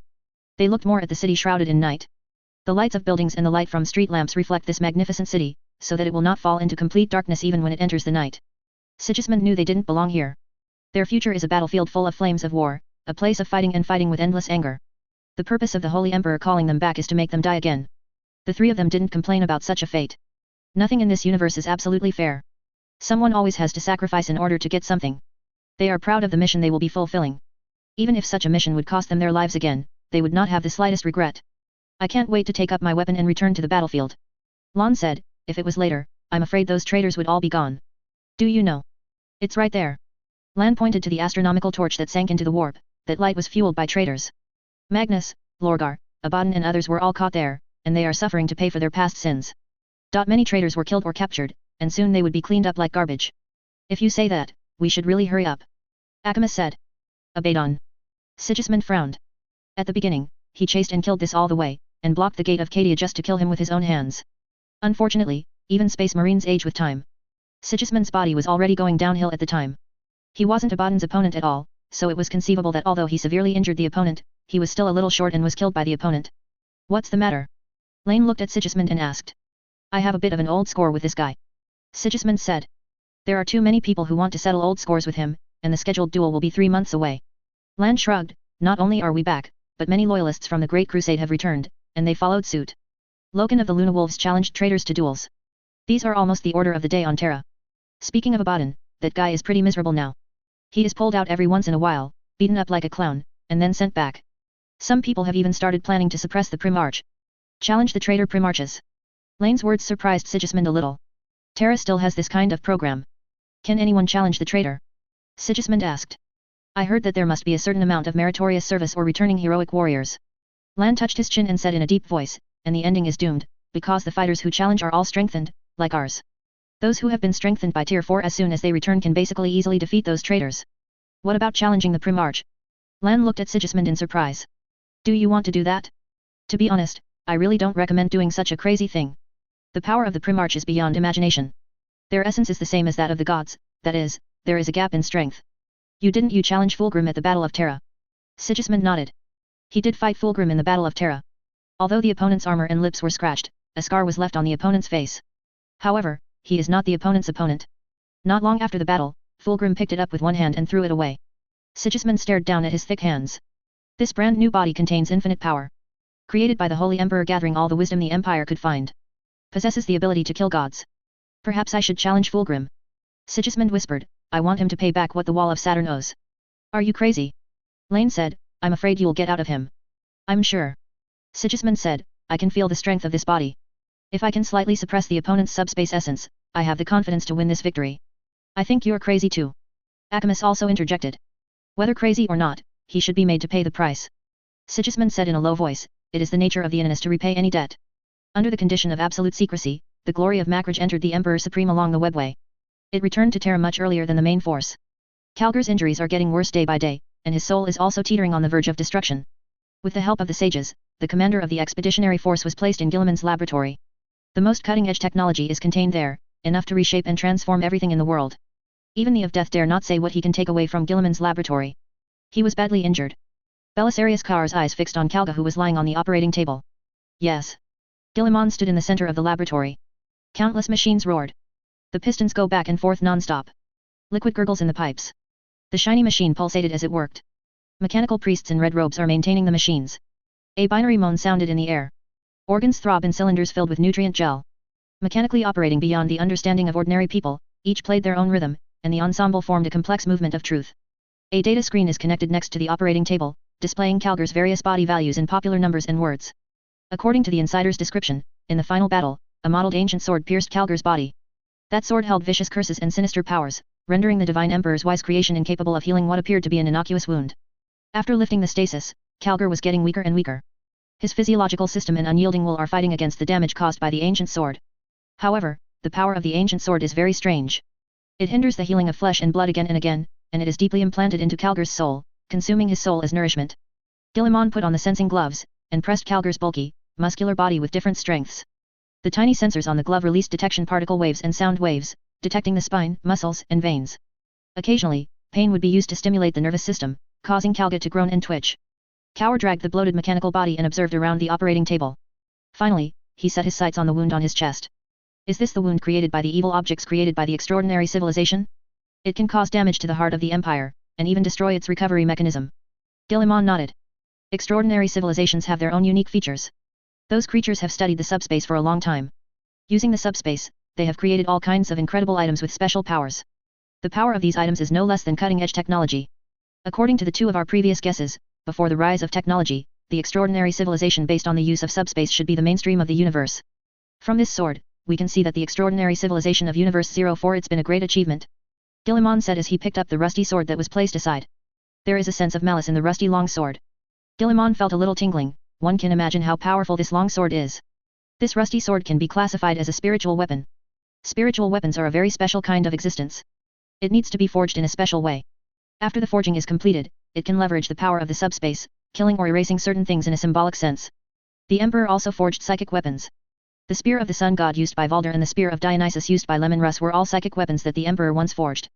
It can kill the inanimate, and even severely damage Horus, who has been blessed by the four gods. The old enemy blade that once injured Horus can also be regarded as a kind of spiritual weapon. The Eldar also created some psychic weapons, the 5 crone swords, secret weapons sealed in the treasuries of the major craft worlds. So spiritual weapons are not uncommon. Extraordinary civilizations have been immersed in subspace technology for so many years, so it is not uncommon for them to be able to create such weapons. Guilliman casually placed it on the detection instrument at the side. Along with the buzzing sound of the instrument, various data were displayed on the floating screen at the side. Kaur also stared at the screen, interpreting the data. To some extent, his knowledge is second only to Guilliman. Have a deep understanding of subspace and real technology. Be able to understand the data and text that jump out. This rusted sword has given birth to self-awareness, just as the emotional vortex of the warp gives birth to the inanimate. Yes, this sword has its own consciousness. It absorbs too much venom and malice. When it hits the target, these venom and malice will be transferred to the target, forming a subspace curse on the target. Guilliman's voice was full of superhuman calmness. That's why the medical sages of the expeditionary force couldn't heal Calgar. The rusty sword poses a threat to Calgar's concept of existence and will erase Calgar's existence bit by bit. Existence, even our memory will lose the existence of Calgar. Is Calgar still saved? Kaur asked solemnly. You should prepare for it. There is no way to treat such an injury with conventional methods. Calgar needs to complete the 5th stage of the original caste upgrade. If he succeeds, he will have a chance to survive. Guilliman said, if it fails, I can only peel off his soul, otherwise the soul will be completely wiped out by that malice. Chapter 519 The Prince of Demons Cherubel, for subscription. He is the messenger of death. Is the entity of the Holy Emperor's will to destroy. He was born out of the technology of killing created by a great leader. Perfected in the hands of another great leader. Born to kill, to destroy, but also to protect. From Makraj to alien universe, he brought war and despair to those alien worlds. The fire of destruction was poured on the heads of those heretics. Every world that dared to violate the will of the Holy Emperor was burned to ashes by him and turned into scorched earth. In the name of the Holy Emperor, grant death to those living beings. There is no forgiveness, no relief, only endless responsibilities, only endless killing. At this moment, he is walking among endless death. Core filled every corner as far as the eye could see. Jeokun collapsed, and the mountains in the distance were bleeding. The subspace energy raged in the ruins, turning into countless radiance with murderous intent. Extraordinary weapons containing terrifying fluctuations were left on the battlefield. The energy contained in it shocked even Calgar. If it is activated without an anti-subspace suppression device, it is enough to easily destroy a whole world. Such weapons are very precious in those extraordinary civilizations. Now it is treated as garbage and thrown here at will. Calgar looked around, and there were scenes like this everywhere. In a more distant place, one suspended palace after another is disintegrating, and the wreckage hits the ground with flames, setting off bursts of big explosions. The hilt of a broken sword towered into the clouds, thousands of miles high. The corpses are everywhere, and some of them are giants lying on the ground like mountains. The gods fell, and all living beings died. Like the destruction he brought to those worlds. He walked alone on the battlefield. The earth is full of cracks, and the scorched earth spreads for thousands of miles. A world has been destroyed, without a trace of life, completely destroyed. What's going on here? Calgar looked into the distance with serious eyes. No one answered him. There are no living things here, only dead bodies. Not even demons and ghosts exist, only absolute silence. Only corpses and beacon smoke accompany him. Calgar stepped forward. Ashes of war fell from the sky and covered the earth. Calgar stepped on the corpse with every foot, and his heavy boots stepped on the flesh. There was a cracking sound when the bones were trampled and broken, mixed with the heavy footsteps of flesh and blood being trampled. It became the only sound on the battlefield. Calgar removes his helmet. There is a slight smell of poison and subspace in the air. Powerful organs can filter these harmful substances, allowing him to walk in this world without barriers. Is this the illusion brought to me by that sword? Calgar did not forget what he experienced when he fell. While beheading the 9 creatures, he was ambushed. The rusty sword of terrifying power pierced him. Even if he got 4 stages of original cast strengthening and a set of the most powerful armor in the Empire, he still couldn't block the rusty sword. It was pierced like a prickly tofu. Caused unimaginable harm to him. There is nothing unusual about this. The subspace contains countless secrets. In the boundless eternity, countless universes and eras are buried. The history of mankind is nothing in it. It is normal for that rusty sword to hurt him. It's just that he couldn't figure out why he was here. If he is not dead, he should stay in the medical room. If he died, he should return to the kingdom of the Holy Emperor instead of wandering here. If you want to use such a scene to make me succumb, then you are wrong. Even if I stay here for tens of thousands of years, I will never waver in my loyalty and what I stick to. We having defeated you, this universe of the heavens will belong to mankind. Calgar shouted to the sky. He was as angry as ever. To the enemies of humanity, to those who dare stand in the way of the Empire. His voice echoed on the battlefield, rumbling, shaking the world. Firm belief and supreme belief give strength to the voice. It broke the field that trapped Calgar. The battlefield where Calgar was located was shattered like glass. Kaka, terrible cracks appeared in the sky. Then it exploded with a bang, and countless fragments flew out. One of the shards flew towards Calgar. He sideways avoided the sharp edge of the shard, but his cheek was scratched by the end. Flesh and blood that has been strengthened by the 4th level has a terrifying defensive power, but this fragment scratched his face. When Calgar looked forward again, the ancient battlefield had disappeared. He stood in a new place. The dense darkness submerged the place 3 meters away from him. Even the armored detection instruments couldn't penetrate the dense darkness. Realizing the crisis, Calgar activated his power gauntlet, and the jumping arc immediately covered the glove. The faint blue light illuminates the outline in the distance. The darkness is like a living thing, wriggling at the edge of the light. A blood-stained woman in white clothes stood on the edge of the light and turned her back to him. The long hair that was glued together with blood was hanging on the back of the woman's head. That head was broken off, hanging on one side. At the woman's feet are countless corpses lying on the ground. A small amount of flesh and tendons connected the head so that it did not fall off. Countless lines of evil curses are spreading along the woman. Weird laughter sounded from all directions, full of ominous and resentment. Human Emperor is dead, and the road ahead is cut off.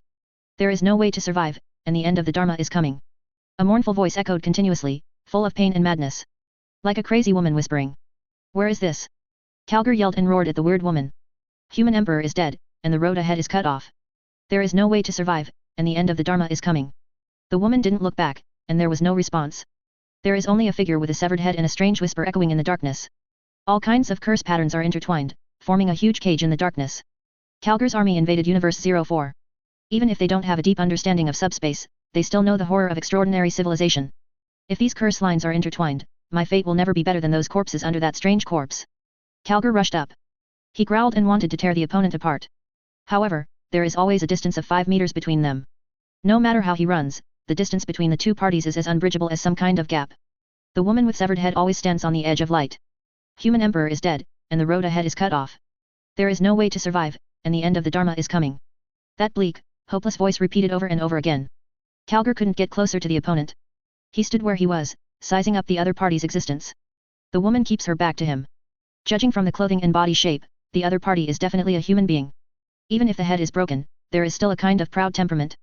Before he was alive, there must have been someone who held the supreme power and could suppress and kill endless powerful enemies with one hand. Calgar learned from his genetic father and other sages that Universe 04 has some past. The current No 04 universe is just a fragment of the glory of the past, and the civilization he annihilated is even more of a fragment of fragments, which is not the same concept as the extraordinary civilization that was so brilliant that it was unimaginable in the past.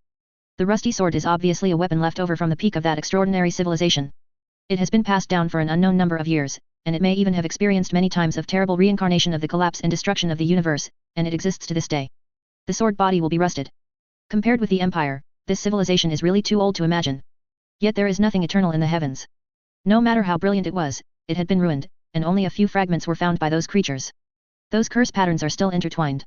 Like rattan, woven into a huge cage by a pair of invisible hands. Calgar felt inexplicably weak. It seemed like the place was slowly draining his power. Am I really going to die here? Calgar raised his hand, a thought of relief emerged in his heart. Is the eternal duty and oath coming to an end here? I also have to fall into the real nothingness like those nightmares who were killed by the soulless blade. For a fighter, if this is the case, it can be regarded as a just right ending. Responsible. Calgar hadn't finished the last word. The rays of light are like countless destructive spears, piercing down from the darkness above. Dazzling, like a sun. In an instant, countless darkness was pierced, and a path was opened. A giant beyond imagination appears in the dark world. His body is so huge. Just stretching out an arm, it's like a towering mountain. The planets are like toys in his hands, and even the sun will be played in his hands. He uttered a voice, deafening, resounding through heaven and earth, over the desolate murmur. Calgar. The deafening voice echoed billions of times, as if countless creatures were repeating her words. The head far away in the sky is slightly lowered, and the shining eyes are so sharp, as if two groups of flames are burning. All darkness is broken. The weird lines were shattered like glass. He is the supreme being in this space, and his will is everything. When he whispered, the world trembled, and the endless eternal sound echoed through eternity. It seems that all human beings are calling him with one voice.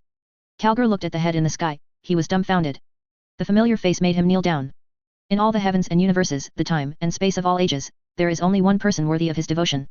Your Majesty, Calgar shouted. His eyes shed tears uncontrollably, flowing wantonly along his face full of vicissitudes of time. It's time to go back, you still have unfinished duties.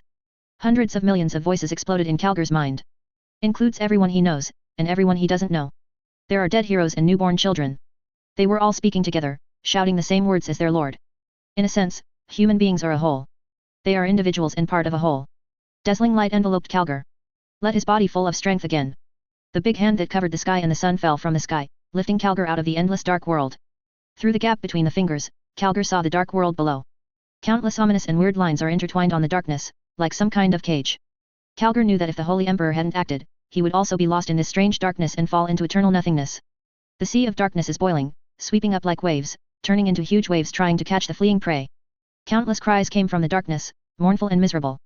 Yet the darkness was driven out, and the cry could not pierce the voices of a million shouts.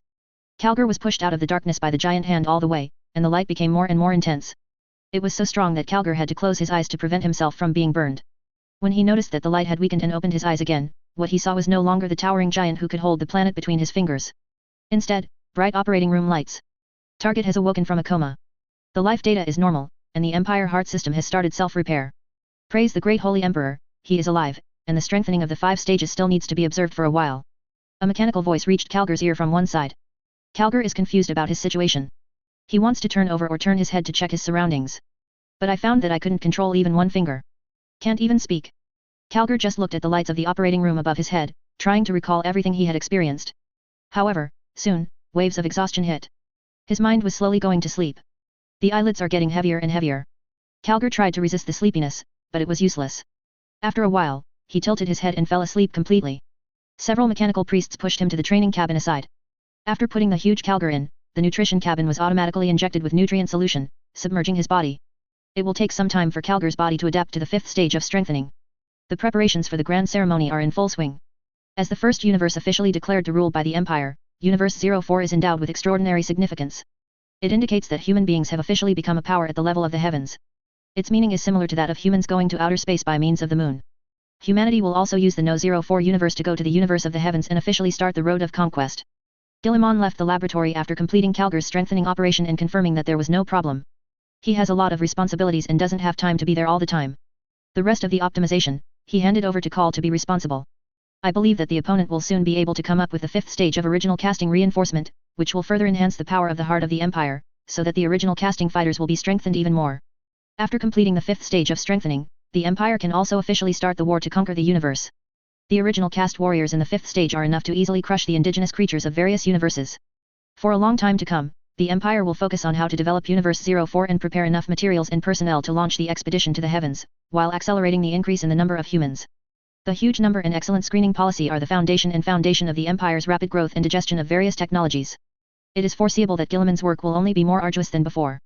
It is very likely that he will be trapped by the unimaginable government affairs and wait on the throne for a long time. Only use thoughts to communicate with others, no longer waste time talking. Stormy, thunderous.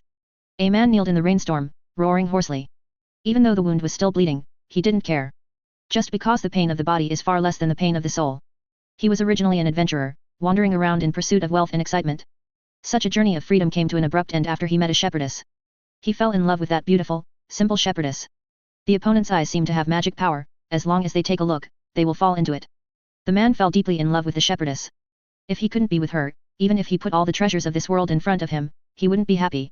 The shepherdess also fell in love with a man with an adventurous spirit and a handsome face. They fell in love, and the fish and the water were inseparable from each other. The shepherdess belongs to a religious organization called Mormonism. At the beginning, a group of people escaped from the eastern world ravaged by dark forces and fled to the west. Many people died on the way, leaving only the young shepherdess and her adoptive father. They survived with the help of migrating Mormons. Her adoptive father relied on his own efforts to open up a fertile field and became the richest existence among the group of Mormons. Mormonism has strict regulations. Every girl can only marry God's chosen people, not pagans. The elders in charge of the Mormon church asked the adoptive father of the shepherdess to marry the shepherdess to them as concubines. Not only for the beauty of the shepherdess, but also for the wealth accumulated by her adoptive father over the years. Mormonism has the protection of God, and also cultivates various fanatics as armed forces, and imposes cruel punishments on any apostate. The man was forced to flee for his life with his loved one and her father. As a result, the Mormons caught up, killed the adoptive father of the shepherdess, and took the shepherdess away. He escaped by chance, but was seriously injured. The captured shepherdess will definitely be forced to marry a Mormon elder. But he was helpless, he could only vent his impotent rage in the rainstorm. Poor mortal, it seems that you need a little help. As long as you sign this contract, I will give you supreme power. Do you desire revenge? Do you desire to kill? Mortal, look at your enemy, they took away your loved one, listen to her cry, she is calling for your presence. Sign it, and you will gain the power to protect her. A seductive voice sounded in the man's ear. Early and uncertain, unable to hear the source of the sound. Who are you? The man looked around and asked. He had heard some weird stories. When people are weak, eager to gain strength, and full of hatred for God, the devil will make noises to tempt those guys to sell their souls. My name is Cherubel, Prince of Demons, one who walks the talk. With the echo of that voice, a vague figure appeared in the rainstorm. You can't see the true face clearly, but you can feel the evil breath emanating from his body. Chapter 520. The protagonist of the grand ceremony sleeps in the ICU, which does not hinder the opening of champagne to celebrate. The man looked at the strange, rippling figure like water. An urge to turn around and run away involuntarily emerged in my heart. It is not something worth advocating to face the devil face to face. Even the most chaotic religious believers will remind believers to stay away from demons and their teachings. Those weird and evil things are definitely not good things. They will only bring endless pain and despair to people. Any redemption promised by the devil is a complete lie. Those who dare to believe them are all representatives of broken brains. The appearance of the demon entity made the air temperature drop a lot. Raindrops become icy cold. Some rainwater fell on the ground, and a layer of microfrost condensed directly. In this world, there are various scary stories and legends. Among them, there are many demons. Many religions have detailed descriptions and exhortations to demons. If you see demons, you should denounce them loudly and expel them, and you must not let them blind your mind. There is such a warning in the religion of men. But he witnessed the strange figure, but he didn't say the decree of expulsion. Before experiencing such a desperate thing, the man has been unable to figure out why those people would choose to cooperate with the devil when they know that the devil represents fraud and pain. Now, he understands the feeling. The gods he believes in have abandoned him. Those who claim to be good and advise him to stay away from demons cannot provide him with any useful help. The devil came out, not caring about the hostility and resentment he had shown, and was even willing to give his power to him. Who could say no to such a proposal? If there is no one you love, what if you have a soul? Isn't it also a walking dead? Lucy is so simple and kind that she doesn't even have the heart to crush a small bug to death. Now he wants to marry a man who killed his adoptive father, and become one of 10 other wives, working all day long just to please him. Every religion will say that their gods love believers, and all suffering in the world is a trial given by God. Believers should abandon everything and abide by the teachings, so as to obtain God's salvation. If Lucy suffers, it is a test from the God he believes in. The man would rather not have such beliefs. Believers give their souls to God, and all they get is suffering called trials. Then why not give it to the devil? That way at least completely destroy the root cause of your own suffering. Can you really give me strength? The man asked. The weird figure showed a distorted smile. Of course, the power you desire is nothing to me. An unpredictable sound sounded, flowing in the air. Sign the contract, you will gain the power of protection and become a powerful professional. Mormons have the protection of the they believe in, how do I know that your power can defeat them? The man asked cautiously, if you are just trying to deceive my soul, when I sign the contract after that, you can't fulfill your promise. Hearing the man's questioning, his vicious laughter, as sharp as a whip, overwhelmed the sound of the rainstorm. To a certain extent, I am also a god. Cherubel responded softly, I know what those mortals believe in. I promise you will gain the power to defeat them. If you want, you can even kill their gods. There is no proof. The man said, I need some proof.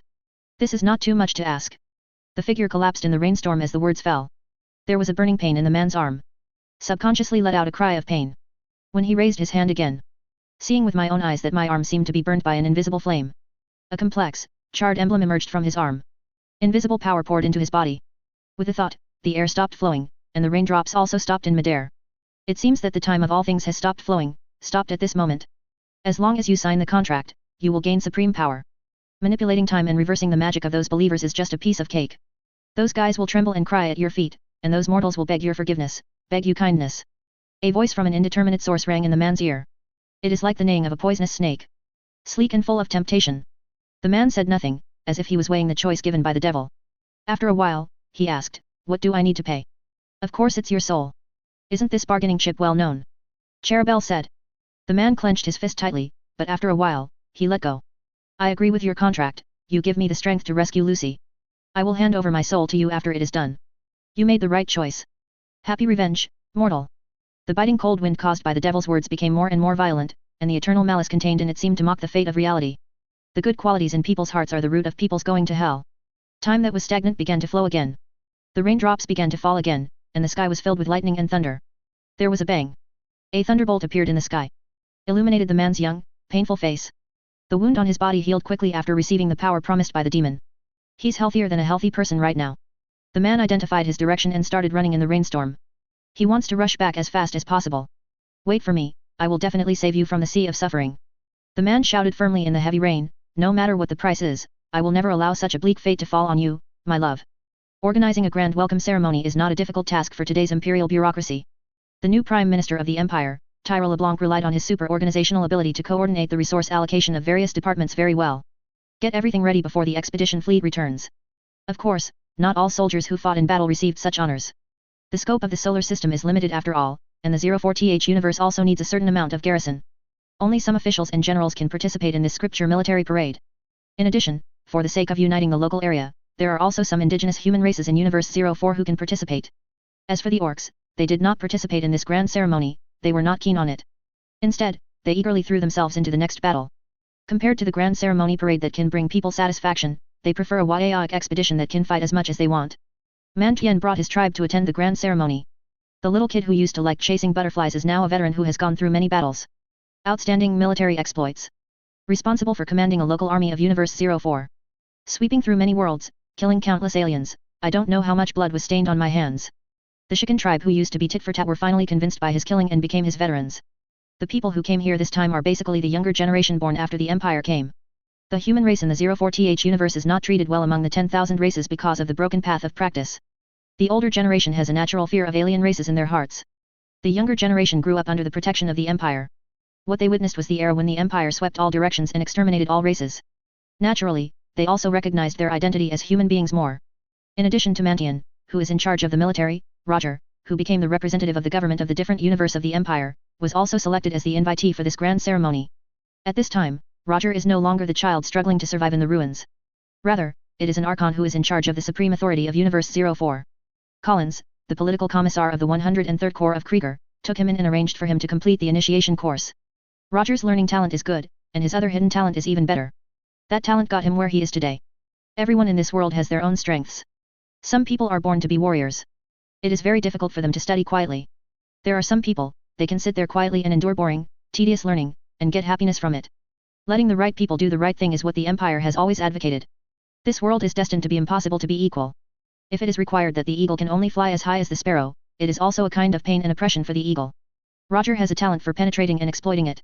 He is well-rounded, able to handle interpersonal issues well, and win over his allies with a minimum of words. More importantly, he has also experienced the world after the Emperor destroyed the northern cold immortal territory, and has a better understanding of the selfish nature of intelligent creatures, and knows how to use this human nature to achieve his own goals. Selfishness is not something difficult to talk about. The key lies in how to use these selfishness skillfully to achieve your own goals. Roger is good at doing things like this. He only needs one glance to see what others need, know how to guide them to achieve their own goals, and let them dedicate everything to the great cause of the Holy Emperor. Therefore, he became the most outstanding consul in Universe 04. Shin Asakamai and her companions from Universe 03 also got an audience seat.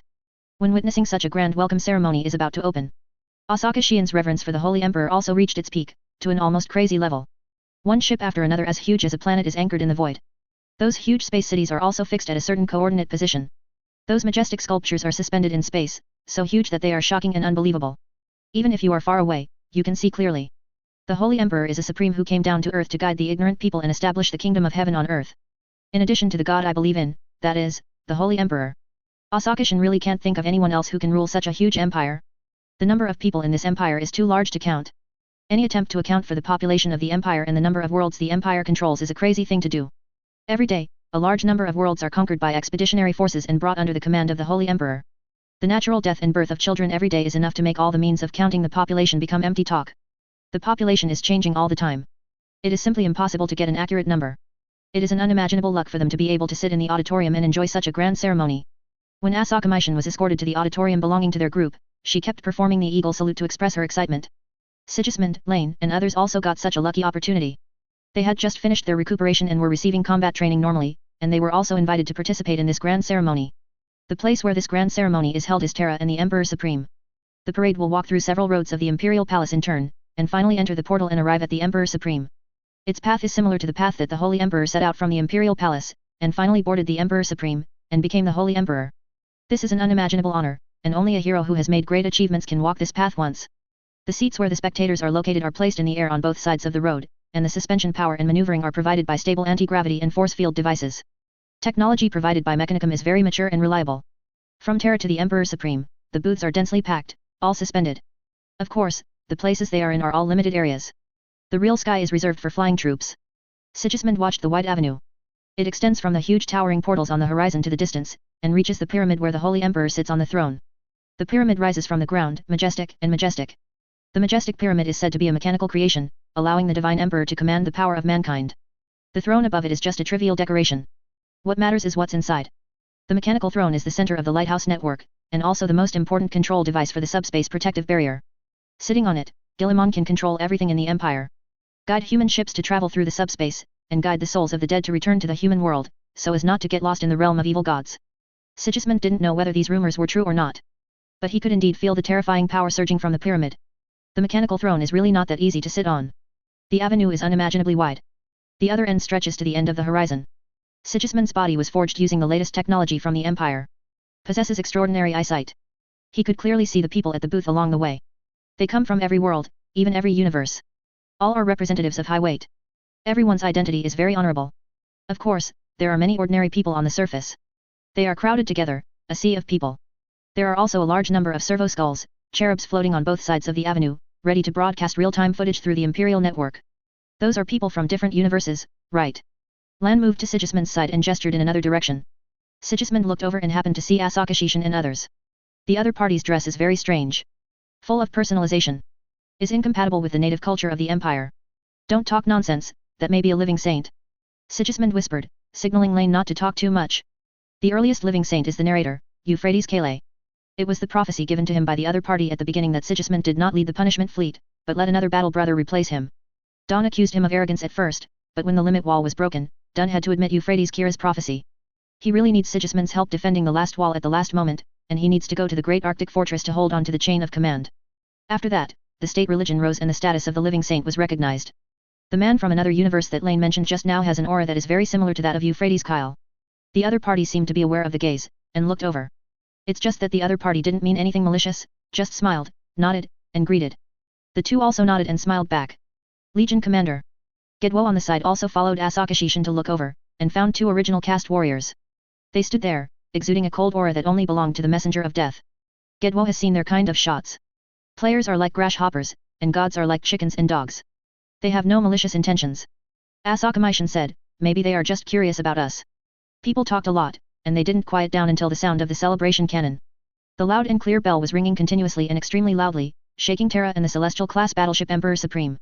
When the bells end, the imperial ceremony begins. Chapter 521 Grand Ceremony, for subscription. Same as the previous celebration mode. The first to appear is the imperial army. They are representatives of the emperor. The forbidden soldiers wore a full set of phlogopite armor and held halberds, standing on the floating platform, just like the golden armored of war in ancient mythology. Everyone is so perfect, as if they were portrayed by the top art scientists of mankind. It gives people a sense of dignity and majesty.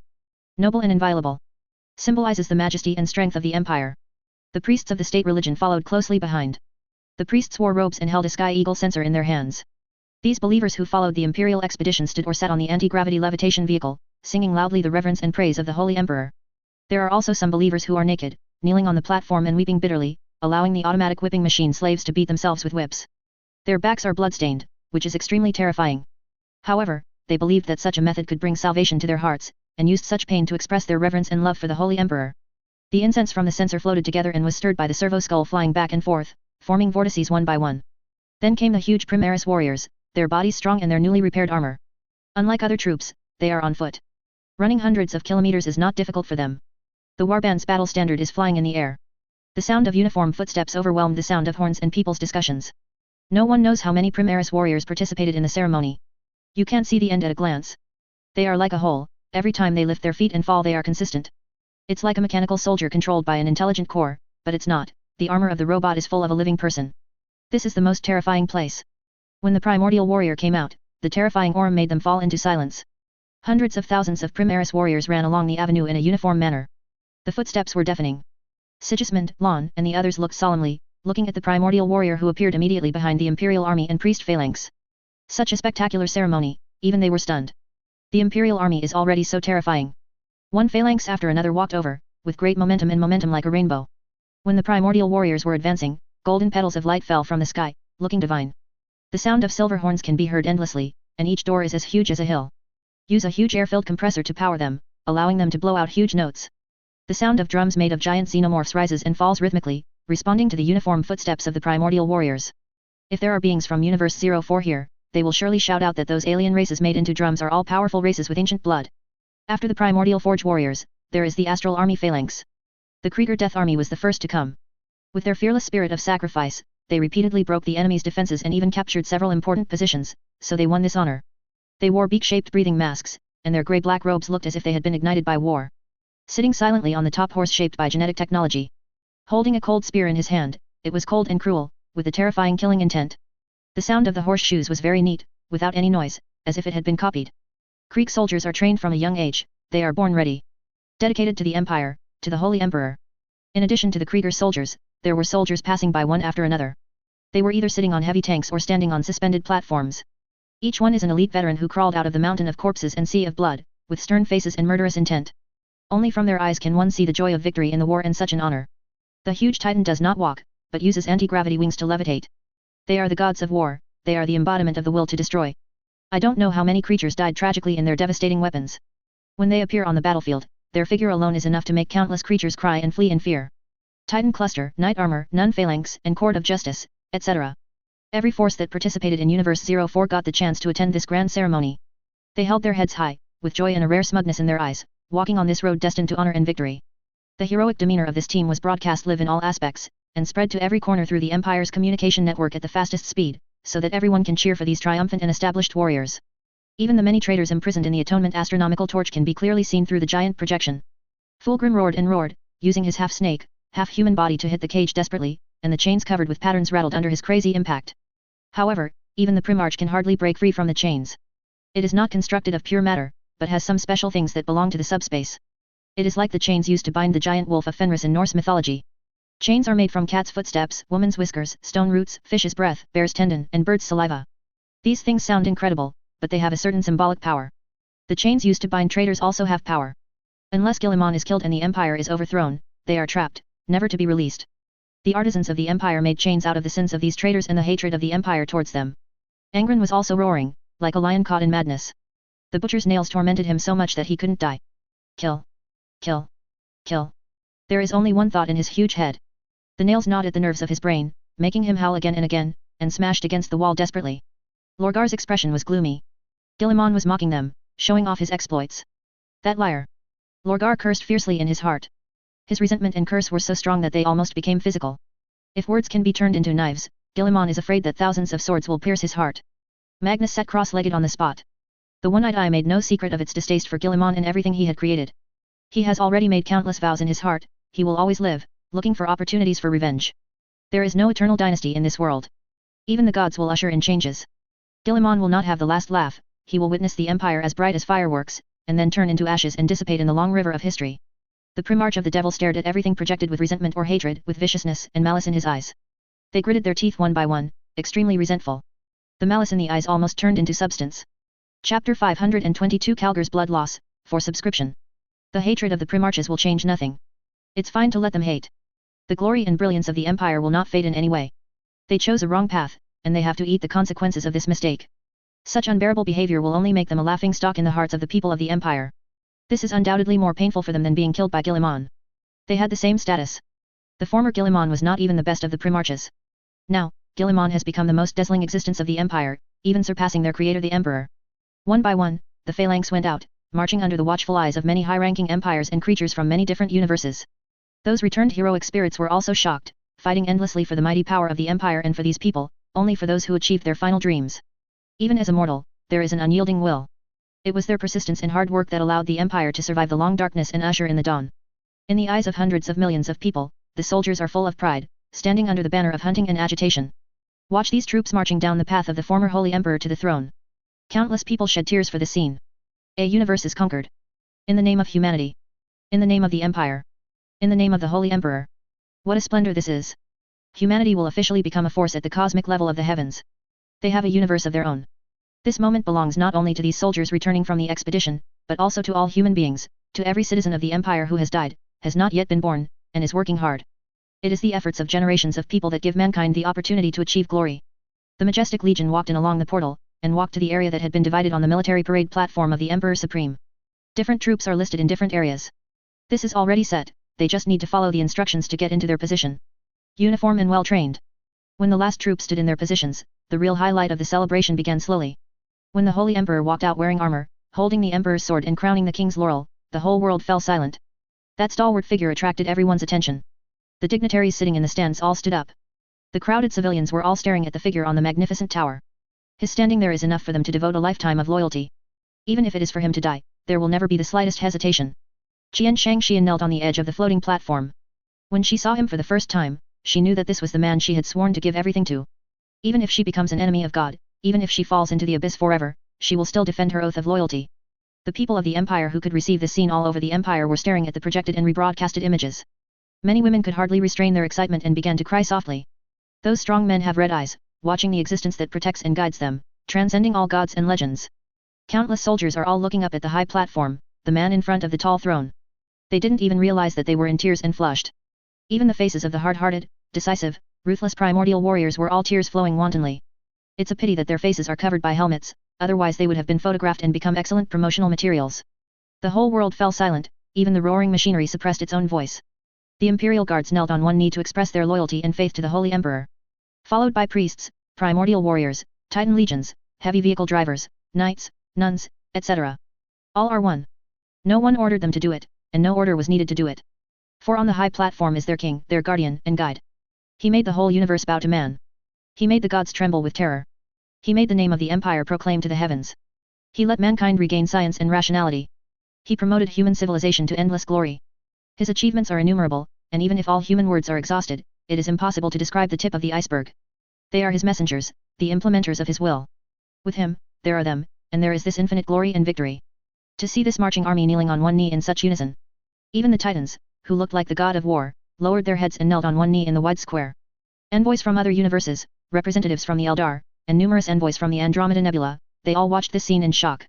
Especially many representatives from Universe 04. It is difficult for them to describe their mood at the moment. The strength of this army is obvious to all. Swept across the worlds, killed an unknown number of strong men, and destroyed an unknown number of creatures. The screams of the strong and the wailing of many races still echo in the world shrouded in the breath of the dead. Cruel, cold, and ruthless are the best words to describe them. And now they're crying and getting down on one knee to a man. These warriors beyond the gods all swear allegiance to a man, and are willing to give everything for him, even their own lives and souls. In the universe of the heavens, in the time and space of the ages, there is absolutely no force that can cut off the connection between them and this man. When an oath sounded, the silence was broken. The dignitaries and civilians on the audience stage are all scrambling to make the eagle salute on their chests. Roaring at the top of his voice, roaring out the oath of eternal allegiance. They could die for him, without hesitation, without hesitation. The sound of the oath was so terrifying and deafening that everyone shouted with all their strength. Only in this way could they get a little peace of mind from their excitement. Qian Shangxian stared at the figure on the high platform. Beautiful eyes were blurred by tears. The emperor she is loyal to is so believed and worshipped. Listen to those crazy voices. All would die for him as he would die for them. Their loyalty needs no reward. Because loyalty itself is the greatest reward for them. He loved the world, and the world loved him. Sigismund, Lane, and the others glanced at each other, their faces moved by the deafening voice. Even though they were veterans who participated in the Olano victory, they had never seen such a battle. Number 13 drove the entire human race crazy. Even the subspace has set off turbulent waves, stirred by countless human emotions. Guilliman stood on the high platform, staring at his subjects. The imperial guards and guards stood behind him. When he raised one hand and pressed it down, the deafening roar and oath were also silenced in an instant. All things are subject to his will. The people fell silent, they all raised their heads, waiting for the Holy Emperor to speak. Those who weren't there watched their sovereign through the screen. Calgar is really at a loss. Sicarius, who has been serving as the personal guard, stood behind the Holy Emperor with a stern face, feeling sorry for Calgar's failure to participate in this grand ceremony. Chapter 523 New Cosmic War, for subscription. If Calgar participates in this grand ceremony, then he must be qualified to stand beside the Holy Emperor. The honor of conquering a universe will be the most dazzling military medal in his long service career. It may also be the most glorious moment in his life. In the future, even if they have achieved the same achievements, they will no longer be treated like this. Unfortunately, at this time, he can only stay in the nutrition cabin, waiting for the completion of the 5th original casting upgrade. He was hurt so badly. Almost died. Being able to save him is already the result of the joint efforts of the Holy Emperor and the Great Sage. It took weeks for two of the most important figures in the Empire to piece Calgar's soul together. Implanted the 5th stage for him, the original casting technology that has not yet been perfected. Not being able to enjoy this grand ceremony is his punishment for being a commander but acting rashly as a commando. Sicarius' idea is also the idea of the Imperial Army, and even many Imperial bureaucrats. What a pity. As the Commander-in-Chief, Calgar should have been an important figure in this grand ceremony. Guilliman could hear the voices of his subordinates. But he didn't really care. This grand ceremony has already been prepared, and it may take years for Calgar to fully wake up. Waiting for him is impossible. The wheels of the Empire are rolling forward, and it is impossible to stop because of such a thing. No matter who the Empire is, it will not stop here. The surrender of a universe is the greatest victory of this era. Guilliman's voice exploded in the ears of millions of people, and he did not use any amplification equipment. But let everyone hear his voice. Let them have the illusion that the Holy Emperor is talking to him right next to his ear. Even from countless light years away, they could hear the voice of their king. Every human being is part of the Imperial Network, a node. Guilliman is the core of this network. The living human beings, dead human beings, and unborn human beings are all connected through this invisible network, shaping human beings into a whole. Fundamentally eliminate the possibility of this race being corrupted and pulled into the abyss by external forces. This network allows Guilliman to communicate with every human being. He used a little trick of his own to make his voice more convincing.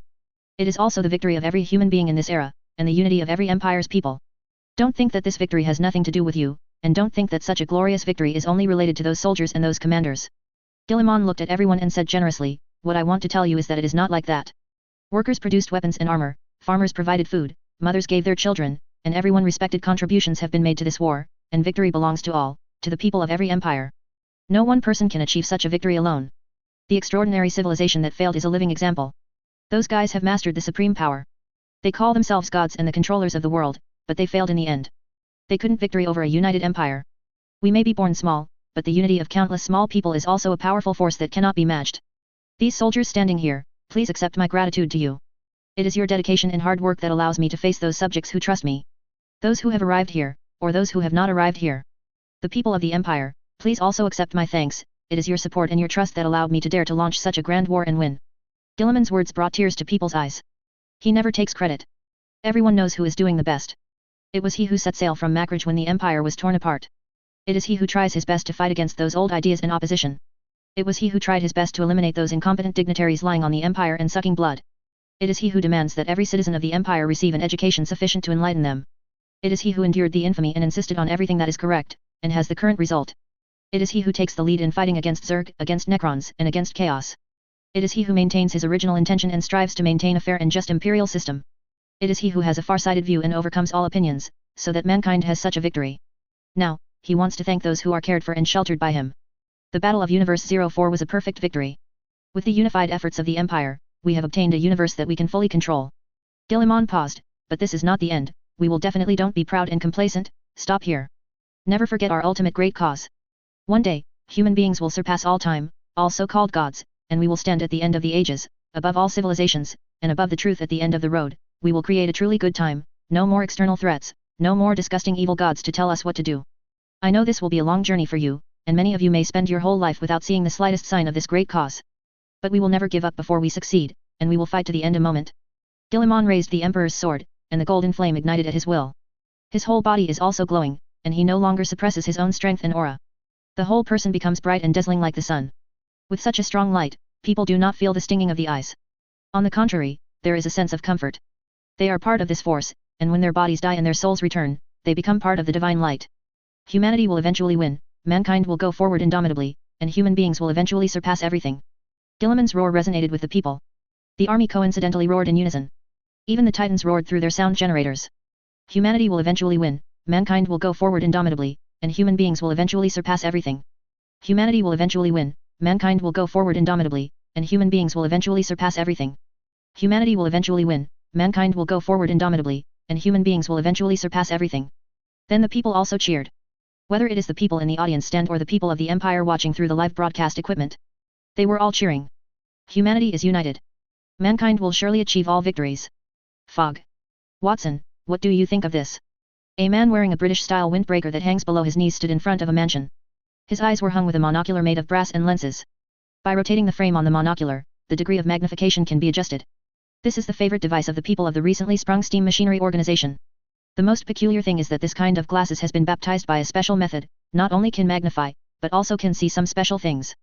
The house is not big, with a small independent garden surrounded by low earth walls. The garden separates the house from the surrounding buildings and the street.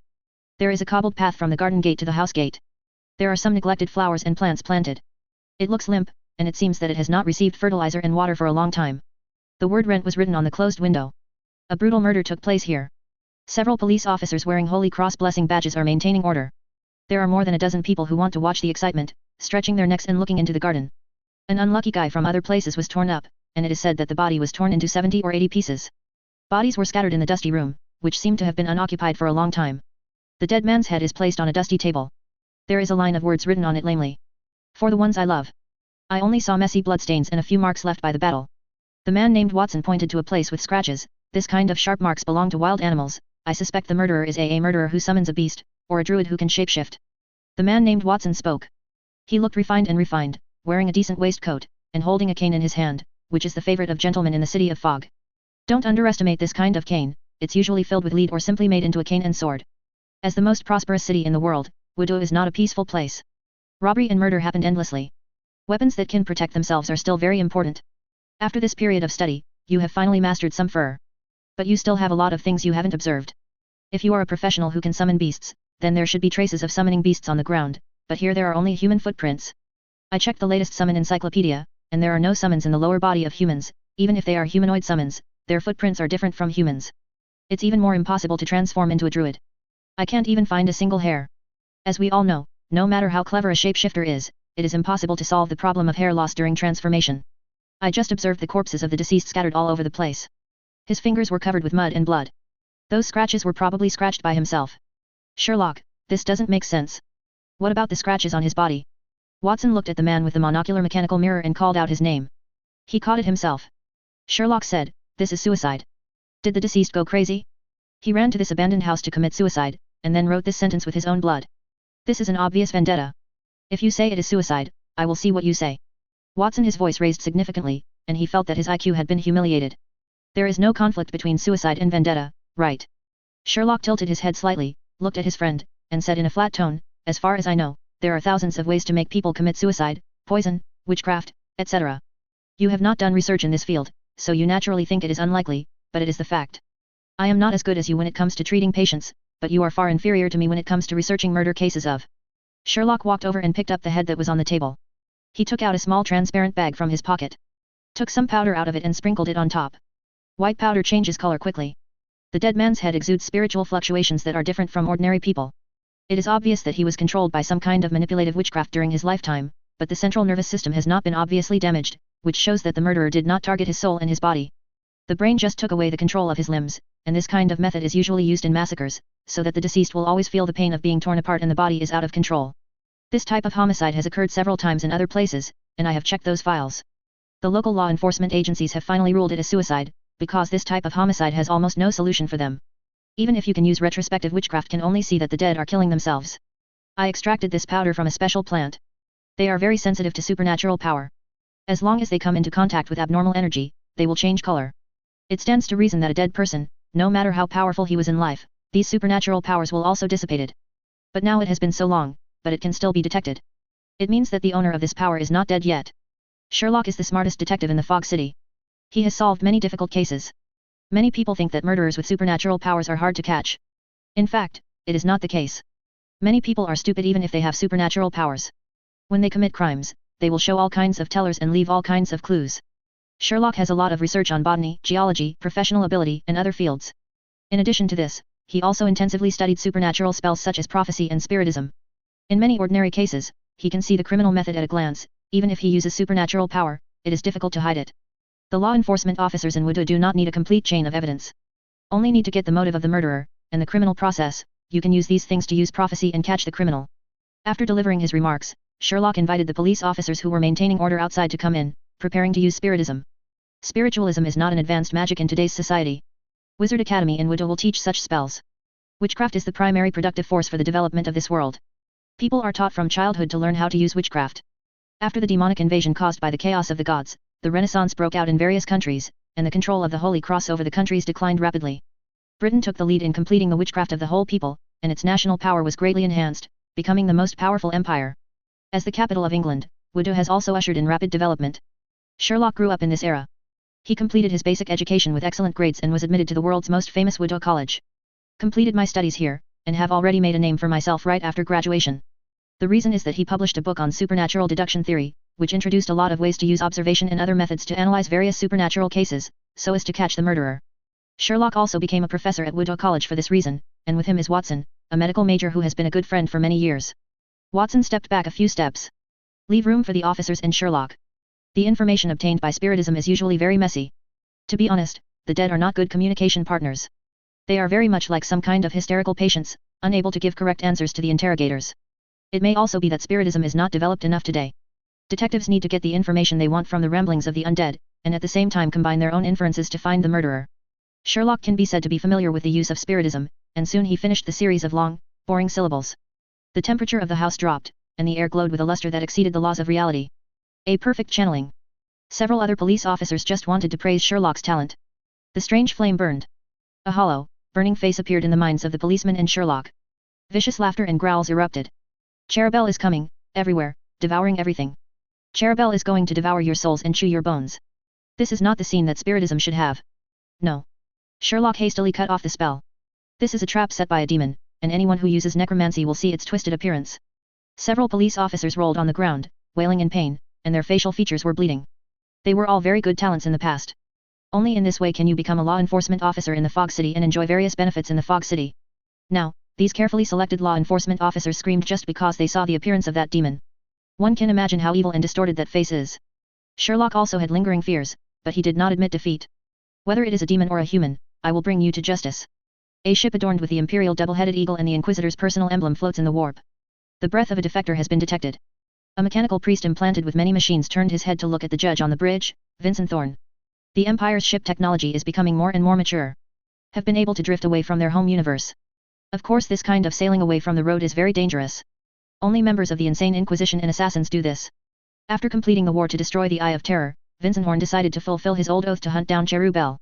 This guy escaped during an intelligence espionage mission and has been missing for a long time. Vincent Horn swore that Cherubel would never be free. How could he just sit back and watch this guy escape from the Empire? After getting permission, he set off to search for Cherubel. In order to successfully complete this task, he also brought along several demons who were betrayed by Cherubel and hated him so much. For example, Maka has countless knowledge.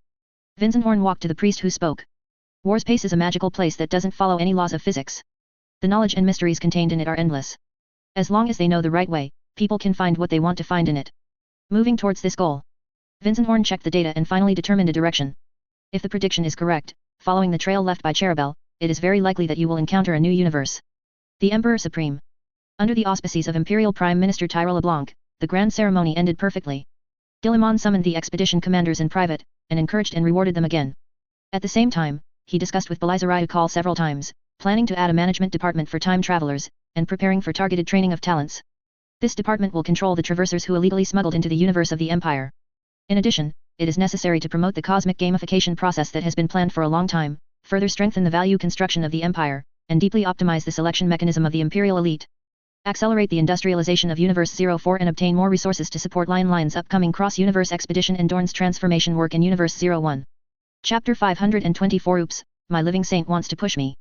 After the celebration ended, as time went by, the people who gathered in the solar system also slowly dispersed. Guillemon didn't get much time to rest.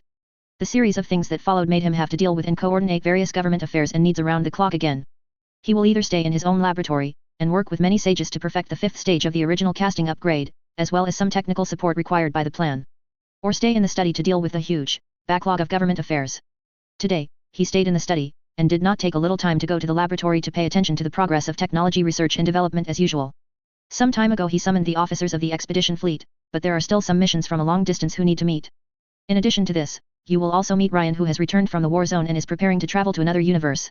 The War of the Eye of Terror has come to an end with Korik's and Vulcan's war against the Nurgle domain, and there is no need for Ryan to continue to be in charge. A new expedition awaits him. Guillemon has planned a new route for him. There are many powerful enemies in that universe, not to mention there are still some ruins that need to be destroyed. It is most appropriate for the Lion to do such a thing. Guillemon is going to use one day to meet with the envoys and lions, and at the same time hand over some prepared plans to the Terra Council and the Prime Minister of the Empire, so that they can implement according to their own plans. As the leader of a new expedition, the Lion returned to the solar system to meet with the Holy Emperor shortly after the celebration to discuss the details of the expedition. Primarchs still enjoy some privileges. When they want to meet their brothers, they can simply make an appointment and meet without queuing and reporting. Lion Ryan doesn't mind using the time-saving privilege. Precious time should not be wasted in long waiting. Belonging to his space shuttle, parked on the mooring deck of the Emperor Supreme. Accompanied by the hissing sound of air pressure opening the hatch. A personal guard came out with neat steps. They wore shiny power armor, and the golden double-headed eagle emblem on their chests was extraordinarily bright under the light. A cloak with a double-headed eagle flutters over his shoulders. Each guard holds a golden bolter to his chest. After walking out of the door, they divided into 2 columns and stood on both sides of the hatch. A living then appeared. His armor is mainly black, with gold embellishments. The black cloak perfectly complements his silhouette. A golden spiked ring hangs behind his head, like a halo of a god. There are huge lion head emblems on the shoulder armor and chest. The battle-tested lion's eyes are getting sharper and sharper. Just looking directly at them makes people feel a sense of awe. It put some pressure on the guard of honor and imperial bureaucrats who were in charge of welcoming him. They looked at the lion full of fear. He is like a beast in the forest, his eyes tell everyone all the time, don't be his enemy, otherwise he will rip your throat. The lion didn't care about these gazes.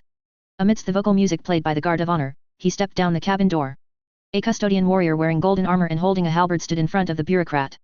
When the lion came up to him, he bowed slightly. The lion nodded. I'm here to meet His Majesty. It has been arranged, my lord. Your Majesty is waiting for you. The guard soldier said. The Forbidden Army soldiers turned to lead the way, followed by the lion. The Emperor Supreme is indescribably huge. It is the core existence of the Empire. Countless bureaucrats work here. Once many people entered this giant ship, which was as large as a planet, they never had a chance to leave. They serve as cogs for the huge government affairs system, until the day they die, their names can leave the Emperor Supreme, and tell the news of their death to their home planet. But by that time, their peers may have died long ago. Their names will be put directly into the dark archives, and they will never see the light again. Working in the government affairs system is boring and boring, dealing with complicated government affairs day after day, life is static, boring, and boring. Thanks to the superior screening mechanism of the Empire, only those who are content with the status quo and do not like to take risks will enter this system, while those who are aggressive, like to take risks and all kinds of excitement will often be assigned to another job. Led by the Imperial Guards, the lion passes through the hard-working staff. Those ordinary people always look at the lion with awe and admiration, and subconsciously make way for the other party. The lion does not care about the eyes of mortals. His steps are firm and powerful. His quick mind was thinking about how to talk to his brother. Seek the support you want. The procession traverses an interior corridor. This is located inside the ship, and there are no windows that open to the outside. The promenade is very wide, with golden statues leaning against both sides of the corridor wall. There is an incense burner in front of each statue, and priests walk among the statues, chanting sacred prayers of prayer. Walking along the promenade all the way to the end, it is a hall with a large area. Several giant pillars support the silver-white dome, and the crystal chandelier is like the sun of this small world, providing illumination to every corner. The floating information window floats in the air like a ghost, and occasionally passes through those running people, causing ripples. The walls hundreds of meters high are engraved with images of primarchs, emperors, etc. The lion saw Sanguinius, the archangel in the portrait stood on a mountain of mutant corpses, spreading his wings.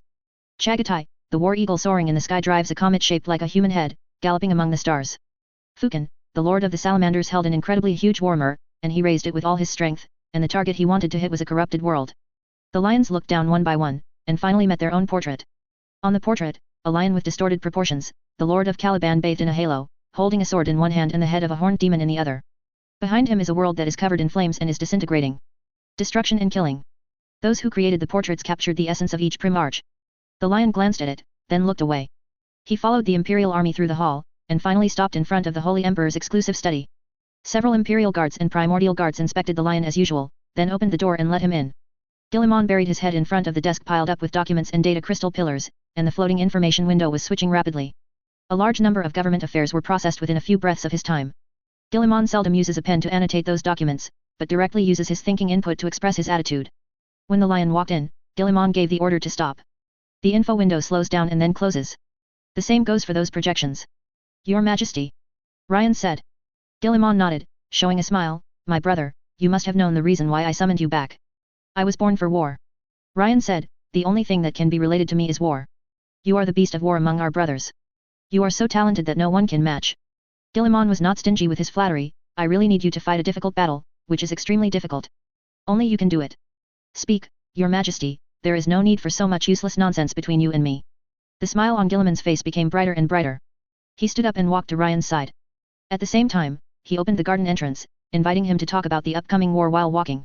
The expedition of Universe 04 has ended, and most of the resources originally invested in Universe 04 will also be recovered. At the same time, Universe 04 is positioned as an important logistics base for the Empire expedition, providing more resources for other expeditions. In order to expand our living space, a new expedition is imperative. As Guillemon walked, he summoned an information window that followed them. Along with his operation, the information of Ultra Universe also appeared in front of them. This is a universe with different development routes, empires, and extraordinary civilizations. They combine emotions and subspaces to transform themselves into powerful war machines. Those who use beautiful emotions transform into ultra warriors, those who use distorted emotions transform into monsters. Sounds very interesting. Ryan made his own evaluation. It looks similar to the inanimate. The universe is so big that there are so many wonders. Ha ha ha, isn't it amazing? Guillemon said with a smile, this is the benefit of the Empire going to the heavens. Only by standing on a new height can we witness more things. Stick to tradition and refuse to forge ahead. It will only make you stupid and lead to destruction. Is this the universe I'm going to explore? Ryan asked. Destroy them. Guillemon shook his head. I hope to be able to enslave them. Whether it's monsters or ultra warriors, they are a powerful force. The Empire needs this power. If possible, I even want to turn that universe into a breeding universe for monsters and ultra warriors. The cultivation universe of special fighters. Your mission is to erase those old memories, to imprint the Empire's mark on the souls of every creature, to make them think that those ancient technologies were created by humans, not aliens. At the same time, you must also assist the local Sage team studies to understand the power of mixing emotions with the warp. It doesn't sound easy. Ryan said, at least it is much more difficult than simple destruction. That's why you need to go out, brother. Guillemon stood by a flower bed and put his hand on Ryan's shoulder. Sometimes, we need lies. The so-called truths of the past are tricky and annoying, and we can't rely on them alone. Concrete rock lays it flat and covers it. It cannot be corrected only by monuments or golden sky eagles on imperial banners. It takes a clever, smart man to destroy, to reshape, to change lies into truth on a foundation of darkness and ashes. Only then can it be. Ryan also smiled. That's exactly what I'm good at. Yes, so I choose you to go. You are the most outstanding of us, Lion. Guillemon withdrew his hand, turned his head and walked into the depths of the garden. Those mortals call me the Holy Emperor, hope it can protect them forever and guide them. We all know that there is no eternity in this world, and eternity represents stagnation, backwardness, and inflexibility. That is painful for a civilization. When the powerful enemies are put down, and when they know how to find the truth by themselves, we will all leave and hand over this empire to those cowardly but strong mortals again. They might make a mess, Lane said, his face showing an incomprehensible expression. But they will also find a new way. We have witnessed their courage and tenacity. Imagine that they once walked out of the prairie, rose from the earth, and went to the galaxy. If it weren't for the subspace storm, what they would have achieved it is unimaginable. They are not stupid, they are only limited by their own lifespan and short-sightedness. Guillemon said, one day, they will be strong and independent again, and at that time, they will no longer need us. If Horus had 1/10,000th of the wisdom and mind of his majesty, mankind would have fewer disasters. Ryan said, that idiot thinks that human beings cannot survive without the Primarch and Space Marines. The truth is not.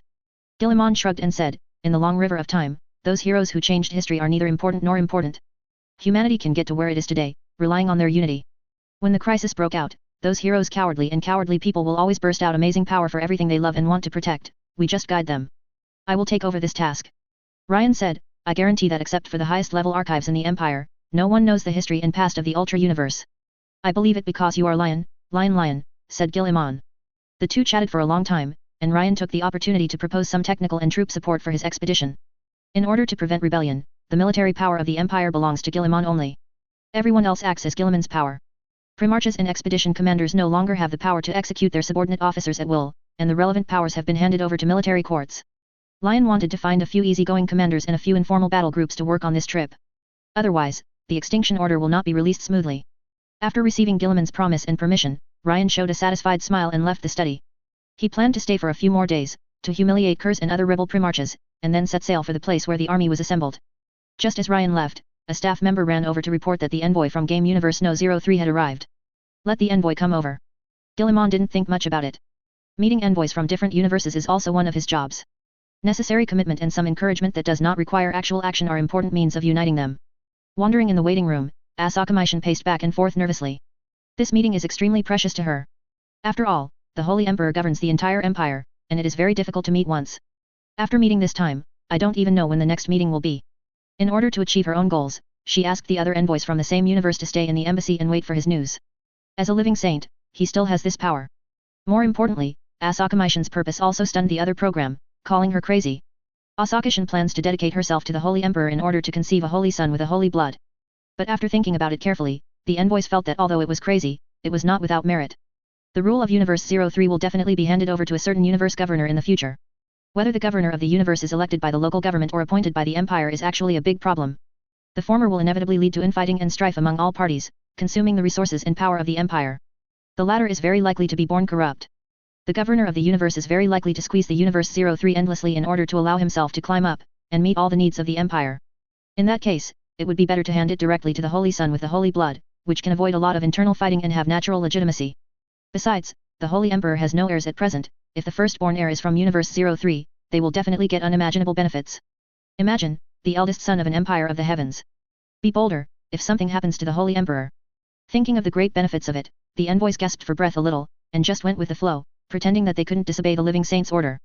With excitement, Asakamishin, who had received permission to meet, followed an official through the hall, was inspected by the Imperial Guards and Primaris Guards, and then walked into Gilliman's study. Chapter 525 I regard you as a capable general, but you actually want me to have a baby with you? Shin Asakami is wearing a black gothic dress that perfectly complements her perfect figure, reaching exactly to her knees. The delicate white collarbone is even more attractive against the black gothic skirt. Although the gothic long skirt is complicated, the material is not heavy, but light gauze. If you stare at it, you can vaguely see the graceful and seductive body looming, which is very tempting. The pure white jade legs are straight and slender. The slender calves are wearing white stockings, and on their feet are a pair of white flat shoes. Even though the Empire has a vast territory, Asakishin's beauty is definitely top-notch. Flawless facial features are like a gift of fate. Even an artist can hardly portray such a perfectly proportioned work of art. The figure is even more lordotic and backward. The place that should be raised is full and round, towering, and amazing. The concave part has clear lines and is easy to hold. Gilliman was taken aback when he saw Shin Asakami walking in. This kind of dress is considered a niche in the Empire. There is quite a two-dimensional style, which is quite different from the chilling and serious dressing style of the mainstream of the Empire. When he saw it, he also had a feeling of lightening up. But he didn't show any abnormalities, but motioned for the other party to sit on the chair in front of him. The other party ignored Gilliman's hint. Instead, he knelt down on one knee and said reverently, "Your Majesty. There is no need for so many etiquettes." Gilliman stopped aloud. The Empire doesn't value these things, especially for envoys like you who came from afar. Asakishin looked into the eyes of the Holy Emperor, and could not see any hypocrisy. Every word the other party said came from the true thoughts in his heart. The next second, she felt guilty about her thoughts. How could she use her shallow mind to speculate on the thoughts of the Holy Emperor? Such blasphemy should be thrown into the fire and burned to ashes. His Majesty's will is supreme and cannot be questioned. Are you the only envoy representative of Universe 03? Gilliman looked at the woman in front of him and asked. Asakamishin nodded. Yes, only I, Your Majesty. Gilliman looked at the other party. All information about the other party is in his mind. Asami Shion is not only his living saint, but also the leader of the player army. When the Empire conquered Universe 03, it made unimaginable contributions. You are outstanding, and you can listen to poetry. Gilliman said, you have comprehended the way of protecting the Empire. You can become a living saint. It is not only my approval, but also the recognition of the entire human race. A smile bloomed on Asakamishin's flawless face. As a living saint and the leader of the Purifier Legion, Asakishin usually seldom smiles. She always shows people with a majestic appearance. Use this kind of indifference to tell everyone that she is not easy to mess with. The occasional laugh is for those stupid enemies. For example, when annihilating player organizations such as the Temple of the Night, the Temple of War, and the Dragon King organization, she will laugh at those players. However, that voice was cold and unfeeling. The player or enemy who heard that laughter would end up dying tragically, chopped into countless pieces by the scythe in her hand. Now the gentle smile is blooming, so beautiful that people are immediately infected and happy. Do you have any needs or suggestions to make? Guilliman looked at Qian Asakamai and asked. Qian Shangxian bit her lip, and after a while, she asked solemnly, I'm afraid it would be a bit abrupt, Your Majesty. We have an unfeeling request, which is too presumptuous. Guilliman smiled, there is nothing presumptuous, you are part of the Empire, and I am the Emperor of the Empire, I should solve your troubles. We want to breed the sacred blood. Qian Asakamai raised her head, and the image of Guilliman was reflected in those beautiful eyes. Tall and strong, his face has an aristocratic handsomeness, but it also reveals the hardness and scars of a soldier. The Holy Emperor is a living god. The surging power is restrained by the body of a mortal. No one will deny this. Guilliman frowned slightly. This was the first time he heard such a request. Holy blood? What the is that? I don't understand. Guilliman looked at the other party and said with a slight frown. Guilliman can pry into the inner thoughts of the people of the Empire. But Guilliman rarely used such tactics. He felt that was immoral and sick. Assuming the supreme position of the Holy Emperor does not mean that you can unscrupulously spy on other people's thoughts and invade their privacy. Of course, he is not a pedantic person. At some critical moments, he will use those methods, and even tamper with the other party's cognition to ensure that his plan can be implemented correctly. Normally, he would not use this method. At best, read the superficial thoughts so that you can better understand the other party's report. Qian Shangxian abandoned all moral and legal constraints, and those beautiful and moving eyes revealed incomparably hot. For this day, she has been working hard and persevering. Only by completely dedicating her soul and body to the Holy Emperor, can she obtain the salvation she has always longed for. Please forgive my greed and presumptuousness, Your Majesty, I only have one request here. That is to dedicate myself completely to Your Majesty, and to conceive a holy heir with His Majesty's blood. Qian Shangxian said something, almost not letting go. Guilliman yelled, shit. I regard you as a loyal subordinate. You want to sleep with me? Still want to give me a baby? Asakamai stood up. Her gothic dress is designed so that it can be completely removed by pulling a certain knot. Following her movements, a flawless, finely crafted work of art appeared in the study like pure white jade. Let the dull air in the study add a touch of charm. Guilliman has been revered since he came to this world. Even if someone loves her and wants to dedicate herself, she will never have the guts to do such a blasphemous thing. And now his living saint does just that. Depend on. Guilliman roared inwardly. What a crime. Fog. G. G. G. G. G. G. G. Eerie laughter echoed in the streets late at night. At this time, there is no one here. Only hundreds of corpses lying on the street. An brutal blood sacrifice ceremony has just been completed. Sherlock traced all the way from the garden corpse case, but in the end it was a step too late. He quickly investigated the relationship between Mormonism and the dismemberment case. A tale of vengeance and sainthood. The continent on the other side of the ocean has a city established by Mormonism. On the great day when an elder married his bride, the city was burned and hundreds of thousands of people were slaughtered. The travelers who passed by recorded it like this. The city was full of torn corpses, and the blood was flowing in the sewer, emitting a pungent smell after congealing. Stumps and broken arms clogged the city's sewer system. The statues in the temple were all destroyed, and various unknown liquids were still smeared. Get a little closer, and you can smell the stench from the corpse. There is no one alive in the city. Neither child nor woman survived. Even the animals were all dead. At night, except for the screams of the dead in the wind, even the insects ceased to exist. And in the palace in the center of the city, a perfectly intact female corpse in a wedding dress was placed among flowers. No one knows what happened to this Mormon-founded city. Why did it encounter such terrible nightmares? After the garden dismemberment case, there were several dismemberment cases in succession. The murderer planned to kill at the designated time and at the designated place. Sherlock guessed the identity of the deceased from the various things left by the deceased, and then asked the Wizarding Association to send a letter to inquire about it. Knowing that all the members of the Mormon organization were killed, it was guessed that the murderer had an enmity with the Mormons, and it was very likely that a conflict would break out in the Foggy City. The reason why the other party was dismembered was probably for some special ceremony. In order to avoid accidents, he notified members of several associations. I want the other party to arrest the murderer before causing damage. However, it is still a step late. The murderer has captured the remaining Mormons, planning to complete the final sacrifice. Members of the Wizarding Association, the Holy Cross sect and other members were no match for the opponent at all, they were all wiped out, and the corpses were everywhere. Several members of the Mormon Church who fled to Woodville were pierced by sharp crosses, and the dark red blood dripped down, and the pain they suffered before death still remained on their faces. You look like a person, Sherlock. A man with horns on his head stomped Sherlock under his feet, and said in a mad and vicious voice, that once said that he would never let me be free. Unfortunately he was wrong. Cherubel will never be enslaved and restrained again, Cherubel is truly free. Chapter 526 The Miracle of the Heavens and the Universe. Let him go, you monster. Watson staggered and rushed from another street. He's not much better off than Sherlock. The cane was broken by the enemy with brute force when the battle started. The opponent also grabbed Watson and threw him like a sandbag. At that moment, I don't know how many bones he broke. Now he was able to get up again, entirely because of the persistent thought of protecting his friend, which prompted him to drag his disabled body towards the terrifying monster. To be honest, such courage is really admirable. There are a few people in this world who will rush to a monster that might kill them for their friends. Watson did it. Even if the opponent is a frightening legendary demon, he will not have the slightest fear. For his best friend, Sherlock. Watson's eyes were burning with anger, and his face was flushed. He is not a fool. After yelling, he recited the spell of exorcism. He had studied in the Wizarding Academy for a period of time, mastered some self-defense witchcraft, and was able to fight against these demons who became powerful by absorbing people's pain and despair. A decent profession in this world basically requires knowledge of witchcraft. The most basic education will involve demons, gods, witchcraft, and the like. Children know that the sky is round and the world is supported by giant tortoises and 4 elephants. Whoever says that the earth is round and people stand on a sphere without common sense will be laughed at.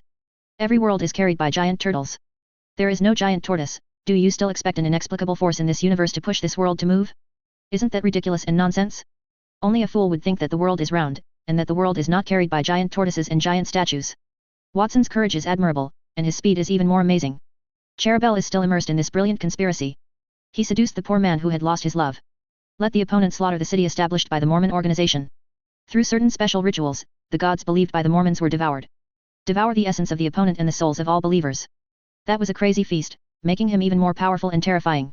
He will slowly gather strength. Waiting for the decline of that damned empire. When that time comes, it will be his time for revenge.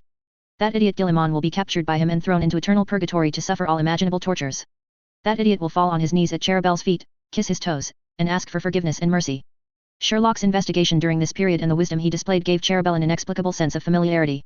It is very similar to the scene where Vinzenhorn hunted him down. Thinking of the name Vinzenhorn, Cherubel became inexplicably angry. As long as I meet that bastard, I will definitely be unlucky, and I will fail in everything I do. It was like fate playing a joke on him. It's good now. I have escaped from that damned universe, far away from Guilliman, far away from Vinzenhorn, and I am free, forever free. Never run into those again. I can happily enjoy how to fool these fools, cheat their souls, and let them struggle in pain and despair. How wonderful!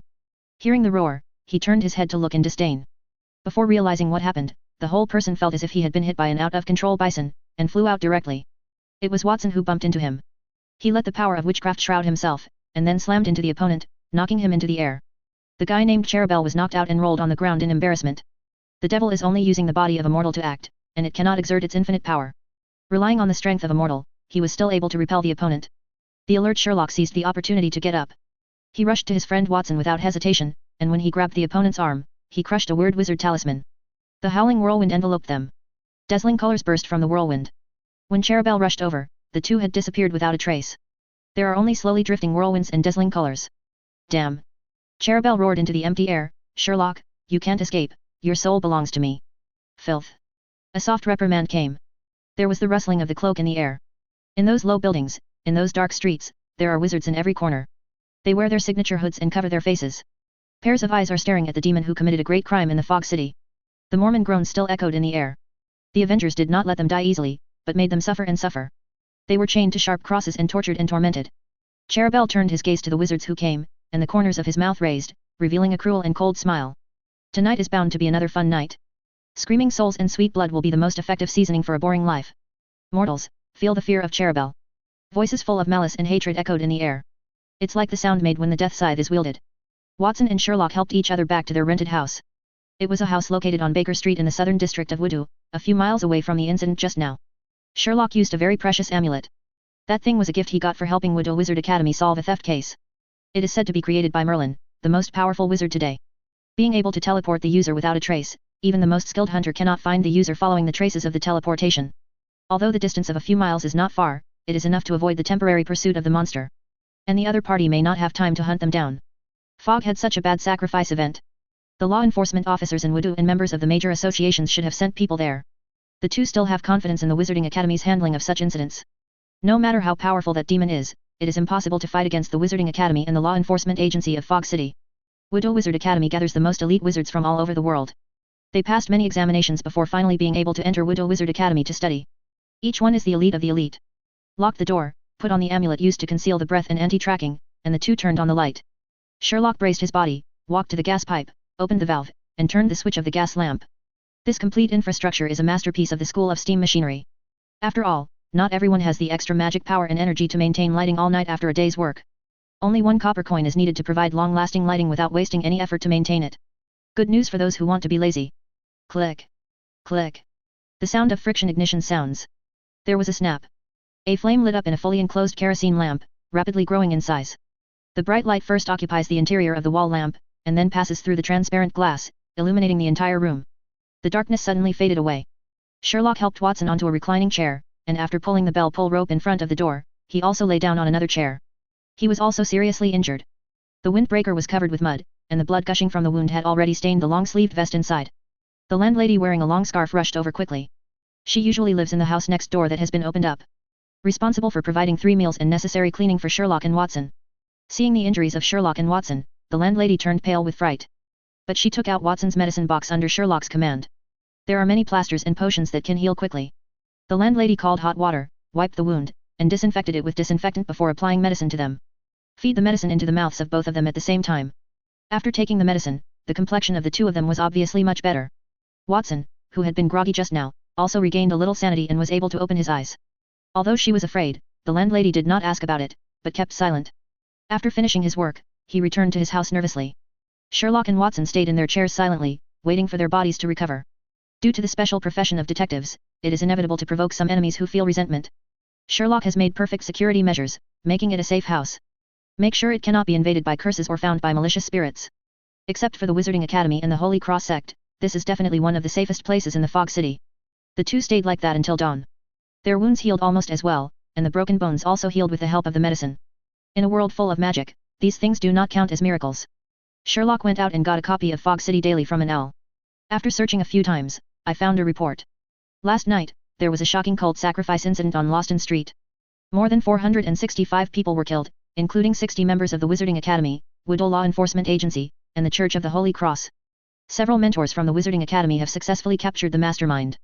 According to the other party's description, he was bewitched by a demon and forced to plan such cases. This can't help but make people worry, whether after the Great Invasion event, there will be new demons invading our world. The incident has attracted the attention of the authorities, who have plans to enact a curfew and send additional law enforcement officers to patrol. The authorities also urge residents not to go out late at night, and please report any suspicious situations to the authorities. If you encounter a cultist who is chanting a spell, please run away immediately and do not confront them. There are still photos in the newspaper. The characters in it are walking around, repeating the scene that happened at that time again and again, so that readers can understand what happened more intuitively. It doesn't look good. Watson said. Fortunately, it was caught after all. This matter may not be as simple as we imagined. The only thing the Wizard Academy caught was the unlucky guy it possessed. How is your recovery? Sherlock looked serious. Watson nodded. The situation is much better, and there is no problem with activities. Then let's go. I can predict that more things will happen next. That demon named Cherubel will definitely cause bigger incidents in the fog. Sherlock said. Now, we have to fight for the safety of the people of Wudu. The situation isn't that serious, is it? Watson said. There is a church in the City of Mist, and there is also a Wizard Academy. How could the devil pose a real threat to the City of Mist? The city established by the Mormon Church has been destroyed by that demon, and the gods believed by the Mormons have no breath, and are very likely to be swallowed. That Cherubel is not the garbage we expelled before, it is very likely the strongest opponent we have ever faced. Sherlock walked into the room and changed out the dirty windbreaker and vest. Came out with a whip and cane. When Watson came out after changing his clothes, he handed the cane to the other party. Your one has been destroyed in the battle last night, so use mine for now. Let's go, we can't waste any more time, we must find out the purpose of that demon as soon as possible. It's amazing. A mechanical sage saw the reproduction process of this cosmic world through an observation device, and couldn't help but marvel. After a long journey, the Inquisition fleet led by Vinzenhorn passed through the complicated, crazy, and chaotic depths of the subspace, and followed the traces left by Cherubel to this universe. The evolution route of this universe is completely different from that of the Empire universe. In the vast universe, one after another unimaginable giant tortoises are slowly swimming through the endless void. There are different numbers of giant elephants standing on their backs. The shoulders of the giant elephant carry a very wide flat plate. There are continents, islands, and oceans. The edge of the flat plate is a long waterfall, and the sky is suspended white clouds. As soon as the Judgment Court fleet came in, they encountered a scene where a new world was hatched. An unimaginable giant tortoise rests in a special dark place. The tortoise's shell has long been pitted by meteors and comets. Its eyes are as huge as a city. There was vigilance in his eyes. It has never seen these weird flying objects. Maybe it's a new scary thing created by those nightmare creatures. Several grey-white giant spherical bodies with shells like meteorites floated and sunk in the dark zone. After careful scanning, it was found that those spheroids were not meteorites, but giant eggs. Under the gaze of the Mechanikus, the chondrite shattered. Big chunks of rock fell off, spinning and flying to the deep space of the universe. The void is filled with shiny debris, left over from broken eggshells. A small tortoise that looked exactly like the giant tortoise, but was much smaller came out of the broken eggshell. Move your limbs and swim in the icy void. It's not much bigger than an asteroid, and it still has a yolk that hasn't dried up. There are also 4 giant elephants on the back of the little turtle. They look very young, but they still carry a world. That world is also flat, but it is still very small. There is no life, only smoke and volcanoes. 1, 2, 3, 4, 5, 6. There are a total of 6 little turtles that came out of their shells. They wandered blankly in the void. The giant tortoise fiddled with them carefully to determine the state of its body, then turned around and flew into the deep space of the universe, followed by the little tortoises. This angle looks so cute, maybe we should capture them as pets and specimens. The voice of the mechanical sage was as mechanical and cold as ever. He made a crazy proposal to Vinzenhorn. Want to capture a world giant tortoise to study the special evolution of this universe. Vinzenhorn is also very excited. He has also been to other universes, but this is the first time he has seen such a strange universe. The heavens are so big, full of wonders, which makes people feel amazing. Thinking about it, he still gave up. The main task of this journey is to capture Cherubel who escaped. Catching giant tortoises rashly may cause accidents. I allow you to observe and study them, but you can't do those dangerous things before you have their exact data and intelligence. Vinzenhorn said. The mechanical sage took the order and left. Vinzenhorn turned his head to look at the porthole on the bridge. The giant tortoise is swimming to the depths of the universe with the giant elephant and the disc world on its back. Several little turtles followed closely behind. The little world on their backs is still puff. Puff. Belching lava and smoke. Fog City, Wizard Academy. Several mentors and Dean Merlin are meeting with detectives, Sherlock and his companion, Watson. You mean that demon is afraid of this? Sherlock stared at the parchment in his hand, on which a special emblem was engraved. A double-headed eagle with 2 heads facing left and right. Sherlock racked his brains and failed to think of a potential connection between the demon and the emblem. Yes, that demon is extraordinarily powerful. Merlin, who was wearing a long robe and holding a wand, said in a low voice, none of the wizards who came to support him are its opponents, but after I ventured to spy on its past and when I was remembering, I saw this emblem. I just simulated this emblem and scared it away. Can a badge scare it away? Watson also showed shock. During the first fight, the possessed demon killed those powerful policemen and wizards, and even the priests sent by the Holy Cross Church. It's a bit unbelievable to be scared off by such a mediocre emblem now. If Master Merlin hadn't said it himself, he really couldn't imagine it. Do you know why? Sherlock asked. Master, what else did you see? I haven't seen much, and I'm looking forward to your answer, Mr. Sherlock. You are the most outstanding detective, and you can deduce the truth with just a few words. I want to entrust you to investigate this emblem and the terrifying head. The connection of the demon. The demon will soon realize that our threats have no real power, and it will definitely return again. If we can figure out what this emblem represents, maybe we can save the city of Fog and expel this terrible demon. Otherwise, the Fog is very likely to repeat the original Mormon city. Sherlock stared at the parchment in his hand, feeling the pressure immediately, which made him unable to bear the urge to take some psychotropic drugs in order to relieve the mental stress. Chapter 527 Cherubel is loyal to the Empire. The solemn expressions of the wizards and their fear of talking about the demon made both Sherlock and Watson feel pressure. Who would have thought that a body dismemberment case might shake the foundation of England, and if it is not handled carefully, it might even turn the entire Fog into a deathbed. It is understandable that this task was given to Sherlock. Only Sherlock can find out the complete truth among such chaotic clues. In order to organize his thoughts, Sherlock asked Dean Merlin of the Wizarding Academy for an independent house. Close the doors and windows and draw the curtains. Sherlock took out a long pipe for smoking hookah one by one, poured the drugs used to stimulate the spirit and make people hallucinate into it, lit it, and took a deep breath. The intense stimulation made his mind sober like never before. All kinds of thoughts flowed like tides, allowing him to capture and knead them. Double-headed eagle emblem, Mormonism, Cherubel, revenge. Countless messy threads are intertwined, and the truth is hidden in this messy thread.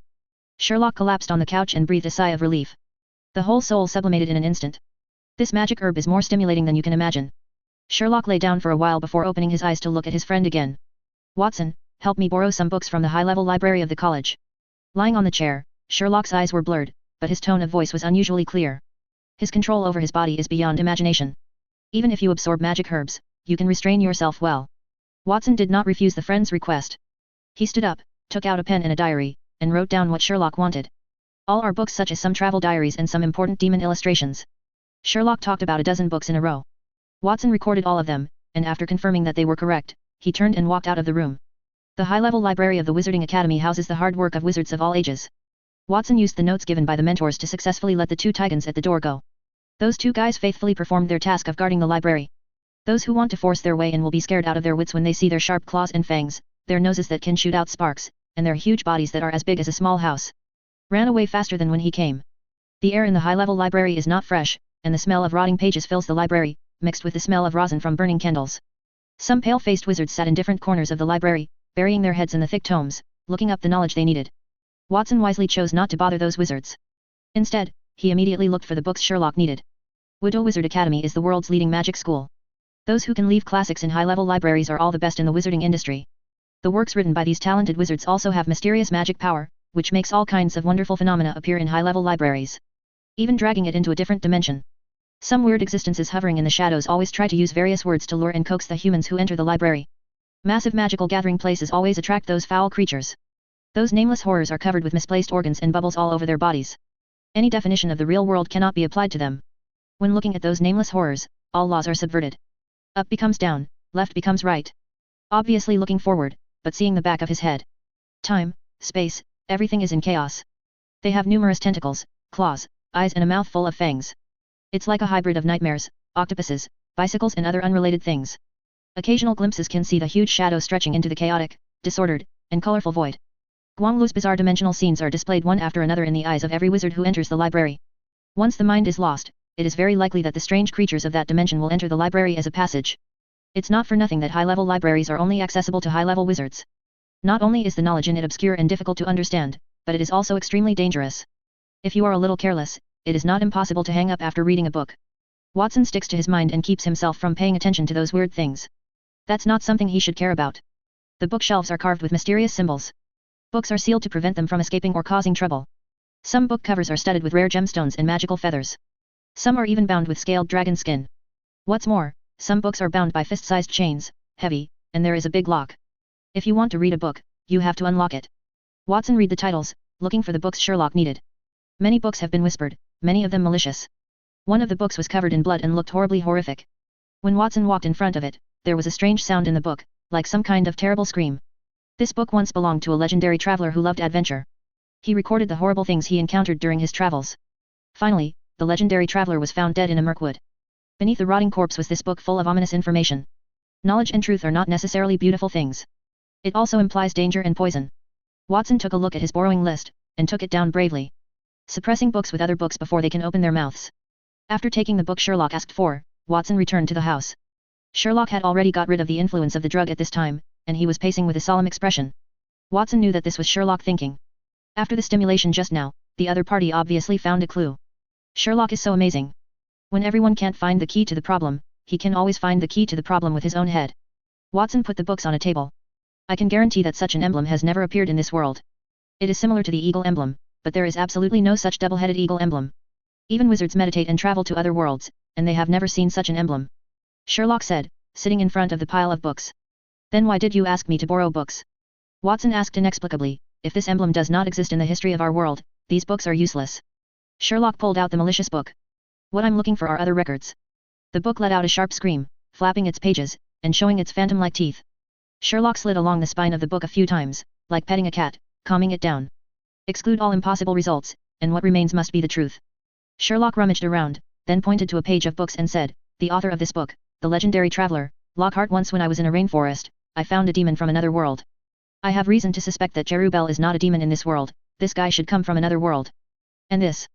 Sherlock raised the parchment in his hand, pointed to the double-headed eagle emblem on it and said, this should be Cherubel. It is the exclusive emblem of Rubel's deadly enemy, and when it sees this emblem, it will subconsciously run away and involuntarily feel fear. You mean that the owner of this emblem had severely injured the demon, so he was scared away when Master Merlin simulated this emblem? Watson followed Sherlock's thinking. This can also be explained. I don't know why the other party is afraid of such a powerless emblem, even if he has a great advantage, he dare not continue to stay. Sherlock nodded. Cherubel's power is very strong. I suspect that even the gods summoned by the Holy Cross sect at its peak will not be this guy's opponent. If you want to defeat the opponent, you can only use this emblem. How to use it? Watson asked. The fact that Cherubel can come to our world proves that the owner of this emblem can also come. We only need a simple summoning ceremony. What if the other party is also hostile to us? We don't need to summon each other, we just need to let Cherubel know that we can summon the owner of this emblem, and it will be afraid of the mouse. It is afraid of the power represented by this emblem, and must be afraid of being exposed. With this, we can expel it, let it roll out of our world. Hearing what Sherlock said, Watson nodded. As expected of the strongest detective. Just relying on a few clues at hand, so many things can be guessed. Then let's hurry up and tell Master Merlin. Sherlock nodded. The two of them packed up the room and went out, holding those books at the same time to support their inferences. Merlin was a little shocked after hearing Sherlock's speculation. Able to use the existing information to deduce the origin of the demon and what the other party is afraid of, and also come up with a solution. This ability is terrifying. Deduction theory is even more incredible than magic. If Sherlock's deduction is correct, a disaster that might make the Fog City a thing of the past has been resolved in this way. Then let's try it quickly and see what we can summon with this thing. Master Merlin said. Several high-level wizards were quickly summoned. They have been immersed in the field of summoning witchcraft for many years, and they are all top masters in this field. The wizards quickly drew a magic circle, and Merlin began to recite those ancient syllables that existed before the universe was born. Summoning spells vary. Even if it is the same magic circle and the same sacrifice, different spells will have different effects. This one attempt took 2 or 3 days.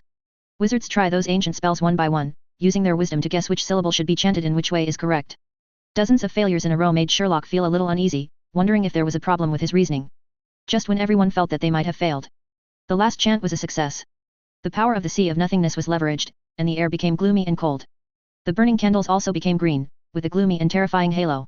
The parchment depicting the double-headed eagle trembled, as if some kind of powerful will was attracting it. There is a response. Sherlock shouted in surprise. Master Merlin rolled his eyeballs upwards. His soul traveled in the Sea of Nothingness, reading those weird and terrifying things. There are ear-piercing screams everywhere, and those terrifying monsters hybridized from nightmares are screaming in the Sea of Nothingness. Cherubel's roar echoed in the ocean, full of resentment and viciousness. It vowed to rip the throat of every creature, only in this way can it wash away the shame of being scared away by the other party. Countless shards of madness slid across Master Merlin's mind. The twisted Sea of Nothingness and the madness it brings blows everything to pieces. Master Merlin carefully protects and hides his soul. Avoid being attacked and devoured by those nameless terrorists. He searched for those fragments, wanting to get the information he wanted. In reality, the parchment depicting the double-headed eagle burned itself in full view. Before they realized what happened, in the Sea of Nothingness, Merlin saw a light spot lit up in his eyes. At the same time, he also felt that he was lit up. A will came over, full of majesty and questioning. The other party was full of confusion and incomprehension. The contact between the two parties didn't last long, and it was cut off soon. At the last moment, Merlin saw a dark, humming coffin. A naked, shriveled man lay inside a coffin, with the double-headed eagle emblem carved on his forehead that he saw in Cherubel's subconscious. The two are exactly the same, and there is no difference. The opponent's robe, as well as the lying coffin, have the double-headed eagle emblem. Contact is severed. Merlin's eyes were filled with blood and tears. The body is also crumbling like a candle in the wind, and it looks like a gust of wind can blow it down. Traveling in the Sea of Nothingness is not so easy, and it is extremely frightening to consume the mind. I saw it. Merlin said when he was helped to the chair. Sherlock, you guessed it right. Behind that emblem represents a powerful force. I can't see through the storm in the Sea of Nothingness, but I can feel their power. Hearing this, Sherlock's original look of depression was swept away. Ha ha ha, my thinking is correct. Sherlock said happily, now it's time for us to talk to that damned demon. We have to tell him that we have mastered his weakness. A shining signal? Someone calling the Empire. Vinzenhorn was surprised when he heard the return from the astropath. The wandering astropath saw the symbol of the double-headed eagle suddenly appearing in the warp. It exploded like bright fireworks. Appeared for a short time, but enough for them to see clearly and record the corresponding coordinates. After entering this universe, the traitorous demon lost its trace. Vinzenhorn only found a few dead worlds. All living beings have been completely devoured. Even the echoes of the warp are gone. Even the giant tortoise carrying the world on its back has become a giant corpse floating in the void. The giant elephant on the back of the turtle is skinny, as if it has been dried. Cherubel's breath remains in the withered corpses and deserted cities. Obviously, the destruction of those worlds has a close relationship with Cherubel. Vinzenhorn pondered for a moment before raising his head again and looking at the astropath. Lock the world with that coordinate, maybe we can find clues about Cherubel there. The fleet adjusted its direction. The subspace engine trembled, propelling the huge hull into the subspace, sinking into the etheric sea emitting strange light. Vinzenhorn slapped Maka who was bound by chains. The demon who claims to possess ancient knowledge is now squatting at Vinzenhorn's feet docilely like a puppy. Even if he was slapped on the head, he didn't dare to make the slightest mistake. Don't think it is really docile, the eyes all over the disgusting head all reveal amazing resentment. If it finds a chance to retaliate, the cruel methods of this demon are beyond human language. It can't run, Maka. Vinzenhorn said, at that time, you will have the power to bite it for the first time. Grind your teeth and be ready. I think it's been a while since that damn traitor very close. G. G. G. G. G. Weird laughter resounded throughout the Wizarding Academy. A hapless wizard falls to his knees. His flesh is crawling, reshaping his body. A pair of black pointed horns grow from the forehead. Cherubel used him as a channel. You idiots are still trying to threaten me. The wizard has completely lost the controller of his body, and a weird sound came out of his mouth. Do you really think I will be afraid? Even if the real owner of the double-headed eagle comes to me, I will not be afraid at all. You have miscalculated, idiots. Cherubel yelled frantically. It is descending through the tunnel formed by this hapless wizard. After being scared off last time, it was full of resentment. A group of damned ants dare to tease the great demon prince like this. This time, it will harvest the whole world. Even the gods who live on the highest peaks in the world and in the dreams of these ants will become its possessions. Everything will be swallowed up. Ants, weep at the feet of the great cherubel. The wizards shouted in horror, trying to prevent a terrible monster from entering their world. Yet those horrors that had been wandering in dreams and eerie reveries took this opportunity to descend, to revel in the madness of world destruction. Weird whispers resounded in every corner of Wudu. The sky was rolling with terrifying giant eyes one after another, thick tentacles like mountains stretched out from the sky, and monsters waving rotten wings chased the sun and moon hanging in the sky. The destruction that was prevented before is now being continued again. Cherubel, who was frightened once, will no longer be afraid of the double-headed eagle emblem created by these ants. This time, it wants to harvest the whole world. Just like you did before. Chapter 528 Yamato has risen, Yamato is gone. There is no power in this world that can stop Cherubel anymore. The power possessed by the demon prince is beyond the imagination of these mortals. Those gods who only have one world to support them are not worth mentioning in front of the devil prince. In the universe of the heavens, the time and space of the ages, there are countless gods born out of faith. The strength of these gods is linked to the size of their believers. The more powerful the god, the more believers it has. Of course, the gods may also lose themselves because of this. The gods of this world have not even achieved a unified belief. One country has one religion, and there are so many gods, all of them are rubbish. Bragging that he is invincible in the world, creating the world is as simple as drinking water and eating. In fact, one bite is not enough to fit between the teeth. It also relies on deceit and abduction to obtain the belief of mortals. If you have to describe it properly, those hairy gods are the little who haven't even gone out of Xinqiao village. Cherubel has existed for a very long time. It was so long ago that even he himself forgot the original memory. Those creatures of the same era as him are either dead, or have turned into the dust of history. Time is the most ruthless and powerful force in the universe. Those who once claimed to have mastered the law of time, the existence of immortality have all been reduced to unknowable dust. They may have existed, but no one remembers. Cherubel has survived, and has grown to the point where he no longer relies on faith. Maybe he was never the best one, but he was definitely the one who lived the longest. Cherubel has experienced countless brilliance. It used to be the of a star field, and countless creatures kowtowed to him, offered sacrifices and prayed to him. Also once stirred up the storm in the starry sky, competing with other gods for the highest throne. In addition to brilliance, Cherubel has also experienced countless hardships. Belief that his race was eliminated in the long river of history. The realm of the gods was shattered and reduced to a rootless demon. Bound and imprisoned by the book of demons. When he was sad, he was even tortured and humiliated by a human being. Fortunately, the suffering is over and he will rise in this universe. It's time for Cherubel's name to ring again. From now on, all creatures in this universe will know his name. Demon Prince, Cherubel. 7 Seals. Trembling, Master Merlin roared as he stood up again, and the powerful magic power made his hair fly out of thin air. The magic scepter in his hand exploded with incomparable brilliance. Countless magical rings exuding brilliance appeared in the sky. The music played by the magic power echoed in the air. Merlin is the most outstanding wizard in this world. This old master once subdued the dragon, climbed the highest peak in the world, and talked to the gods. He is the most legendary wizard. At this time, in order to suppress this demon, he used his old life to cast the strongest sealing technique. The twisted body possessed by Cherubel cracked a hole, and bloodshot eyes with jet-black pupils emerged from the hole. That eye stared at Merlin, and an invisible shock was released. Merlin established a connection with the realm of nothingness, and just as he was about to sacrifice himself, he was blown away by Cherubel's powerful force. The old body flew out directly, and rolled on the ground for a long time before stopping. Dark red blood flowed out of his body, and a pool of blood formed after a while. The legendary wizard completely lost the ability to resist. If it wasn't for his rich experience in closing his mind in time, he might not only be knocked into the air, but also become a slave of that demon.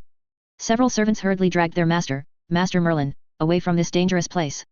More wizards came from all directions. The strong fluctuation of magic power attracted everyone's attention.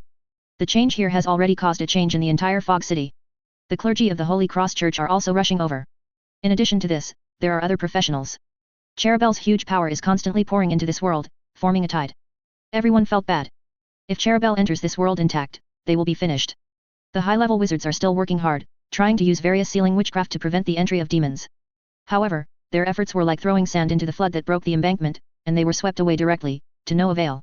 A dozen or so demon hunters from the Church of the Holy Cross and dressed as night watchmen arrived. These people have undergone special training and are the most secret force of the Church of the Holy Cross. Demon hunters are special professionals trained during the demon frenzy to hunt demons. As the natural disasters brought by the demon frenzy were stopped and quelled, the power of the gods gradually weakened, and steam machines and wizards rose. The scope of control of the church is reduced, and the sources of funds are reduced. Therefore, the number of demon hunters also slowly decreased over time. It is also very rare to dispatch more than a dozen demon hunters at once. Obviously, during the last joint operation, Cherubel also caused enormous psychological pressure on the church. This time, more than a dozen demon hunters and a large number of priests were dispatched to suppress and expel this damned demon in one fell swoop. Equipped with blessed weapons, the demon hunter has a vigorous movement and a ghostly figure. As soon as he came out, he threw a silver cross dart. The sharp cross dart hit the possessed wizard, easily tearing open a wound. The mutated flesh made a sizzling sound.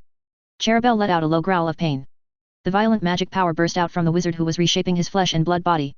The demon hunters were like fallen leaves in a storm, being carried around and flying around. A demon hunter was swept up by the tide of magic, and then flung out, crashing into a stone pillar. The crisp cracking sound made people's skin crawl. With just one counterattack, all the demon hunters were defeated. Either the bones were broken, or the breath was directly lost. They have no power to resist, and no matter how hard they try, it is difficult to compete with a real demon prince. Even the gods they believe in are just bigger ants in the eyes of Cherubel, and it is impossible to stop him. Even Watson, who had experienced all kinds of unimaginable adventure stories with Sherlock, was stunned at this moment. The possessed wizard has completely transformed at this time. The swollen flesh and blood tore through the clothes, weird mouths opened on the tentacled body, scarlet bloodshot eyes covered the disgusting body, spinning around. Eerie whispers echoed in the air, like countless ancient ghosts telling their painful stories of being killed. Accompanied by the last desolate scream, the soul of the hapless wizard uttered the last scream, and then was completely swallowed. The residents of Wudu also all screamed in horror. Countless thunderbolts split the sky, and night fell suddenly. The sky became transparent, and countless strange things appeared in people's vision. The horrific and profane scene is enough to make reasonable people scream insanely. Weird winds and rainstorms raged across the land. Some of the weaker minds are already weeping. They trembled all over and collapsed on the ground. The wizards ultimately failed, and Cherubel broke free from the last seal. Like a beast breaking through the fence, its eyes full of resentment and viciousness revealed a hunger for food. All hope is lost. The gods who live on the highest peak in the world are all trembling. Facing a nightmare of Cherubel's level, they are like weak sheep facing a terrifying tiger without the power to resist. Can't do much except ravage at will. The giant tortoise swimming in the void is also trembling, fearing its own doom. Sherlock fell to the ground with a look of remorse. He failed to save those innocent people after all. Everything will be. Cherubel let out a terrifying roar, but was interrupted by a strange singing. The singing voice is pure and full of power. It seems that there are hundreds of millions of creatures singing a great existence. Full of faith, full of hope. The singing cleanses every soul. It does not really exist, but echoes in every soul longing for salvation and guidance. Desperate people suddenly feel they have courage again. Those weird things don't seem so scary. The weeping children and women fell silent. It seems that someone patted them on the shoulder, speaking of protection in a gentle voice, so that they don't have to be afraid of these evils in the dark. The terrifying sky was torn apart, and the bright light pierced through those weird scenes like a sharp sword, driving them out of this world. Cherubel, who was clamoring to destroy the world just now, was stunned. Those eyes were all dull, and the countless distorted faces showed expressions of disbelief. Fate seems to have played a joke on him. Impossible. Absolutely impossible. This place is so far away from the universe controlled by the Empire and able to interfere. How could they appear here? Cherubel screamed and roared inside. But his will can't change anything. Fleets bearing the emblem of the double-headed eagle broke the horrors of the sky. The state church ship with the lighthouse installed is emitting light. Worshippers sing in it, channeling the power of the Holy Emperor. They really came. Cherubel felt a little regretful that he had crawled out too quickly just now.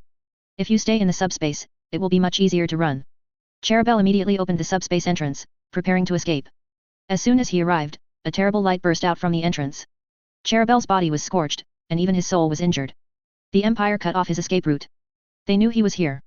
Cherubel trembled, recalling the horror of that terrible empire. It made him unable to restrain his fear. Those guys do a lot of chopping up demons and feeding them to other demons. As a defector, who knows how they will treat him? Several beams of light fell from the sky. The original caste warrior and Judge Vinzenhorn in grey heavy armor came out of the beam of light. Vinzenhorn is much younger than when he last saw him. That damned empire has clearly gained some kind of technological advancement. Seeing this enemy whom he wished to be beaten to ashes, Cherubel didn't shout to torture him. Those Primaris warriors in heavy armor were not vegetarians, so it would not be difficult to hold them down. Brewing for a moment, Cherubel, who was covered with tentacles, face, and eyes, yelled out the most sincere sentence in his life. Vinzenhorn, the envoys of the Holy Emperor, you are finally here. I have been waiting so hard for you. Cherubel bent his knees, prostrated himself on the ground, and saluted directly. Countless tentacles were lifted up, and then fell down with a snap. The bloated body, which is comparable to the size of a hill, made a big gift like a human being. Again and again. The sudden change made everyone present bewildered.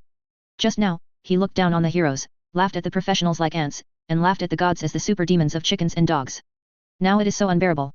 Before the visitor spoke or made a move, the demon made such a humble move. Sherlock took the opportunity to stand up and looked at the visitors who made Cherubel so frightened. The leader was a young man wearing an off-white windbreaker with a carapace inside and a mechanical device attached to his ear. There is a double-headed eagle emblem on the shoulder. Judging from the face of the other party, the age should not exceed 35 years old. But the other party's eyes have a sense of vicissitudes. It's like an old soul put in a young body. Behind him were 4 warriors in heavy armor, armor like Sherlock had never seen before. They are too thick, even the primitive people of the northern ice field may not be able to wear such armor. The height of these fighters is also amazing. Sherlock felt that he only reached the opponent's waist at most, and even a little shorter. Are they really human? Feel like a legendary giant. Cherubel, you really haven't made any progress. Vinzenhorn looked at Cherubel who was kneeling so numbly, and shook his head. This guy dared to defect, and he thought it was a devil, and would rather die than surrender. The result is this. Serving His Majesty and the Empire is my blessing. Master Vinzenhorn, I have already spied on the information of this universe. There is no strong enemy. If the Empire wants to take it, I will take the lead. Cherubel said it with sincerity, and those countless eyes showed the determination to devote himself to the Empire and die. Aren't you going to explain your defection? Vinzenhorn asked with a half-smile. Wrong, this is slander, pure slander. My lord, I have been fulfilling the mission entrusted to me by the Empire. I am alone, lurking here alone, spying on intelligence. I miss the Empire every moment, misfollow the teachings of the Holy Emperor. Whoever slanders me for defecting is a great injustice. Sir, you have to be clear, and you can't wrong me. Then why don't you contact the Empire? I can't get in touch, my lord, this place is very far away from the universe where the Empire is located. I am here alone, my lord, how desolate and miserable I am. But I still don't forget my mission, remain loyal to the Holy Emperor, and work hard, fulfill your duties faithfully. My lord, you must say a few good words for me, and get some credit for me, so you can't let the heroes feel cold. It means you are not guilty, and you still have merit. Vinzenhorn looked at Cherubel's twisted body, and almost laughed out of anger. As a devil, you dared to defect, and now you dare to let the Empire give you credit. Of course, my lord. I have worked so hard and suffered so much, just to spy on the Empire. Cherubel pointed a finger at those members of the Church of the Holy Cross. In order to defend the belief of the Holy Emperor, I also broke out with the believers of these false gods. I started the war just to promote the belief and teachings of the Holy Emperor. Isn't all of this worthy of reward? Even if there is no reward, you can't say I'm a traitor. Vinzenhorn shook his head. Then tell them, they remember clearly the heroic words you made when you defected. You insulted the Holy Emperor and intended to escape from the Empire. Cherubel, you are so arrogant and bold. Several vague figures appeared behind Vinzenhorn. When those eyes looked at Cherubel, they were full of crazy smiles, and the sound of teeth rubbing echoed in the air. Cherubel felt the breath of those figures, and his tone was tinged with fear. Master, this is still slander, I am loyal to the Empire, they are slander, they are jealous of my loyalty. Those figures slowly approached. I have made meritorious service to the Empire, I want to see the Holy Emperor, and I want a fair trial, my lord. Cherubel's countless mouths let out a cry. Vinzenhorn didn't pay attention to it, but watched those figures submerge Cherubel. A shrill scream came from it. Calm down, Maka, listen to my explanation. I can explain this matter, everyone listen to me. Everyone is a devil, and devils don't embarrass devils. On. Vinzenhorn didn't care about the demons biting together. Instead, he turned his head and looked at those mortals from different universes. The number of planets occupied by humans in this universe is relatively large, which may be related to the prevalence of wizard culture. Traveling across the galaxy isn't that hard. Many people gathered here, including wizards, priests, and some professionals who came to support. A seemingly insoluble crisis ended in this way. That horrible nightmare begged for mercy like a poor thing, it was a bit embarrassing to watch. This world will usher in enlightenment, and you will have the only ruler. Vinzenhorn announced to these people, he will be your only king, the only god. Oh, really? A professional who just rushed over said, why should we listen to you? Why should we let that Holy Emperor rule? We are fine now. A grey armored soldier raised his huge muzzle and pointed it at the professional who spoke. The dark muzzle is as thick as an adult's arm. Many people took a few steps back in fright. From the fact that they were able to easily surrender the terrifying demon, they knew that these big guys were definitely not embroidered pillows. If a shot was fired, they might all be gone. Professionals are also mortal. Again. The professional said calmly, perhaps obeying the rule of the Holy Emperor is also a very good thing, and everyone should support it. Chapter 529 The Brutality of the Empire. The original caste warriors used their own methods to make the local aborigines make the right choice. The professional who was pointed at the gun spoke so sincerely. Some officials couldn't help but glared at him. How can you say that? What would they do if the world accepted the rule of the Holy Emperor? They all count on their allegiance to the king, serving as public servants of the people of Wudu to get paid to pay for gas and water. Eating and drinking at home is also a big expense. Without the king, what should they do? Will the Holy Emperor continue to employ them? Thinking of this, they looked at the professional with vicious eyes. Still not a citizen of England, he has no backbone at all. Just surrender to others like this? What about national integrity? What about family and country feelings? Of course, they didn't stand up. The arm-sized gun muzzle was swarthy, like an abyss, pressing a huge stone on everyone's heart. Vinzenhorn watched the harmless smile appear on the professional's face, and then stepped back into the crowd. He didn't care about this episode.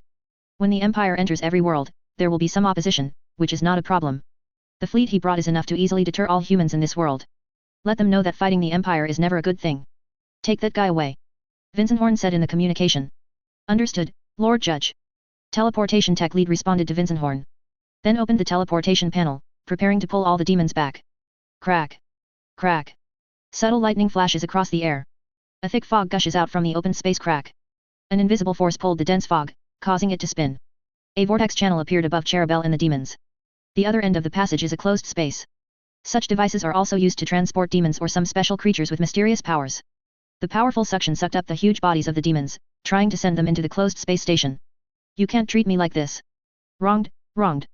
Countless tentacles try to grab something. Cherubel knew exactly how he would be treated once he was sent back to that mysterious space. Which one of these demons is not gnashing their teeth at themselves, wishing to swallow it alive? Just a few mouthfuls of maca, Cherubel sensed the other party's hatred for wanting to swallow him alive. As for? Wasn't it just when he was running away, he tricked it? As for such a deep hatred? As a devil, he has no pattern at all. Do you understand? Preoccupied, a demon without a pattern will not succeed. Vinzenhorn, you bastard. You framed Zhongliang, you are despicable and shameless. I did my best for the Empire, I didn't defect, I was wronged, I was wronged. Vinzenthorn, your majesty will not let you go, this villain. Cherubel yelled as he hooked a tentacle to the stone pillar. A look of being framed by someone. The suction power suddenly increased, and Cherubel's last tentacle pulling the stone pillar was also difficult to support. The teeth on the tentacles drew terrible tooth marks on the stone pillar. Vinzenhorn, I will definitely meet with His Majesty and report you, the villain who framed Zhongliang. With a snap, the tentacles could no longer hold on. Cherubel and many demons were sucked into that closed space. The vortex exuding dense light also began to slowly shrink. No. Cherubel opened up the shrinking vortex again, squeezed out a head and half of his body, trying to escape. In the next second, countless tentacles entangled it and pulled it back forcefully. With a shrill cry, the vortex also slowly closed. Only a few arcs of light drifted in the air. The vision in the sky also completely disappeared. The sun resurfaced, bringing light and warmth to the world again. For ordinary people, the crisis is completely resolved. But for some people, a new crisis has also emerged. Those outsiders claim to rule the whole world in the name of the Holy Emperor. No one dared to raise an objection. When this kind of speech spreads, there were still a few warriors who protested.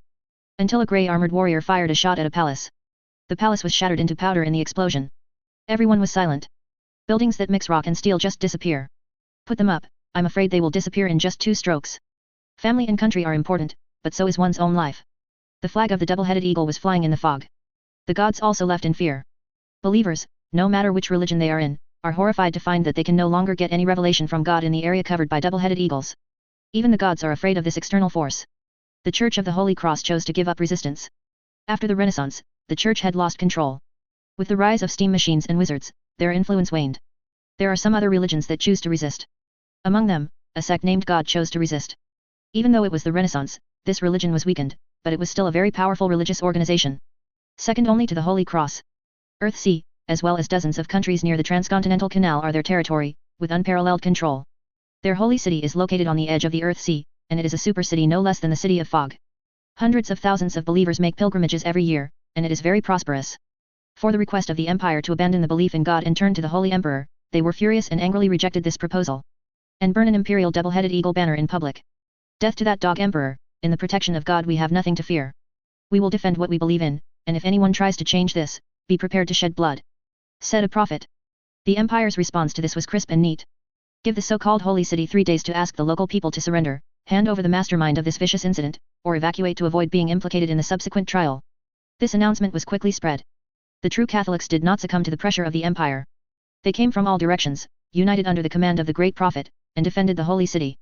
When the agreed deadline on the 3rd day comes, there are not many ordinary people in the Holy City anymore.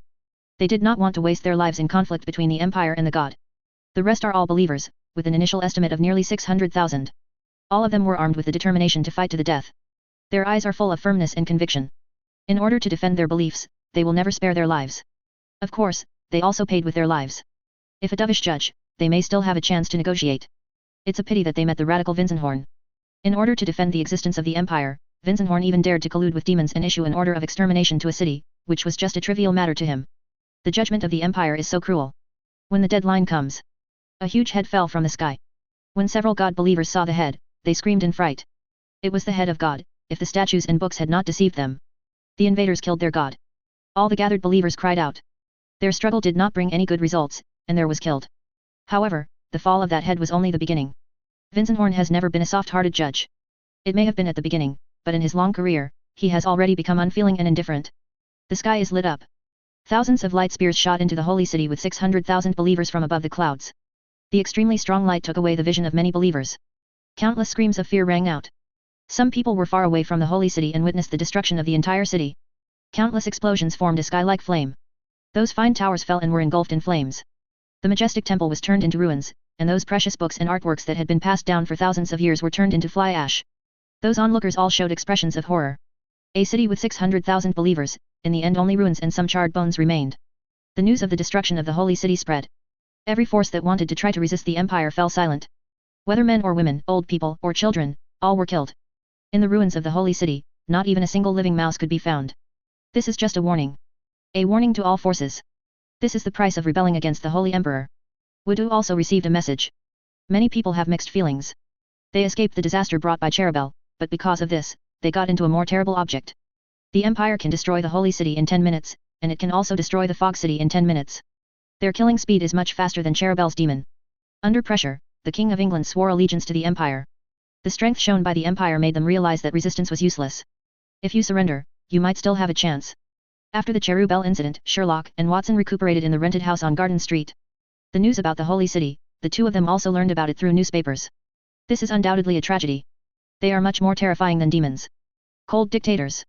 Sherlock walked back and forth in the room and said angrily, 600,000 people, they only took 15 minutes to kill them all. Watson was silent, and sadness could be seen on his face. The destruction of the Holy City is the most terrible thing in this era. 600,000 people died in this way. Simply because they humiliated the Holy Emperor and resisted the rule of the Empire. Throughout ancient and modern times, there has never been such a brutal dictatorship. In order to maintain his own rule, he was able to do so insanely. Day. Clatter. Clatter. Footsteps sounded, and the landlady ran up from downstairs. There was fear on her face, as if she had seen something terrible. Gentlemen, the men with the eagles are here, and they want to see you. Hearing this, Watson trembled involuntarily. Those guys put a lot of pressure on him. When you see those guys, you think of their ruthless nature. They are all demons, the embodiment of blood and brutality. Dealing with them is no fun. If they want me to work, then they have miscalculated. Sherlock said angrily, I will only denounce their atrocities and let them get away. After saying this, Sherlock looked at Watson and the landlady. Watson, please leave quickly. I will definitely not give in to those guys. I am worried that they will implicate you in their rage. And you, madam, please leave quickly. The landlady nodded, and left through the other door with a frightened expression. Watson did not move. How can I leave at this time? I am with you, Sherlock. That will kill you. I am very afraid of death, but I will not succumb to power and tyranny, please let me stay. Even if it is death, we have to show those guys that we ordinary people have tough bones. Watson's words made Sherlock smile. He asked Watson to stay, and the two went to open the door together. Standing outside the door was the young man I saw at the Wizarding Academy. This time, there were no grey armored soldiers behind him, only a few armored soldiers holding strange guns. It's an honor to meet again, Mr. Sherlock. The man didn't have the domineering and superior tone that the two of them imagined, but was a little approachable. What do you want to do? Sherlock asked coldly, there is nothing you want here, and there is no one you want. My name is Vincent Horn, and I am a judge of the Empire. Vincent Horn didn't care about the attitude of the other party, but introduced himself. I heard from Master Merlin of the Wizarding Academy that you are he's a good detective, so I want to come and meet him. I will not serve you. Sherlock said solemnly, you are all butchers. Don't be so full of words. Wensenyorn said with a smile, I have heard about your deeds, you are not a pedantic person. If we hadn't come, you would have killed 4 people to save Wudu. The sudden question made Sherlock somewhat unexpected. Honestly, he would.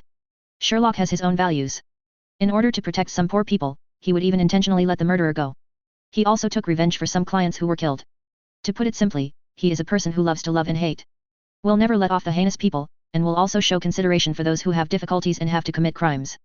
If a few days ago, killing a few people could have prevented the disaster that destroyed the city of Fog and even the entire world, Sherlock was sure that he would be the one who sentenced others to death. The Holy City just resisted your rule, that's 2 different things. Sherlock said angrily, you're making excuses. Then why don't you let me in and let me tell you the whole story of this matter? You should be very curious about Cherubel's origin, right? If you are willing to give some time, you will understand that 600,000 people his death, and the test that mankind is about to face, are nothing at all. These words convinced Sherlock.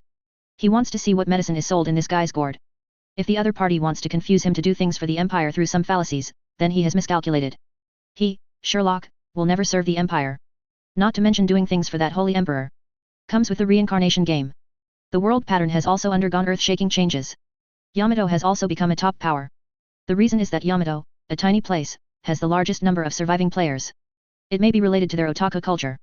The prosperous animation industry makes them very familiar with concepts such as time travel and games. The most discussed topic in various otaku forums is what should I do after time travel? What should I do if I am pulled into the game? Similar time traveling, death game animations are already rotten old things for them. Those with a little internet experience have basically participated in topics such as how to survive time traveling. Even if they are suddenly pulled into the reincarnation game, they can quickly calm down and look for opportunities to survive. The player's enhancements and special props greatly reduce the power of thermal weapons. Yamato originally lost its sovereignty due to some things, and did not have its own army. There are also Union garrisons in the territory. The alliance was initiated and formed by the three most powerful countries. There are a total of 153 countries, covering all regimes. The alliance is responsible for mediating international disputes, has peacekeeping troops, and is responsible for implementing some international rulings and the like. Yamato is not allowed to form an army because of the war. This incident was once regarded as humiliation by Yamato. As the number of players ranks first among all countries, Yamato's status in the league is rising rapidly. The garrison base of the alliance of various countries was bloodbathed by several Yamato players overnight. The corpses are hung on the buildings of the garrison base, and the methods are extremely cruel.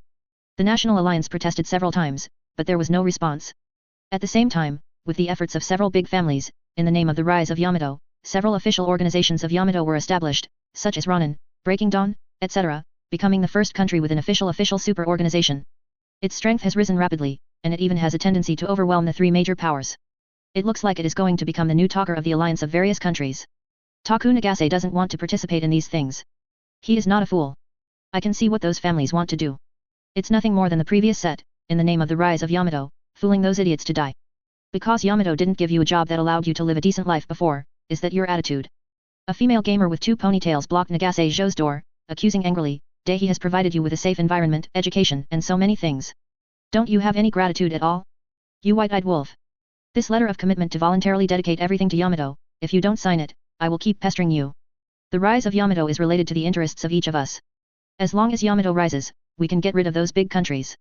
Restricting and oppressing us will allow all Yamato people to live a good life. Chapter 530 Cruel Players. Looking at the rogue look of the woman at the door. And that tone of inexplicable moral high ground. An indescribable disgust surged in Nagase Takuo's heart. He wanted to punch this female player to death. But after thinking about it, he still held back his breath. Now Yamato's official organization has grown. There are many powerful players in it, and it is not a good thing to fight against each other. In addition to the critical moment, there is really no need to waste time with the other party on this aspect. Seeing Nagase Takuo's reticence, the female player was also very angry. How could there be such a person? A majestic man, he would not even want to serve the country. Who knows, it's too low. Seeing the other party's indifferent appearance, the female player just slammed down a harsh sentence, I will definitely come again, and turned her head and left. Nagase Zhou ignored the other party and closed the door directly. Going away? Asked the fitness man who had formed a team. Nagase Takuo nodded, and said in a somewhat helpless tone. Yes, it's really annoying. The current Yamato is like crazy, shouting everywhere to rise up, to regain the glory of the past. There is a mouse glory, don't you think it was not bad enough when you were beaten? Do you want to come again? Once. Leave them alone, let's think of a way out. Another girl said, our last reincarnation space was shattered, and those fanatics have become more and more crazy. Soon, they may come to this world. After that samsara space was broken, Nagase Zhou and others were transferred to another samsara space. Experienced a few more games and greatly improved his strength. But compared to those fanatics, they are still too weak. If it doesn't work, let's find a way to surrender to the fanatics. Another girl in the team made a suggestion. They had a brief encounter with zealots in the Twisted City. Knowing that those fanatics who make the reincarnation players turn pale can communicate, and they are not as scary as the reincarnation game propaganda. Every reincarnation player's system interface has the task of hunting fanatics and persuading fanatics to surrender. Samsara Space also promotes the horror of fanatics through multiple channels. Many photos of players being killed, as well as some cities being destroyed, and videos of the tragic death of innocent people frequently flow out. The reincarnation game is trying to launch a public opinion offensive, encouraging players and fanatics to go to war, and giving more and more preferential conditions. When entering the reincarnation space, you can often hear some hunting news. A certain high-level player was killed, leaving no bones left. A certain player successfully hunted down the zealot and got promotion resources. The players under zealots and the reincarnation space are fighting in various worlds to seize control, which is crazy. The reward for hunting fanatics is very high, much higher than clearing those dangerous dungeons several times. Naturally attracted many players to take risks, wanting to seek wealth while taking risks. Takuo Nagase and others collected the scattered information and analyzed it. In various small battlefields, the reincarnation space has the upper hand. But on the frontal battlefield, fanatics have the upper hand. Zealots are just too efficient when it comes to organization and scheduling. The competition on the battlefield is not only about the strength of the two sides, but more importantly, speed, Organizational ability and morale. Samsara space, with its huge size, can send troops to the battlefield far more than the Empire. However, the forces in the reincarnation space are divided and not united. Before the Zealots appeared, wars between worlds, and wars between districts and districts broke out frequently. The situation between different player organizations is even more intense. After the war with the Zealots, each section area basically swept the snow, watching those section areas be captured by the Empire, and even looted. In such a situation, if they can still win, it would really be a miracle. Nagase Zhou is just a low-level B-level player, and has no access to this information at all, so naturally he doesn't know about it. He just vaguely felt that the reincarnation space was losing its territory little by little. Those zealots will come to his world soon. Wasting time and those idiots doing something big and rising is definitely the stupidest decision. Those zealots don't like an organization that wants to defy them. It's a good suggestion to surrender to fanatics, but where do we go to contact them? The fitness man paced back and forth, and said solemnly, now the mainstream thinking in our world is to defend the space of reincarnation and expel fanatics. If we rashly action, once exposed, is likely to be killed by other players. Players like Nagase Taku are in the minority after all. Many low-level players do not have the opportunity to get close to fanatics. They are more on the battlefield to see the brutal appearance of fanatics slaughtering everything. It's like the reincarnation space they stayed in at the beginning. The only thing the surviving players there can feel is the cruelty of the fanatics and the terrible killing. After experiencing those things, the surviving players will definitely subconsciously choose to stand on the side of the reincarnation space. Plus the latest promotion of Samsara space. Many high-level players and managers of the reincarnation space have come to the stage to promote the goodness of the reincarnation space. The space of reincarnation turned them salty fish over, and they jumped from the bottom to the top. As long as you work hard, the reincarnation space will give you rewards. This is their most commonly used slogan. In addition, the difficulty of various game levels has also begun to decrease, and the death rate has also dropped a lot. These promotions and measures have greatly increased the players' favor for the reincarnation game. People are always stupid and forgetful. As long as he keeps repeating those absurd truths and words in his ears, the other party will believe them. Situations like this were common before reincarnation games came. It only needs to use media propaganda to make the bottom of society in one country hate the bottom of society in another country. Even though they never met, they never hurt each other. Both people suffered discrimination and teasing from the upper class in society. But it does not prevent the hatred between them. Blame all the suffering in one's life on the fault of the other party. Things like this are ridiculous, but it's true. Human beings are such wonderful creatures. Through publicity, it is not difficult for the reincarnation space to control the players and hate fanatics in the area. Many players are even proud of this, wishing to tell everyone that even if the reincarnation game humiliates my self-esteem and tramples on my personality, I will go through fire and water for the reincarnation game and use sacrifices to prove my sincerity. As long as some words full of righteousness are used, those players who have been used as cannon fodder can proudly show off the victories and glory laid down with stupid cannon fodder like him. Nagase Zhou sees clearly that in the struggle between these two superpowers, they are all insignificant ants. The only thing they can do is to look for opportunities to survive in the cracks. The only benefit he got from this benefit was becoming a B-rank player. A player of this level was a rarity in the past, more or less the leader of an organization. Nowadays, B-level players are not as good as dogs. S-rank players can be seen everywhere. The reincarnation game has greatly reduced the dungeon clearance requirements, allowing high-level players to spring up like mushrooms after rain. The fitness man opened a thin and light notebook while talking. The recent news is basically promoting the reincarnation space. The high-level player organization, Gate of Heaven, has sent people to Yamato, and the two sides will establish friendly cooperation. Yamato urges countries to pass the new leadership bill as soon as possible. The rise of Yamato is the necessity of the times, and it is also the only correct way for human society to seek salvation in this precarious age. The reincarnation space manager delivered a speech, planning to lower the threshold for customs clearance, so that more players can grow and pass the customs smoothly. This undoubtedly reflects the ideology of Samsara Space's player-oriented and harmonious civilization.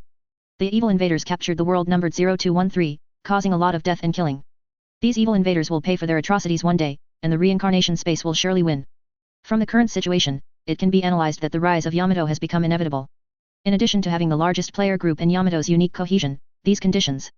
More importantly, the power of the super player called the Gate of Heaven contacted the ruler of Yamato. Prepare to plant the banner of the Gate of Heaven to this world. Yamato will be their spokesperson. Such things are not unusual. Wars between player factions are not uncommon.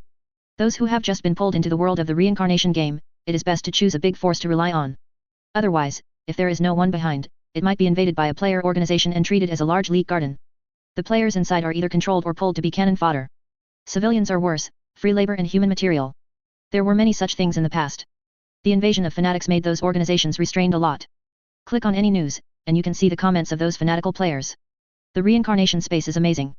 I have no regrets about entering the reincarnation space in this life. Although the reincarnation space is not good, it gives us the opportunity to grow.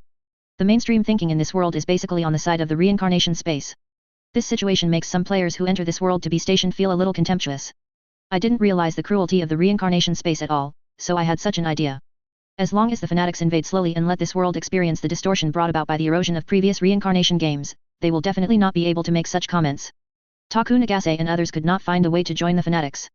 The current climate is that all actions of fanatics are wrong and will threaten their lives. Samsara space does everything to protect their interests. If other people know that they want to surrender to the fanatics, they will never live to the next day. Anyway, let's think of a way first and see if we can connect online. Nagase Zhou said, also, we have to prepare both ways, while looking for opportunities to contact fanatics, while looking for opportunities to leave this world. Takuo Nagase's words made the others nod their heads. After determining the next course of action, they went to work on their own. New Quest World. A player holding a longbow looked at the task panel floating in front of him and said in a low voice. So Xiao stood beside the player, rubbing his ancient bronze sword and didn't say much. After this period of hard work, he has crossed the threshold of a super player and has become a top player. Top players go up and there are powerful players, supreme players, and supreme players. The Empire does not have titles such as gods. These player levels are equivalent to god-level players in the reincarnation space, true god-level players, and so on. The place they're on is a huge platform. 20,000 players above S rank were summoned here. Their task is to enter the world controlled by the reincarnation game and cause destruction. After this period of confrontation, the reincarnation game sent an existence who can control the overall situation. The pace of the Empire was dragged down. The Lord of the Wild Wolf and the other party broke out in conflicts many times, but he failed to defeat the other party like before, and instead injured himself. The situation on the battlefield has reached a stalemate. This is fatal to the Empire. The size of the reincarnation game far exceeds the Empire's investment in this universe. Once the opponent slows down and counterattacks with all his strength, it will be a big trouble for the Empire. So Xiao is not very concerned about this. Anyway, it doesn't matter who wins, as long as he reaps the benefits. Even if the Empire gave him the title of an outstanding player of the Empire, he would not have the slightest loyalty to the Empire in his heart. He will never forget the situation when he was humiliated by those guys from the Empire on the Sacrifice Island. That damned Chu Chen and those two players have now become high-ranking figures, and there is no way to directly retaliate. But he has plenty of patience. Nobody is complacent all the time. As long as these three guys are down and out, So Xiao will let them know what happens if they mess with someone they shouldn't. The players scattered into small groups in groups of 3 or 5, discussing in low voices about the upcoming mission. Sabotage tasks are simple, and dangerous. They don't need to collect any clues, they only need to destroy the mechanism that sends players to the reincarnation game in that world to complete the task. The controller behind the reincarnation game is not a vegetarian either. The opponent will definitely send players to protect it, and even send a god to some important places. In the reincarnation game and the war between empires, the growth rate of players is terrifying, and they can grow to heights that they could not grow in a very short period of time. But their death rate is also very alarming. Many high-level players were promoted today, and then disappeared the next day. Damn, this time there are players from the Gate of Heaven. It seems that some have fought. A player complained loudly while looking at the information provided on the Empire system interface. So Xiao glanced at the other side. It should be a high-level player who surrendered from the reincarnation space, and is relatively clear about the current player power in the reincarnation space. Is the Gate of Heaven strong? A knight riding a horse and wearing a set of armor full of bone spurs asked. Are you new? Don't you even know the strongest player alliance in section 02154265? The bald knight touched his bald head with the glove covered with iron armor. I have just been promoted to a super player, and I have been staying on the Empire side. I don't know the situation on the side of the reincarnation game. The Gate of Heaven is an ancient organization. The founder is a creature with the blood of an angel. They are very domineering and barbaric. They have waged wars against many sections and demanded their loyalty and submission. The section I was in before the area was also invaded, many administrators were killed, and those reincarnation spaces were also taken away by them and became their territory. It is said that a lot of supplies were lost later, and the mediation of other sectors was added to the truce.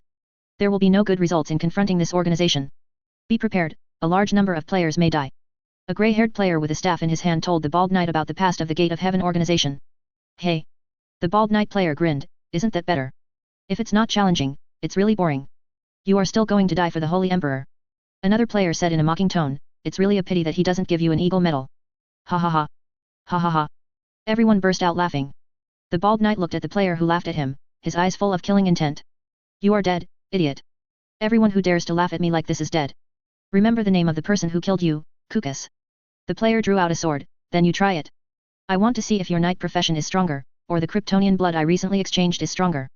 The two sides were at war with each other, as if there was a disagreement and a fight first. The transmission will start in 1 minute. The sound of machinery interrupted the dispute between them. After glaring at each other, the two looked away. Other players saw the scene with the mentality of watching a movie. They don't care who lives and dies. In the name of the Holy Emperor, let's fight and beat your brains out, that's the fun. The teleport flash lights up in the sky. At first it was like a distant star shining. A moment later, an indescribably strong light suddenly burst out, just like a helium flash of a star. So Xiao subconsciously closed his eyes. When it reopened, he was already in a metropolis. A huge electronic screen says Welcome to Edo. The Empire player system generally provides language analysis and translation. So Xiao doesn't need to have learned the characters of this world to be able to understand the characters of this world. Players were teleported to different areas. Their task is to kill, destroy the bond and connection between the reincarnation game and this world, and it will be considered complete. The radar module is automatically activated on So Xiao's visual nerve. Dense red dots are displayed on the radar module. So Xiao immediately wanted to greet the whole family of the imperial officer in charge of teleportation, as well as the 18 generations of his ancestors. What kind of hatred and resentment is this? Teleport him directly into the enemy's base camp. Depend on. So Xiao cursed, and countless strange curse patterns emerged, covering his whole body and covering his breath.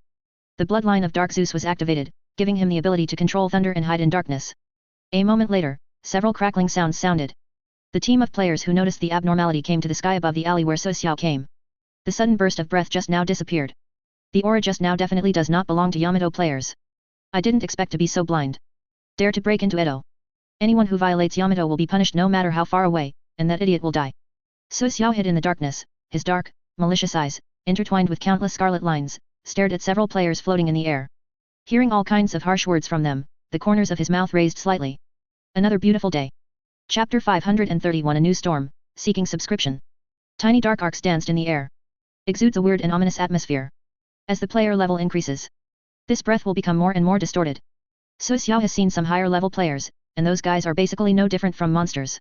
If it wasn't for the fact that the other party still used various methods to maintain the appearance of the original race, I am afraid that all players will think that those high-level players are monsters. The figure of So Xiao who was entangled in a subtle electric arc appeared beside those low-level players in an instant. The bronze sword that had been following him also shone with a strange light, distorted as if alive. Evil curse lines spread along So Xiao's arm little by little, covering the mottled blood-stained sword body, adding to the weirdness of this unknown ancient sword. A vague repulsion appeared on So Xiao's body. World consciousness is unconsciously repelling him and suppressing his power. According to the popular science manual issued by the Empire, the world consciousness is the echo of the subspace formed by the subconscious self-protection of the creatures in the whole world. Encountered a crisis that could threaten the entire world, the world consciousness will protect itself. It will unconsciously suppress the power of the enemy and increase the power of the native creatures. It will also warn some powerful creatures. Let some people in power have the idea of uniting to fight against foreign enemies. So Xiao is a top player, but in this world that excludes him, it is impossible to give full play to the strength of a top player. World consciousness will form a suppressive effect similar to an anti-subspace force field, suppressing them, foreign players who deliberately destroy this world. Local players will receive the blessing of the world awareness subspace amplification field, which means that players who fight in the local area can often exert stronger power. World consciousness is universal, and there are even specialized imperial scientific research institutions to study it. There are many such examples in the Empire itself. The home star of the Salamanders, Nocturne, they firmly believe that every baptized soul will be blessed by the fire dragon. The frozen planet Fenris where the space wolves are located, the soul of Fenris flows in their veins. When these fighters encounter a crisis, they often get some mysterious guidance, which is often given by the echo of the warp space in the world they live in. At the beginning, Malkador supported the Lion to bomb the home planet of the rebel Primarch, and this consideration was also in it. Warp space is a mysterious, unimaginable place. No one knows how many ruins of civilization are buried in the subspace, and how many unknown mysteries are hidden. Even if So Xiao is suppressed, his power far exceeds that of players in this world. And his power slowly regenerates with killing and destruction. Every drop of blood and every scream will reverberate in the subspace, weakening the suppression of cosmic consciousness on invading players. Among the patrolling team of players, the strongest player is S rank. In the past, the S rank would be the overlord of one side. Eligible to form a superpower, to dominate the situation, to dominate the world, and no one dares to provoke it. But now both the Empire and the reincarnation game are about to blow their brains out. God level is not as good as a dog, S level walks everywhere. An S rank is simply cannon fodder among cannon fodder. Compared to this fledgling world, it is pretty good. S rank players can be born in such a short period of time. It is enough to explain Yamato's terrorist potential, which is definitely the first among all countries. In time, the world will be unified. Let Yamato's flag fill every inch of land. The sun will always hang on the land of Yamato and will never set. Because by then, there will only be one country in this world, and that is Yamato. You are. The S-level player immediately spotted So Xiao who appeared. As soon as he opened his mouth, his head flew up. Dark red blood spurted out, especially bright under the sunlight. The head that flew out had shock and disbelief in its eyes. The remaining players were all stunned. The team leader is an S-rank player. Being killed by the other party after a face-to-face meeting? Where did Chashin come from? So scary? So Xiao doesn't have any nonsense and pretentious thoughts. The ancient bronze sword in his hand draws out bright sword lights, reaping the lives of the enemies. Empty shield. A player shouted, and the light of the props lit up on him. The air instantly became viscous. It's like a swamp. This is an A-level item. In addition to being able to condense an air shield around the player, it can also create an air swamp area to slow down the enemy's movement speed. It can be said to be a perfect item for control and defense. This is a relic from the City of the Sky. The legendary Battle of Gods caused this glorious and beautiful city to crash, and the relics of the Sky Clan also scattered over time. Collect the bracelets of the sky and the amulets of the sky to synthesize the holy wings of the sky. Su Xiao fell into the air quagmire, and his moving speed was a little slower. But for those players, it is still as fast as a ghost. The air shield was cut open, including the player's chest. Yin Hong, the beating heart was cut open. Blood spurted from the heart like a fountain. Players who can survive in the copy of the reincarnation game are basically useless. Even if you are stupid at the beginning, you can use evolution potions to enhance your reaction and combat ability in the subsequent strengthening. These players who have experienced transformation are still like ants in front of Su Xiao, and they have no decent resistance at all. A player uses a prop called Ice Cage. Several giant icicles condensed out of thin air, covering Su Xiao like an iron cage. Before he had time to breathe a sigh of relief, he saw the ice cage being smashed into pieces by Su Xiao. The opponent's fist grew rapidly under the terrified gaze, and then his eyes went black. The player's head was directly blown off. Within a few breaths, all the suspended players were killed by Su Xiao. 2 players were beaten to pieces, leaving no bones left. Headless corpses, heads with wide-eyed eyes, and stumped limbs. More bright red blood was splashed in the air. The horrible scene made people on the street scream. The reincarnation game came, but Edo, as the capital of Yamato, was relatively stable, and there was no major chaos. With the establishment of the official extraordinary organization, various new orders have also been established, and there are much fewer murders and revenge. Now that conflicts broke out in the street, and some people were mutilated, it naturally aroused the fear of many ordinary people. Su Xiao didn't take this into consideration, he released his domain perception. The powerful players of the Gate of Heaven are rushing towards him. Obviously, they have realized that the world has been invaded. Su Xiao is considering whether to withdraw first or continue to kill. The booming explosion sounded 3 kilometers away. A tower-like nuclear explosion burst into the sky, shaking the entire city. A nuclear power plant was detonated. Using the newly awakened ability of field perception, Su Xiao immediately knew what happened there. Ha ha ha. The knight riding a bone warhorse with 4 hooves burning with emerald green flames was laughing loudly. The body is tall, about 2 meters long. The armor on his body is full of skull marks and ferocious iron spikes. The helmet is also fully enclosed, with holes reserved only for the eyes. There are several iron spikes on the top, like a crown of thorns. The knight still held a black spear in his hand. The bright red blood dripped down. There are dead people everywhere around the knight, there are players and soldiers with weapons, and even unarmed soldiers. The other party didn't spare any of them, and killed them all. In the periphery, a group of Yamato Self-Defense Force soldiers looked at the ferocious knight, trembling all over their bodies. The hand holding the gun trembled uncontrollably. You are not loyal to the Holy Emperor, you are so stupid. The knight rode his horse and rushed towards the self-defense soldiers. They screamed and opened fire. Day. Clatter. Clatter. Gunshots continued to ring out, and the bullets hit the armor with a crisp sound. Clang. Clang. Clang. The impact sound was extremely dense, but it still couldn't break through the armor's defense. The knight rushed into the formation of the self-defense forces, stabbing left and right with the spear in his hand, like a tiger rushing into a flock of sheep. The screams continued. Within a few breaths, a sure field of stumped limbs and arms was left on the spot. A soldier crawling in a pool of blood, crying while dragging his intestines exposed. The knight walked to his side and let the bone horse crush his head. Ha ha ha, none of you are loyal to the Holy Emperor. You don't have that guy's imprint, ha ha ha, I really like you guys, the sound of flesh and blood being torn apart, the desolate screams, how pleasant and exciting it is. Slaughtered a group of soldiers, but the knight didn't stop. He looked at the ordinary people who were farther away, and let out a cruel laugh. The horse galloped, and the knight on it seemed to be the messenger of doom in the Bible. He brought death, brought the end. Crazy. Su Xiao was a little speechless when he saw the other party start killing indiscriminately again. He couldn't see the opponent's face, but from the opponent's voice, he could vaguely judge the knight's identity. During the teleportation, a player named Kukas, who took the career path of a knight, had a conflict with another player. That guy's voice is exactly the same as this guy's voice now. Kukas' killing brought a storm to Edo. Yamato has just shown its muscles to the countries, allowing them to support themselves as the talker of the new national alliance. It is now being invaded by others, and it is still killing people here in the capital. Isn't this a naked provocation? A large number of players went to encircle and suppress the crazy knight under the call of Yamato officials. The players from the Gate of Heaven were also dispatched. The blood and fear brought by the killing will weaken the suppression of hostile players by the world consciousness. In a duel between high-level players, a single advantage is enough to determine the outcome.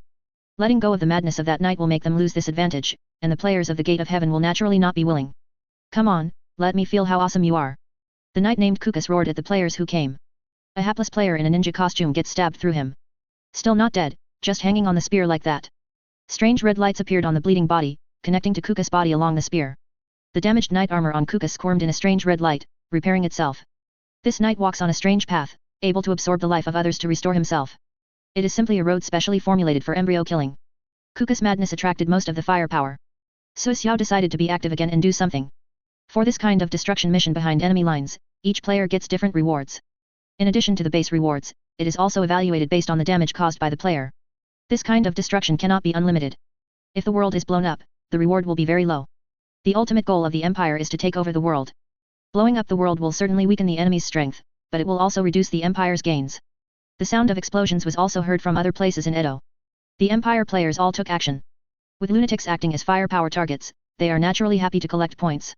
So Xiao looked in a certain direction, which was where the Yamato Lord and Prime Minister were.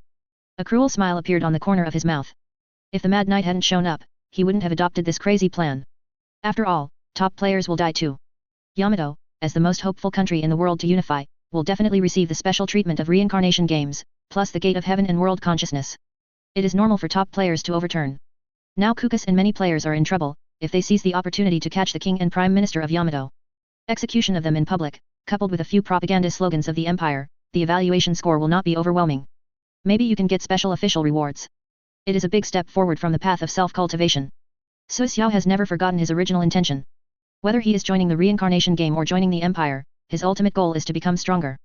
Step by step to the highest position, beyond everything.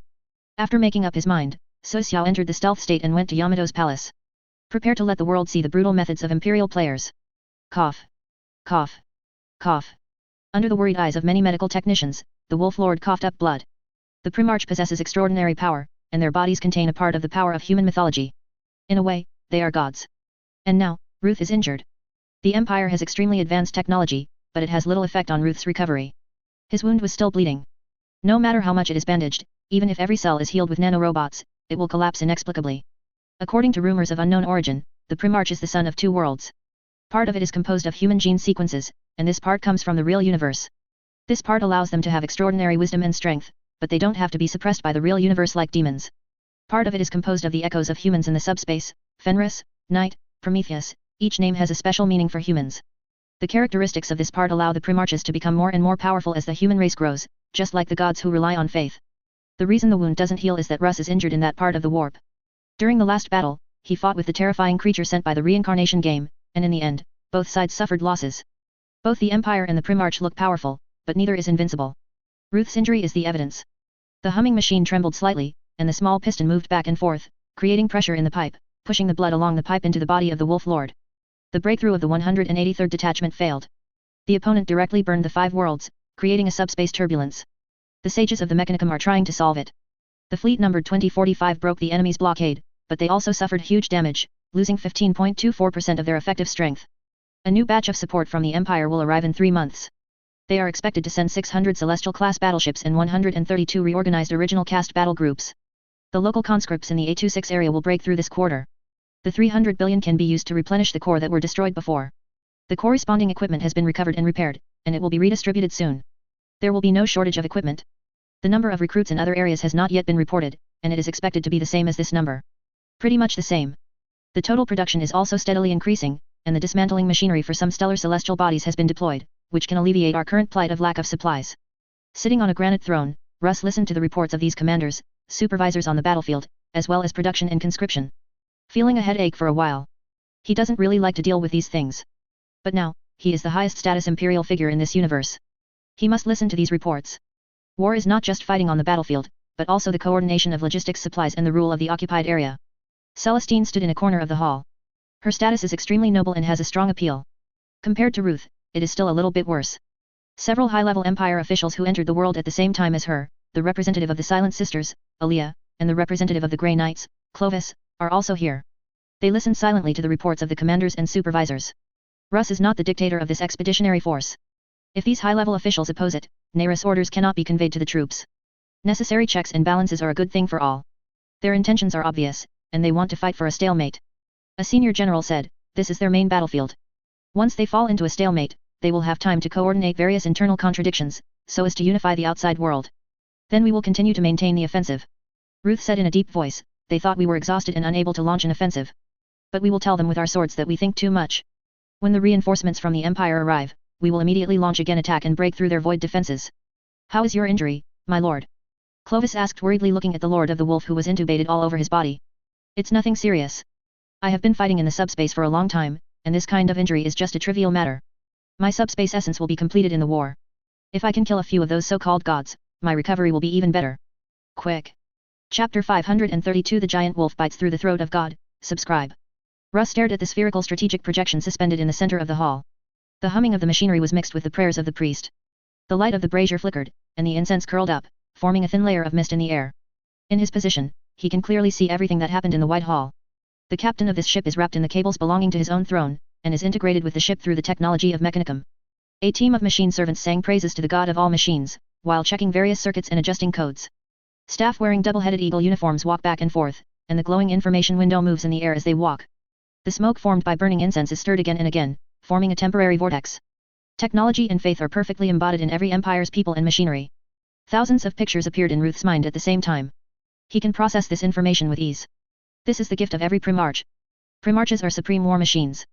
Russ was once considered a reckless and rash savage. Just because the behavior of the space wolves is too rough, the fighting style tends to be barbaric. This is a huge misunderstanding. Wolves are never reckless. They are cunning and will deliver a fatal blow once they find the enemy's weak point. Once invincible, they will quickly disperse and retreat. Russ just created the illusion of that. In many battles, he can be seen leading the wolves to show their cunning side. Includes attack on Horus after the mutiny. If it wasn't for the hesitation at the last blow, Horus may not be able to support Terra, and he will be gone. Russ assessed the strength of the Imperial Expeditionary Force. The brain extracts useful information from the sea of complicated data. He plans to launch a new storm. Launch a new hunt on the enemy. The Lord of the Wolf never says never. Neither will the wolves. The space wolves were not by his side. But where the Lord of the Wild Wolves is the wolf's lair. The Expeditionary Army and the Punisher Legion dedicated to killing gods are his new wolves. He is going to kill the who hurt him. Use the other party's blood and screams to heal your own wounds. The original data flowed in the extraordinary mind. They are quickly sorted and turned into blips on a vast strategy map. This strategic map can only be seen by Russ. He is in control of the situation on the entire battlefield. The war waged by the Empire in Universe 03 is horrific. Many worlds are at war. Traverses the range of dozens of galaxies. Of course, for a universe, such a range is nothing. It can only be described as a small corner. The war between Universe 03 and Universe 04 has never been at the same level. The reincarnation game has not declined. It has been running for an unknown number of years. Who knows how many horrors have been born under this perverted mechanism? What the Empire has touched so far is only the tip of the iceberg. The scope of control of the reincarnation game may not be just a universe. So far, the world captured by the Empire is basically dominated by humans, with occasional aliens, which do not account for a large proportion. Some Imperial commanders suspect that they have been fighting in human areas and have not yet touched areas where other races reside. Russ was processing a huge amount of information, and at the same time was distracted to check the morale and psychological state of the army. As the Primarch, he is also connected to the human network centered on the Holy Emperor, and is connected with countless human beings as a whole. He can get the information he wants from the ocean of thinking. He could see that the morale of the army was still there, and the anger was simmering in the hearts of the soldiers. Everyone is eager for a new war to wash away the humiliation brought about by the previous battle. Russ withdrew all his attention and focused on the data reported by the fleets and legions, outlining the battlefield situation between the enemy and us. Death becomes a simplified number. Tens of billions of casualties reduced to one short report. No matter how ambitious and tortuous these people have been, they are just a series of numbers at the moment. Through the complete communication network, Russ saw the ships being repaired. Several Celestial-class battleships were torn apart and torn in half by some kind of weird prop. Where there was a breach, steel and rock became flowers and rotting rhizomes. The transformation and recombination of atoms is completed in an instant. The ship was torn apart before the command staff of the Empire had time to react. There are also giant ships that have been transformed into a stuffed animal beyond imagination. Just floating in the void like that. Except for the part of the staff with self-circulatory system, the others died of suffocation. During the transformation, the air inside the ship was also broken down into the most basic atoms, and then reassembled into other things. Mechanical sages are trying to understand this technology, and trying to reverse transformation. There were also the destruction of some warships, which is normal from the perspective of the mainstream of the Empire. The shell defense is broken by the energy flow or the fast-moving matter, and finally the energy pile is detonated, causing a big explosion. The reincarnation game does not have an organized army. Weapons are also very messy. Such a team is at a disadvantage in the face of the established Imperial Army. The only advantage is that their weapons are so strange that it is impossible for the Empire to defend against all the strange attacks. Even though the mechanical sages exhausted their electronic brains and databases to exhaustively enumerate the functions of those strange props, those enemies can always interpret the greatness of the heavens in a new way. The enemy's line of defense extends from Saket Canyon to the star system marked No 69 to 14, which spans 132 light-years. They created a warp space storm that spans tens of thousands of light-years, and it is still in the real universe. Create black holes and stagnation zones in the middle, preventing us from moving forward. And this 132 light-years is the only weakness of this defense belt. Russ was silent for a long time before speaking again. The holographic image emerges with his words, and is constantly changing. A red line across the sea of stars was drawn. Spots of light are marked on the red line. The scale of the subspace storm created by the reincarnation game is beyond imagination. They completely messed up the space-time structure, and also laid a lot of traps inside. If it is forced to cross, it is very likely that the fleet will suffer losses, and it will even cause the ship's transition to have a position deviation, and it will not appear in the specified space-time coordinates. Instead, they were randomly teleported to all corners of the control area. That must have been a terrible nightmare. A weak fleet is easily targeted by the enemy. Some warbands or fleets responsible for harassment behind enemy lines will venture through the storm and enter the enemy's rear to destroy. This subspace storm that traverses tens of thousands of light years is like a wall, blocking the Empire from the control area of the reincarnation game. If you bypass it, it will lengthen the logistical support of the Empire. Our bridgehead is the Hera star system that has been controlled. The distance from the battlefield is 23 light years. 3 months later, the army will gather here, and we will continue to attack in 5 ways. In addition to the frontal offensive, we have to screen out a batch of battle groups and fleets for destruction behind the enemy, let them go through the warp space storm, destroy the enemy's logistical support, and cut off their personnel supplies. Russ looked at Chavo, the sage of the mechanic cult. The other party has been studying the mechanism of the reincarnation game, and various virus implants are his masterpieces. Can the game mode of the Empire be implanted in the area they control? If it can be done, a group of players belonging to the Empire can be quickly cultivated behind enemy lines and encouraged to launch various destructive actions. The technology is not very difficult, but it is unstable. The reincarnation game has not completely cut off the connection with the occupied area, and has maintained some secret material transmission channels to deliver materials to those players who are causing damage in our controlled area. With the help of agents, we have cracked one of the transmission channels and can transfer resources in reverse. But these channels are in the hands of the enemy. Once the enemy completely cuts off the connection with the occupied area, we will also lose the channel for transmitting resources. At that time, enter players in enemy-occupied areas are likely to be isolated and helpless. Chavo stretched out a mechanical arm from his bloated body, and clicked a few times on the floating interface. Send a report to the Wolf Lord. Russ only took a few seconds to understand the content of the report. Enough is enough, the necessary sacrifice is worth it. Select a group of elite Imperial players and find a way to send them to the area behind the enemy. They are all local creatures and receive much less attention than us. I understand. Chavo replied in a mechanical voice. The military meeting lasted for more than 6 hours. Russ readjusted the Empire's army and planned to launch another general offensive in 3 months. Before that, let the Imperial players and some war groups who are good at lurking enter the enemy's rear to wreak havoc. Orders are issued. Many people have already been determined to their fate when they are ignorant. In a war beyond imagination, spanning thousands of light years, or even tens of thousands of light years, not to mention controlling one's own destiny, few can gain insight into the overall situation. Even if you get game props and upgrades, you can easily destroy a city or a world. It is also difficult for players to imagine how the war that broke out on such a cosmic scale will unfold. If you know that this kind of war is only a partial battle, not the whole picture of the war, I am afraid that even the players themselves will fall into despair and confusion. Luckily, they don't know. The sky was getting darker, but the chaos in Edo did not seem to subside at all. There were screams everywhere. The battle between the Empire players and the reincarnation game players has destroyed half of the city. Crazy Knight, Kukas is not dead yet. This guy is like Xiao Qiang. Players from Gate of Heaven and local players have cornered him several times, but he always escapes and fights back.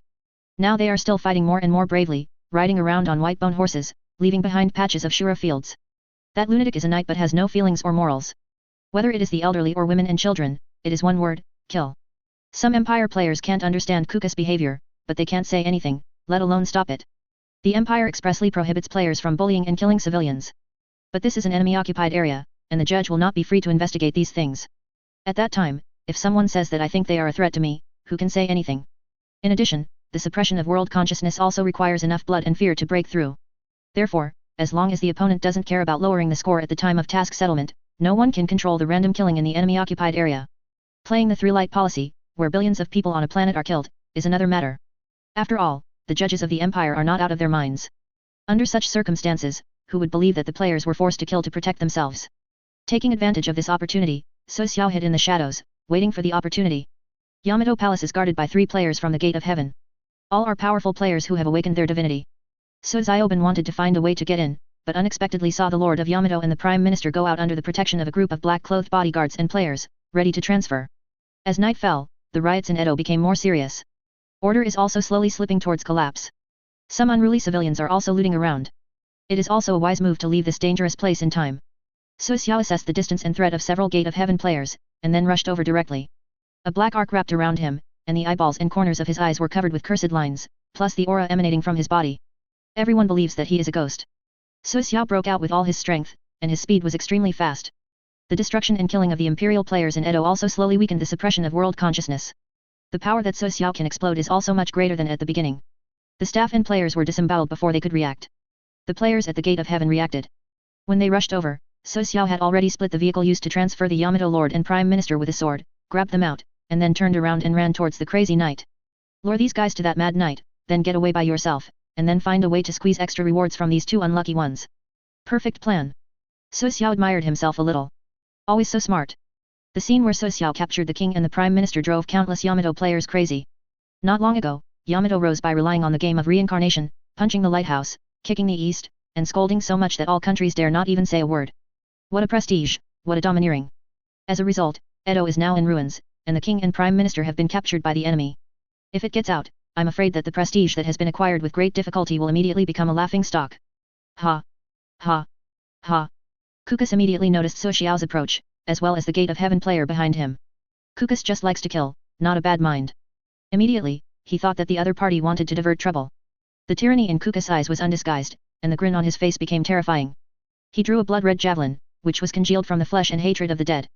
Is a natural ability of his knight profession. He threw the javelin towards So Xiao violently. The javelin flew out like a streamer, with countless voices of resentment and cursing. So Xiao ran away while avoiding the attacks of the players behind him. When I heard the sound of breaking through the air, I was a little dumbfounded. A lunatic is a lunatic, he even wants to kill his own people. So Xiao threw out a precious surrogate prop. The blood-red javelin pierced the puppet directly, and it exploded with a bang. The dark red blood mist eroded the puppet in a few seconds, leaving only a puddle of blood pus. Such a vicious weapon. The other party really wanted to kill himself. So Xiao's face became gloomy. If he does not avenge this revenge, he is not So Xiao. Seeing the opponent draw the second javelin, So Xiao also realized the madness of the opponent, and hurriedly shouted, I captured the king and prime minister of Yamato, and I will share with you the extra rewards I got. This sentence made Kukas pause. I want 50%. As soon as these words came out, So Xiao almost vomited blood. Damn, this guy opened his mouth like a lion. He has always been the only one who blackmailed others, and he has never been blackmailed like this before. Keeping at the opponent's slowly raised javelin, he looked at the players at the gate of heaven behind him. That idiot might really kill himself first before fighting the players from heaven's gate. Damn it, how can there be such a lunatic? Damn, what about your loyalty to the Holy Emperor? So Xiao cursed in his heart, but now he has no choice but to grit his teeth and say, I agree.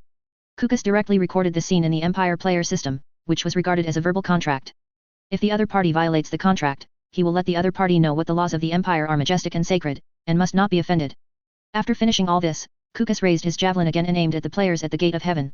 Late at night, Kukas and So Xiaokai got rid of the pursuers. They fled into the sea, dived into the deep sea to hide their breath, and then hid on an island.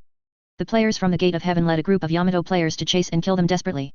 During the fierce battle, Kukas's armor was broken a lot. The fully enclosed helmet visor was broken, revealing the face full of hideous scars. Looking embarrassed, the violent aura on Kukas' body has not weakened. So Xiao looked at this lunatic and had to evaluate how much he would have to pay if he did something. The result of the evaluation made him have to give up this idea. The gain outweighs the loss. What to do now? Kukas asked. Find a way to enter the global network, and then kill these two unlucky guys live, and give those guys two choices, either to be loyal to the Holy Emperor, or to be killed. If we do this, our evaluation score will be very high. So Xiao is very clear about the reward and punishment mechanism of the Empire. Even if there is no task to release, he can still find a way to improve the evaluation score. Kukas did not object. After some rest on the island, they looked for ways to tap into the global network. This thing is not difficult. Just put a knife at the throats of a few capital giants who control the global media, and this problem will be solved. So Xiao asked Kukas to tear up the Yamato Lord and Prime Minister in front of the global live broadcast camera according to the established plan, and read out the propaganda words they had negotiated before, and it was completed. When the players from Kingdom Gate rushed over, the two of them had already run away, leaving only the few capital giants to bear the anger of those players. The effect of such a move was immediate, and many countries and local players began to wait and see. Empire players also reached a tacit agreement. Whoever dares to stand up against the Empire, they will target. Whoever dares to do things for the reincarnation game, they will kill the other party's family, and the emphasis is on revenge. In the end, it was basically reduced to a small number of local players plus the Gate of Heaven players fighting against the Empire. A month later, their sabotage mission was perfectly accomplished. Amid the sound of the mission completion announcement, the beam of teleportation light also appeared. So Xiao, Kukas, and other players also returned one by one. Originally wanted to seize the time to rest and improve, but the release of a mandatory task ruined all their plans. You have been selected to perform the Scarlet level mission, to infiltrate behind enemy lines, and the mission rewards are determined according to the degree of infiltration and destruction. After 3 days, the system will randomly send you into the area behind enemy lines, please be prepared. Chapter 533 The Wolf King Shots, subscribe. New fun again. Just returned to the imperial space, Kukas and So Xiao have not had time to separate. Hearing what the other party said, So Xiao frowned slightly. You also received the task of infiltrating behind enemy lines. Yes. Kukas may have just received a good reward, he was in a good mood, and his tone of speech was not so aggressive. It seems that they have recruited a lot of players. So Xiao whispered, is it going to war again? Kukas touched his bald head, and a ferocious smile appeared on his scarred face. Is there ever a truce? These words made So Xiao speechless for a while. Yes. What a battle. Isn't he playing all the time? Looking at the quest prompt, it is probably another big pitfall. Another player who took the path of a magician said. So Xiao glanced at the other party, who was wearing various pointed hats and magic robes. There is still a mask on the face. Noticing So Xiao's gaze, the other party glanced back at him, then shook his head and turned to leave. Where are you going? So Xiao looked at Kukas. During this period of getting along, he found this big knight very pleasing to the eye, powerful in combat, and crazy in doing things. If you can fool the other party to do things for you, you will really make a lot of money. Where I go has nothing to do with you. Kukas was moody, and he spoke quite normally just now, but now he became impatient again. He turned his head and left, not caring about So Xiao whose face became ugly. Seeing the other party swearing and leaving, So Xiao felt a sense of shame that a hot face was stuck on a cold butt. Grass. I am kind enough to win you over, to toast you and refuse to eat, and to drink fine wine, do you really think you dare not do it? Asshole. The experience of this period of time went smoothly, and So Xiao once again had the illusion that his destiny belongs to him. Now, he was hit hard again. It's too hurtful. One day, he will kill this crazy knight. After cursing for a while, So Xiao calmed down. This task seems to be very dangerous. If one is not careful, it is very likely that he will have to finish it. Be careful. He went to the trading center, planning to use the points he got to exchange some materials. The Empire has an unusually large number of players. War not only stimulates reincarnation games to accelerate the cultivation of players, but also the Empire. The large number of rewards issued by the Empire, as well as the output of those dungeons, and the harvest obtained from searching various worlds made the trading market extremely prosperous. The dungeon mechanism of the reincarnation game has not been completely abolished, and many dungeons can still run normally. The instance of reincarnation game is a very complicated and special sacrificial structure. After the player completes a dungeon, a subspace echo will be formed. In the past, most of the proceeds would be sacrificed, and a small part would be converted into points, props, and potions by the gods behind the dungeon, to encourage players to hit the level more crazily. This is also the reason why the death rate of the reincarnation game copy is so high. The more people die, the more they get and the less they give. It's the same as capitalists' routine of recruiting interns and letting them go when they are about to become regulars, only more cruel. The Empire does not value those dungeons, and only keeps some important dungeons to screen and train Empire players. If the player can seize control of a copy by himself, the Empire will not interfere. Many Empire players have some dungeons that can be produced. Mastering a copy is equivalent to having a mine. The player who controls the dungeon is like the mechanism of the reincarnation game, charging a certain number of points from the player who wants to enter the dungeon as a ticket. The other party's profit after completing the checkpoint is 50 to 50 points, which is a sure profit without loss. There are many stalls in the trading market. The laws of the Empire are very sound, and there are clear regulations on player transactions. The price is clearly marked, and no force is allowed to force others to buy. After the transaction is completed in person, there is no regret, and the money and the goods are cleared. At the beginning, because of the transaction, there were many fights, and various regulations were issued later. The exchange square is so big that you can't see the side at a glance. There are many players coming and going, very noisy. The materials here are far cheaper than those officially sold by the Empire. But in terms of guarantee, it all depends on one's own vision. There is no complete after-sales service like the official one. In the trading market, it is not a dream to get rich overnight. If the vision is not good, it is nothing new to lose underwear. There are all kinds of weird things on the player's booth. Precious and precious blood, mysterious books, and supreme weapons are all available. So Xiao looked all the way over. I found a lot of good things. The red dragon egg comes from a dungeon world based on fantasy. After hatching, you can get a red flying dragon that can breathe dragon flames. The core of the Skynet chip comes from a dungeon world based on science fiction. After exchange, you can get a chip loaded with intelligent programs, and you can get a super artificial intelligence by plugging it into any computer. Civilian I-type exoskeleton armor, from Imperial Factory. There is a wide range of things to choose from. When So Xiao was shopping, there were still some people looking around, and when they found an opportunity, they came up to strike up a conversation and asked him if he wanted to have a good time. Caught in a world of supernatural dungeons, fox girl, with a hot body, do you want to try, brother? We have a snake girl here, brother. The tongue is 2 feet long, and it can wrap your thing, and the tip of the forked tongue can be directly inserted into it for you, which will make your soul fly. So Xiao naturally refused such a strike-up. He is a person with noble goals, how could he have those vulgar desires? So Xiao went straight through the people who struck up a conversation, looking for the materials he needed. Get ready before the mission. Thousands of worlds are brought together by some unimaginable mysterious means. Some worlds are even merged, as if different ice creams were melted and then frozen in the freezer. This is the reincarnation space next to the Sakit Canyon, and it is also the fortress guarding this pass. The etheric ocean of warp space is also fraught with danger. Sakit Canyon has a safe warp route. On both sides of the safe route are terrifying trap areas, where all kinds of unimaginable ancient monsters hide. There are also some remnants of lost civilizations in the warp area, which are also located in the trap area. What's more frightening is that the etheric ocean currents have formed vortices in these two regions, and if they want to cross them, they may be dragged into the depths of the subspace. It's like a bay canyon with a narrow entrance. To some extent, it is easy to defend but difficult to attack. It is necessary to allow the huge Imperial fleet to pass and ensure follow-up logistical support. A safe route is necessary. Sakit Canyon must be taken. In order to guarantee the victory, Russ, the Lord of Wild Wolves, came to the battlefield in person and wanted to take this place with his own hands. Chapter 534 Sacred Bloodline. As a living saint, Asakamishan also participated in the battle to break into the Sakit fortress. The Purifier Legion is all players who are absolutely loyal to the Empire. The number of player legions is not small. But Purifiers are special. Only the strongest and most devout Empire players can join this legion. The player's combat ability has been tested by many parties. They generally like props and genetic enhancements. They are very powerful and have the ability to destroy the world. The contribution in some battlefields behind enemy lines is no less than that of the elite star army troops of the Empire. Not every civilization is as comprehensive as an empire. Simultaneously develop reality technology and warp wizardry. Many civilizations can only take one of these paths. The military units of the current empire are very complex. In addition to the old organizational system of the empire, the Imperial Army, Primaris Warriors, Astral Army, Sisters of Silence, Sisters of Battle, Imperial Navy, and other units, there are other cosmic supplementary legions.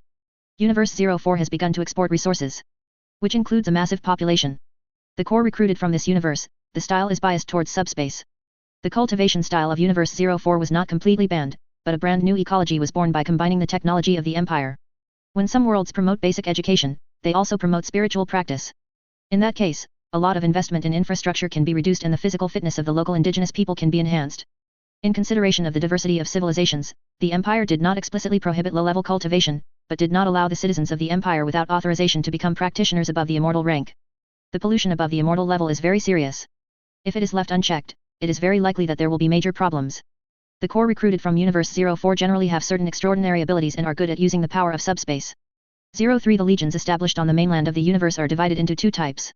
One is selected into the Imperial Starfield Army after professional training and becomes the main force on the frontal battlefield. The other is to screen through the copy of the Empire, obtain props and enhancements, and become a group of Empire players. The two focus on different directions, and there is not much comparison. The group of Empire players is also somewhat different. Players cultivated in the Empire-occupied area have accepted the ideas and concepts of the Empire since childhood, and have a high degree of loyalty to the Empire. There are also some players who defected from the reincarnation game. Most of these players retain the brutal nature of reincarnation games, thinking that they and the Empire are in a cooperative relationship, and their loyalty is not high. They don't value human life, and they don't care about casualties. In order to survive, betrayal and deception are commonplace. Because their growth environment is the kind of world where everything is inferior, and only players are high. Those in the Purifier Legion are quite different. At the beginning, the Empire had just entered this world, and its foundation was unstable. Kaihoken pretended to be a magic stick to promote the religion of salvation. Promote the Holy Emperor as the savior, in order to expand the influence of the Empire and build a foundation. It was this approach that allowed the Empire to gain the first followers of Universe 03 and open up the situation. The Purifiers are composed of Salvationist fanatics headed by Shin Asakami. The propaganda work of the Salvation Church was later taken over by the State Church, and military units such as the Purifier Legion were also considered subordinate units of the State Church. The main ship of the Purifier Legion is a huge holy ark. Along the ship's spine, statues of the ship's marble and gold gaze out at the stars. A majestic church is embedded in the hull of the ship, spreading the holy words to the void and the subspace every moment. Battlements lined the walls of these cathedrals. Dozens of smaller churches and tallest towers were adorned with piles of weapon emplacements, black muzzles pointing into the void in the name of the Holy Emperor, capable of destroying a world. The Holy Cult's Ark is a temple of zealots, staggering in size, with a brutality mixed with military and faith. It is not so much a space battleship as it is a fortress city for prayer and war. The bow is made into a huge metal eagle head, made of precious high-density metal, polished to a silvery luster. The eagle's head was frozen by the silent cold, and its cold eyes stared straight into the void. Asaka Shishin stood by the porthole, her vision was enhanced to see through the vast starry sky. The enemy is right in front of them, a huge fortress made of thousands of worlds. Those worlds have been reshaped by the power of the gods in the reincarnation game, making them somewhat unreal. Some worlds become black skulls, whole continents smile like lips. And some of the world's peaks turned into teeth, making hungry noises. That sound doesn't travel in the void, but in the warp. The weak-minded hear that sound and have nightmares of being swallowed up by those worlds, where their souls suffer forever. A variety of colors swim on the huge fortress structure, stirring up waves of ripples. The outline of the fortress has incredible changes. Those constructs expanded, contracted, bent and straightened at non-existent, impossible angles, as if through multiple dimensions. They are the embodiment of malevolence, the breakdown of reason and the materialization of nightmares. Many crew members wouldn't look at those things, it would hurt. Shin Asakamai is protected by divine power, looking directly at the structures born from the combination of illusion and reality will not cause her any harm. Staring at the distant fortress, a faint smile hung on his delicate and flawless face. She got her wish, in a way. That day, in the study of the Holy Emperor. Her bold move made the sacred, noble, and emperor who ruled thousands of worlds show the embarrassing expression and appearance that only a virgin would have. The other party looked rather embarrassed as she picked up the clothes with her thick palms and wrapped them around her flawless body. You shouldn't be like this. The Holy Emperor said this, not even daring to look directly at her. That appearance did not in any way weaken Asakamai-shin's absolute belief in the Holy Emperor. From the shocked and bewildered actions of the other party, she caught a glimpse of humanity.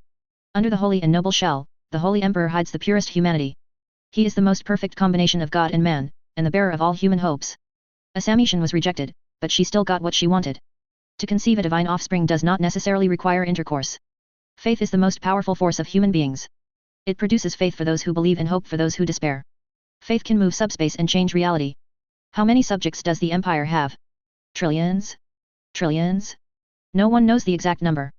The only thing that can be determined is that the number of imperial people who are born and die every moment far exceeds the total population known in the past. There are such a terrifying number of souls, they all believe in the same thing devoutly. What kind of situation will this produce? This force is enough to distort all the laws of reality. Whether it is physical rules, or illusory concepts such as fate and time. This power can easily change them. People hope that the Holy Emperor can guide them forever. The pious soul is the source of the power of the Holy Emperor, who is rooted in human beings and rules the entire empire. But he cannot control the longings of those who are lost. No matter which universe humans are in, before the arrival of the empire, they lived with a mentality of fear. Whether it is Universe 03, the conquered Universe 04, the foggy universe that is being transformed, etc. In those universes, humans were kept in captivity like domestic animals. When people are in the dark, people catch a glimpse of light. They will stop at nothing to get this ray of light. It is not up to the Holy Emperor whether he wants to have an heir or not. Infinite believers want him to have children, then he must have children. The belief of all living beings is like a flood, destined to engulf everything. People's desire will echo in the warp, and finally become a reality. Asaka-shin is pregnant, and conceived with the sacred blood as a virgin. As described in various cosmic myths. God sent his own son to mankind, a virgin will conceive and give birth to a son, and the Holy Spirit will come to this world through the flesh and blood of the pious. Myths are never groundless, they are just echoes of stories from the past. If it weren't for the timely order of the high-level empire to block the news, this news would be enough to make the entire empire boil over it. The virgin conceived the Holy Spirit, which would surely add to the divine legend of the Holy Emperor. If you want a child, then keep him. But you must not tell the outside world, I will not have an heir. Said the Holy Emperor. Asami-shin didn't understand what the Holy Emperor said at the end, but she only thought it was a test. She has to raise and take care of the child alone until the child can share his father's worries. Footsteps came. Gedwo came over. Captain, it is estimated that there are still 5 minutes to contact the enemy. Shin Asakamai nodded, stroking her flat belly with her slender and white jade-like fingers. Get ready for battle, we will bring salvation in his name. In the vast void, imperial ships leap out of the subspace in an endless stream. The number is huge, which makes every high-level player and creature of the reincarnation game afraid of it. Russ stood on the bridge of a celestial-class warship, staring at the eerie and terrifying giant fortress made up of 1,000 worlds through the navigation screen. They traverse the void, forming an impenetrable wall even to the highest heavens. The servitors connected with countless cables sounded the alarm. The gravitational readings are disordered, and the spatial structure of the real universe is distorted beyond common sense. Russ walked to the observation window and looked at the terrifying fortress with his naked eyes. Twisted light, battlements of eyes and tentacles, towers of hate and curses. Ugly flames blazed in those twisted worlds. When the imperial ships appeared nearby, horns sounded in the fortress, announcing the arrival of war. Sound cannot travel in a vacuum. But the people did hear the trumpets, right in their ears. The laws of reality have been trampled on, like a newlywed daughter-in-law meeting a 30-year-old magician. The sound shook the hull, rumbling through the corridor and the central control room. Deep, dark, like coming from the abyss. The barrier opens automatically. The ships of the church burst out with the light of faith, and the vast hymns fought against the horns. Those terrified soldiers were no longer afraid. The Holy Emperor is one with me. The Holy Emperor is one with me. Cheers sounded from every ship. Crying and piety in their hearts made them fearless of powerful enemies. When approaching a certain distance, the ships of the Empire opened fire in unison. The fire control system synchronized the turret to ensure that every hit hits the wall at the same time. When everything was ready, Ruth gave the order to fire. The flames ignited the void. Countless ships released the weapons they had prepared. Two-way foils, black hole missiles, antimatter torpedoes, disintegrating particle beams, gravitational collapse, atomic cracking bombs, annihilation beams, conventional weapons, and conceptual weapons are all released in one go. The power of these weapons is enough to completely erase a large area of time and space, and even the background data will be completely erased. Intensive artillery fire hit the fort. But he was completely absorbed by that layer of weird and colorful brilliance. There were waves of ripples, but the defense of the fortress was not broken. All of them have been transferred to the subspace. A mechanical sage checked the returned data and reported to Ruth Hui, I have never seen this kind of defense method, with a 100% transfer rate. My lord, there is no long-range strike. Useless. Russ did not answer, he already knew the result. Long-range artillery fire is rarely the key to victory. The reincarnation game has existed for a long time. If there is no way to suppress the bottom of the box, there is no way to maintain it for so long. It would be foolish to underestimate such a civilization. Let all the troops prepare for the landing operation. Ruth said, this time, I will bite through that idiot's throat. According to the information collected by the intelligence team, the guy who injured Ruth was hiding in the fortress. It is Ruth's biggest wish at this time to win this fortress and get rid of the opponent. Clovis and his battle brothers were the first to complete the landing. No defense is perfect. The reincarnation game is good at using the subspace, transferring all the long-range artillery fire of the Empire to the ether ocean, then its defense against teleportation will be poor. Only need to find a suitable frequency to deceive the protective shield and successfully transmit it in. Their landing site is perfect. Located near a group of alien players. Its accuracy is comparable to using an industrial electric drill to complete a heart surgery. With the burst of light, they appear in front of the enemy. When the other party saw them, they showed a brief shock. Perhaps it was unexpected that the Empire would land in such a simple and rude manner. They thought there would be a tug of war. Alien players rarely appeared in previous wars, and even many behind-the-scenes controllers were mostly humanoid. It may be that various forces within the reincarnation game have reached some kind of temporary agreement. Players of other races began to support the battlefield here. This is not good news. If the various races unite, the pressure on the Empire will increase dramatically. Clovis didn't hesitate, he swung the black sword in his hand, and directly blasted the nearest alien player. The opponent took out several weird props with tentacles, and was killed before he could use them. They are just pathetic cannon fodder whose sole purpose is to slow down the advance of the Empire. Kill them all, Clovis yelled. Chapter 535 Surrender or Perish. The Grey Knights chanted ancient hymns and rushed into the positions defended by the alien players. They were running and shooting. The roar of the bolt gun in his hand can be heard endlessly, and the power of the bombs fired is terrifying. Alien players were torn apart, like weeds in front of a sharp sickle, falling down in batches. Those enemies who were blown to pieces in an instant, and even their bodies were blasted into the most basic atoms, didn't even have time to express their inner despair. Some alien players who were close were chopped off by the Grey Knights with knives and axes. There are an unusually large number of alien players in this area. Their fighting style is slightly different from that of human players, but they still mainly use props and strengthened bodies. Clovis marched directly on them with his battle brothers. Relying on the advanced armor and the strength of the heart of the Empire, it pierces in as simply and roughly as a spear. Clovis charged in the front line with a weapon in hand. Many aliens fell on his way. Clovis roared loudly, encouraging the soldiers to move on. More and more beams of teleportation light appear on the battlefield, and the formed army of the Empire is pouring out. The giant titan poured out terrifying attacks one after another, smashing the fortresses and positions into pieces, and blasting them into the most basic atoms. The knights launched attacks again and again. They drove the high-speed sprinting mechs, just like the ancient cavalry phalanx, using shields and power weapons to launch charges. Heavy vehicles form clusters and bombard the places where players gather. The imperial troops advance rumblingly. A huge wolf roar sounded. A terrifying giant wolf jumped out of the subspace. Its shape is extremely huge, and the planet is like a marble in his hand. The giant wolf is jumping and looking for his enemies in this giant fortress. An imperial fleet followed the giant wolf, using that terrifying firepower to open a path in the dense monster group, ensuring that the enemy could not interfere with the giant wolf's actions. The giant wolf is looking for his opponent. Soon, an angry growl sounded. A seven-armed giant with countless eyes fought with the giant wolf. That was the existence that had hit Ruth hard.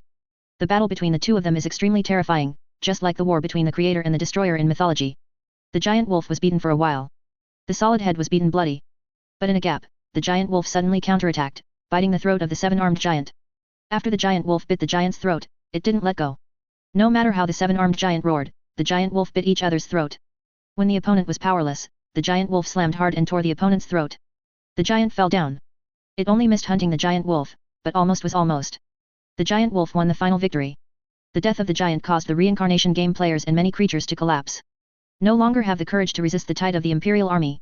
7 days later, the fortress consisting of thousands of worlds fell. The great, legendary narrator fell in the first month after setting foot in Universe 04. The narrator of this legend has experienced too much. Up to now, his soul can no longer support him to continue walking. His followers and close friends gathered around his hospital bed, sobbing softly. After confirming that he could no longer be treated, the medical staff took back the dense pipelines on his body. Go and take him to fulfill his last wish, said a medical practitioner. The followers put Kaker in a suspended wheelchair and took him to a place with beautiful scenery that was once considered a forbidden place by the local aborigines. Kaker stared at the dreamlike scenery.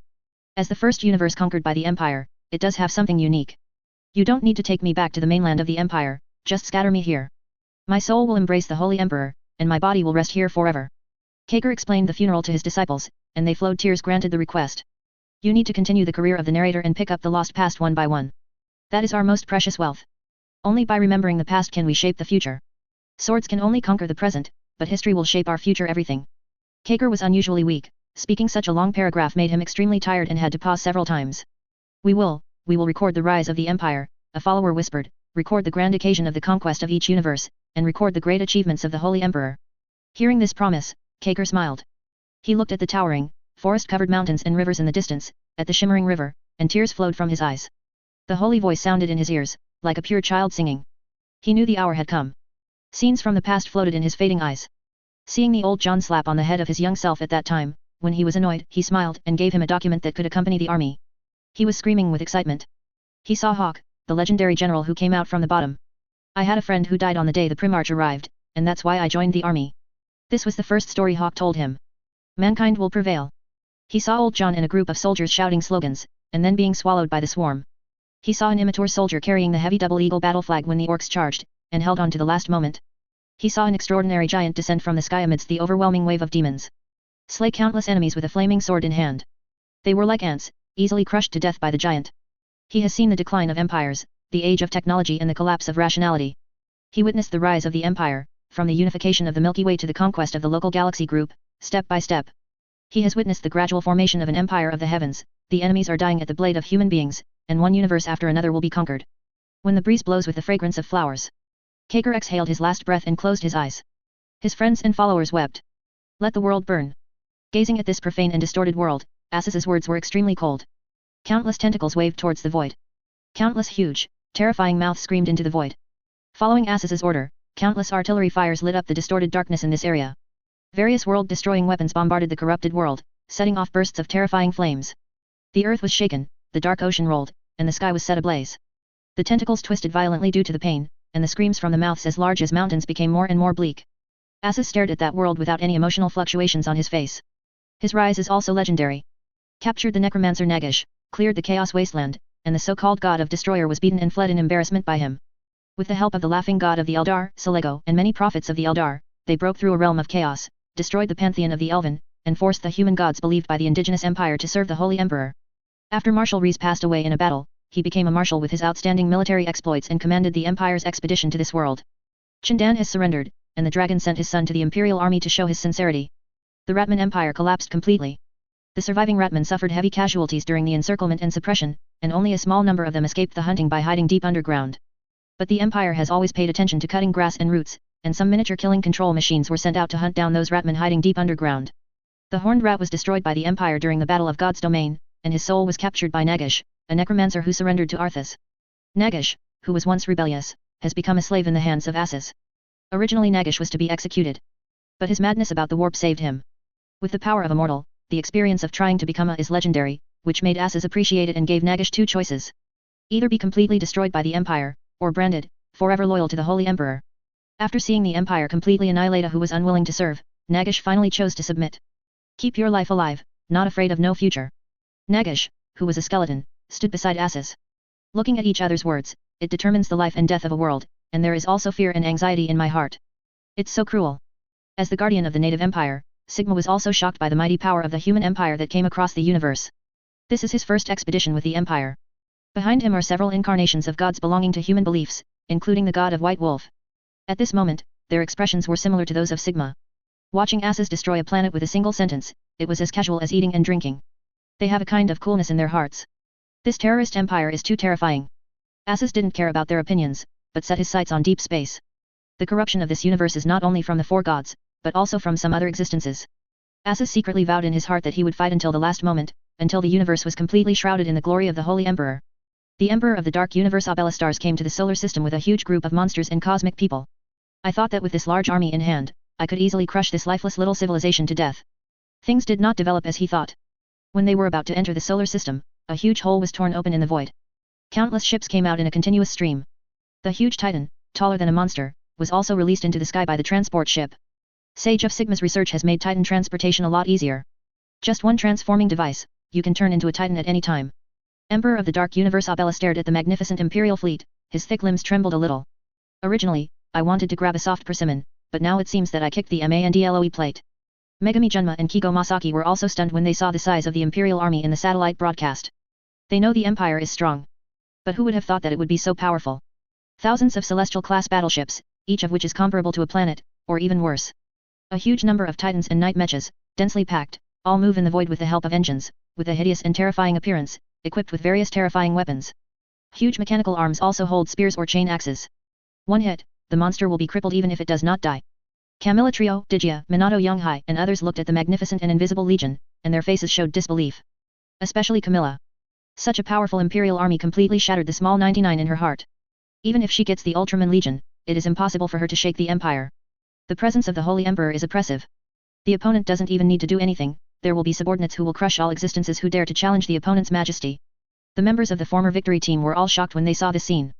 They felt that their previous actions were a sad joke. In the face of such a legion, everything they do is meaningless.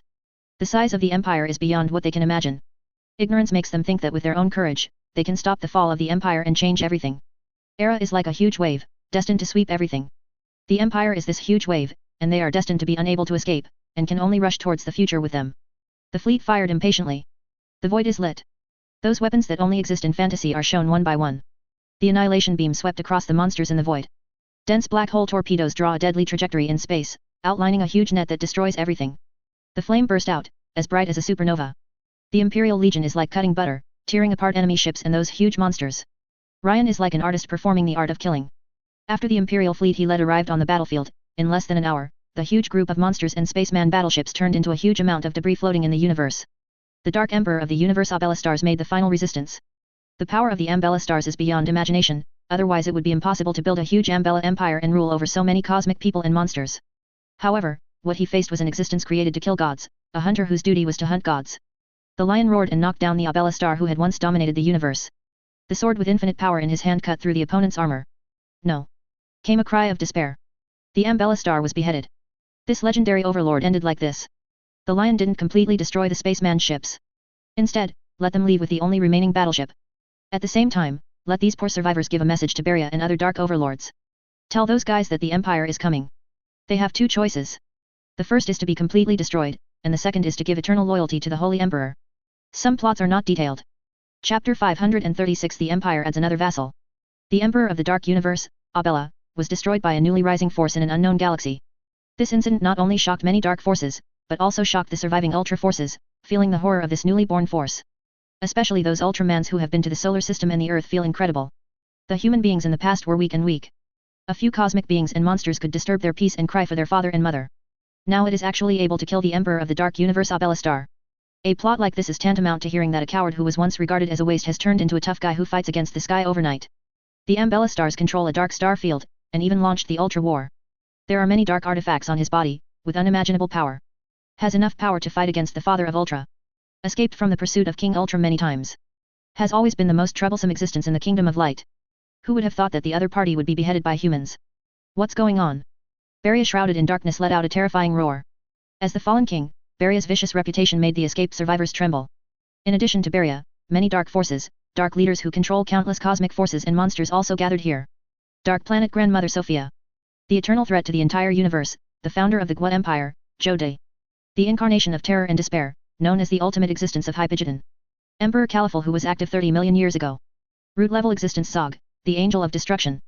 Born in eternal chaos, it is Gridham that exists fearfully in all cosmic dimensions. Everyone is a terrifying existence. It was they who destroyed the most powerful Ultraman force in the universe, the Kingdom of Light, and forced many newborn Ultramans to go to the sky and have nowhere to go. Now, they are assembled again. The death of Abella, Emperor of the Dark Universe, made them realize the seriousness of the matter. A force that threatens them is rising. They will never let each other rise. The purpose of gathering here is to destroy each other with fierce means. Completely snuff out the seeds of hope. They will never let this universe shine again. Several cosmic beings tremblingly spoke out the ultimatum issued by human beings to the entire universe. Surrender or perish. It's really arrogant. Beria's anger made countless monsters tremble, and the few cosmic beings were hit by the light released by the combat instrument in his hand, and they exploded instantly. Go out and destroy that civilization. They know that they are facing the most terrifying and evil force in the universe.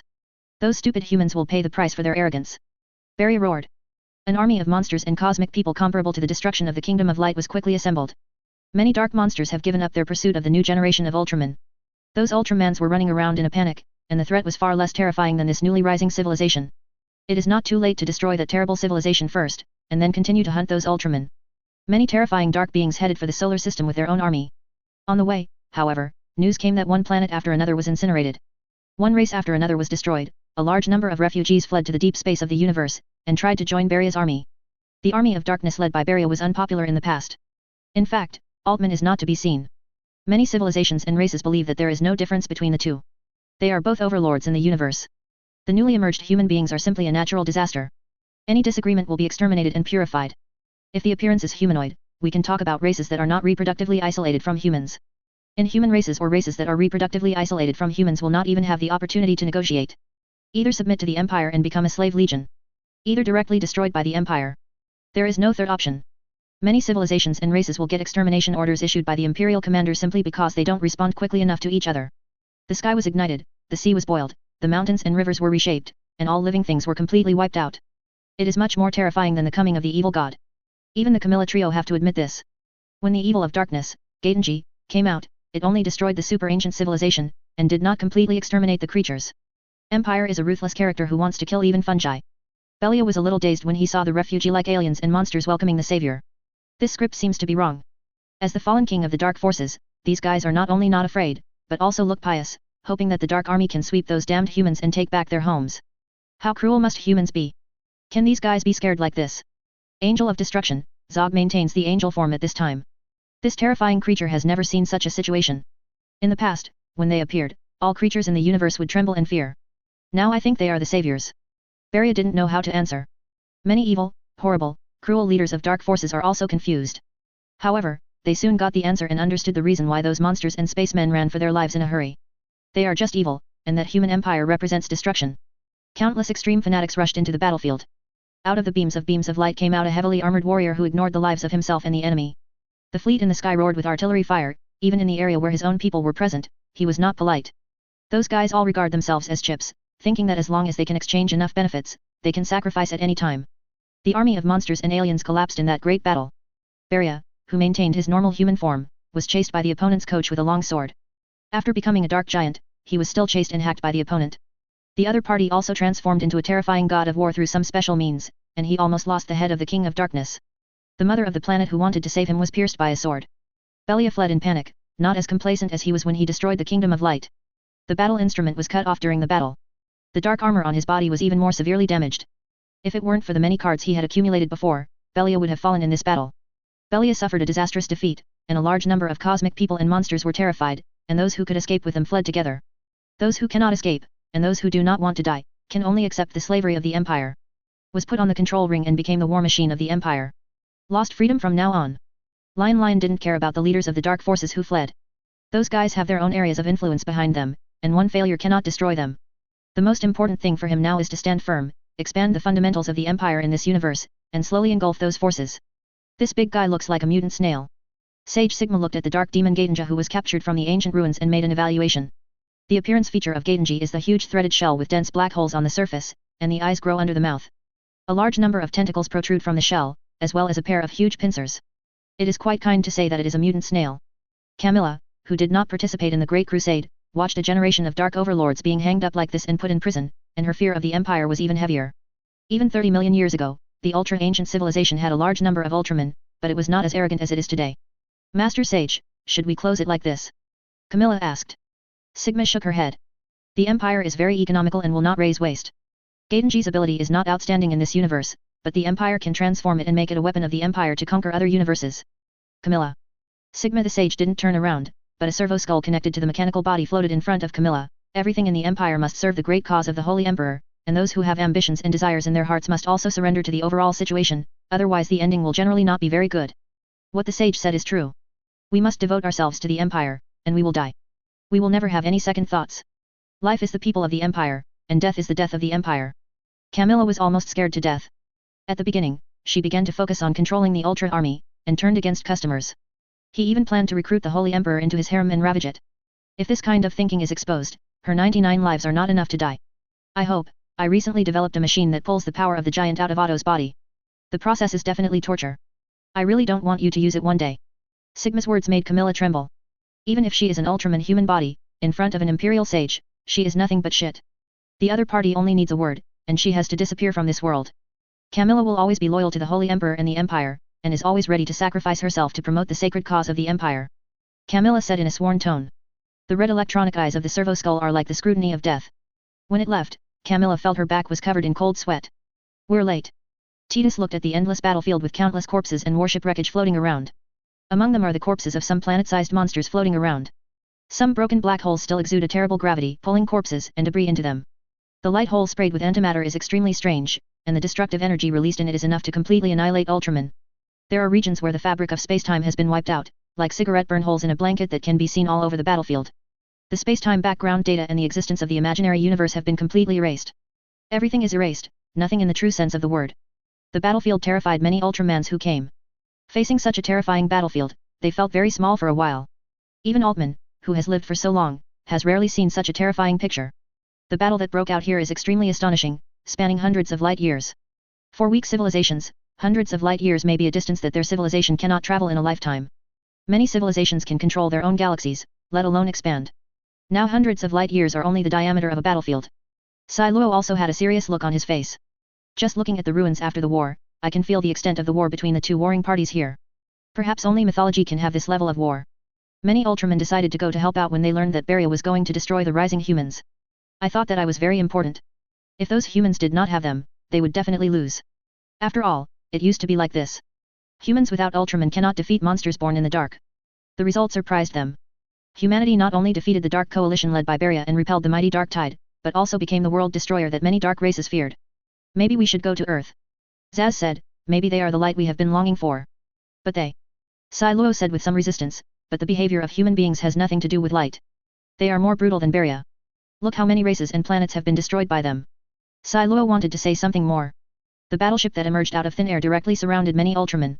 There are so many of them that they far exceed Ultramen who wants to come to support humans. Remove the transformation, or we will attack. A cold voice sounded in the minds of many Ultramans. The black muzzle was shining with light, and all the artillery of the fleet was accumulating energy, and locked on every Ultraman suspended in the void. As long as they show any tendency to attack, the fleet will open fire without hesitation. Ciro wanted to break out of the encirclement, but when he saw the energy shield propped up by the opponent and the wreckage floating on the battlefield, he knew that such an approach was definitely the most stupid way to kill. Removal of gigantism. Sai Luo said to other Ultramen, we have to talk to humans. Ciro and many Ultramen lifted the transformation and entered the battleship of the Empire. They were asked to wear restraint rings. Several Altmans felt that this was a humiliation, but seeing the technicians who were armed with live ammunition and ready to activate the suppression device, they still chose to take care of the overall situation. Human beings have the ability to kill monsters, so naturally they can also deal with Ultramen.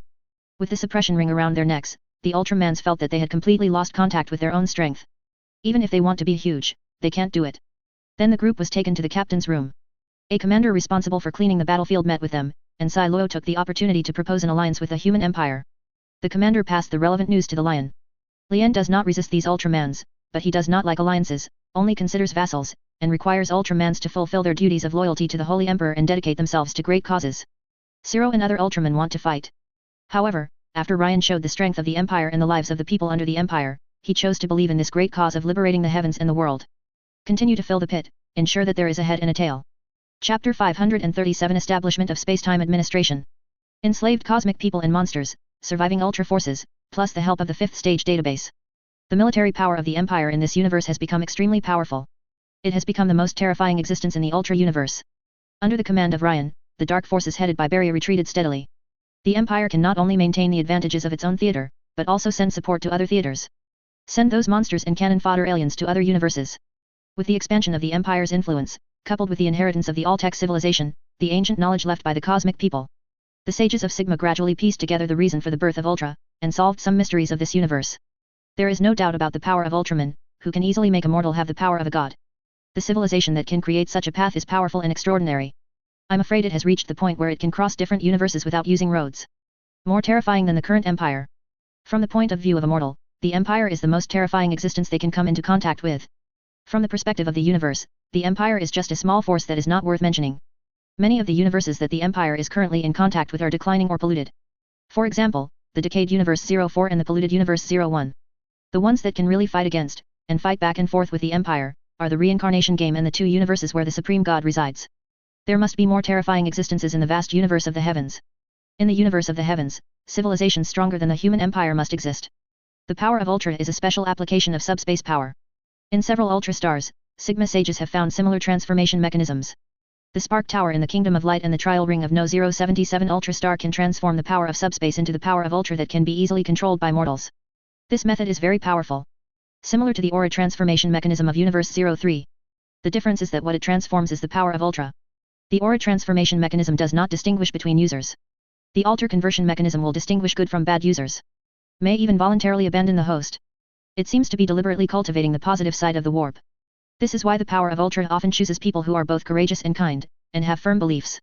All kinds of beautiful qualities of the human body will continuously stimulate the transformation mechanism of the subspace, making it stronger and stronger. The power of Ultra exists everywhere in the universe. As long as you are recognized, you can become Ultraman. But most of them are humans. Even if other races are recognized, they still become monsters. It may be due to the long time.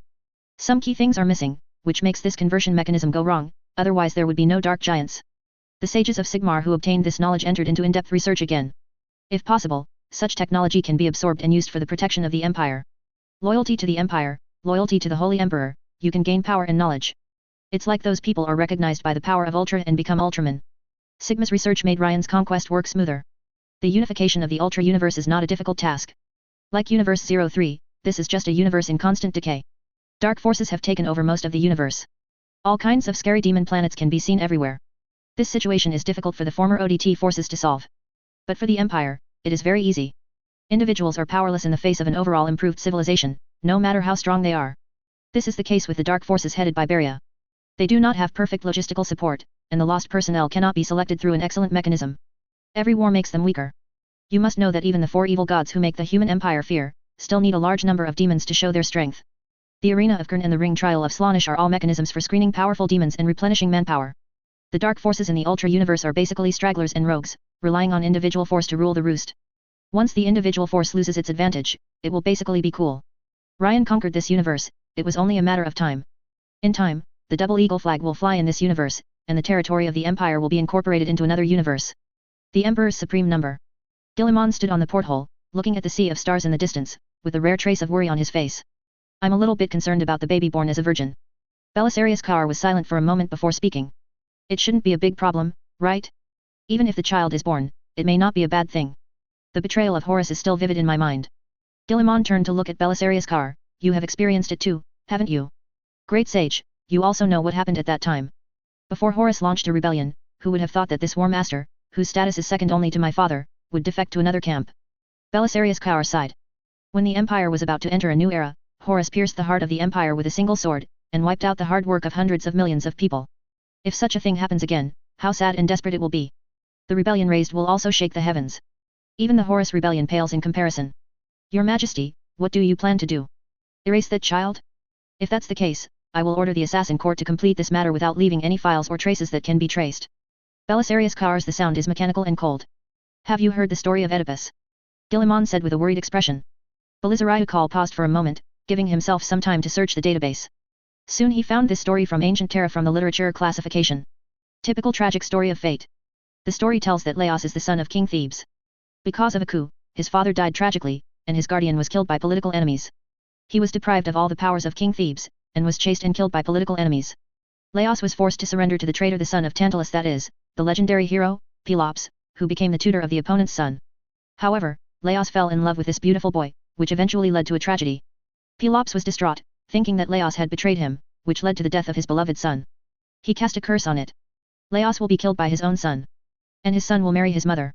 Some changes allowed Laos to return home and become king again. He was terrified of this curse and dared not have with his wife. But after a drunken night, he had with his wife overnight, and finally Oedipus was born. Laos was terrified and abandoned his son into the mountains, hoping to avoid the prophecy. Who would have thought that Oedipus was rescued by a shepherd, became the adopted son of King Corinth, and became the legal heir? The priest of the temple predicted that he would kill his father and marry his mother. The filial Oedipus was afraid that such a prophecy would come true, so he went into exile and vowed never to return. Oedipus went to Thebes, and the king at the time, Oedipus's biological father, was going to the temple of Delphi to ask the oracle to repel the lion-faced monster Sphinx. The other party blocked the way in Thebes and asked people to solve a riddle. What is the animal that walks on 4 legs in the morning, 2 legs at noon, and 3 legs at night? Unable to solve it, the Sphinx devoured the residents of the city. The father and son who didn't know each other met on the road, and a conflict broke out. In the end, Oedipus killed the king of Thebes, that is, his father. After entering the city of Thebes, Oedipus solved the riddle of the opponent, saved the city of Thebes, was elected king by the residents of the city, married his mother, and gave birth to 2 daughters and 2 sons. When the truth was revealed, the painful Oedipus stabbed his own eyes, and the biological mother committed suicide in shame. This story is about the tragedy of fate. Laos, who wanted to avoid fate with all his heart, finally contributed to the realization of fate. Gilliman didn't kill the child born with the help of a virgin, because he was worried about this. The empire has become powerful enough to control the fate of those weak civilizations and individuals. For example, the magic ending device can easily do this. However, the deeper one analyzes fate, the more terrifying one can perceive it. It is too complicated, running through the entire universe of the heavens. The stronger one is, the deeper one is trapped in fate. Then shall we leave that child alone? Asked the great sage. Gilliman shook his head. I plan to take this child away from the child's mother and block all news about it. Some ancient heroic souls have returned, and they have a deeper understanding of destiny. Maybe they can teach this child and steering this kid down a whole new path. Which hero do you plan to let teach that child? Asked the great sage. Malkador. Gilliman said the name he had considered for a long time. The old man who assisted the emperor in building the empire, perhaps besides the emperor, cared about human beings the most. Gilliman had long planned to reincarnate Malkador. But the soul of the other party is too broken, and it will be a big problem to reincarnate rashly. Gilliman had no choice but to give up. Let Malkador take on the task of guiding other loyal heroic spirits. With the help of such a process, Malkador was able to retrieve his fragments. So far, Malkador's soul is almost done. As long as the emperor returns, his soul will be complete. At present, reincarnation is also possible, but too powerful spiritual energy cannot be used. Letting Malkador guide the child was the best way Gilliman could think of. He doesn't want to learn from the Eldar to deliberately prevent the so-called prophecy or destiny. Who knows if another Engran tragedy will be created? Even if this child is destined to kill himself one day, Gilliman will accept it calmly. There is nothing eternal in the world. Even if you are the supreme ruler of the empire.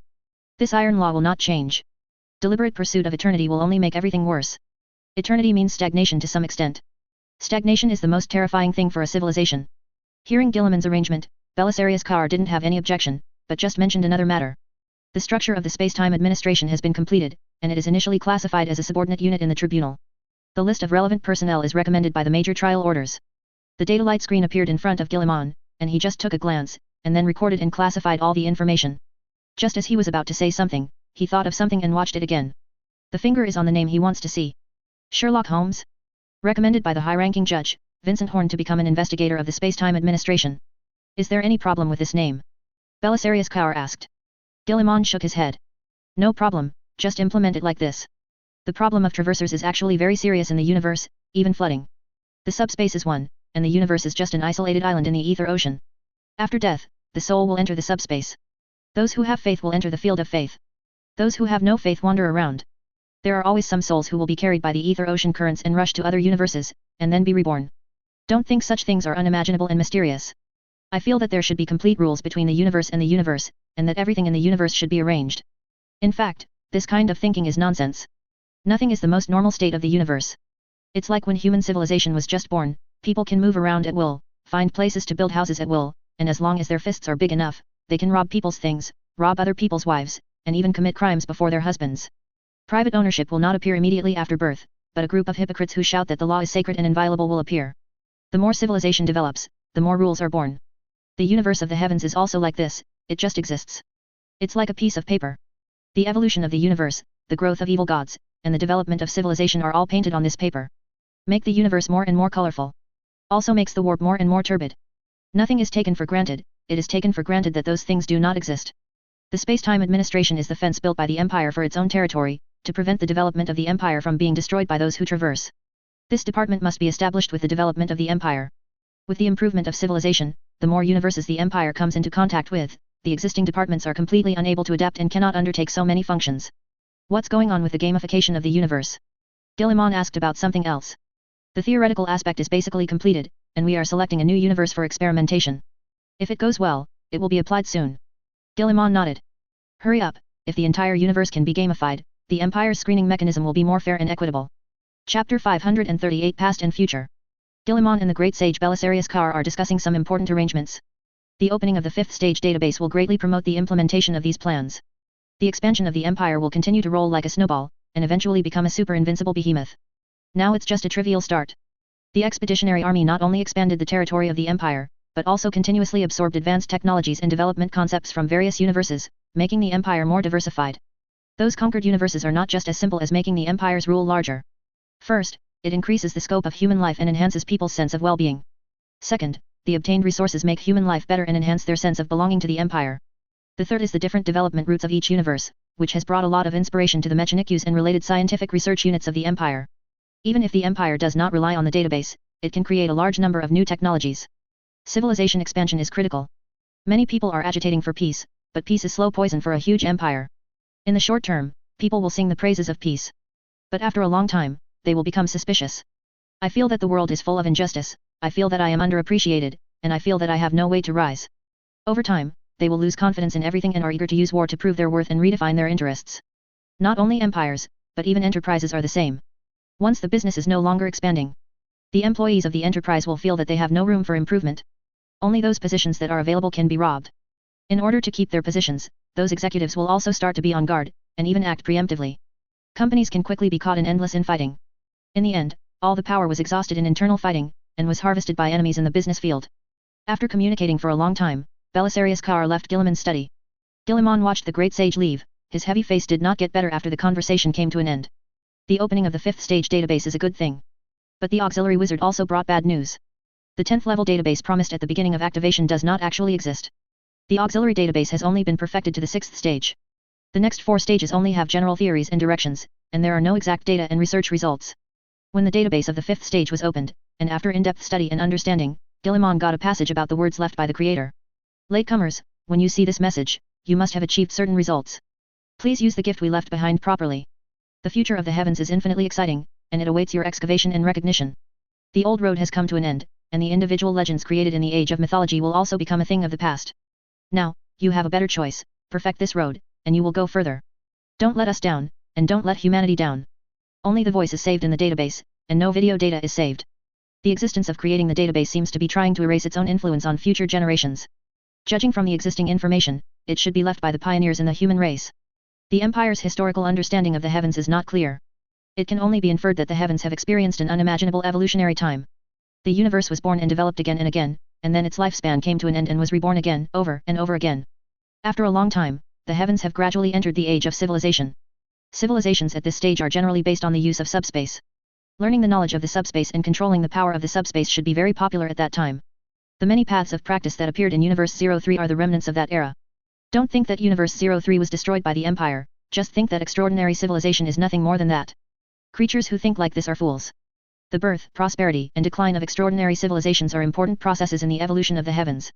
It's like biological evolution has to go through unicellular, multicellular, aquatic, terrestrial, and other stages. A civilization needs to go through tribes, slaves, feudalism, and industry, and go out of the planet it belongs to, into deep space, into the galaxy, into the universe, and finally out of the universe. Looking at the previous stage with the eyes of a latecomer, you will definitely feel that that stage is backward and ignorant. But he didn't know that he was just an insignificant existence in the evolutionary history. Extraordinary civilization is prevalent, countless paths of practice have been opened up, and the brilliance is indescribable. At this time, a group of pioneers realized the limitations of the transcendent path. It is also possible that some civilizations rely on technology to repeatedly challenge the status of those extraordinary civilizations, making them realize that the road to the extraordinary has come to an end, and it will be extremely difficult to take another step forward.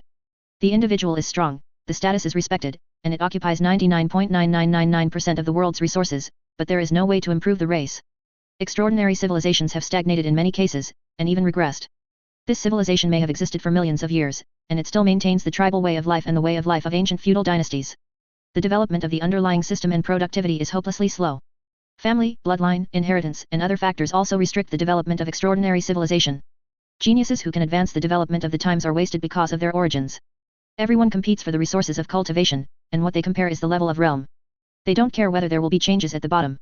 The thoughts of those people are firmly imprisoned by extraordinary practice. Unwilling to think about other possibilities in this world. The power structure of the extraordinary civilization is very stable, and the bottom layer cannot compete with those well-established inheritances and families. Advocates blood theory and does not value personal efforts.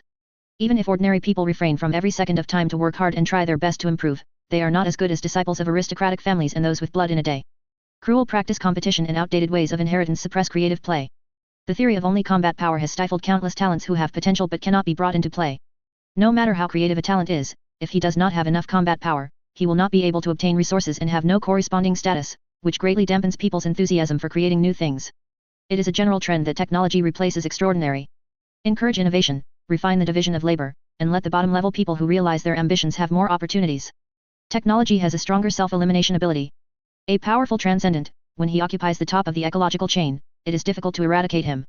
Because his natural lifespan has become extremely long, much longer than ordinary people. Coupled with the strength of power, it is not difficult to fool and guide the development of a civilization. In addition, extraordinary civilization does not require universal education and various advanced knowledge. Many people may be illiterate before entering the path of practice. After mastering the cultivation method, he is also good at using spiritual consciousness and so on. There is a generational gap between illiterate mortals and spiritual practitioners, resulting in the division of civilization. The long lifespan of the top-level organisms makes the change of power extremely slow. A wrong idea may last for millions of years without being corrected, and may even become a special unspoken rule. However, what a scientific and technological civilization needs are countless talents. No matter how fooled by those in power, he still has to cultivate enough elites to maintain a civilization that does not decline. It seems that Guilliman didn't have the human empire before he woke up. No matter how corrupt the Terra Council is, it has to maintain enough human elites to slow down the decline of the empire. It is a general trend for technological civilization to replace extraordinary civilization. It is also the biggest change in the era of hundreds of billions of trillions of heavens. Some of the self-sacrificing forefathers of humanity realized this. They began to reform slowly, trying to transfer human beings from the extraordinary path to another path that is more suitable for the future. Reforms will lead to conflicts, which are very likely to turn into wars. Conservatives must be unwilling, thinking that extraordinariness is the law of the ancestors, and technology is just a small doyle. Once they came and went, war broke out.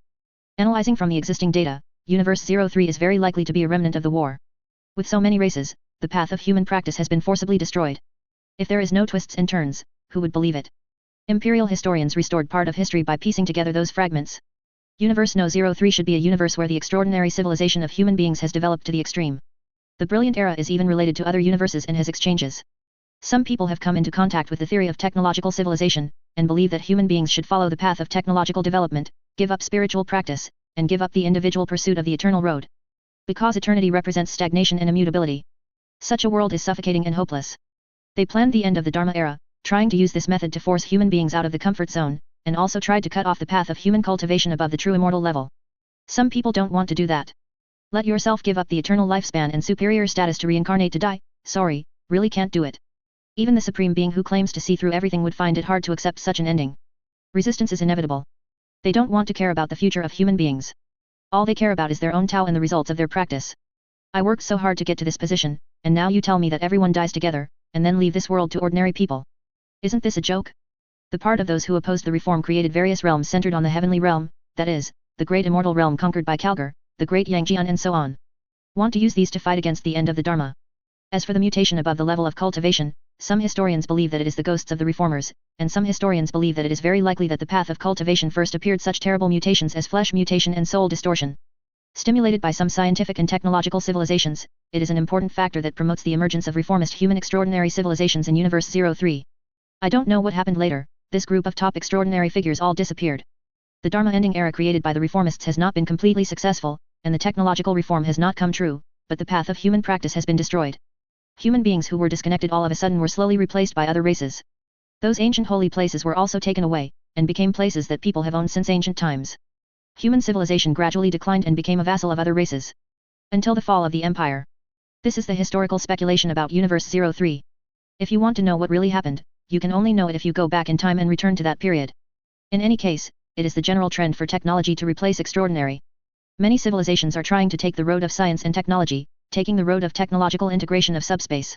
Reincarnation game, Ultra Universe, Supreme God are all trying. Combining various scientific and technological concepts with the subspace, trying to embark on a new path. None of these roads is superior.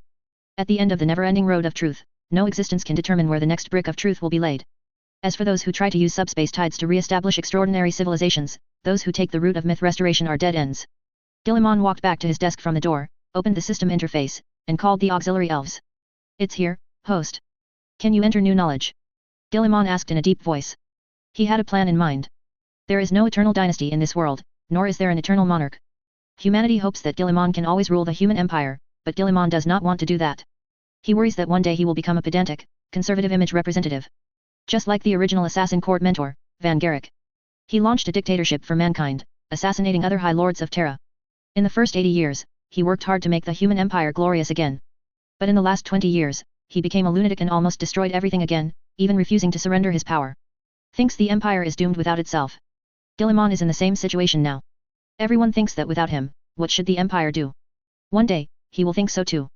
Think of yourself as unique and as indispensable. At that time, who will stop him, a madman? Yes, host. Enter all the knowledge of the empire into your database. Guilliman issued an order. At the same time, I will give you the authority second only to me, but you are not allowed to interfere with the fate of mankind, unless they are clearly caught in a situation where they cannot only by solving the crisis, and most likely causing self-destruction, can you choose a qualified host again and guide him to use those knowledge and authority to save mankind. Understood. This command has been written into the underlying data code, and will become one of the most important rules for assisting elves. Guilliman nodded. After the 6th stage database is opened, the auxiliary system will be useless to him. He will find a way to separate this system, and then put it in the Empire's brain matrix, let it read all the knowledge, and leave it to the next successor. The Empire may be destroyed one day, just like the countless civilizations that humans have destroyed, disappearing into the long river of history and becoming a small splash in it. In the distant future when they disappear, those poor people may fall into darkness and despair again, looking up at the starry sky and praying for salvation. At that time, there will be another successor who will turn out to do what he once did, bring mankind out of the abyss, and then push them forward. After giving the order, Guilliman closed the system interface, sat in his seat, and thought about what his successor would be like. Clever? Cunning? Cruel? Or kindness and fraternity? Let it be, Guilliman whispered. The person who created the system and left the knowledge database to himself may have thought about the same problem.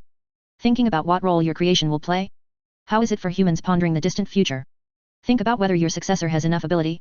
Thinking of this, Guilliman smiled. Chapter 539 ends. Let future affairs be handled by future people. Guilliman planned out the Primarch and his exit time. Then encrypt this file. Wait until everything is in place. Like the previous empire. The Primarch and he will both leave and gradually disappear in human history. This document will also be handed over to everyone in the Council of Terra. Power will not be handed over suddenly, but subtly. The Mortal Council slowly takes over all power. When the gamification of the universe and the subspace spirit of all human beings are perfectly connected and solidified, it is the time for them to leave. At that time, there will be no barriers between people. They are able to feel each other's pain and joy. In this way, the losses caused by miscommunication can be greatly reduced. As for the handling of the traitorous original body, Guilliman also has a brand new plan. He'll get this done before he leaves. The traitorous original body must not stay, no matter what the reason for the betrayal is. Betrayal is betrayal. It doesn't mean that there are hardships that can put countless human beings in danger. Those innocent people are not capable of harming those Primarches. Was dragged into the dark abyss by them, and almost became extinct. If such crimes can be forgiven with reasons, then the Empire will be in chaos. Simply killing the traitor Primarch is not a good way. In a way, the traitor Primarch is an asset to humanity. The 4 evil gods took away these assets and declared them to be their own. But they belong to humans after all. When the Emperor created a Primarch, he took a name from mythology. This is not an accidental move. The name is a very special thing. It is related to a person's destiny and future path. The Primarch itself is the echo of the human subspace, those ancient myths that have been sung by countless people. The Emperor molded it into a physical body. Guilliman planned to extract the essence of these guys, then dismantle them into pieces and hand them over to different creatures. It is as if the Emperor implanted the shard of Magnus' loyal soul into a loyalist, making him one of the Grey Knight's founding 8 mentors.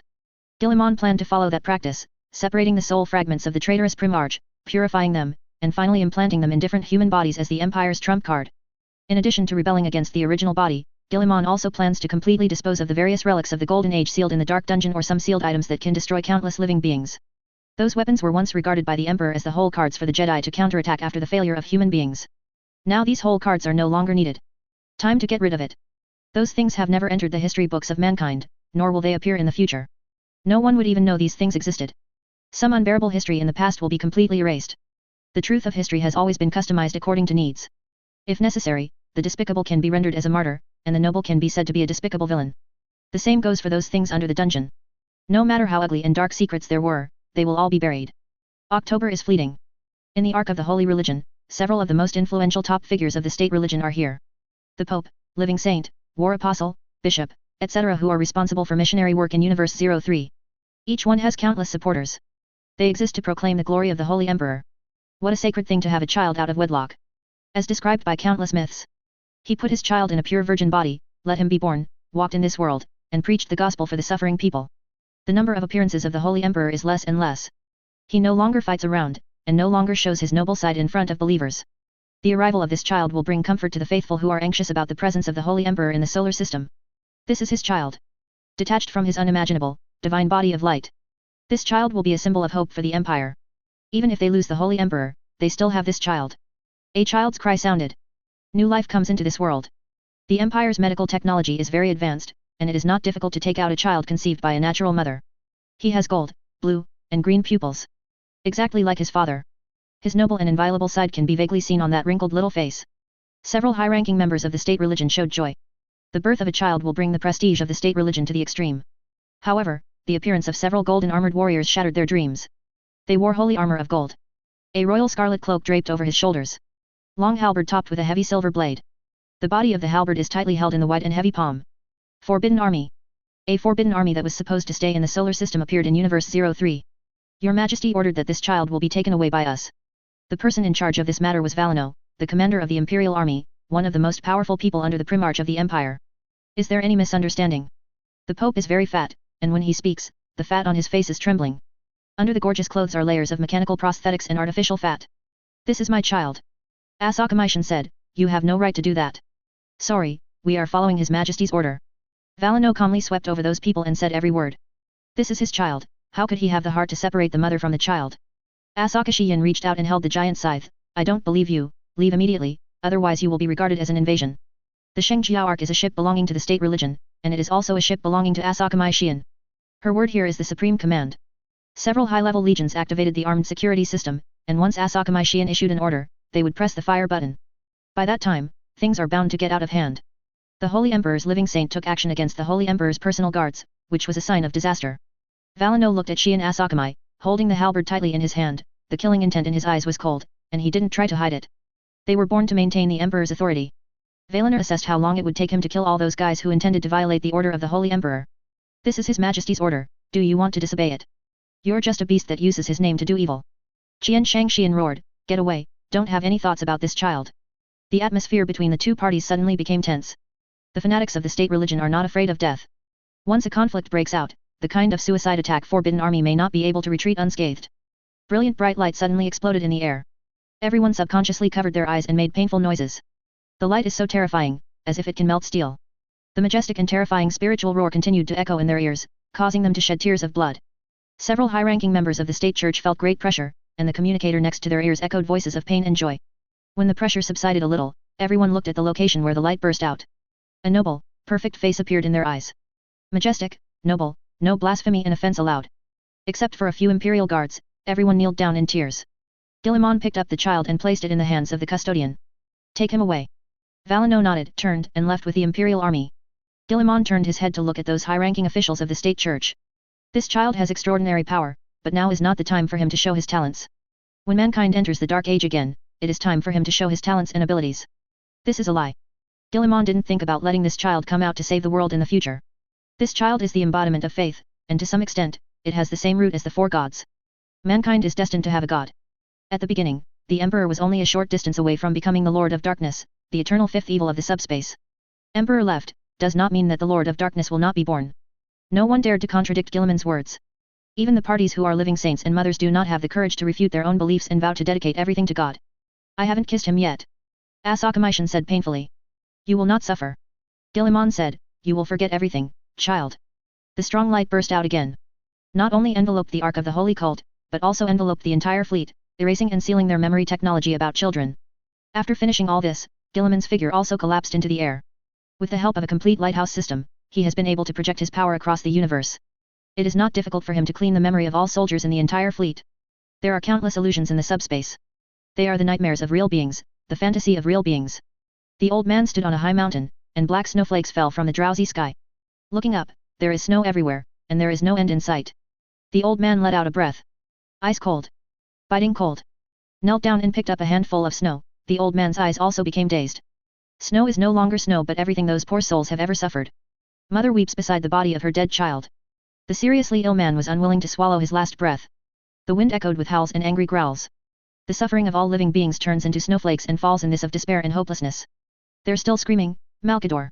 A steady voice came. The old man turned his head and looked over. A young man wearing a crown of thorns and dripping blood came out from the snow behind him. He looks exactly like Guillemon. They are manifestations of pain, naturally screaming and roaring day and night. Fukin is winning, and soon they will have their throats slit and be silent, Malkador said. Then you didn't hear the first cry? A new warp creature was born, and what's more terrifying, it was born with the help of human faith. The Emperor was right to reject faith, which was never something to be controlled. I am using it, and it is also using me. This reminds me of a story that looks absurd but actually makes sense. Did humans tame rice, or did rice tame humans? Humans have to open up fields for rice and divert water to irrigate it. I even took the initiative to conduct research to help it evolve and better adapt to the environment. When that child appeared, I often wondered whether I controlled the belief or the belief controlled me.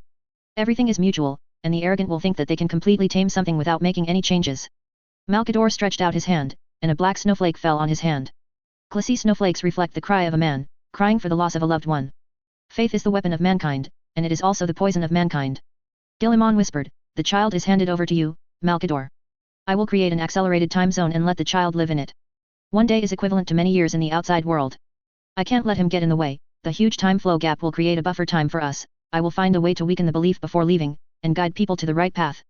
Wait until this child grows up great, when the power is mastered, the empire is already on the right track, and by that time, they will no longer want a god. Gilliman looked at Malkador, his eyes were like burning suns. Don't let me down, Malkador. We are not far from our final success. Malkador nodded. I will never disappoint your expectations, your majesty. Tribunal, temporary station. You once swore that you would never serve the empire. Watson, your thinking is wrong. At that time, our vision was so shallow that we could see only Wudu and a small world. Such a world is not worth mentioning in the vast empire. Besides, if the Queen executes a soldier in order to stabilize the situation in Wudu and protect millions of people in Wudu? Do you think the Queen is unforgivable? You're so eloquent, Sherlock. No, I never like sophistry, I just explain the facts. Sherlock reached out and fiddled with the hologram, and turned to look at Watson. Okay, we don't need to argue about such things, there are still many cases waiting for us, go and solve it. It started from this one, a local demon was accused of murdering 3 imperial personnel, and the local trial court demanded that the demon should be exterminated, so as to make an example. This is a great crime, and the evidence is overwhelming, what else can we do? Watson said puzzled. I have read the dossier, and there are many doubts. I suspect that this demon was framed. What does it matter if the demons are framed? They deserve to die anyway. But I still can't stand it. As long as I see the fog, I want to push it away and look at the things behind. And this matter is not so simple. It is very likely that it is a case of imperial corruption in my eyes. I just want to let the other side, the devil is just a scapegoat. It's getting more and more crazy, you actually want to clear up the grievances of a demon. In this way, my brain can be completely stimulated.